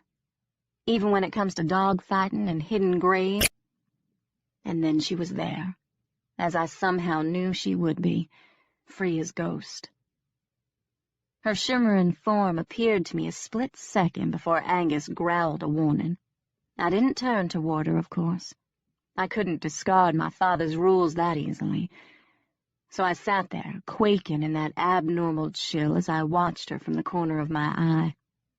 She floated up from the lake, pausing on the stepping stones as if some invisible barrier kept her from coming any closer. As I tracked her in my periphery, I talked soothingly to Angus, but he wouldn't settle down. He paced in front of me, hair bristling in agitation. "It's all right," I soothed. "We're perfectly safe here." Perfectly safe. Was there even such a thing? A few steps and we would at least be on hallowed ground. That was the one rule that hadn't changed since my time with Devlin. My sanctuary had yet to be penetrated by ghosts.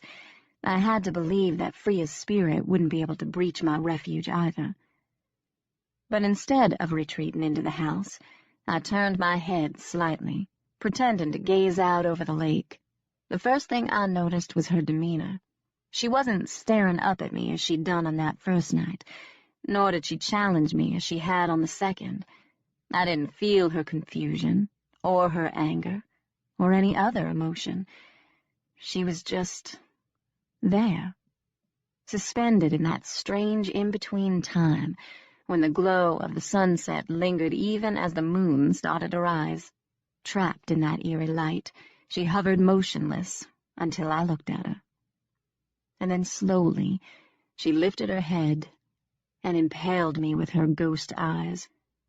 My heart tripped, and the air expelled from my lungs in a painful rush.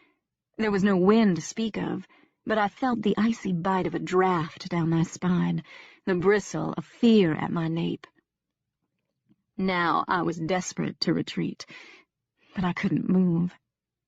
I sat frozen in terror, frozen in time as those nebulous tentacles reached out to me, connecting for one split second my mind to hers.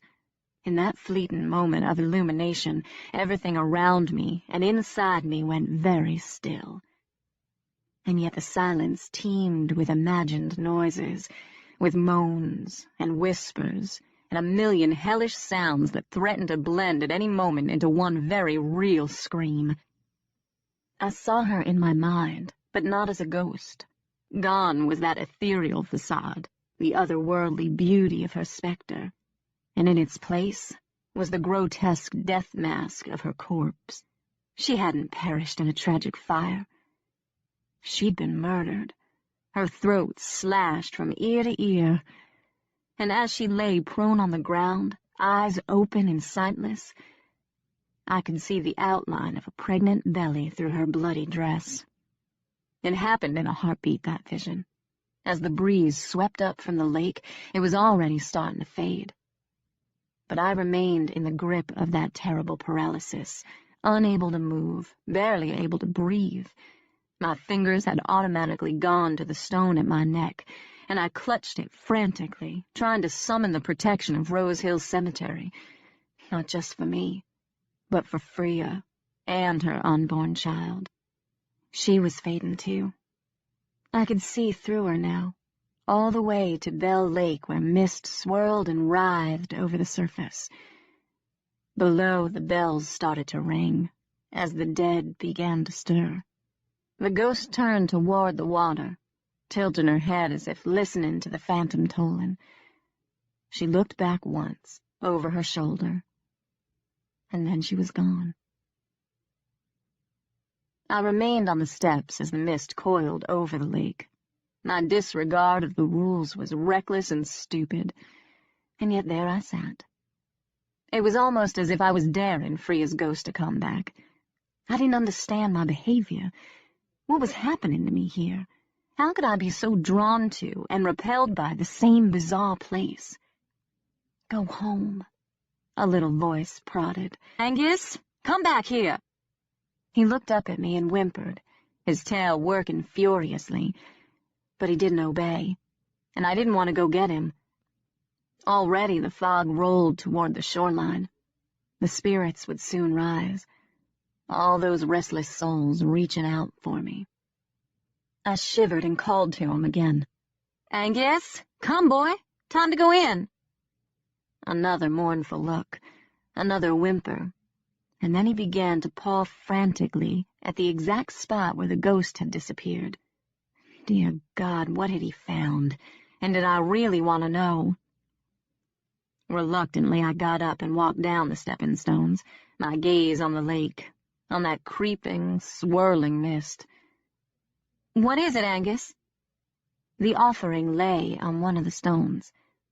I had almost expected to find a puddle of blood, but what she'd left instead was a rose and a bud, both severed from a thorny stem. As I bent to pick them up, the rose started to wither. Not surprisingly, I couldn't sleep that night. I lay wide awake for hours, contemplating Freya's murder. She'd been pregnant when she was killed, and for whatever reason, she wanted me to know that she and her unborn child had been buried together in that hidden grave, not in the cemetery as Thane had said, which begged the question, who was buried in the Thorngate grave? Who had perished in that fire? And who had been caring for that hidden site in the laurel bald? The killer? Luna's voice drifted out of the darkness. Someone knows. Had she been talking about Freya's murder?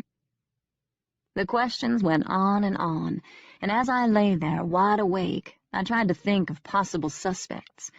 As much as I wanted to pin the blame on Edward, someone already dead, I had a very bad feeling that the murderer still resided in Asher Falls. After all these years, they must have thought they were home free.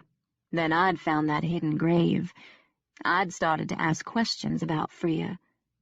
And now I'd made myself a target. Angus whimpered in his sleep, the sound a manifestation of my own anxiety.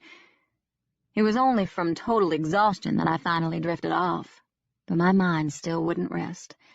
Visions swirled in my head of Freya and her unborn baby, of someone lying in wait for her at the falls. And then the whole dream shifted, and I was in Thane's arms in that same glade. I could feel the mist on my face as we lay entwined by the pool. I could feel my heart pounding even in sleep, and my whole body pulsated with the need to have him deeper, deeper inside me. I clutched at him frantically, my nails leaving marks on his back, and the pain seemed to excite him. For a moment he didn't look altogether human, but something savage, something beautiful, something not quite of this world. Soon, he whispered. His mouth found my breast, and as I responded to his rhythm, the creatures stirred. One by one they crawled from their holes to stare down at us. Not ghosts this time, not the others that had been awakened by Devlin and me, but abominations that belonged neither to the living world nor to the realm of the dead. A wind blew down from the mountains, rippling leaves and carrying night scents, and the half-beings began to howl. Or was that noise coming from me? I tried to push Thane away, only to realize that he was already gone. I was alone in the glade, shivering in the mist from the falls. I drew my knees to my chest and wrapped my arms tightly around my legs. Never had I felt so lost, so alone. And the trail of icy fingers down my spine. They lifted me to my feet, touching and crooning as they dressed me. I looked down to find that I had on Freya's burial frock. Through the diaphanous folds, I could see the swell of my belly, could feel the vibration of a second heartbeat inside me. My own gasp woke me up, heart still pounding. I clutched my flat stomach. It took a moment to realize that I'd been dreaming. Oh, thank God. The room had grown colder while I'd slept, and I pulled the covers to my chin as I pushed myself up against the headboard. Angus wasn't in his makeshift bed, but instead had gone over to the window to stare out. He glanced around when he heard me stir, but then his head whipped back to the glass, as if he'd spied something in the dark that he needed to keep an eye on. "What is it?" I whispered as I slipped out of bed. I padded over to the window to look out. I saw nothing at first. But then, at the very edge of the forest, my gaze lit on a shadow, deeper than the others, with a distinctly human shape. And I started to tremble. Someone, or something, watched the house. Chapter 28. Angus and I returned to the cemetery the next morning. The day was wonderful.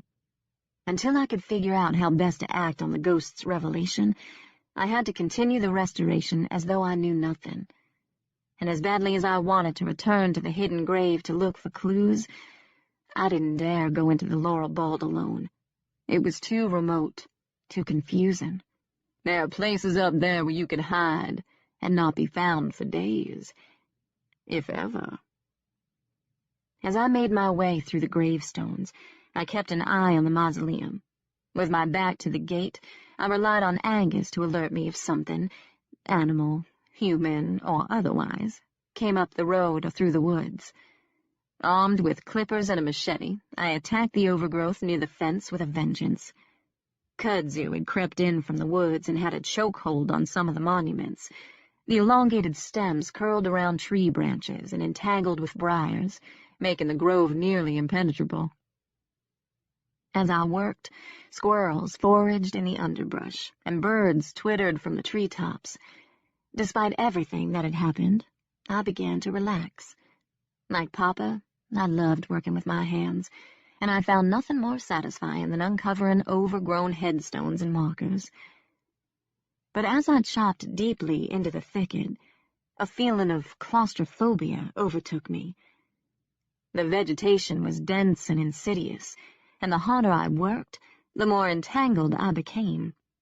Vines wrapped around my arms and legs, and half-inch thorns stabbed through my jeans. As the flora closed in on me, the silence deepened.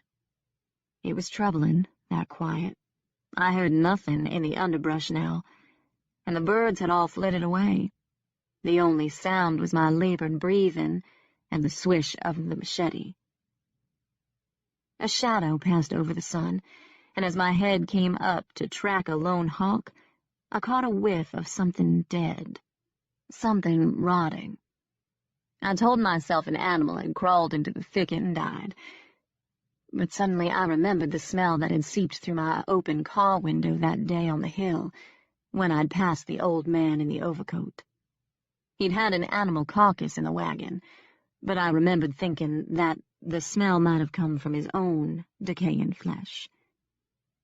As I lifted a hand to my nose, a vine caught my arm, and a thorn tore through my shirt.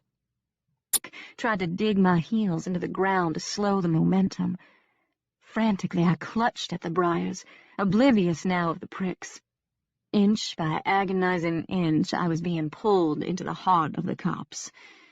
Angus was barking. The sound seemed a long way off. We were so deeply inside the thicket I could see nothing now but shadows, nothing but darkness. The smell of rotten flesh grew stronger. I heard a rasping breath, and an image came to me of something not quite human towing me through the bushes. Oh, God, help me. Someone help me, please. Hands closed around my ankles. I felt a vicious tug and then another. Someone was pulling me back toward the edge of the thicket, and for a moment I was locked in a terrifying tug-of-war. The noose around my neck snapped, and I heard something that sounded like a squeal. then silence. I lay still for a moment before I began to kick my way free. "Stop thrashing, girl. You'll tear your skin to ribbons." "Tilly?" She was beside me, lifting my head. "Can you walk?" "I think so." "Get up then. Hurry!" I felt it then, that awful wind, that dank chill that seeped down into my bones, down into my soul. "It's coming," she whispered. She handed me a machete, and together we whacked our way out of the brambles. Angus ran back and forth at the edge of the thicket, his bark as agitated as I'd ever heard it. "Angus, run!" I screamed, and taking Tilly's hand, we tore after him, dead leaves swirling at our feet. Fishing the remote from my pocket, I unlocked the SUV and we all jumped inside. As I reached to start the engine, a crow landed on the hood, and then another. The sky was suddenly black with them. "What's happening?" I asked fearfully. "Don't mind the birds, girl. Joel killed." I let up on the gas and flashed her a glance. "What was back there?" Her gloved hands lay still in her lap. "I don't know." "But you must have seen something." "You were all tangled up in them brambles. That's what I saw." My voice rose in desperation. "Something was there." "Carry us to my house," she said calmly. "You've got blood all over you." "I don't care about that." "You will care if infection sets in." "Tilly." "My house, girl, after I tend to them scratches. I'll tell you what I know." She was silent the rest of the way to her home, and I was in so much pain I didn't feel like talking. All I wanted to do was crawl into a tub of ice water to relieve my inflamed skin. "Lie down there," she said as she led me into a bedroom, and I stretched out on cool sheets. "What about Angus?" "I'll put him out back. He might run away. I'm worried about him going into the woods." "He won't go into the woods." She pressed me back into the pillows, and I closed my eyes. She left the room for a few minutes, then came back smelling of fresh herbs. She placed a moist, cool cloth on my face, then gently peeled back my shirt and treated the scratches on my neck and arms. "What are you putting on me?" "An old remedy my mama taught me. You rest now, girl. Give that pokeweed time to draw the..." When I woke up, the noonday sun slanted through the window, and I lay there for a moment, still drowsy and drifting in that in-between space. Then I remembered where I was, and I sat up in bed. The cloth that Tilly had applied to my face was dry now, and I peeled it away. The flesh was still irritated, but much less inflamed. Her mother's remedy had done the trick. Swinging my legs over the side of the bed, I sat on the edge as I buttoned my shirt and looked around. It was a sweet little room, with blue willow plates decorating the pale walls and brightly colored birdhouses hanging from the ceiling. A patchwork quilt lay folded at the end of the bed, while homemade scatter rugs warmed the scarred wooden floor. The room was pleasant, but oddly impersonal. No photographs adorned the nightstand, no lipsticks or perfumes cluttered the dressing table. And yet I somehow knew the room had been Freya's. Where were all her belongings, I wondered, her adolescent keepsakes? Then I remembered that she'd been dead for over 25 years. She would remain 17 forever in the ghost world. But here, time had marched on. Tilly had probably put away her things a long time ago. A little porcelain sparrow sat alone on a shelf above the pine headboard. One of the wings was broken off, and I wondered why sparrows were believed to carry the souls of the dead, but I didn't want to dwell on death at that moment, let alone murder. So I moved to the window to stare out. We were in the middle of the woods. I could smell the evergreens, even through the glass, and a whiff of spice now and then that lingered from Tilly's remedy. Turning from the window, I reluctantly left that little blue sanctuary and went in search of her. She was out on the back porch, working on a wounded mourning dove. I glanced into the cage. What happened to it? Broken wing, she said, and I thought of the little brown sparrow in that little blue bedroom. Is it going to be okay? God willing.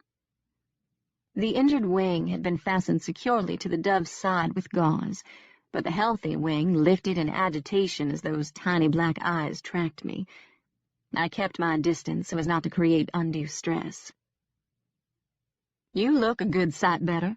Posts, and the treetops were alive with chatter and flitting bodies.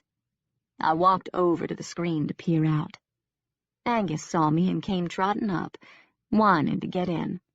Tilly, why were those birds in the cemetery? Let's sit, girl, she said as she moved to the other end of the porch. She took the rocker and I sat down on the swing. You always seem to know when I'm in trouble, I said. How was it you happened to be in the cemetery this morning? I came to see about a job. I heard you needed help. Who did you hear that from? Do you need help or don't you? She asked bluntly. I'm always in need of an extra pair of hands, but I can't afford to pay much, I'm afraid. I don't need much. I glanced around the homey porch and the lush backyard. The spider mums were blooming, and I could smell rosemary through the screen. Your place is very peaceful, I said. It's home. I settled back against the swing, one hand clasping the heavy chain. Can we talk about what happened in the cemetery? I asked. Something was there. I know it. Her head dropped back on the rocker, and she heaved a sigh. I don't have all the answers you're looking for, girl. All I know is that it's old. Older than the mountains, I reckon. Maybe it's been there from the beginning of time, waiting for a chance to come through. Is it a ghost? Not a ghost, though it be with them on the other side. Some call it demon. Some call it beast. I call it evil. Pure evil. My knuckles whitened where I clutched the swing chain. Her eyes met mine, and I saw something hard and glittery and determined in those faded depths, something that might have been edging toward crazy. It has dominion there, but here it has to work through the weak, feeding on their fear and their hate and their greed. That's why you said I should be afraid of what's inside me, I said shakily. She nodded. How do you know all this? I can feel things, she said. I can sense things. Ever since I was a little girl, I could always tell when something bad was about to happen. My mama could, too. People feared us for it. That's what brought you into the woods the other night, and to the cemetery today. You weren't looking for a job. You sensed I was in danger. I knew from the moment you set foot in Asher Falls you were in danger. Everything changed when you came. How? I asked fearfully. Her gaze went to the yard. I've lived here a long time. I've seen things in these woods, heard things at night that can't be explained. Not naturally, anyway. Her face darkened, and I glimpsed that hint of insanity again, though I had seen and heard the same things. I always knew this place was tainted, she said. I could feel it in the wind when I first came here. It got so I was afraid to go outside after dark, and I was never that way back home. And I knew something was out there, watching and waiting. She trailed off and drew a breath. When the water rose over the cemetery, it got worse. Animals started acting up. Strangers came to town to walk the streets at night. People turned on each other. Those who could left this place. Those who stayed learned to watch their backs. And some embraced evil. Embraced it how? She put a gloved hand to her heart. They let it in because it allowed them to do bad things. Like murder, I wondered. How is it different now that I've come? When she didn't answer, I said desperately, Please, tell me, Tilly. Why am I here? What does it want from me? It wants you, girl. An icy chill gripped my spine, and I could feel my eyes go wide with fear and shock as my heart flailed. Why? You're special and you don't even know it yet. You walk both sides of the veil, so that makes you dangerous. It fears you, so it seeks to control you. How? By getting inside you madly. How do you think they came by all that money and power? But Thane wasn't born in Asher. No matter, girl. He covets what he can never have. That makes him susceptible to evil. That makes him dangerous to you. I tried not to shiver. I don't believe it. You best heed what I say and stay away from him. Thane Asher is not for you. Why don't you let her decide that for herself? I hadn't heard him come up, and when he spoke through the screen, it was all I could do not to jump. He opened the door and stepped up on the porch, a large paper bag in each hand. He took them inside without a word. When he came back out, his gaze raked over us. I put the groceries on the table, He told Tilly. I laid out your preserves in the usual spot, She said. I'll collect them before I leave. I had a feeling they'd had this exchange many, many times. He came over to where we sat. You know me since I was a kid, Tilly. I could tell he was angry, but his voice remained calm.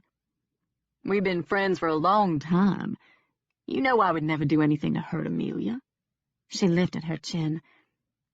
I've always thought the world of you, still do, but I've made no bones of what I think of your granddaddy, your uncle too, and them leeches that hang all over him. Bad news, the lot of 'em. Thane's eyes flashed. What do they have to do with me? Like it or not, you're a part of that family. Is that reason enough to condemn me? Her mouth thinned stubbornly. I've said my piece. And that's it. His whole demeanor hardened as he turned his gaze on me. Can I have a word with you? Will you excuse me, Tilly? She looked as if she wanted to say more, but she rose and went into the house. Thane opened the screen door and we went out into the yard. "Good God," he said when he saw me in the sunlight. What happened to your face? I was still trembling from everything that Tilly had told me. You're special and you don't even know it yet. It was an effort to turn those thoughts aside. I got caught in a briar patch. Again? Are you okay? Tilly fixed me up. They hardly hurt at all now. You need to be more careful. He picked a sprig of rosemary from the bushes by the porch and tucked it into my hair. To ward off witches, he said with a smile. I shivered at his touch. Thank you. I glanced back at the house. Tilly sure has strong feelings about your grandfather. Thane shrugged. A lot of people have strong feelings about grandfather. I'm sure Tilly has her reasons. She shouldn't take it out on you, though. She never has before. I guess you're special. I said sharply, "What do you mean?" Tilly's always kept to herself, but it seems she's taken you under her wing, and she feels protective. Maybe you remind her of Freya. Maybe. I glanced away. Do you think Tilly knew about the baby? Thane had been looking up into the trees, but now he spun to face me. What baby? Too late, I realized my mistake. I knew about Freya's unborn child the same way I knew about her murder, but I had no way of knowing if her pregnancy had been common flowers at least once a week. You spent that much time at Thorngate? I loved it there as a kid. It could get pretty lonely at Asher House, so I roamed the countryside. That's how I met Tilly. I came across her place one day, and I've been helping her with the birds ever since. I was silent for a moment. He gazed down at me. Why the look? It's just, you're not at all like you presented yourself on the ferry that first day. How did I present myself? You know exactly the impression you made. You deliberately let me think you were a shallow, aimless man with nothing better to do than bide your time until your grandfather died." The green of his eyes dazzled in the sunlight. How do you know that's not the real me? "Because I've seen you with Angus, and now I've seen you with Tilly. Whether you'll admit it or not, you have a kind heart." For some people. He put a hand to my face, stroked a thumb down my cheek, and I thought to myself that, despite Tilly's warning, this could be a turning point. I could do nothing and let the moment slip away, or I could take a step, even a tiny one, out of the past and into the present. His other hand came up and he cupped my face, searching my eyes. I could smell the rosemary on his fingers, and I closed my eyes to draw it in. Gently, he tilted my head so that he could examine the scratches on my cheeks. "You really should be more careful," he murmured. "I'll try to be." "Tilly might not be around next time." "She's around right now, though." "Does that bother you?" I glanced toward the porch. I wouldn't want to upset her. "I don't want to upset her either." But we both knew that he was going to kiss me, whether Tilly approved or not, whether he was dangerous to me or not. He threaded his fingers through my hair, and I exhaled slowly, trying to calm my racing pulse. My hands fluttered to his chest as he pressed his lips against mine. I could feel his heartbeat against my palms. The vibration stirred something inside me, and I pulled away quickly before I had time to respond. "Not here." His gaze deepened. "Where?" Tilly's warning hammered in my head. He covets what he can never have. That makes him susceptible to evil. That makes him back. I've barely begun the restoration. Of course I'll be back. A shadow darkened his features. "Will you see him while you're there?" "Devlin." I drew an unsteady breath. "No, that's over." Angus brushed up against the side of my leg, and I reached down to pet him, glad for the diversion. Thane watched us together. "What will you do with Angus while you're gone?" "I'll take him with me. Why?" He pulled me back into his arms, and I didn't resist. "I was hoping I might persuade you to leave him here. That way you'd have to come back to me," he said, against my lips. Chapter 29. I drove into Asher Falls late that afternoon to meet Sidra at the library. She was behind the counter when I came in and lifted a finger to her lips, then pointed to the office door to let me know that Luna was still around. I nodded and went back to the records I'd been sorting through the day before. I was leafing through one of the research books when she came to get me. "Luna just left," she said in a hushed voice. "What now?" "This way. But keep away from the windows, okay? The library is supposed to be closed. If anyone happens to glance in, I don't want to be seen." "Won't they just assume you haven't left yet?" "Maybe, but I don't want to take any chances. Luna would be very angry if she knew you were here after hours." "Then maybe we shouldn't be doing this." "No, it's fine. Just stay behind me, okay?" The clandestine nature of our rendezvous both worried and excited me. Why so secretive, I wondered. Luna's silver tabby was stretched out on the desk in her office, and he watched with suspicious eyes as we came through the door. "What's that cat's name?" "Whisper. Don't mess with him," Sidra warned. "He's a biter." His baleful eyes tracked me as I crossed the room to the framed photographs on the wall, to free his ghost. Now I knew why she looked so angry. I felt Sidra's gaze on me and turned. "It's through here."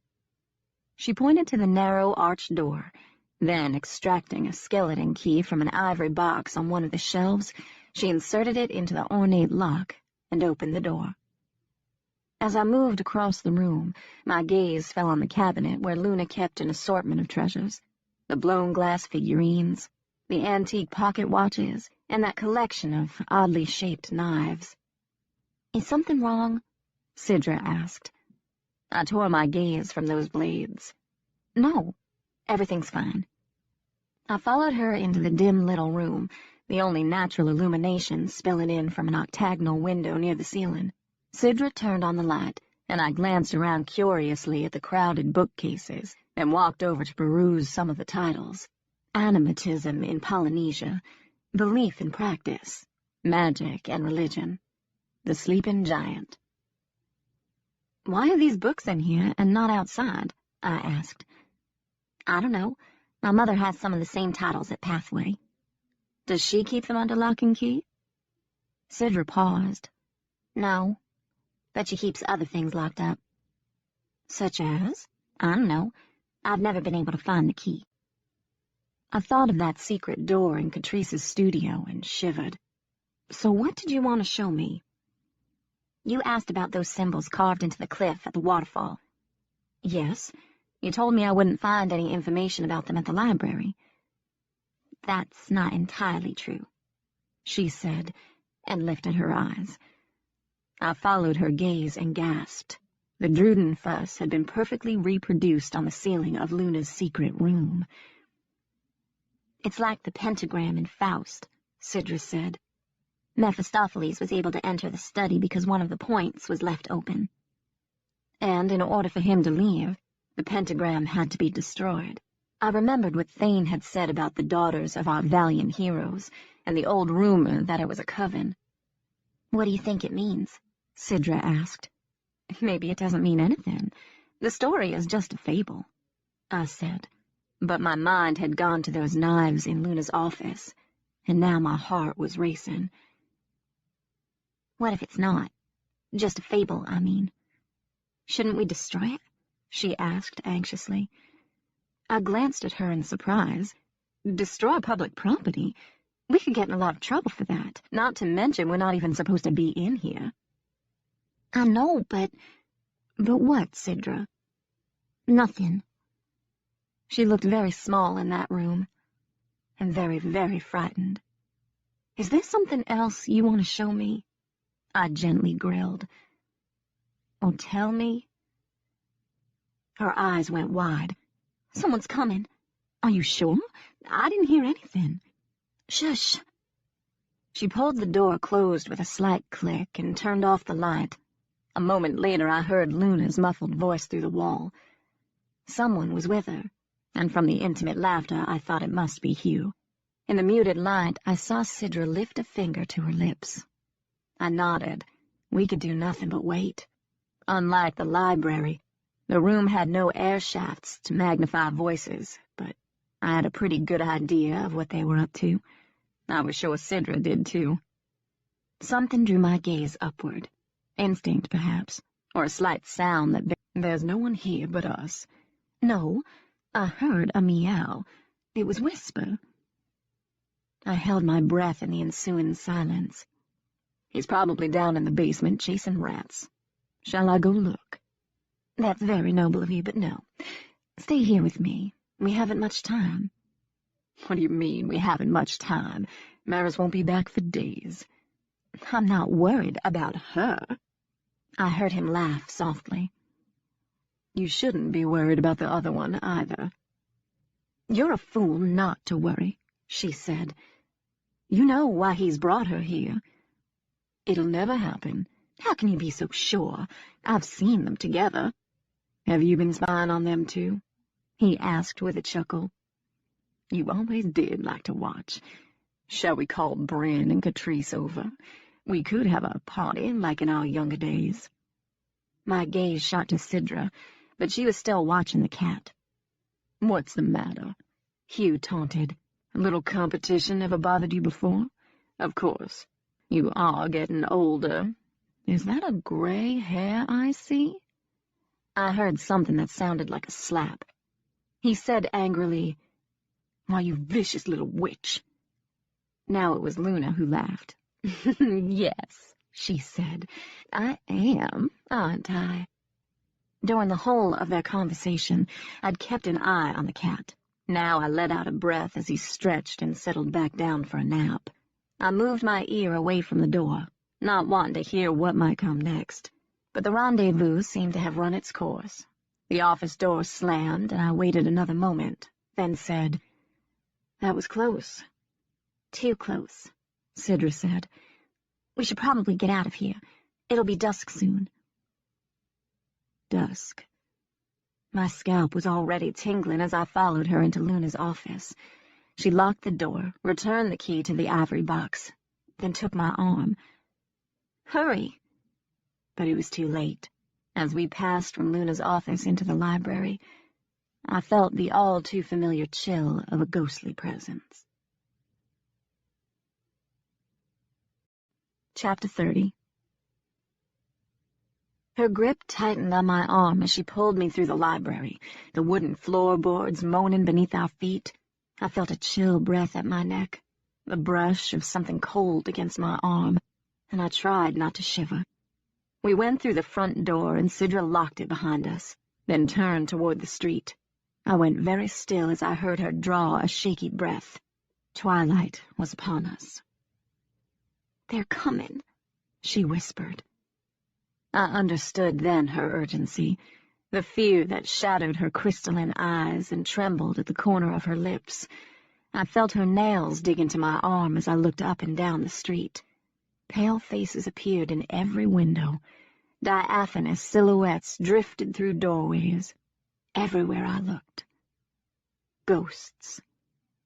And with them came the mist, chilled from the murky depths of Bell Lake. "Don't look at them," Sidra warned. I couldn't move. I stood there, bracing myself against the death frost as the entities hovered all around us. A frigid hand sifted through my hair. Another slid up my spine. Out of the corner of my eye, I saw a ghost child clutch Sidra's hand as another hovered behind her, and a third stared down at us from where he perched on a tree limb. The poor little Moultrie boys that Tilly had mentioned on the pier that day. Clasping Sidra's other hand, I pulled her with me into the street. "You feel them?" she whispered. "You see them?" "Yes." "It's not just me, then." "It's not just you." Her voice quivered. "We should go." "Where?" "To the clock tower. It's hallowed ground." We crossed the square among those floating phantoms, that endless parade of grasping souls. Sidra gripped my hand, and I was glad for the warmth, glad not to have been alone when I made this discovery. Asher Falls no longer belonged to the world of the living. It was a ghost town, just as Sidra had warned me on that first day in Luna's office. The chill faded as we entered the clock tower. There was very little light, but I had the impression of iron grillwork and tiled floors as we made our way up the spiral staircases. The higher we climbed, one. "No one comes out after dark." I turned anxiously. "Why? They can't see the ghosts, can they?" "It's not the ghosts. They're afraid of each other." Her back was to one of the windows, and the spill of moonlight washed out her face and darkened her eyes. She looked ethereal, otherworldly, almost ghostly. And I was suddenly very frightened as the chill of her words and Tilly's seeped through me. Those who could left this place. Those who stayed learned to watch their backs. I took a step toward Sidra, searching that pale profile. "You didn't just want to show me the hex sign, did you? You wanted me to see the ghosts." She turned. "I had to know you could see them, too," she said desperately. "Why?" "Because I've never met anyone like me." Her eyes fluttered closed. "You can't imagine how lonely I've been." "Oh, I could. How long have you had this gift?" Her wan smile struck a chord. "Since I was 5. That's my earliest recollection. I went into cardiac arrest. When they brought me back, I saw a ghost in my room. He stood at the side of my bed, gazing down at me. I think he was waiting for me to die so that he could take me back." Goose pimples prickled. "How did you know about me?" "The same way you knew about me," she said. "There's a look in your eyes. More gather around my bed, but there were never this many." Her gaze dropped to the street. "They try to talk to me sometimes, especially the children. I think they want to tell me that my time is near, Don't say that. I've already been to the other side, she said. I think you have, too. I've never had a near-death experience. Maybe you have and you just don't know it. Maybe you belong to the other side as much as you belong here. Maybe you're an in-between just like me, she said. An in-between? A living ghost. I shuddered violently. There isn't such a thing. But even as I denied it, Tilly's words were already clawing at me. You walk both sides of the veil, so that makes you dangerous. Why do you think there are so many of them now? Sidra demanded. You said a door had been open when the lake flooded. I saw a flash of pity in her eyes. It reminded me of the look on Papa's face the first time I saw the old man's specter in Rose Hill. Her voice lowered to a whisper. They're here because of you, Amelia. They came when you came. Everything inside me went very still. With a trembling hand, I clasped the stone at my neck. You know it's true, don't you? She said. You've always known. You belong to them. Chapter 31. I left Sidra in the clock tower and drove home to Angus. He had to go out, and I stood shivering on the steps, encouraging him to hurry. Mist swirled over the lake, but the bells beneath were silent. I wondered if the ghosts had already returned to their graves. Dark thoughts plagued me. You belong to them. You're special and you don't even know it yet.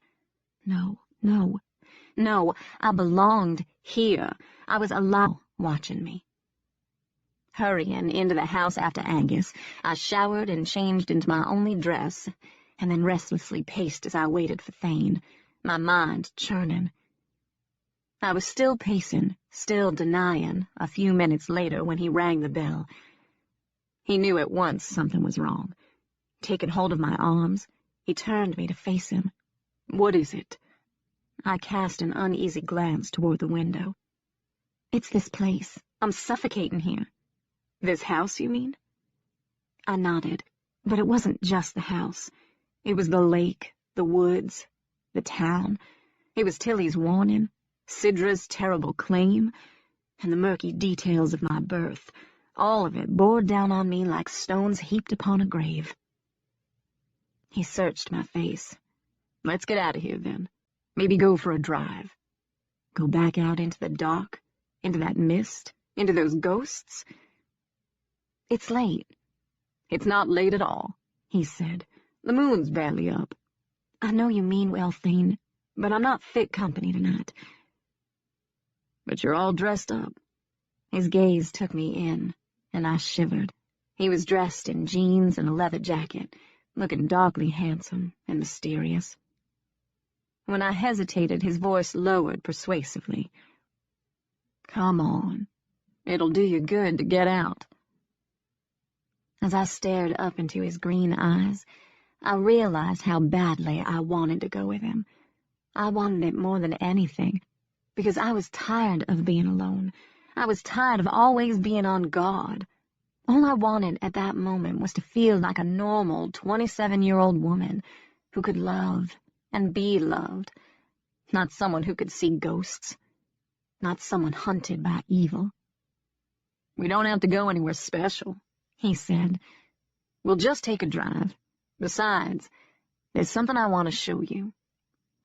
A warning bell sounded in my head, despite my baser desires. Tilly had told me to stay away from him. But if I allowed myself to believe that Thane was dangerous to me, then I had to believe the rest. That evil stalked me, and only me, because I walked on both sides of the veil. It feared me, so it sought to control me. If I mentioned any of that to Thane, he would probably think me crazy. And I wondered if he might be right, in loneliness. I can't be gone long, I said. His grasp tightened as he stared down at me. I'll bring you back whenever you want. Against my better judgment, we went out into the evening. and I tried to keep my guard up against the ghosts, perhaps even against Thane. The moon hovered just above the treetops, and an owl called from deep within the woods. The night seemed dark and primal, full of danger and promise, and my heart raced in anticipation. Thane put his arm around me as we walked to the car, and I leaned into his warmth. He was alive and vital, nothing haunted or ghost-like about him. I could almost hear the beat of his heart in that quiet, the throb of blood through his veins. We settled into the car, and he smiled again as he started the ignition. I lay my head against the seat and stared out the window as we drove through the evergreens and through the encroaching shadows that shrunk the outside world to that which could only be seen in our headlights. When we reached the highway, Thane turned left, making me wonder if we were going to that cliff-top mansion. I had no desire to see Pell Asher tonight, not with Tilly's warning still echoing in my head. I turned to stare at Thane's profile. He drove fast, taking curves with a reckless abandon that both unnerved and thrilled me. I welcomed the adrenaline rush. It made me feel alive. Where are we going? A dark glance. You'll see. We drove on, the shadowy countryside flying like dreams past my window. And then he slowed and nosed the car up the hill toward the cemetery. We ascended through the cedars, and he pulled to a stop at the entrance. There was no mist up here, no willowy forms gliding through the headstones. The graveyard seemed almost surreal in its stillness, a dreamscape aglow in moonlight. But something lurked. In the distance, the mountains were a hovering darkness. "Why did you bring me here?" I asked. Thane had been staring out the window, too. But now he turned, his gaze seeking mine. We were sitting very close in his sports car, cocooned from those mountains and the evil that swept down with the wind. At least, I wanted to believe so. I told you once, but Tilly was right. It wasn't the cemetery that was afflicted. It was me. Thane's hand brushed my shoulder lightly, and I shivered. Well? I nodded, and we got out of the car. He took my hand as we walked through the graves and passed side by side through the lich gate. I caught my breath as I lifted my gaze to the angels, to those eerie, incandescent faces. They stared now, not at the sunrise, not at the mountains, but at the moon gliding up over the treetops. Snakeroot and yarrow shimmered in the underbrush, and I could see the spangle of dewdrops on the leaves from a lingering dampness. Something shifted in the air, inside me, and I stepped into that circle of angels, lifting my own face to the sky.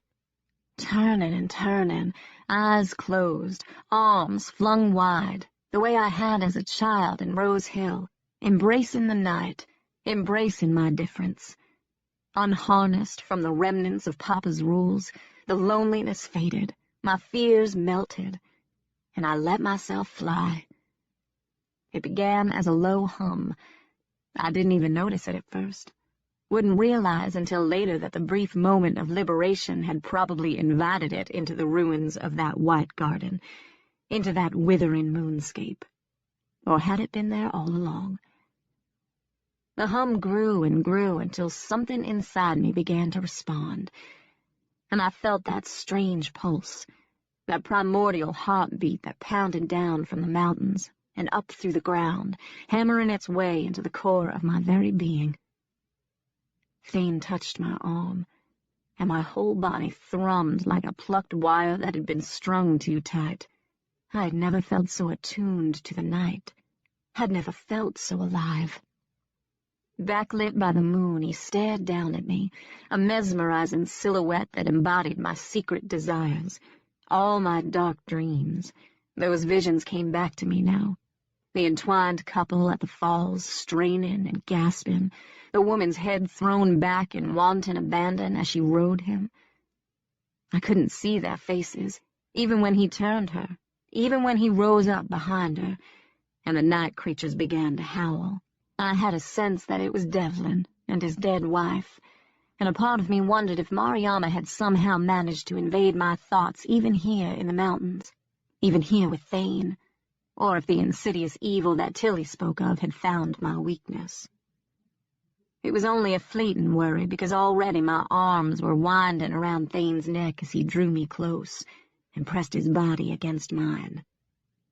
He kissed me again and again, his tongue weaving a trail of black magic that lured and enthralled and seduced.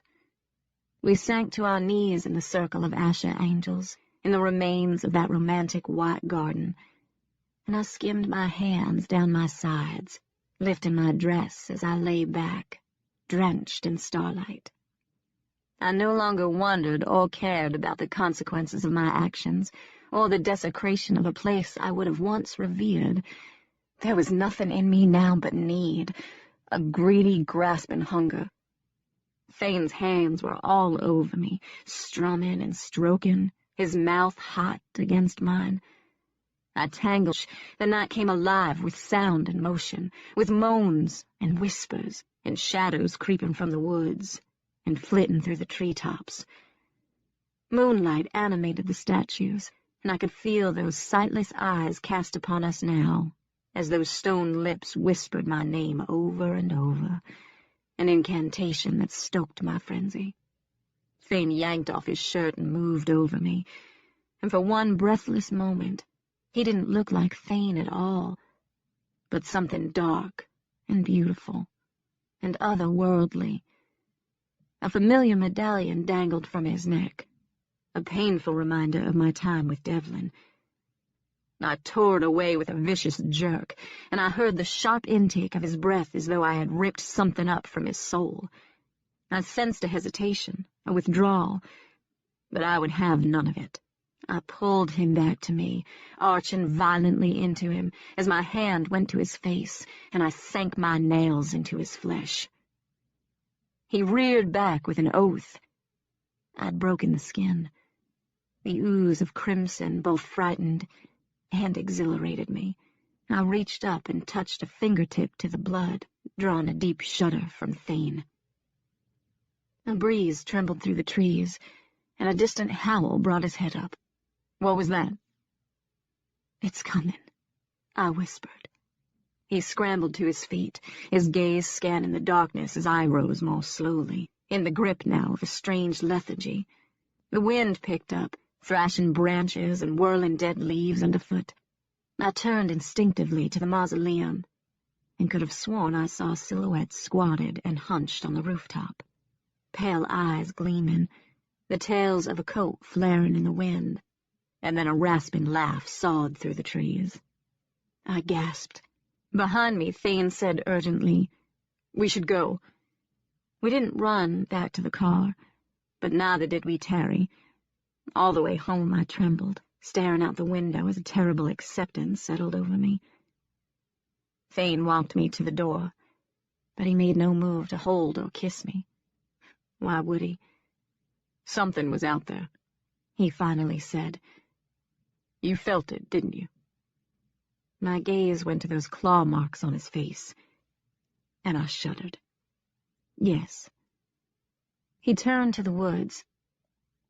"It wasn't just out there. It was in me." He lifted a shaking hand in front of him. "It was in you, too," he said. I nodded. "What was it?" Tilly called it evil. To my surprise, he didn't question it. Instead, his eyes rose to the mountains. "Even as a kid, I knew this place was different. I sensed a darkness. It was like a spider always trying to creep inside my head. I told myself it was just my imagination, or a nightmare, a waking dream," he said. "Even so, I would never allow it in. But something changed tonight, and I wanted to let it in. I welcomed it." A tense pause. "I know I sound crazy." "I almost wish you were," I said weakly. "Why?" I drew away from him. "Because it wasn't you that let it in. It was me." Chapter 32. I slipped from bed that night, and I went to stare out at the darkness. The moon was still up, shimmering on the lake and silver in the edges of the pines. As I gazed up at those distant peaks, I had the strangest feeling of déjà vu, but the source of that familiarity came to me almost at once. I could see my reflection in the glass, and it reminded me of all those stone angels, a mere suspicion, until the tolling of the bells had awakened me. And then I'd seen the diaphanous forms in the swirling mist. I'd witnessed those phantom hands reaching out for me, felt a presence in the wind, heard that terrible howling, and still I remained in Asher Falls because I had a sense of destiny here. Like it or not, I was connected to this terrible place. I moved away from the window, then glanced back, my heart jumping. Was Freya's killer out there at the edge of the woods? I watched for the longest time, but nothing stirred. It was just a tree or a shadow, I told myself. Angus was already sleeping peacefully at the end of my bed. If anyone or anything had been about, he would have roused to sound the alarm. Or so I wanted to believe. I climbed into bed and curled up under the covers, but I didn't want to fall asleep. I intended to lie there and wait out the darkness, but my eyes soon grew heavy, and I kept drifting off only to startle awake every few minutes. During those short naps, my sleep was filled with the strangest images. I dreamed about Devlin and Mariama, about floating with ghosts and destroying hex signs. And I dreamed about being back at the falls, stretched out on the ground, as faces hovered over me, and those in-between creatures crawled out of their holes to stare down at me, wash the whole doomed town right into the lake. I stood under the cover, protected from the slash of rain as I watched the mountains slowly recede. But I didn't feel a sense of relief until some time later, when we drove out of the deluge and headed east, straight into the sun. The light streaming through the windshield was warm and healing. A weight lifted. I plugged in my iPod and hummed along to some music as we left the foothills and entered the gentle rolling countryside of the Piedmont. Angus watched the passing scenery with avid interest, and I cracked the window so that he could feel the wind in his fur. At that moment, I wanted nothing more than to just keep driving until we reached the coast.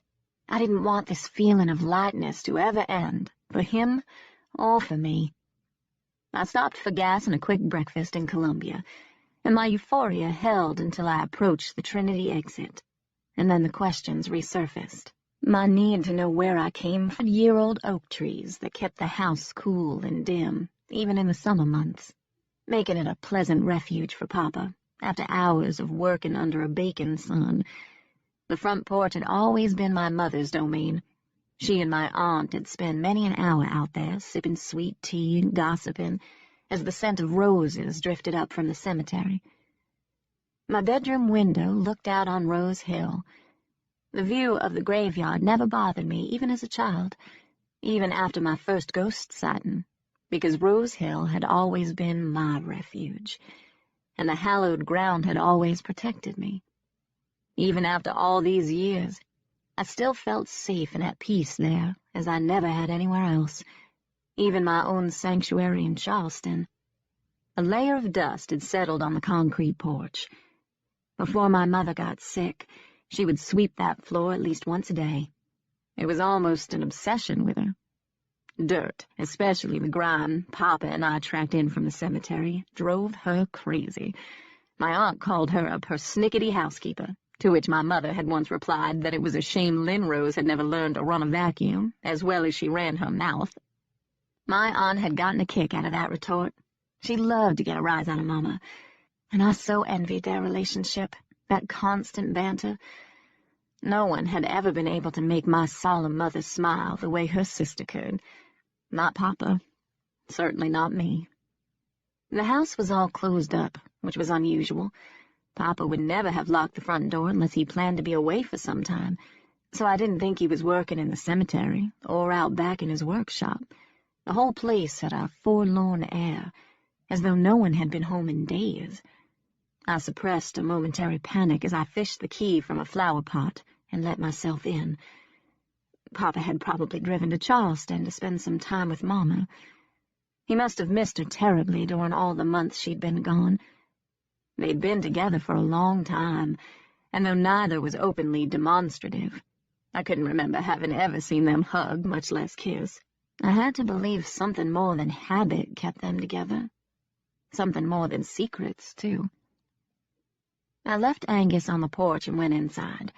The quiet of the house unnerved me.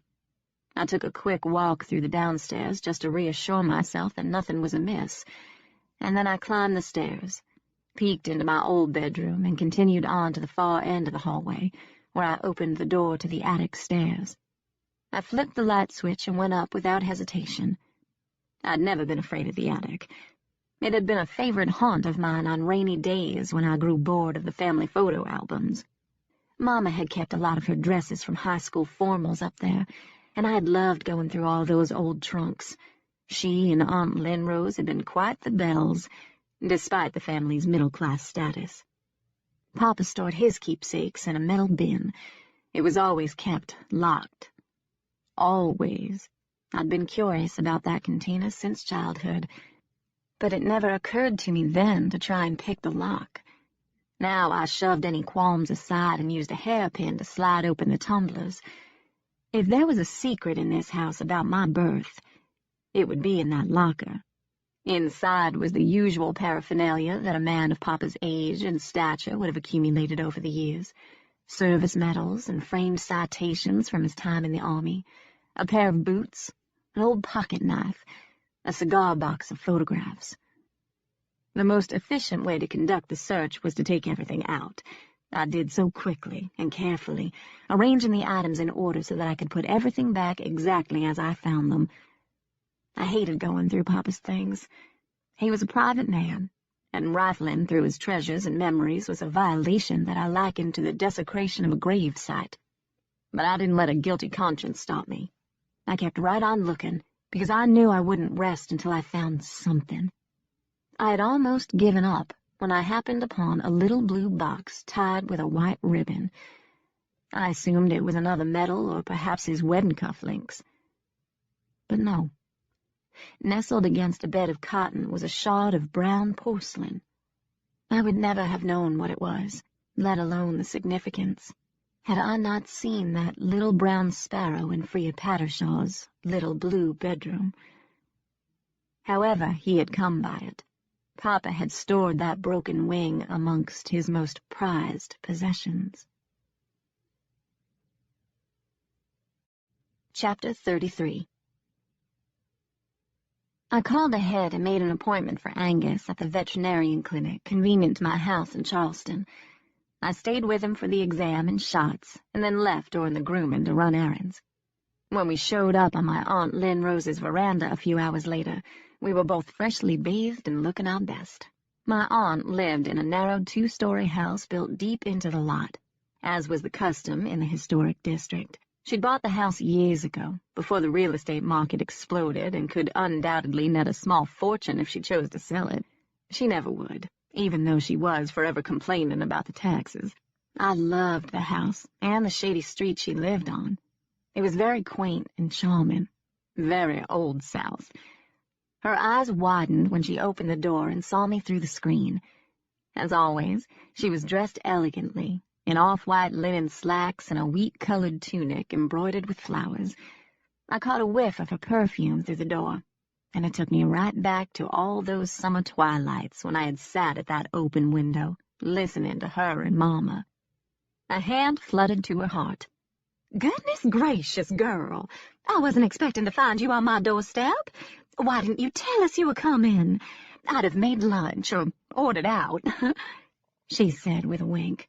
Her gaze dropped to Angus, and her eyes widened even more. "What in the world is that?" "My dog. His name is Angus." "Your dog?" She gave a delicate shudder as she came out on the porch. "Good Lord! What happened to the creature?" "He was in a dog-fighting kennel. Then they turned him loose in the woods to starve." "Oh, dear." She gave him a tentative pat. I suppose you'd better take him around the back. Your Mama's in the garden. Take care you don't frighten her half to death with Angus. I'll go pour us some tea." She disappeared back into the house, and I motioned for Angus to follow me down the porch steps and along a narrow path that led through thick beds of fountain grass already sprouting cotton candy plumes. Mama might keep a perfect house and set an elegant table, but my aunt had been born with a green thumb. The back garden was spectacular this time of year, with the last of the summer roses mingling intoxicatingly with the tea olives, all encased in boxwood hedges that wound along stepping stones and low brick walls shimmering in the afternoon light. My mother reclined in a green-striped lawn chair with an open book in her lap. She sat very still, head turned into the cushion, and I thought she might be asleep. I watched her for a moment, a pain in my heart at the sharpness of her cheekbones and the gray tinge to her complexion. Like my aunt, she'd always been very thin, but now she looked gaunt, and I could see new lines in her face and a tremor in her hand as she roused to turn the page. Months of chemo had taken a toll, but she was still the most beautiful woman I'd ever laid eyes on. As sick as she was, her wig was perfectly coiffed, and I could see a pale pink sheen on her lips. She wore a floral skirt and had a pretty blue cardigan, even though the day was hot and humid. I said, "Mama," very softly, and she looked up with a start. Then she smiled in a way I'd seldom been accorded, and it made me very happy that I'd come. "Amelia, how long have you been standing there? I didn't even hear the gate." "I came in just now." I went over and knelt beside her chair. She lifted her hand to brush the hair back from my face. It might have been my imagination, or wishful thinking, but I thought her cool fingers lingered for a moment. Then she spotted Angus, and like Linrose, a shudder went through her. "Amelia Rose Gray, what on earth?" "His name is Angus. I found him in the mountains, and I'm keeping him." She lifted a brow. "Yeah, it's a hot day even with the breeze. I can feel a storm brewing. You feel that air thick as molasses." I left her going on about the weather as I filled a bowl from the water hose and took it to Angus. By the time I rejoined my mother and aunt, they'd moved on to a new topic.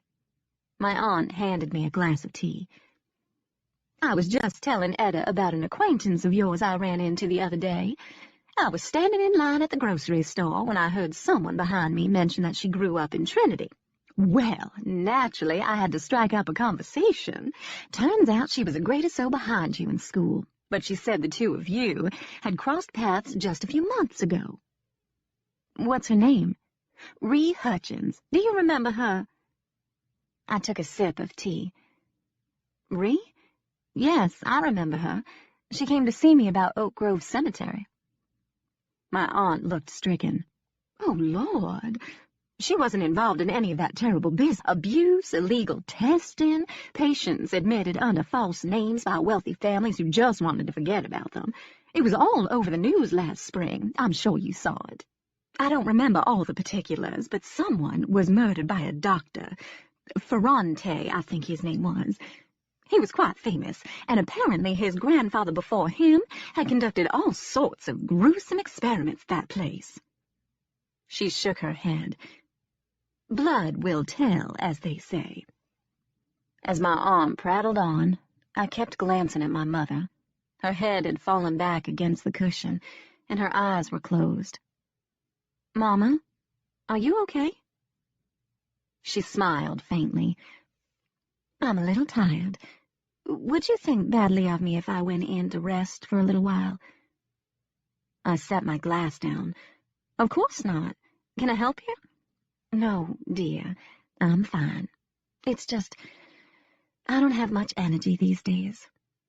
"It's that blasted chemo," my aunt grumbled as she helped Mama to her feet. "Well, never you mind. We'll get you all settled in for a nice nap." "I'm perfectly capable of turning down the covers myself, Lynn. Stay out here and visit with Amelia. I feel terrible deserting her when she only just arrived." Don't worry about that. We can visit later, I said. Will you stay and eat with us? We'll go out somewhere. I wouldn't subject that poor dog to Lynn Rose's cooking. I smiled. That would be nice. Now you hush up, my aunt scolded good-naturedly. I haven't heard you complaining lately about my cooking. Because I have no appetite, Mama countered. Are you sure you don't want me to come in with you? I asked. No, you two have a nice visit. I'll join you later. After she disappeared inside, I turned to my aunt. Oh, Aunt Lynn, she looks so frail, even more so since I last saw her, and that was only a week or so ago. She's had a bad few days, but the doctor is still optimistic with her progress. Setbacks are to be expected. I guess, but she just seems so, I don't know, old. My aunt's eyes flashed. Don't you dare say that to her. Of course I won't. And anyway, she's still beautiful. My aunt's eyes grew misty. The prettiest girl at the dance, always was. I reached over and patted her arm. You've taken such good care of her. She's so lucky to have you. I'm lucky to have her, too. If anything happens, I don't know what I'll do without her. Don't say it. I know. She's going to pull through this.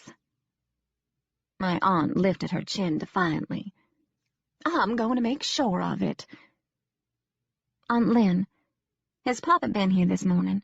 I drove by the house on my way in and the front door was locked. He may have gone into town for something. You probably just missed him. Does he ever come by to see Mama? You know Caleb.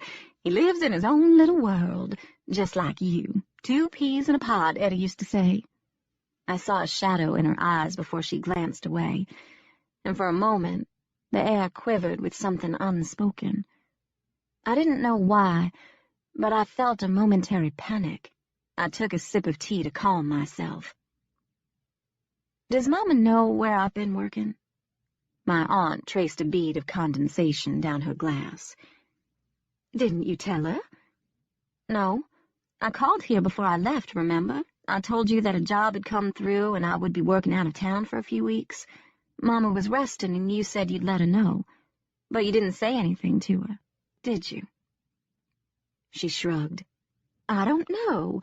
I have a lot on my mind these days. We all do. Every time I called this past week, I didn't want her upset is all. I knew where you were, and if anything happened, God forbid, we could always reach you on your cell phone. But why would it upset her to know that I was in Asher Falls? What happened up there, Aunt Lynn? She was on the verge of another denial. I could see it in her eyes. Then she seemed to deflate, and her eyes filled with tears. Oh, Amelia, why can't you just leave it be? Leave what be? I knew nothing good would come of you going up there to that place. If I could have found a way to stop you, I would have. Aunt Lynn, it was all such a long time ago. Best forgotten, I say. I reached over and took her hand. Don't I deserve to know the truth? She took my hand in both of hers and closed her eyes on a sigh. Of course you do. But I never wanted to be the one to tell you. Tell me what? She dropped my hand and smoothed back her hair, as if trying to soothe her emotions. It's not my place, and I don't really know all the details anyway. Your Papa's always been so secretive, but that's his way. Keeps everything bottled up inside. If only he and Etta had been able to talk it through. But she let out another breath. That's all water under the bridge now. I watched her anxiously. I have no idea what you're talking about. I know you don't. She was silent for a moment. Has either of them ever told you how they met? They don't talk about it much. I know they met here in Charleston. She nodded absently. Your father was one of the caretakers at St. Michael's, and Etta spent a lot of time in the gardens there, especially in the days leading up to her wedding. But she and Papa weren't married at St. Michael's. I don't mean her marriage to your papa. Etta was engaged to a high school sweetheart before she met Caleb. She pressed a hand to her heart. They were such a handsome couple, a perfect match. Everyone said so, and Etta, bless her, bought into the notion that she was destined to lead a fairy tale life. I guess that's why she was so devastated when he left her. Not at the altar, mind you, but close. He broke it off the day before the wedding, and Etta was inconsolable. You can imagine the humiliation. And there was Caleb, in love with her from afar. He was a comfort to her, and a balm to her shattered pride. They eloped a few weeks later. I sat in stunned silence. I'd never before heard the details of my parents' courtship. The hasty marriage didn't sound like either of them to me. They were both so cautious and reserved, so restrained. What does any of this have to do with Asher Falls? I finally asked. I'm coming to that. My aunt seemed to muster her thoughts as she idly picked at a loose embroidery thread on her tunic. Your mama and papa, they lived up there for a while. I almost gasped. In Asher Falls? It was a long, long time ago. Caleb hired on with a stone cutter that summer. He loved the work, but Etta hated living in the mountains. She hated that place, said it was oppressive. It did things to her, played with her mind. She tried to tough it out, but she missed her family, missed Charleston, so she came home. Eventually, Caleb quit his job and followed her. They reconciled, but things were never quite right. I've heard people say that the hardest thing in the world is to live with someone you don't love. But I've always thought it would be far more difficult to live with someone who doesn't love you. You don't think Mama ever loved Papa? In her own way, I guess she did. But he was never going to be the love of her life, and he knew it. That's hard on a man, hard on his pride. Understandable, I guess, that he would turn to someone else. Papa had an affair? I could hardly imagine such a thing. That was Etta's suspicion. There was a woman in Asher Falls. I never knew her name. She had no family, no husband, or children. She worked as a midwife, I think. I guess she and Caleb were both lonely. Something happened between them. Etta knew, but she put it behind her, and she and Caleb never spoke of it. She had other worries by then, other heartbreaks. So many devastating miscarriages. Years passed, and they moved to Trinity. Etta eventually gave up on the notion of having a family. Maybe it was for the best, she said. They were getting too old anyway, too set in their ways. And then one night, 17 years later, Caleb was called away. When he returned home, it was in the dead of night. With you. My heart was pounding. Where did he get me? She shuddered. From that awful place. Asher Falls? You were such a tiny thing and so upset. You cried and cried for days. Why? You'd been through some trauma. I don't know any of the details of your birth. I'm not even sure Etta knows everything. But whatever happened the night your papa brought you home, whatever he found in that town, changed him. By this time my aunt had worked herself into quite a state. She sat wringing her hands, which was not at all like her. Mama was the high-strung one. Linrose had always been her rock. It was strange. But the more agitated she became, the calmer I grew. I felt almost detached, as if we were talking about a stranger, or someone I barely knew. Who is my mother? My birth, Mother, I clarified, because no matter what happened, no matter what I found out, the woman who had raised me would always be Mama. I never knew, and that's the God's honest truth. She bit her lip. But Etta and I have always had our suspicions. You see, the woman we think Caleb had the affair with, the midwife, she had a daughter. How do you know? Your Mama found a picture among Caleb's things once, long after he brought you home. I shook my head in confusion. And the girl was Caleb's daughter, your mother. But if that biological grandfather, that was why we could both see ghosts. I'd inherited my ability from him. My mind flashed back to that first sighting in the graveyard and to the look on Papa's face when I asked him about the ghost. There had been regret and pity in his eyes, because he had known what my life would be like from that moment on, the years of loneliness that faced me. I looked down at my clasped hands. The knuckles had whitened. What about my biological father? She shook her head. I thought about the porcelain wing I had found in Papa's treasures, and suddenly I knew it was true. Freya Pattershaw was my mother, and Tilly, my grandmother. Why did no one ever tell me any of this before? Because those memories are still too painful, and because... She trailed off on a whisper. Because why? My aunt reached over and clutched my arm so tightly I winced. You can't utter a word of what I'm about to tell you. Promise me you won't tell another living soul.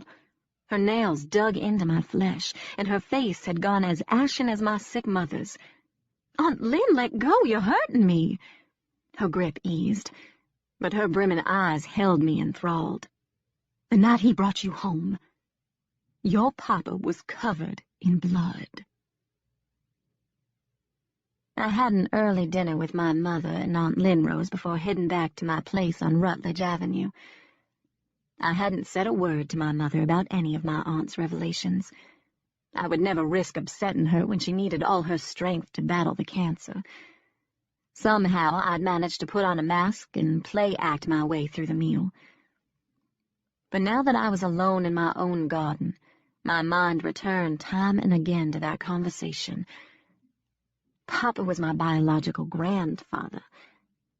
That somehow felt right, even though I was still in deep shock. He'd always seemed so old to me, white-haired and stoop-shouldered for as long as I could remember. Mama was older, too, but she had the kind of grace and beauty that wore well with age and seemed timeless. I sat in the swing, lost in thought, as Angus became acquainted with his new home. It was a cool, breezy night, one that made me think of summer's end, of lost love, of Mama and her high school sweetheart, of Papa and Tilly Pattershaw. Inevitably, my mind turned to Devlin. I wallowed for a moment, and then I tucked those memories away. And now, it was Thane Asher who occupied my thoughts. When I arose the next morning, I knew I had to talk to Papa before I went back to Asher Falls. If I went back. I'd promised Thane that I would return. But if I really was the target of evil, then I had no future with him. I had no future with anyone. My loneliness, once an old friend that had sheltered me from the real world, was now the enemy, a monster that threatened to swallow me whole. I searched for an end, no matter how dire, but now I couldn't trust my own thoughts. Maybe the evil was still inside me. I almost expected to find the house closed up, but Papa's truck was in the driveway, and when he didn't answer my knock, Angus and I walked down to the cemetery to look for him. The scent of fading roses drifted on a mild breeze as we wound our way through the lush trails of ivy and creeping flocks. I found Papa working on the angels, the collection of 57 statues that commemorated those children whose lives had been lost in an orphanage fire at the turn of the last century. It had taken Papa years to restore the memorials, and as I moved among them now, I couldn't help but compare those sweet, pensive faces to the hubris of the Asher angels. But I didn't want to think about those arrogant, upturned visages that watched the mountains. I didn't want to dwell on what had happened between Thane and me in that dreamy circle. Time enough later for brooding. Papa glanced up as I approached, then went right back to his work. "You don't seem surprised to see me," I said. "Your aunt called." His voice had thinned in the past year, and his face was even more weathered than I remembered. But the passing years hadn't diminished his quiet dignity or his distance. He was right there before me, and yet he seemed a million miles away. "You know why I'm here, then?" "Yes, child." I drew a trembling breath. "We have to talk, Papa. No more secrets." "Those secrets were meant to protect you, Amelia." "I know that, but the only thing that can protect me now is the truth." Silently, he gathered up his tools and put them away. "Let's sit a spell," he said, and we sank to the ground, facing the angels, our backs to the gate. When Angus padded over and plopped down at my feet, Papa leaned in absently to rub his head. "That's Angus," I told him. "Where did you get him?" "In Asher Falls," I said. And I saw him shudder.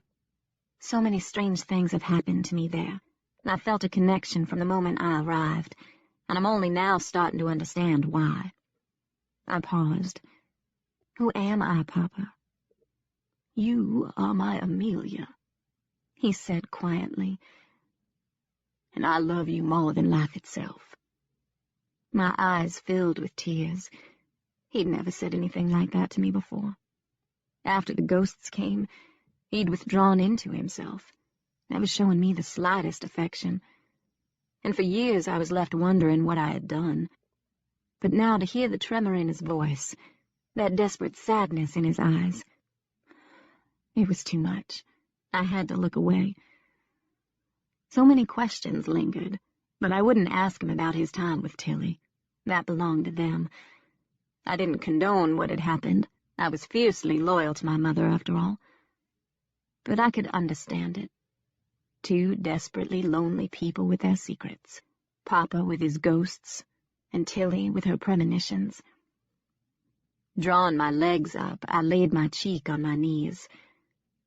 "What are we, Papa?" "In the olden days, we were called call-bearers. Babies born behind the veil with the ability to see beyond the real world, into the spirit world. Nowadays, it's considered an old wives' tale, but it happens every generation or so in our family." "Was Freya born behind the veil?" "Yes, and she had Tilly's ability to sense things. She was an extraordinary child, I'm told." I glanced at him. "You never knew her, Papa?" He stared out over the graveyard so that I couldn't see the desolation in his eyes. "She was my daughter, my only child, but I never saw her alive." My heart quickened. "Have you seen her ghost?" "I saw her corpse." And the Tsar flying back to Asher Falls, where he'd learned that Freya, his only child, had been murdered. "Did Tilly know who killed her?" "She never told me. I guess she was afraid of what I might do. But she had a vision of her child's death. That's what guided her to Freya." "She found the body?" He nodded. "But if she knew Freya was murdered, why didn't she go to the police? Why did she let everyone think that her daughter had died in a fire?" "Because she didn't want anyone to know about you." "Why?" "You were born after Freya was murdered." My heart started to hammer. "After?" His eyes grew distant. "The girl had snuck out of the house to meet someone that night. Tilly didn't even know she was missing until she woke up from a dream. That dream led her to the laurel bald where she found a fresh grave. Freya's grave. And yours, child. The shock of his words stole my breath, even though I must have already intuited the truth. That was why I'd been so overcome at the gravesite, why that terrible suffocation had pressed down on me. I had been buried there with my murdered mother. Angus had sensed it too. That must have been how he found the grave. As impossible as it seemed, he must have picked up my scent, not my mother's.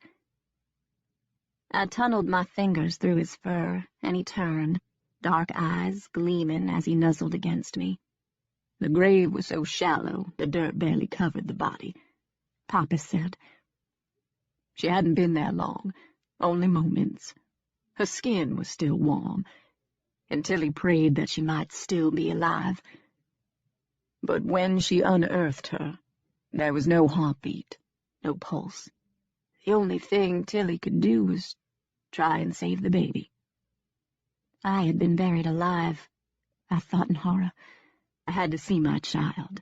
I had to give her a proper burial so that she could rest in peace. My poor young mother hadn't been able to rest, but I wouldn't tell Papa. I wanted him to have that solace. At least I now knew why he'd been covered in blood when he brought me home. You've been caring for her grave all these years. It was all I could do for her. But Papa, why did you bury her north to south?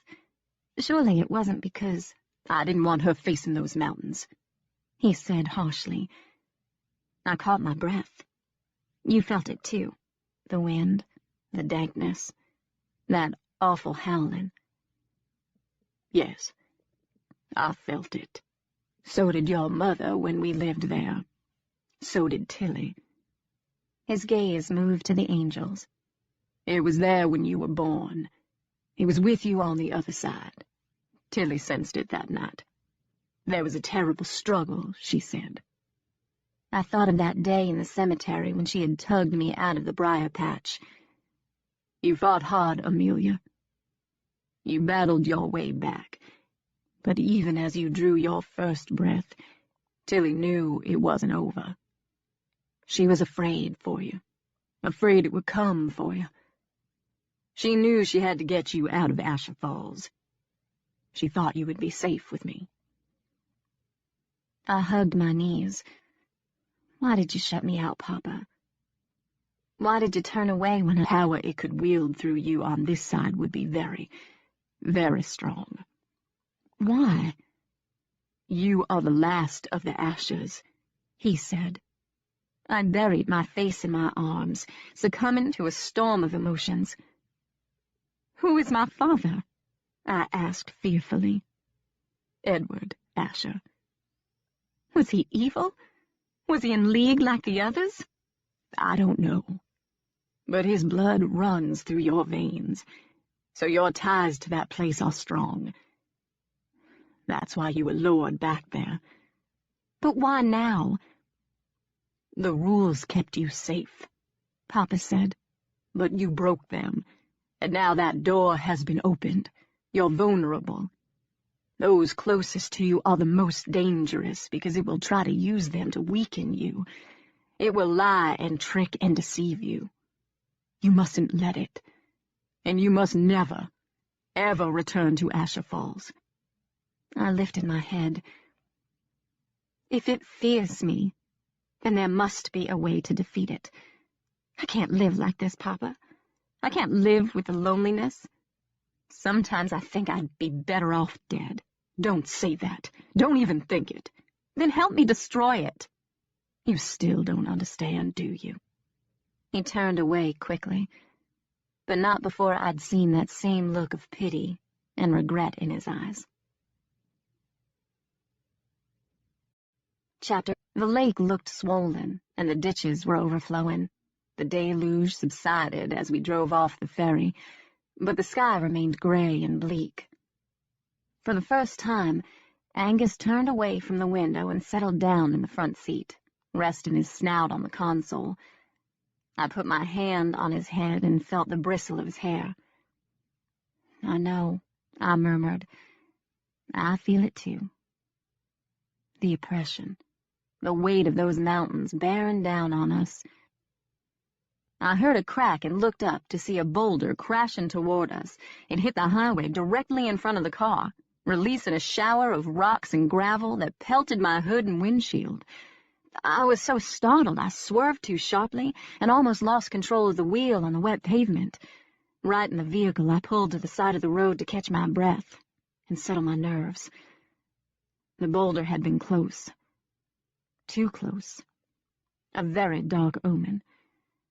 I wanted to believe it was just bad timing, but I had a feeling it was more than that. I had been warned. "It's coming," I whispered, and Angus whimpered. I had decided on the drive back that if anyone could help me, it would be Tilly. I headed straight for her house, but the dirt road through the woods had washed out, and I had to park my car and hike most of the way on foot. Halfway there, it started to rain again, and I was soaked and miserable by the time I stepped up on her porch. She didn't answer my knock, so I went around the back to see if she might be working with the birds. The feeders and houses were empty, the trees disturbingly silent. I might have taken the quiet for another omen if I hadn't realized the bad weather had chased the birds away. Angus huddled under the porch as I climbed the steps and opened the screen door. "Tilly?" No answer. I moved across the porch and tried the back door. It opened silently, and I stuck my head in, calling out her name. Still no answer. I pushed open the door and moved into the kitchen. "Tilly, are you here? It's me, Amelia." I stopped just inside the door and looked around. Nothing seemed out of place, but I'd only been inside the house once before. I might not notice if a chair had been moved or a cupboard rearranged. Something was different, though. I could feel it, sense it. "Tilly?" The echo of her name in that silent house was eerie and foreboding. I made myself move out of the kitchen and into the living room. Nothing out of place in there, either, except for a pair of muddy boots at the front door where Tilly had undoubtedly left them. I walked down the tiny hallway. The front bedroom door was open, and I peeked inside. It was small and sparsely furnished, with an iron bedstead and an oak dresser. I saw myself in the mirror, face pale and drawn, eyes wide with fright. Yes, I was frightened. Fear had an icy grip on my spine as I inched deeper into the house. In the bathroom, I found blood splotches in the sink and bits of glass on the floor. My every instinct screamed for me to get out of the house quickly, the same way I'd come in. But I couldn't, not until I found Tilly. She could be lying hurt somewhere. She could be... A sound froze me in my tracks. My hand flew to my chest as if I could quell the panic that accelerated my heartbeat and drove the air from my lungs. Someone was in the house, and I didn't think it was Tilly. She would have answered me when I called out. The wood floor creaked as someone slipped down the hallway toward me. I didn't dare move for fear of giving myself away, but I couldn't just stand there. I needed to find a place to hide. The creaking stopped, not as if the footsteps had moved away, but as if someone had paused in mid-stride because they'd heard a sound or sensed a presence. And now they waited with suspended breath on the other side of the wall. I lifted a foot, and the screech of the floorboard drew a cringe. Out in the hallway, a shadow crept along the wall. A moment later, Catrice appeared in the doorway, and we both screamed.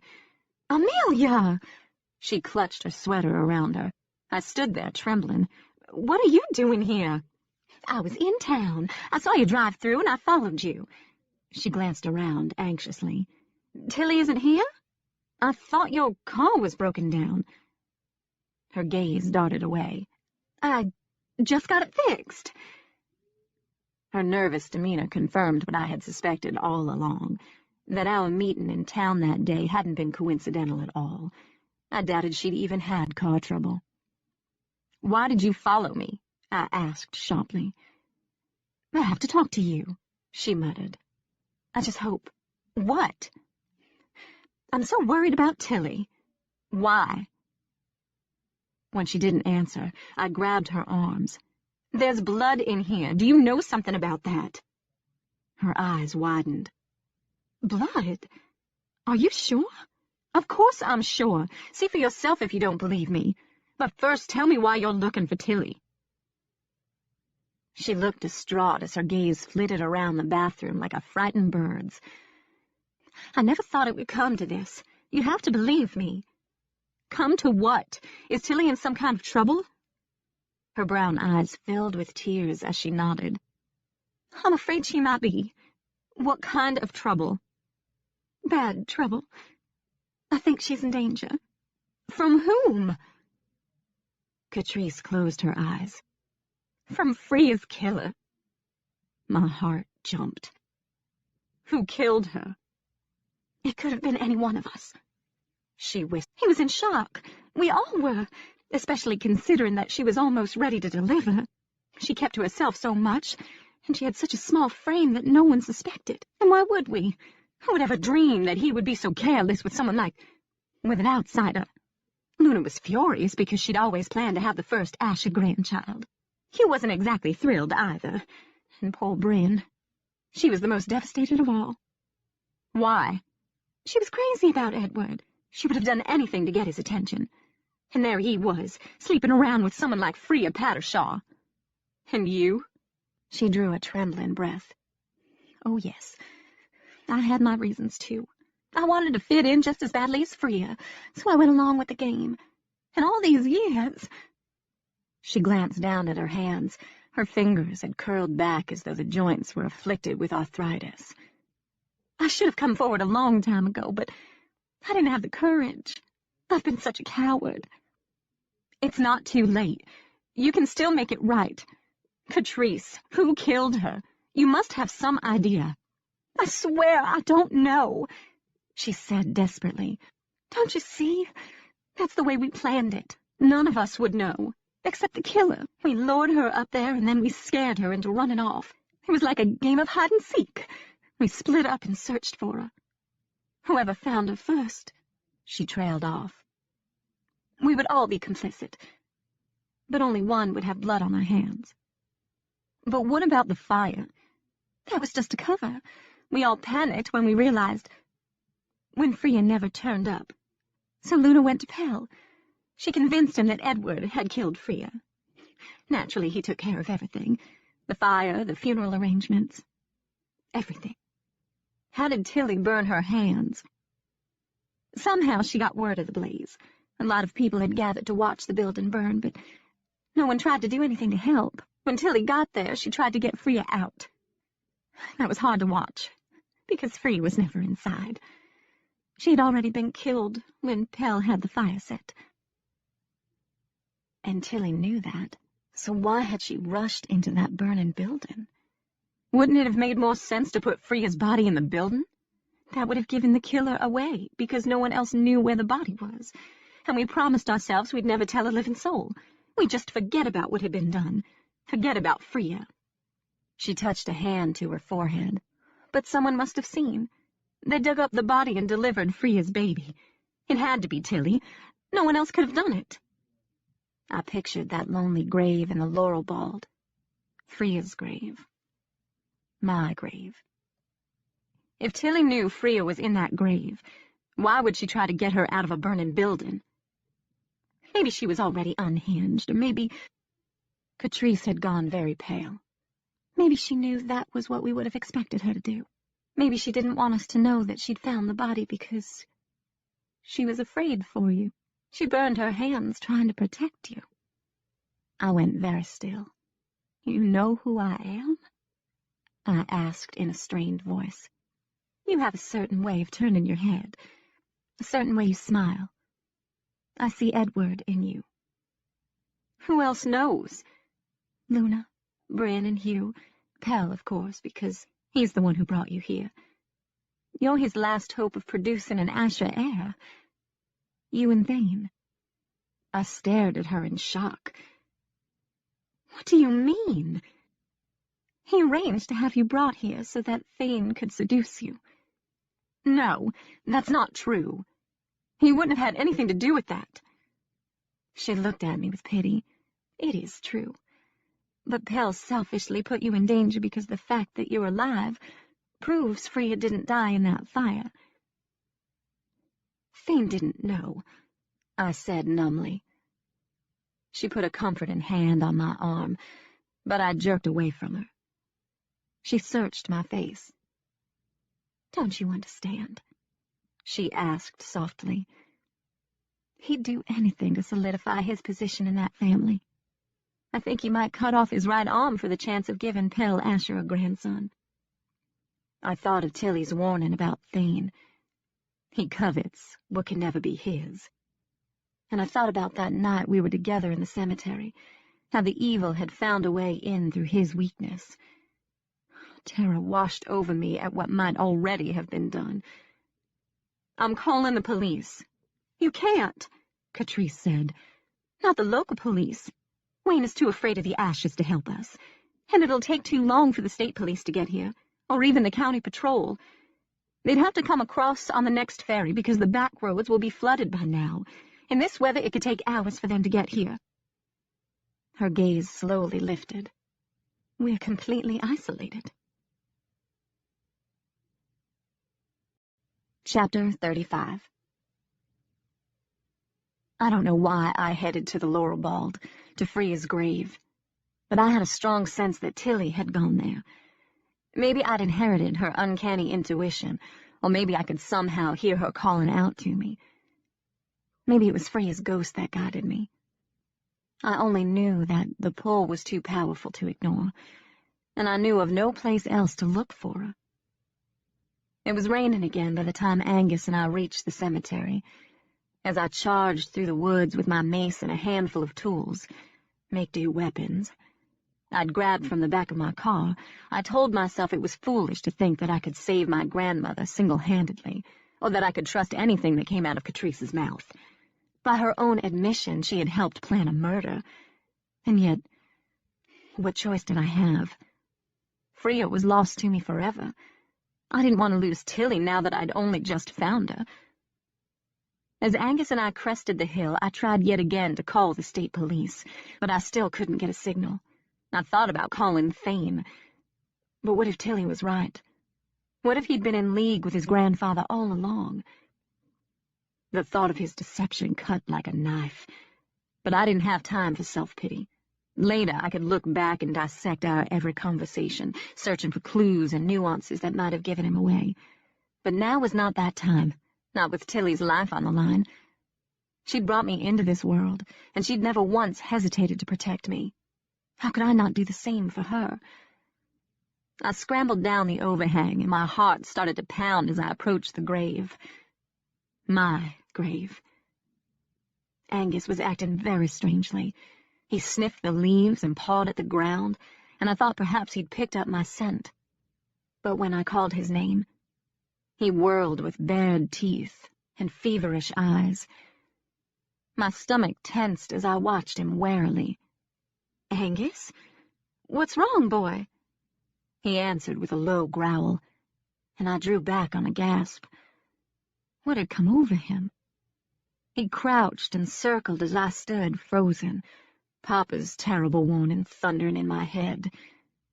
"Those closest to you are the most dangerous, because it will try to use them to weaken you." "Not you, Angus," I whispered. He continued to circle. Hair bristled, until I had no choice but to slowly back away. He returned to the grave then, complicity, or Angus's betrayal. I had to keep a clear head. A silhouette appeared at the top of the overhang, black-clad with axe in hand, and I turned with a gasp, plunging recklessly through the bald. I almost expected Angus to lunge after me, but he stayed at the grave, watching over something that I couldn't see. Limbs whiplashed my face and yanked at my hair as I ran blindly, driven by pure terror and the memory of Freya's ghost.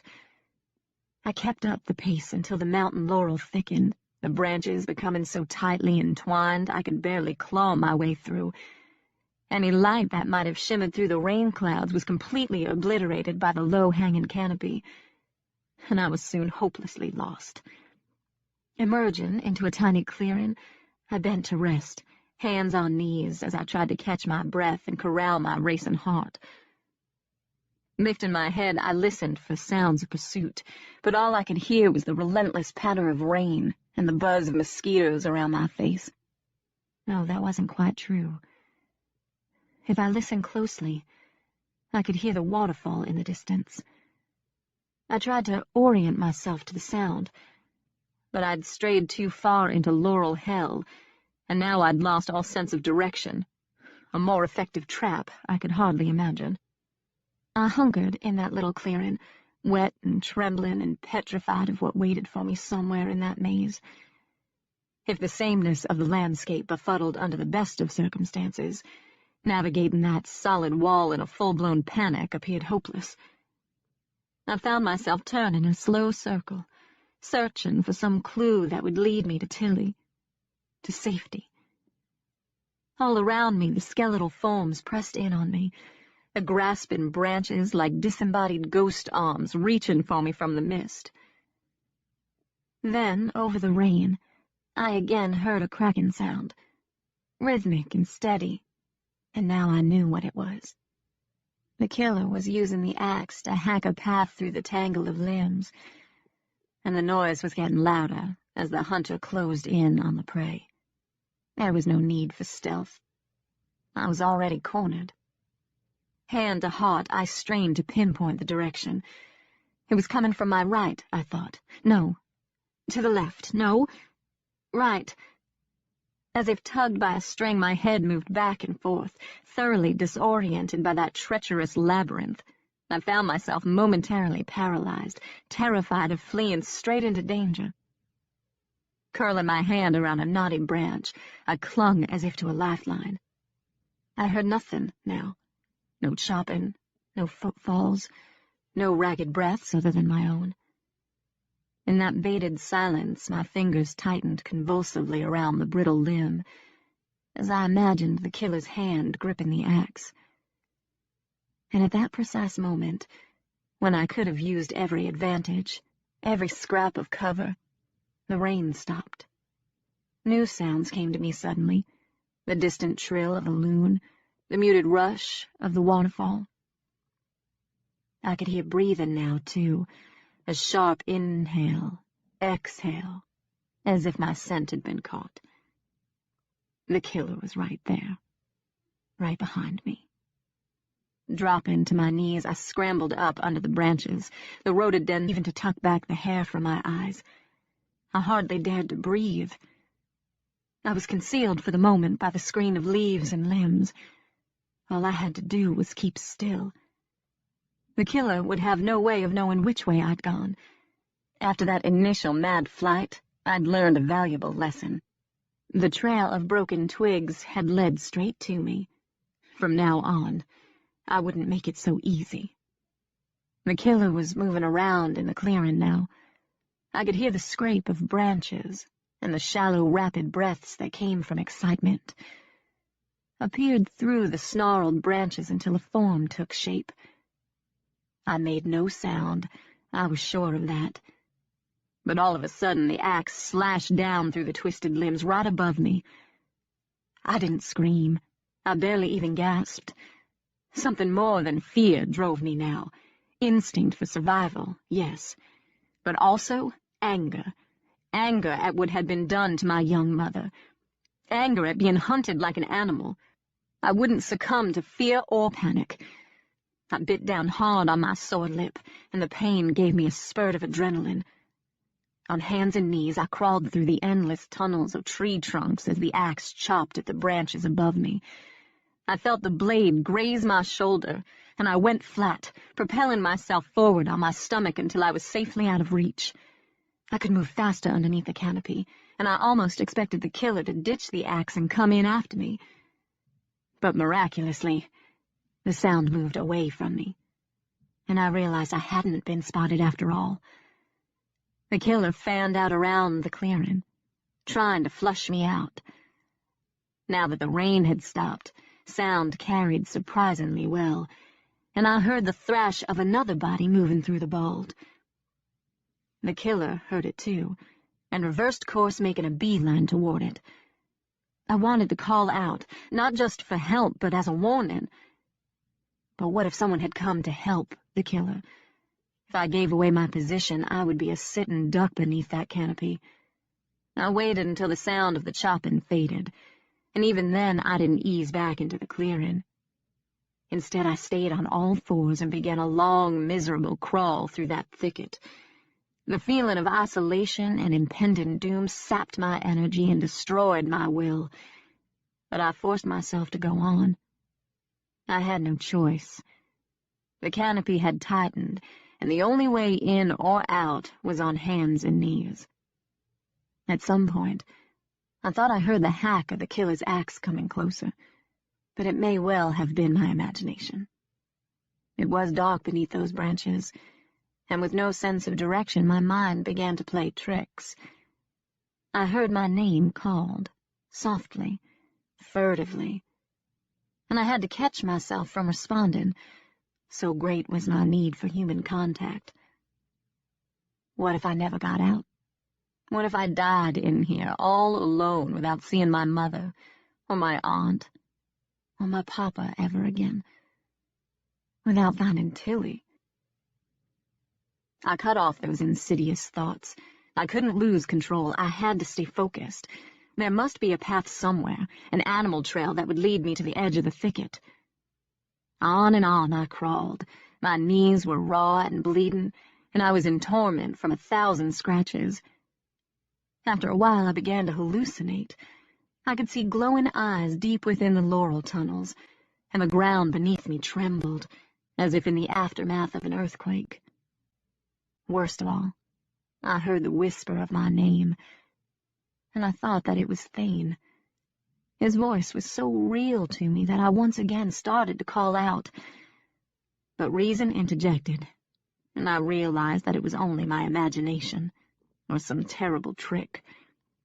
Even if he was there, he might be in league with the killer. He might even be the killer. Amelia, can you hear me? Amelia, answer me. Thane? I said his name aloud into the wind, but he didn't respond because he wasn't really there. No one was, not even the killer. I was all alone in my own private hell. I lost all sense of time as well as direction. I had no idea how long I'd been crawling through that maze, but it must have been hours. The canopy was so solid I couldn't see the sky to gauge the time of day. There was no way to follow moons, stars, or even the mountain peaks. It really was a damnable web, and for all I knew, I'd been crawling around in a circle. Energy flagged, and I stopped to rest. Drawing my bloody knees up to my chest, I wrapped my arms around my legs and sat there, wet and trembling and demoralized. I don't think I was even frightened of the killer at that point. I might even have welcomed the sound of the axe hacking a path toward me, because at that moment, anything would have been preferable to that utter seclusion. I knew that I would have to somehow rally and keep moving, but for a moment, I allowed myself to flounder in hopelessness and self-pity. Whatever it was, stayed low to the ground and moved quickly. A scent came to me then, that of a rotting corpse. And even as fear exploded, I again tried to tell myself it was just an animal carcass. Something had died in the bald, and the wind had shifted so that I only now got a whiff. But that scrambling sound. As my gaze scoured the tree trunks in front of me, I caught the dart of something down one of the tunnels. It was only a flash, a shadow, but in that brief instant I saw the flare of a coat. Or was that wings? The idea of something not quite human stalking me through that god-forsaken warren brought me to my feet, and I plunged irrationally into the thicket, only to run up against an impenetrable wall of limbs. Teeth chattering from cold and fear, I once again dropped to my knees and scrambled down one of the burrows. I could hear it behind me, there in front of me, then off to the side. Whichever way I turned, it was always there, and that smell. Oh, God, that smell. Panic spiraled out of control, and my breath came in sobs. Twigs snapped directly over me as if the thing had climbed to the top of the canopy and crawled above me. Heart pounding, I stopped and looked up. I could see nothing, hear nothing. But that fetid smell crept down through the branches and gagged me. Fear flailed anew, and I turned to clamber through one channel and then another. Twigs and leaves rained down on me as the thing kept pace with me. After a moment, I realized that it wasn't keeping pace at all. Rather, it seemed to be herding me. It stayed just ahead of me, causing me to turn this way and that in a futile attempt to escape. The worst part was, I didn't even know if it was real. Maybe my mind had broken down completely, and the thing had been sprouted by fear, panic, and insanity. I glanced up again, saw a pale eye leering down at me through the branches, and it was all I could do to choke back a scream.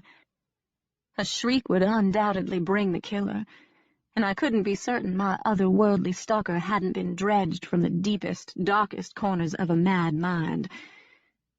Maybe the killer wasn't even real. Maybe everything that had happened in Asher Falls was just a nightmare. I kept going, babbling under my breath. It's not real. It's not real. It's not real. The rain was still coming down. On some level, I'd been aware of the drum on the leaves all along, but now when I looked up, the drops pelted my face, and I realized that the blind had thinned. Light seeped through, and I could see nothing in the trees above me, hear nothing in the underbrush all around me. The thing was gone, and with it, my panic. I closed my eyes for one brief moment and let the chill of the rain revive me. Then I rose on shaking legs and stumbled forward. The edge of the thicket beckoned. Chapter 36. As I stumbled out of the bald, the rain slacked. It seemed like a sign, and I felt almost giddy with relief. I could see mountain and sky and, through a break in the rain clouds, a sliver of moon. The air was fragrant with evergreen, the cool darkness now a welcome cocoon. But I still had no idea where I was. None of the landmarks looked at all familiar, and after a momentary reprieve, panic resurfaced.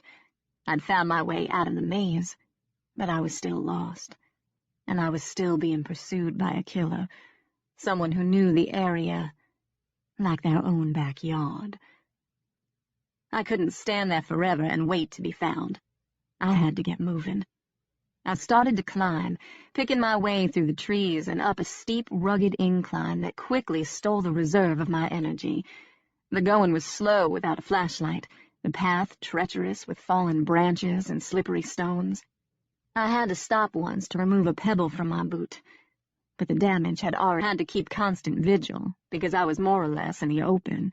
The sound of the waterfall grew ever louder as I limped along, and just ahead I spotted what I thought was the arched entrance to the glade.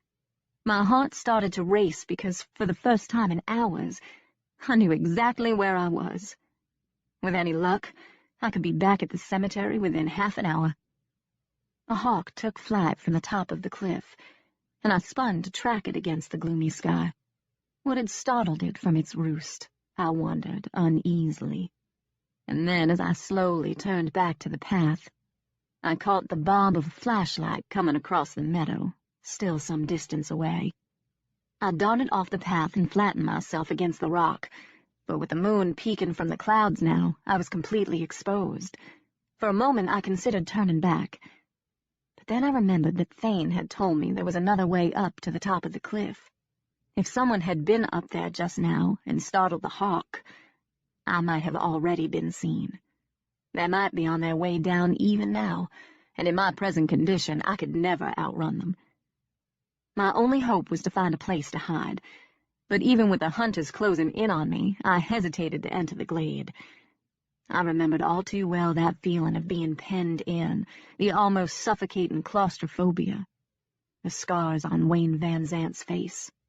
But I was already hemmed in with someone approaching from the meadow, and for all I knew, someone already behind me on the path. I whirled as the footsteps drew closer. Then once again my gaze scaled those walls, treacherous enough in daylight, but by darkness it would be a suicide climb. I imagined the axe hacking through my flesh, and I turned to scramble up the wall, fear and desperation unleashing agility I never knew I had. Even in the dark I managed to find handholds and footholds, some of them crumbling away into nothingness as I climbed. I was almost to the nearest ledge when I sensed, more than heard, someone enter. I scurried up as silently as I could, hoping that by some miracle of miracles I wouldn't be made, pressing myself against the wall. I glanced down into the glade. From my vantage, I could see Luna clearly as she moved into the center of the clearing and flung her arms wide, head tilted to the mountains, turning and turning, calling the evil, just as I had in that circle of Asher angels. Gone was her lush hair, the luminous skin, the voluptuous figure that the years seemed hardly to have touched. The mask had slipped yet again, revealing a face and body that were wrinkled and withered. She held the flashlight in one hand, and in the other something that shone in the moonlight. It was one of the curved knives I'd seen in her office, perhaps the same blade she'd used to slit my young mother's throat.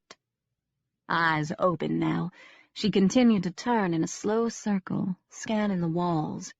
Lowering her arm, she started back toward the arch, and for one breathless moment, I thought she might have given up. The relief left me lightheaded as I pressed my cheek against the cool, wet rock. Then I heard a whimper. Luna stopped, turned, her gaze going back to the cave. Even in the moonlight, I saw the tilt of her lips, could almost hear the rush of adrenaline through her veins as she caressed the knife blade. My heart still pounded, but not in fear for my own safety. I rose on the ledge, sending an avalanche of pebbles down into the glade. She looked up, and I could see moonlight gleaming in her eyes. "There you are." Her tone was so casual she might have been inquiring about the weather. I flattened myself against the wall, trying to meld into the stone. My gaze lifted, gauging the distance to the top of the cliff, or even to the next ledge. "I wouldn't try it if I were you," she said as she walked toward the base. "If you keep still, I won't hurt the dog." I stared down at her from my ledge. "Why should I believe you?" "What choice do you have?" "You killed Freya," I accused. Luna shrugged. "She was a nuisance, just like you." "Why am I a nuisance?" Keep her talking, I thought. Keep her engaged until I could figure a way out. "You're very draining, Amelia." "What do you mean?" "Look at me. Look at my face. That's your doing." "How?" "Everything changed when you came. The wind, this mountain, even the dead." A cold breeze swept over me, and I thought again of Emmeline Asher's corpse. "How do you know that's my doing?" "Oh, it's you. You've somehow fed on our energy. You've somehow usurped all my power." Her eyes glittered. "He won't make it go away this time. He'll come after you." She merely laughed. "Do you really think I'm afraid of an old cripple? He only thinks he's still in control." I sensed someone moving above us, but I didn't dare take my eyes off Luna. "If I'm such a threat to you, why did you bring me here? Why did you put me in the cubby house?" "Oh, that was all Pell, and I admit he still has a few tricks up his sleeve." fortunate lineage. No doubt he would have taken care of you the same way he handled Harper and Thane's mother. I inched back. What does Thane's mother have to do with this? He thought if he eliminated Rihanna, Edward would come back to him. So he arranged a hit-and-run. Poor thing never knew what hit her. I tried not to succumb to the horror of her words as I clung to the rock wall.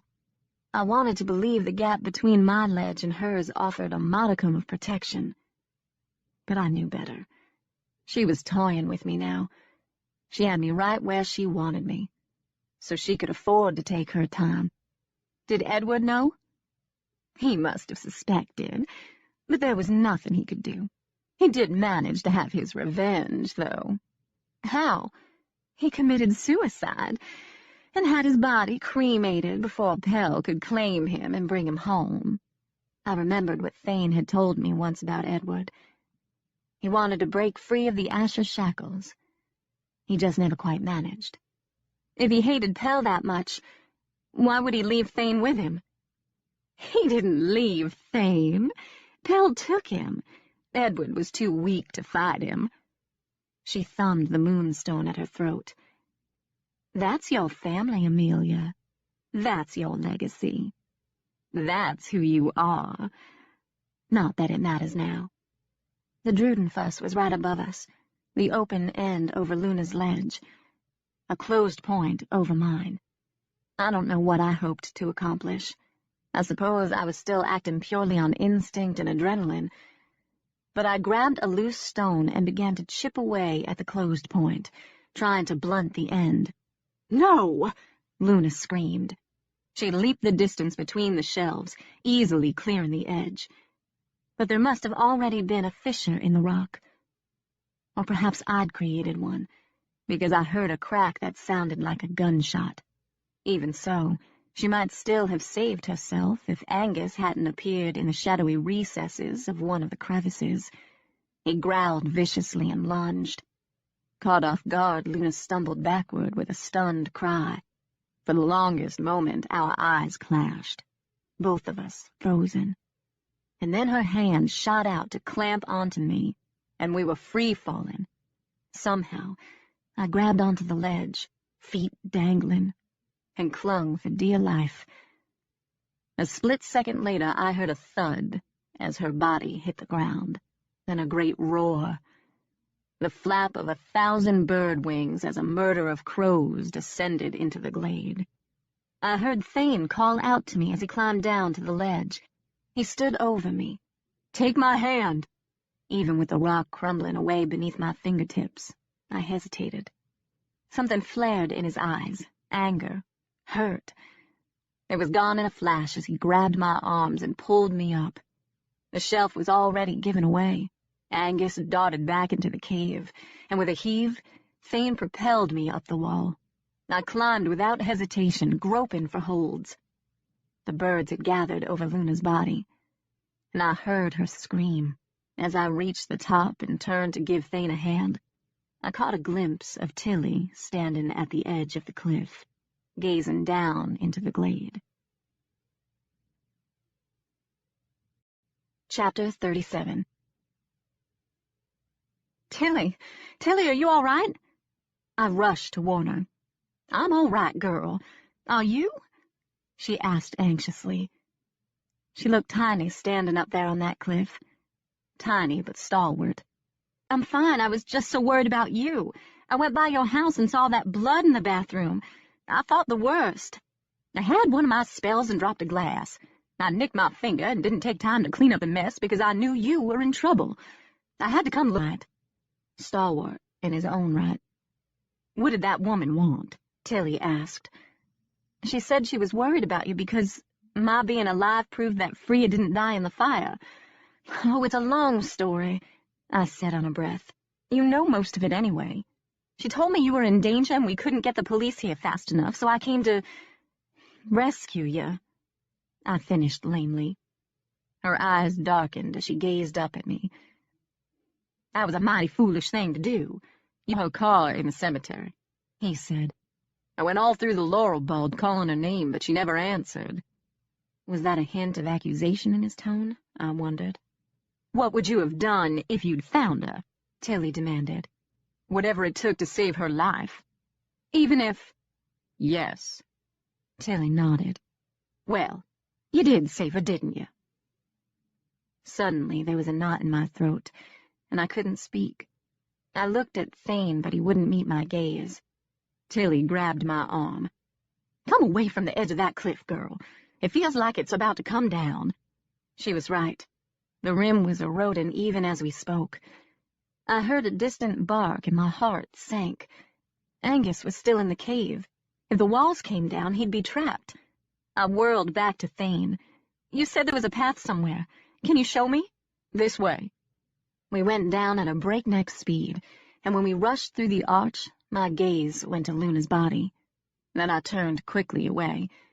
Tilly had no such compunction. She shooed away the birds and stooped to yank the silver chain from the corpse's neck. I saw the glow of Luna's moonstone as Tilly held it up to the light. "You shouldn't touch the body," Thane warned. "We'll need to get the authorities up here." Tilly said nothing. She continued to stare at the moonstone as if bewitched. I tore my gaze away and screamed for Angus. "I've been through that cave dozens of times," Thane said. "I never knew." Now, to the Drudenfuss with a newly damaged point. I saw her lips move, but I couldn't hear what she said. Then she flung the moonstone toward the star, and as it shattered against the rock wall, the earth trembled. "Get out!" Thane grabbed Tilly and pulled her out of the clearing as the ledges gave way and crashed to the ground. A few minutes later, we were hurrying through the woods to the cemetery. Thane had taken the lead, and it was all Tilly and I could do to keep up with him. He'd said very little, and his silence was starting to worry me. He'd heard what Luna had said about his mother and Harper, and as I watched and put distance between us, I knew he was headed for Asher House. I left Angus with Tilly and went after him. I'd seen enough of his temper to worry about what he might do if Pell actually admitted to his crimes. So I ran after him through those dripping woods, and when we got to the cemetery, I went straight to his car and climbed in. Thorngate was softly aglow in the tenuous moonlight. I could see the Asher angels towering above the other monuments, proud, defiant, almost godly. I shivered as I recognized some of my own features in those faces now. Thane slid behind the wheel and slammed his door. "What are you doing?" "I'm going with you." "You don't even know where I'm headed." "To see your grandfather," I said. "But shouldn't we call the police first?" "We can't. There's no signal." "How do you know? You didn't even try."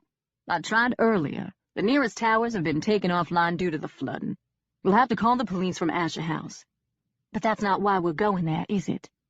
He ran a hand through his wet hair. "You should just go home with Tilly. This won't be pleasant." "I don't think you should confront him alone." "I won't kill him if that's what you're worried about, although I think I could with very little effort." I put my hand on his arm. "He's not worth going to prison over. And what if this isn't you? What if you've let it in again?" He started the engine and turned the car without a word. As we reached the main highway, the moon disappeared and the countryside darkened. I could barely see the outline of the pine trees against the tapestry of mountain and sky. Raindrops splattered the windshield and strained the already full ditches. Thane drove fast despite the wet roads. I turned to study his profile. His anger was a tangible thing, an unwelcome passenger that goaded a flirtation with danger. He took a curve that made me catch my breath and clutch my seat. He slanted a glance. "You heard me looking for you in the laurel ball, didn't you? Why didn't you answer me?" This wouldn't be pleasant either, I thought. I was afraid. "Of me? Why?" "Because of something Catrice told me." "What did she say?" Absently, I rubbed a hand up and down my arm. "Do you remember that day I gave her a ride home? I told you I thought they'd all gathered at her studio to observe me, and I couldn't shake the feeling that I'd been brought to Asher Falls for a reason." "I remember." "That same day, when we were sitting on the back steps, you looked at me as if you'd seen a ghost. You said that you must have had a waking dream because for a moment I looked like someone else." He frowned at the road. "What about it?" Who did you see when you looked at me? A pause. Edward. So you did know. I guessed. You had this faraway look in your eyes, and you held your head a certain way. For a moment, you were his spitting image. Do I look like him now?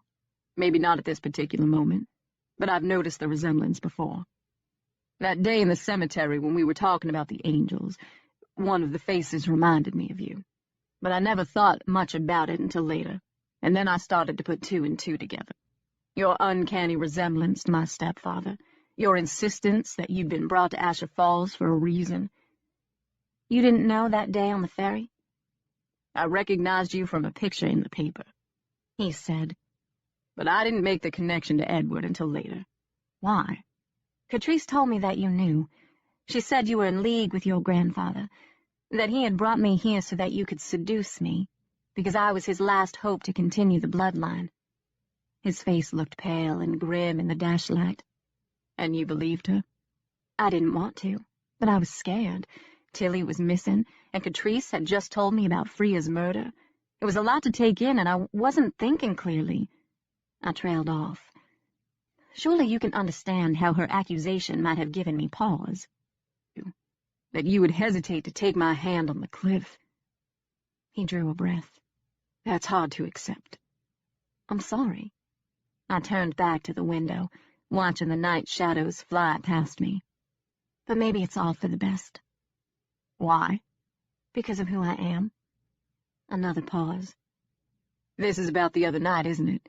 You said you were the one who had let it in. It seems it all started on the night of my birth. Freya Pattershaw was my mother. So Freya and Edward... I faced him, my gaze going again to the marks I'd left on his cheek.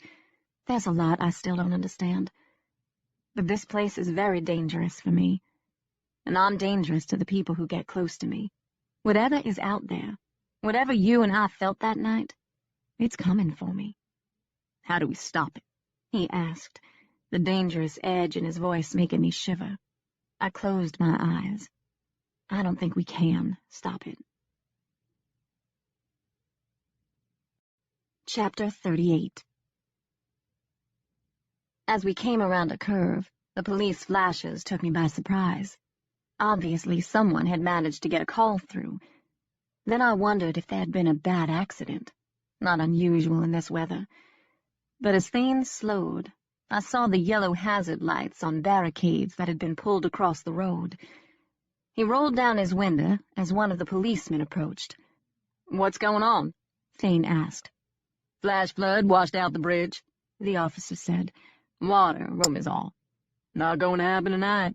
You try to go across now, you'll get swept downstream. My advice is to find someplace warm and dry and wait it out. And keep away from these bluffs. We've got reports coming in from all over the county of mudslides. People claim they've seen boulders the size of cars crashing down on highways. You get enough rain, and sooner or later these ridges will start to cave. Thanks. Thane reversed the car, turned in the road, and headed away from the barricades. As soon as we were around the curve and out of sight, he pulled to the shoulder. Why didn't you tell them what happened? I asked anxiously. Because I didn't want to get waylaid with questions and statements. I'm going up to the house, he said. You can tell them after I'm gone, or you can go home and wait for me. Do whatever you want. But how you intend to get across the creek? There's a footbridge about a half a mile downstream. I'll go across there. Thane, that's crazy. Why don't you just wait until morning to talk to him? It's not about that. He tapped a restless finger on the steering wheel as his gaze searched the darkness. I know it's crazy. I could kill him with my bare hands after what I heard tonight. The man took everything from me. But I don't have it in me to leave him up there in that chair. What are you going to do? Sit up there with him until the storm passes? With everything you found out tonight? That's a terrible idea. And what if the flooding gets worse? You could be trapped for days. Which is why I have to get him out. There's an old Tell Asher up there, master of his kingdom, as the hillside crumbled around him. I hated myself for it, but I didn't have it in me either, to leave him up there. I'll go with you. No, Thane said adamantly. It's too dangerous. Just take the car and go back. This doesn't concern you. Yes, it does. And anyway, if no one else is up there, you'll need my help. You can't get him down that hill by yourself, and you know it. So let's just go. I opened the door and got out. He came around the car and took me by the arms, staring down into my rain-soaked face. Are you sure about this? Yes. Let's go and get it over with. The surrealism of that whole night would strike me later, and I would replay the events in my head over and over, trying to make sense of what happened. Why I agreed to put my life at risk for a man who had never shown me the slightest regard until he'd needed something from me. A man who had destroyed lives and been all too willing to cover up a young woman's death in order to protect his son and the Asher name. A man who had flooded a cemetery and opened a terrible door. A man who had invited evil into this town and into my life with wide-open arms. And yet there I trudged, head bowed against the torrent. Without rain gear, we were drenched to the bone, our shoes caked with mud. I felt weighed down from that mud and from the storm, and from my own bleak thoughts. I was glad when Thane picked up the pace, and I had to concentrate on keeping up with him. All around us, the woods were dark and gloomy. Over the drumbeat of the rain, I could hear my own ragged breathing, not so much from exertion, but from nerves and pent-up emotions. Too much had happened too quickly. I felt pummeled and assaulted from every direction. Thane glanced over his shoulder. You okay? I'm fine. I moved up behind him, my gaze going now and then to the light at the top of the hill. I imagined again pale Asher at that window, regal and defiant and unrepentant, even as he reaped the bitter fruits of what he had sown. Thane pointed ahead. The bridge is just down there. We slipped and slithered our way down the treacherous bank, and my heart jumped when I got my first look at the bridge. Nothing more than a few wooden planks and a flimsy guardrail. The water was only a foot or so from the bottom, and as we walked across in single file, the icy spray made me catch my breath. I didn't want to consider how easy it would be to lose my footing and get swept away by the swirling foam or bashed against the rocks, so I concentrated on not slipping. Once across, we scrambled up the bank and headed over the rocky hillside to the road. The going should have been easier on the tarmac, but the incline was steep, and we were climbing into the wind, so even here the trek was a struggle. I was anxious to have this over and done with, so I could go home to a hot bath and a warm meal. This hellish night needed to be behind me. As we approached the house, I heard a pop that sounded like gunfire. I caught Thane's arm. What was that? I don't know. As we stood gazing up at the house, another crack sounded, and then another. I had a momentary image of Pell firing down at us from the upper balconies until Thane said, Jesus, the house must be shifting off the foundation. The beams are snapping. He took my hand and we sprinted up the drive and across the lawn. 2 cars were parked in front. Bryn and Catrice are here, he said. I wonder if they're waiting for Luna. They're in for a surprise, then, I said grimly. The steps had separated from the porch, and the whole structure seemed to shudder as we leaped across the gap. Inside, the sounds of the storm mingled with the creaks and moans of centuries-old timbers. Rain poured through the roof and seeped down walls to puddle on floors that had already buckled from old leaks. The power flickered, and I could hear an electric sizzle as fissures appeared in the ceiling, and water dripped from light fixtures. Thane and I stood in what had once been an elegant and opulent foyer, and stared in amazement as the house started to come apart at the seams. Then Thane called out to his grandfather, my grandfather. As we searched the rooms one by one, the house creaked and moaned like a living, breathing entity, and I could feel the weight of some dark emotion pressing down on us. If you see a pentacle, destroy it, I said. You have my word. A ceiling tile had loosened, and a steady stream of water poured down upon the long mahogany table where we had sat at dinner, and I'd told them about the hidden grave in the laurel bald. That seemed like a lifetime ago. Grandfather! Thane shouted. We're in here. Hugh called back. They had all assembled in the parlor where we'd had drinks only a few nights ago, and where even then Pell had been scheming. He'd rolled his wheelchair to the window just as I had pictured earlier, and he didn't turn when Thane threw open the double doors. I followed him into the room and heard a gasp. Shock and fear fleeted across Catrice's face before she glanced away. Bryn looked defiant and angry. Hugh, at the fireplace, stared morosely into his drink. "Where's the staff?" Thane said. "We need to get them out of here. The house is coming apart." "They left hours ago," Hugh said. "It's just us." "Why are you still here?" I asked. "Where else would we go?" "Someplace safe?" He shrugged. "We've always been safe here." "Not anymore," Thane said. Catrice took an anxious step toward him. "We tried to leave earlier, but we waited too long and the bridge washed out. How did you two get up here?" "On foot." "And you're stuck just like we are." "Not quite," Thane said. "I'm taking Grandfather down in the four-wheel drive." Hugh's head came up. "The four-wheel drive? It hasn't been started in years. The battery will be dead. I took it out for a drive not too long ago," Thane said. "The battery is fine, so we're leaving. I don't care what the rest of you do." "But you can't just abandon us!" Catrice cried. "You can come with us," Thane said. "but I should probably warn you first that the county sheriff's deputies at the bottom of the hill will likely have heard what happened by now. You all have a lot to answer for regarding Freya Padishaw's murder, so you might want to prepare yourselves." "If you just keep your mouth shut, none of this would have to come out," Bryn snapped. "It'll come out once Luna's body is recovered," he said. Catrice buried her face in her hands and turned away. "Hugh, she kept him from his home and family for years. She made him hate me." Thane's expression was passive now, as if the old man's rage had somehow calmed him. "That wasn't her doing. That was all on you." He leaned in, twisting the knife. "You should have heard the way Edward spoke your name. I've never heard such loathing." "Shut up!" Pell screamed. "You shut your mouth, boy. What I give I can just as eat. Earl's still alive."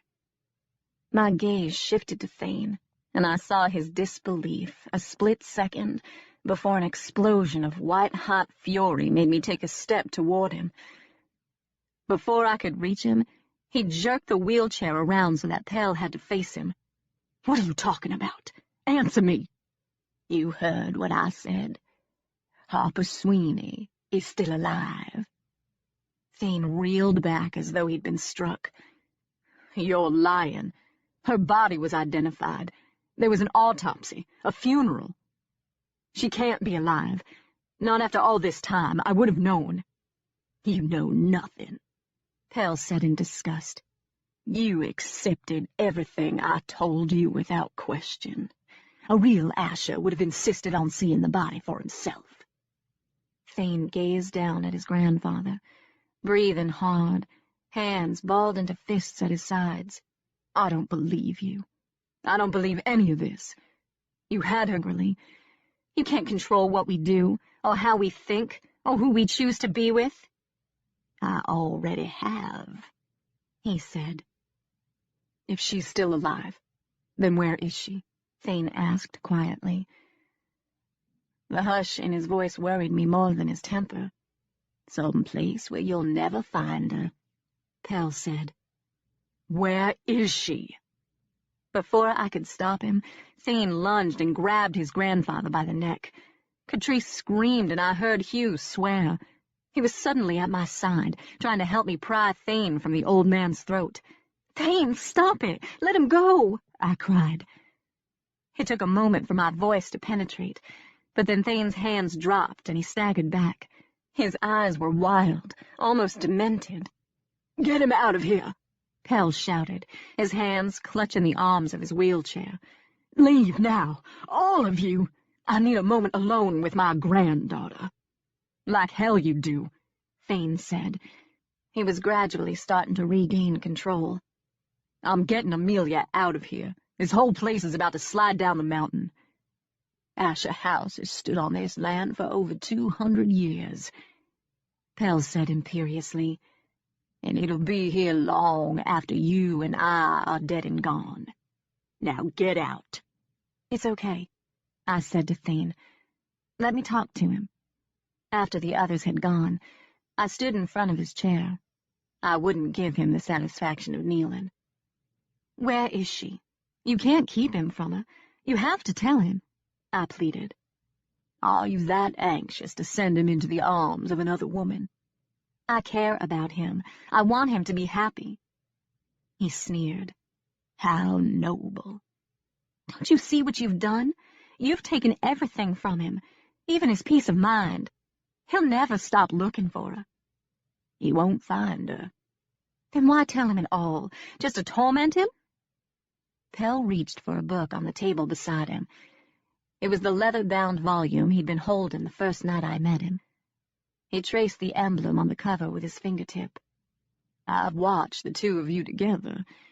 The attraction is palpable. But you won't let it happen, because you can't let go of the past. You can't forget about that Charleston cop. I gasped. How do you know about him? I know everything about you, my dear. I've kept track of your every move for years. He handed me the book. Take a look.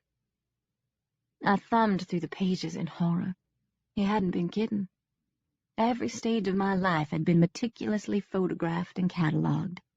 I saw pictures of me in Rose Hill Cemetery, pictures of me with Papa, pictures of me with Devlin. I looked up, trembling. You're the last of the Ashers, he said. The bloodline depends on you. What does that have to do with Harper? You were those words empty, he taunted. You think you can play God with people's lives, but you're wrong. We're Ashers, he said. Here, we are God. We've always been one with this land. You know what I'm talking about. You felt it. It's already there inside you. Accept it. Like you did? Like Luna did? Luna. He all but spat her name. Good riddance, I say. The other two parasites can meet her in hell for all I care. But you... His hand reached out to grip my arm. I tried to move away, but his grasp tightened until I could feel the pressure of his bony fingers through my wet sleeve. You have more power than a lot of them. You have a chance to start a new dynasty. I wrenched away. No thanks. His eyes hardened. The legacy won't end with you, girl. Your children and your grandchildren will be Ashers. They'll be drawn to this place just as you are. They'll be connected by blood and by land just as you are. They'll feel it in the wind as Ashers have for generations. And one of them will embrace it. I shivered. And if I don't have children? You must, for Thane's sake, and for Harper's, and for your own. It's your destiny. Thane appeared in the doorway, pushed the book to my chest. What about the others? I asked. It's their choice, he said. Stay here or face the police. That's not much of a choice. It's more than they deserve. And no sooner had he said the words than the power line running into the house snapped, and the live wire danced across the wet pavement in front of us. A moment later, the windows in the house exploded. The hillside gave way beneath us, the truck shifted sideways, and I gripped the seat in terror as Thane fought the wheel, and we thundered down the drive. I glanced back just as the house separated from the foundation and started to slide. Thane? He glanced in the rearview mirror. I see it. Can you go faster? I knew we could outrun the house.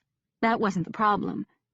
It was the idea of that house, of Pell Asher pursuing us down the hill. Hold on, Thane yelled, a split second before we slammed into a boulder that had landed in the road in front of us. I flew toward the windshield, only to be yanked back painfully by the seatbelt. Thane reached for the ignition and tried to restart the vehicle. It wouldn't turn over. The house loomed behind us. Oh, God! Jump! We bolted from the vehicle and scrambled across the wet hillside. By the time we reached the creek, the rushing water had flooded the footbridge. The flimsy structure swayed and creaked, and the water sucked at our feet. I clung to the guardrail and Grandfather's book, and didn't draw a breath until we were all the way across. And then we turned in unison to watch Asher House collapse at the bottom of the hill.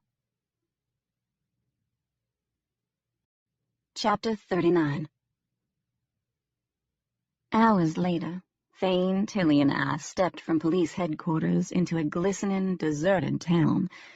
We'd been there for hours, answering questions and giving statements to the 2 state police detectives who had commandeered Wayne Van Zant's office.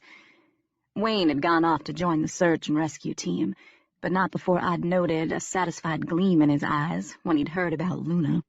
I wondered if we'd ever know the truth about what had happened to him at the falls. Maybe his amnesia was a blessing. Thane had been questioned first, and while Tilly and I waited, she cleaned up my scratches and doctored the superficial cut on my back with antiseptic she'd plundered from a first aid kit. I asked her about my mother as she worked. She reminisced softly, and I could see Freya clearly in my mind, so lonely and tragic and desperate to fit in. A girl who had once found solace in a graveyard. "What about Edward?" I asked. "I won't talk about him," Tilly said. "Why not?"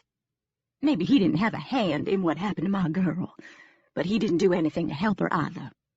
"I think he must have been a weak man," I said, "but you kept it to yourself. All these years you knew." "I had no proof, and besides, I didn't want anyone finding out about you." "You burned your hands to keep me safe." "I did what I had to do." She closed the first aid kit and set it aside. "I'll give you some remedy when we get home," she said. "Thank you." She sat down beside me. "Why did you take the necklace off Luna's body?" I asked. "It had a druid's foot on the back," she said. "I meant to destroy it." "Like the one on the cliff?" I asked anxiously. "It had an open point?" She nodded. "There's another one at the library. Sidra showed it to me." "Tell me where it is." I glanced at her suspiciously. "Why?" She clasped her gloved hands in her lap. "You ask too many questions." After we dropped Tilly at her house, Thane and I sat out on the back steps of the Covey house for a while. It was a quiet night now that the rain had stopped. There was no mist to speak of, no hovering ghosts, just moonlight dancing on the lake and sparkling from the wet treetops.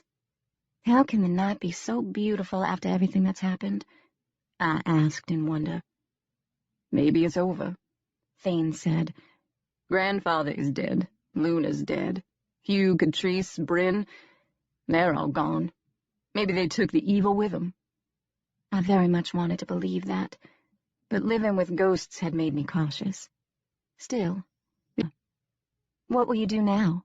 I asked Thane. "You don't even have a house to go home to." "Don't worry about me. I'll make do." "You can always sleep here if you need to."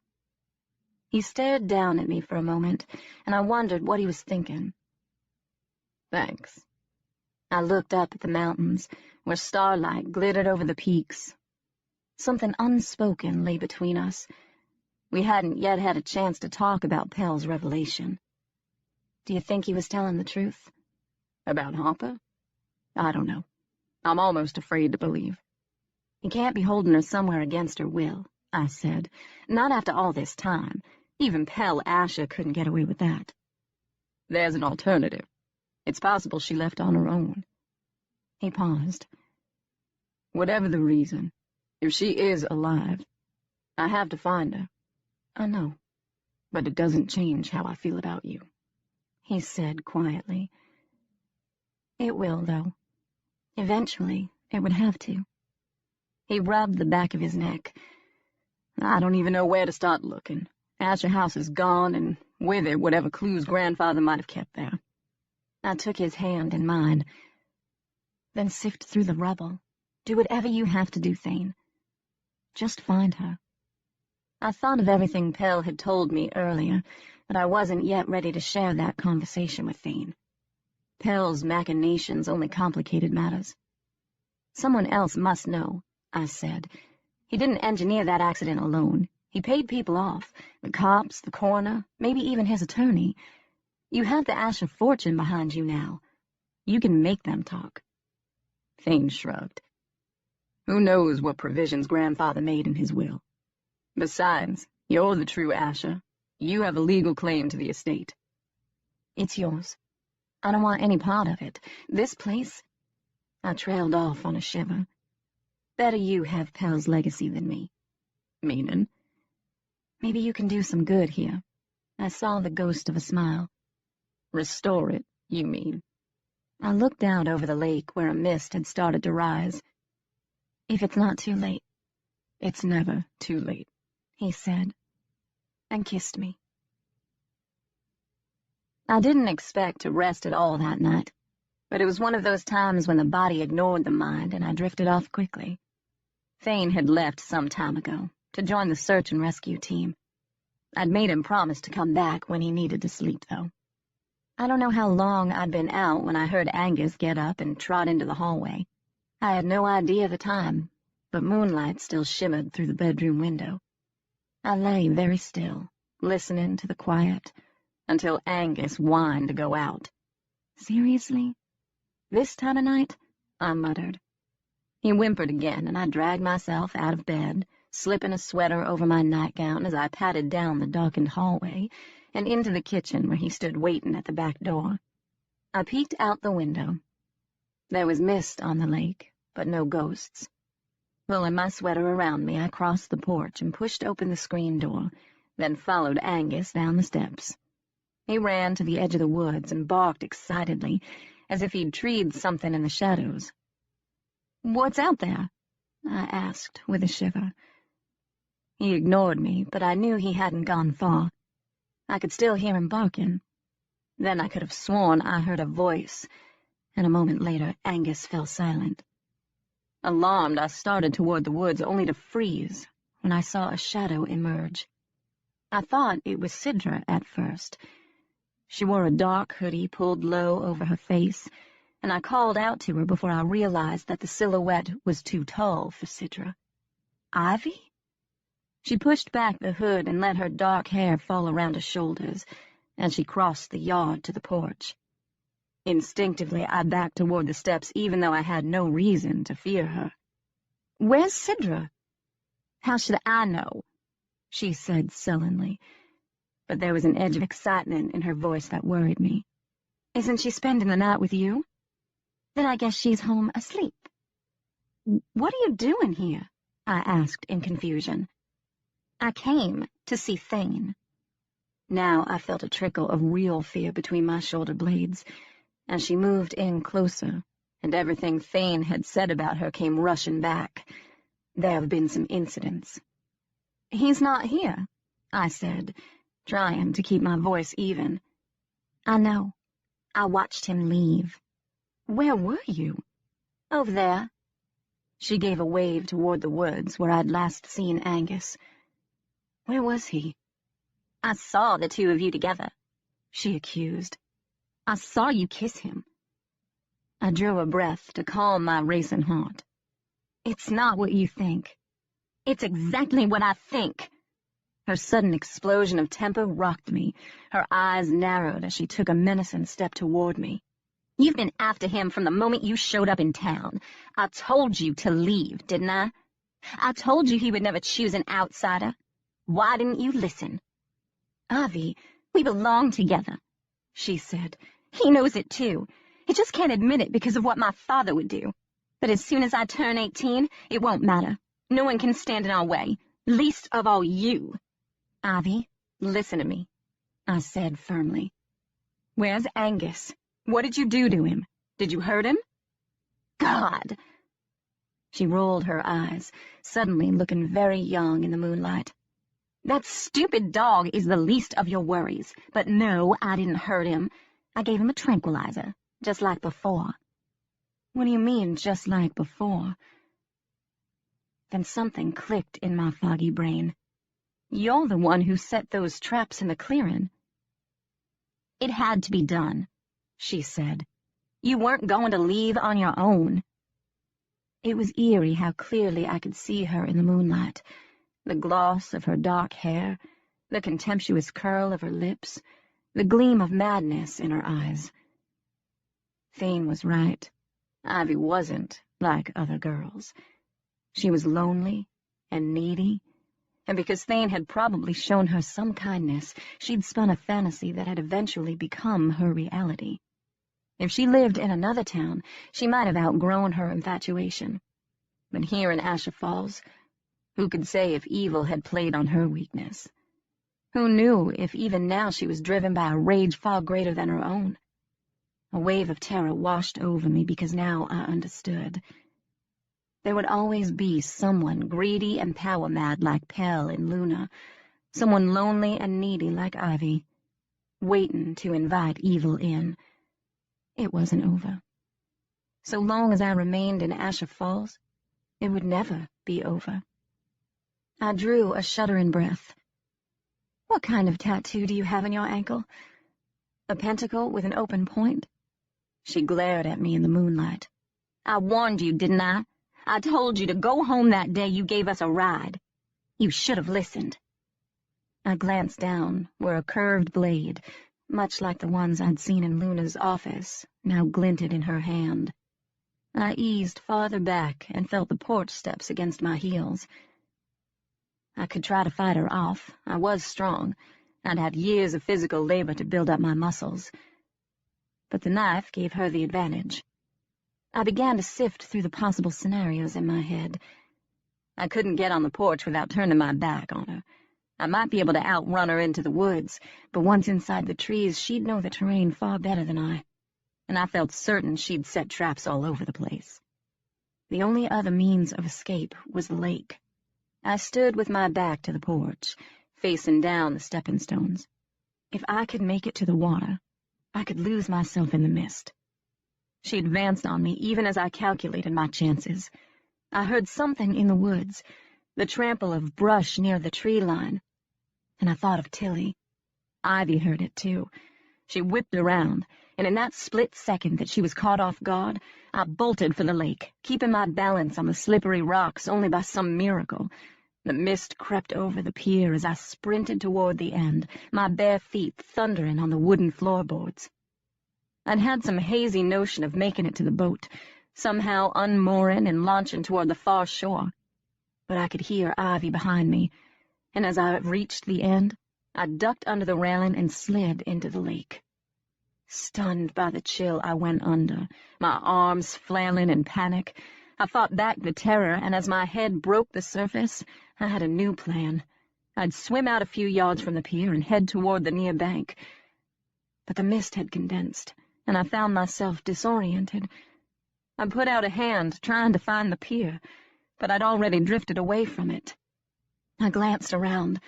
Nothing in any direction but that white, floating wall. It was almost as if the mist had thickened to give me cover, but the notion was hardly a comfort. I heard Ivy's muffled voice calling to me, and I swam out several yards, letting the haze and that silence swallow me. My breath was already ragged, my limbs numb from the cold. The cotton nightgown was weightless, but the thick sweater felt like an anvil on my shoulders. Now I didn't have the strength to drag it over my head.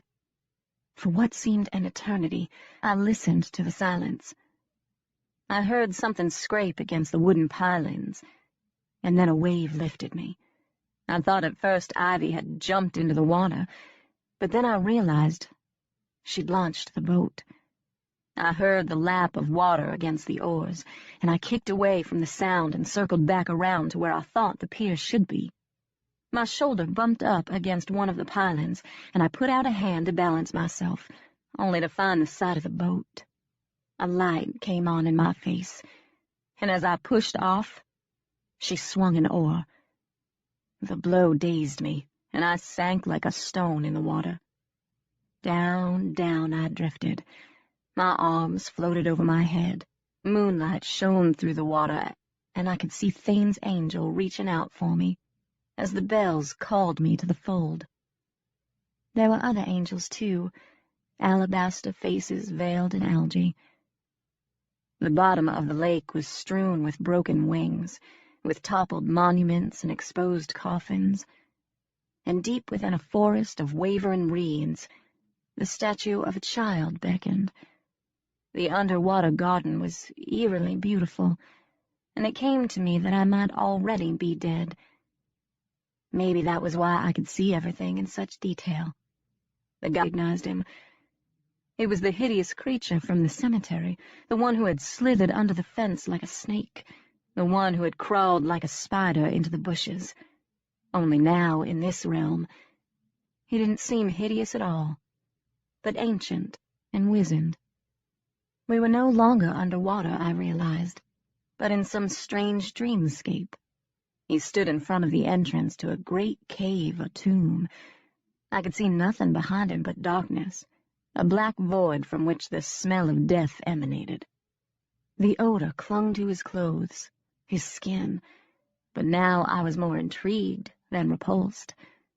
Who was he? What was he? When I tried to move around him, he glided in front of me, coattails flapping, as if to keep me from entering. Lifting a gnarled hand, he motioned for me to go back.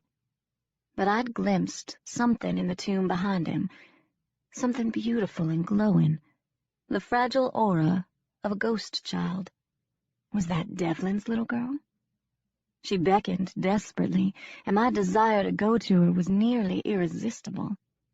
Suddenly, I was being pulled from the other direction, and I found myself once again in a fierce tug-of-war.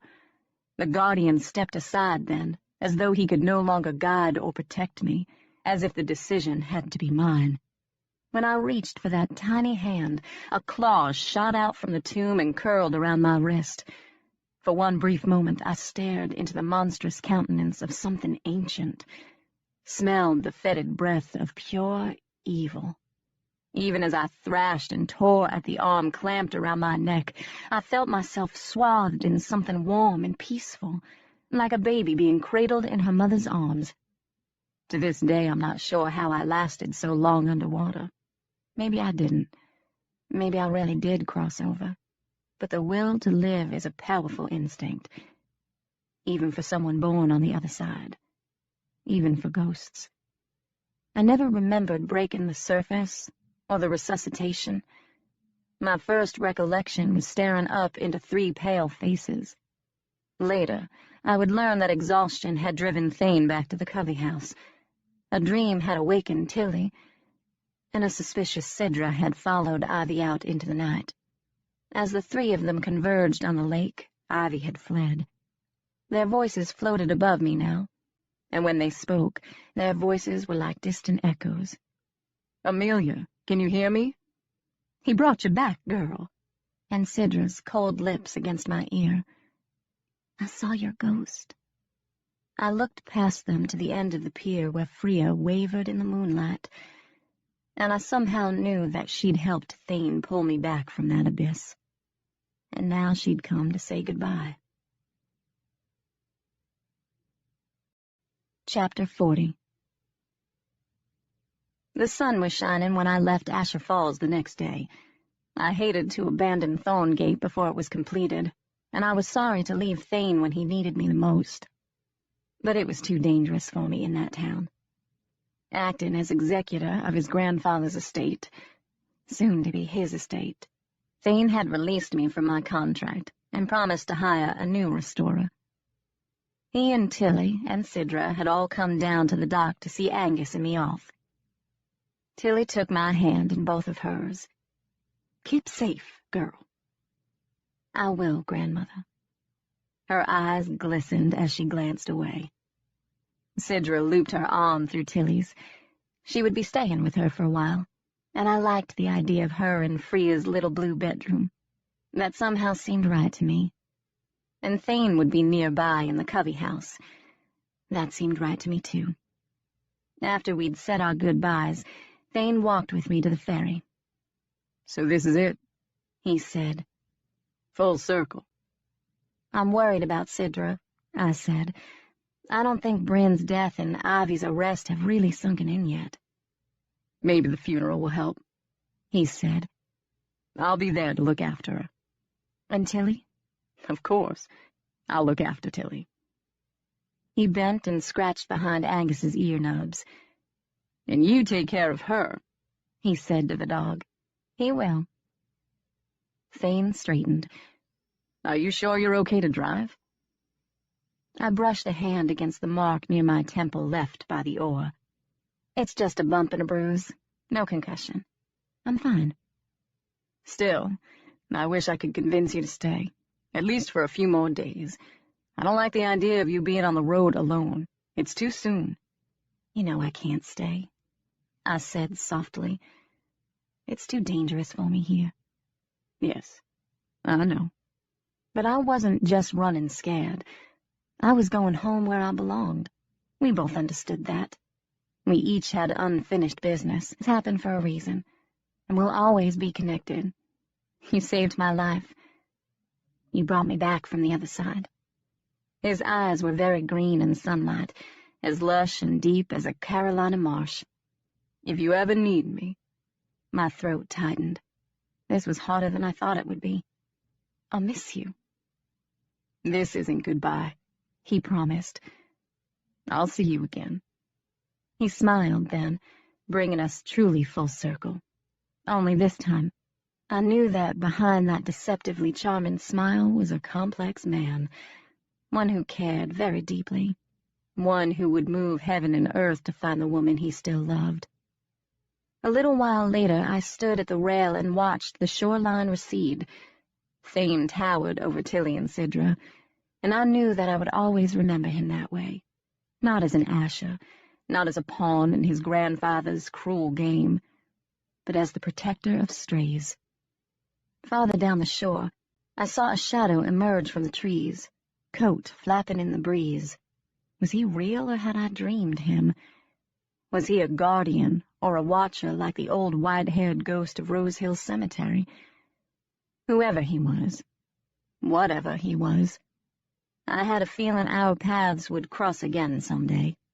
He was there one moment, gone the next, and I turned to face the other shore as we inched our way home.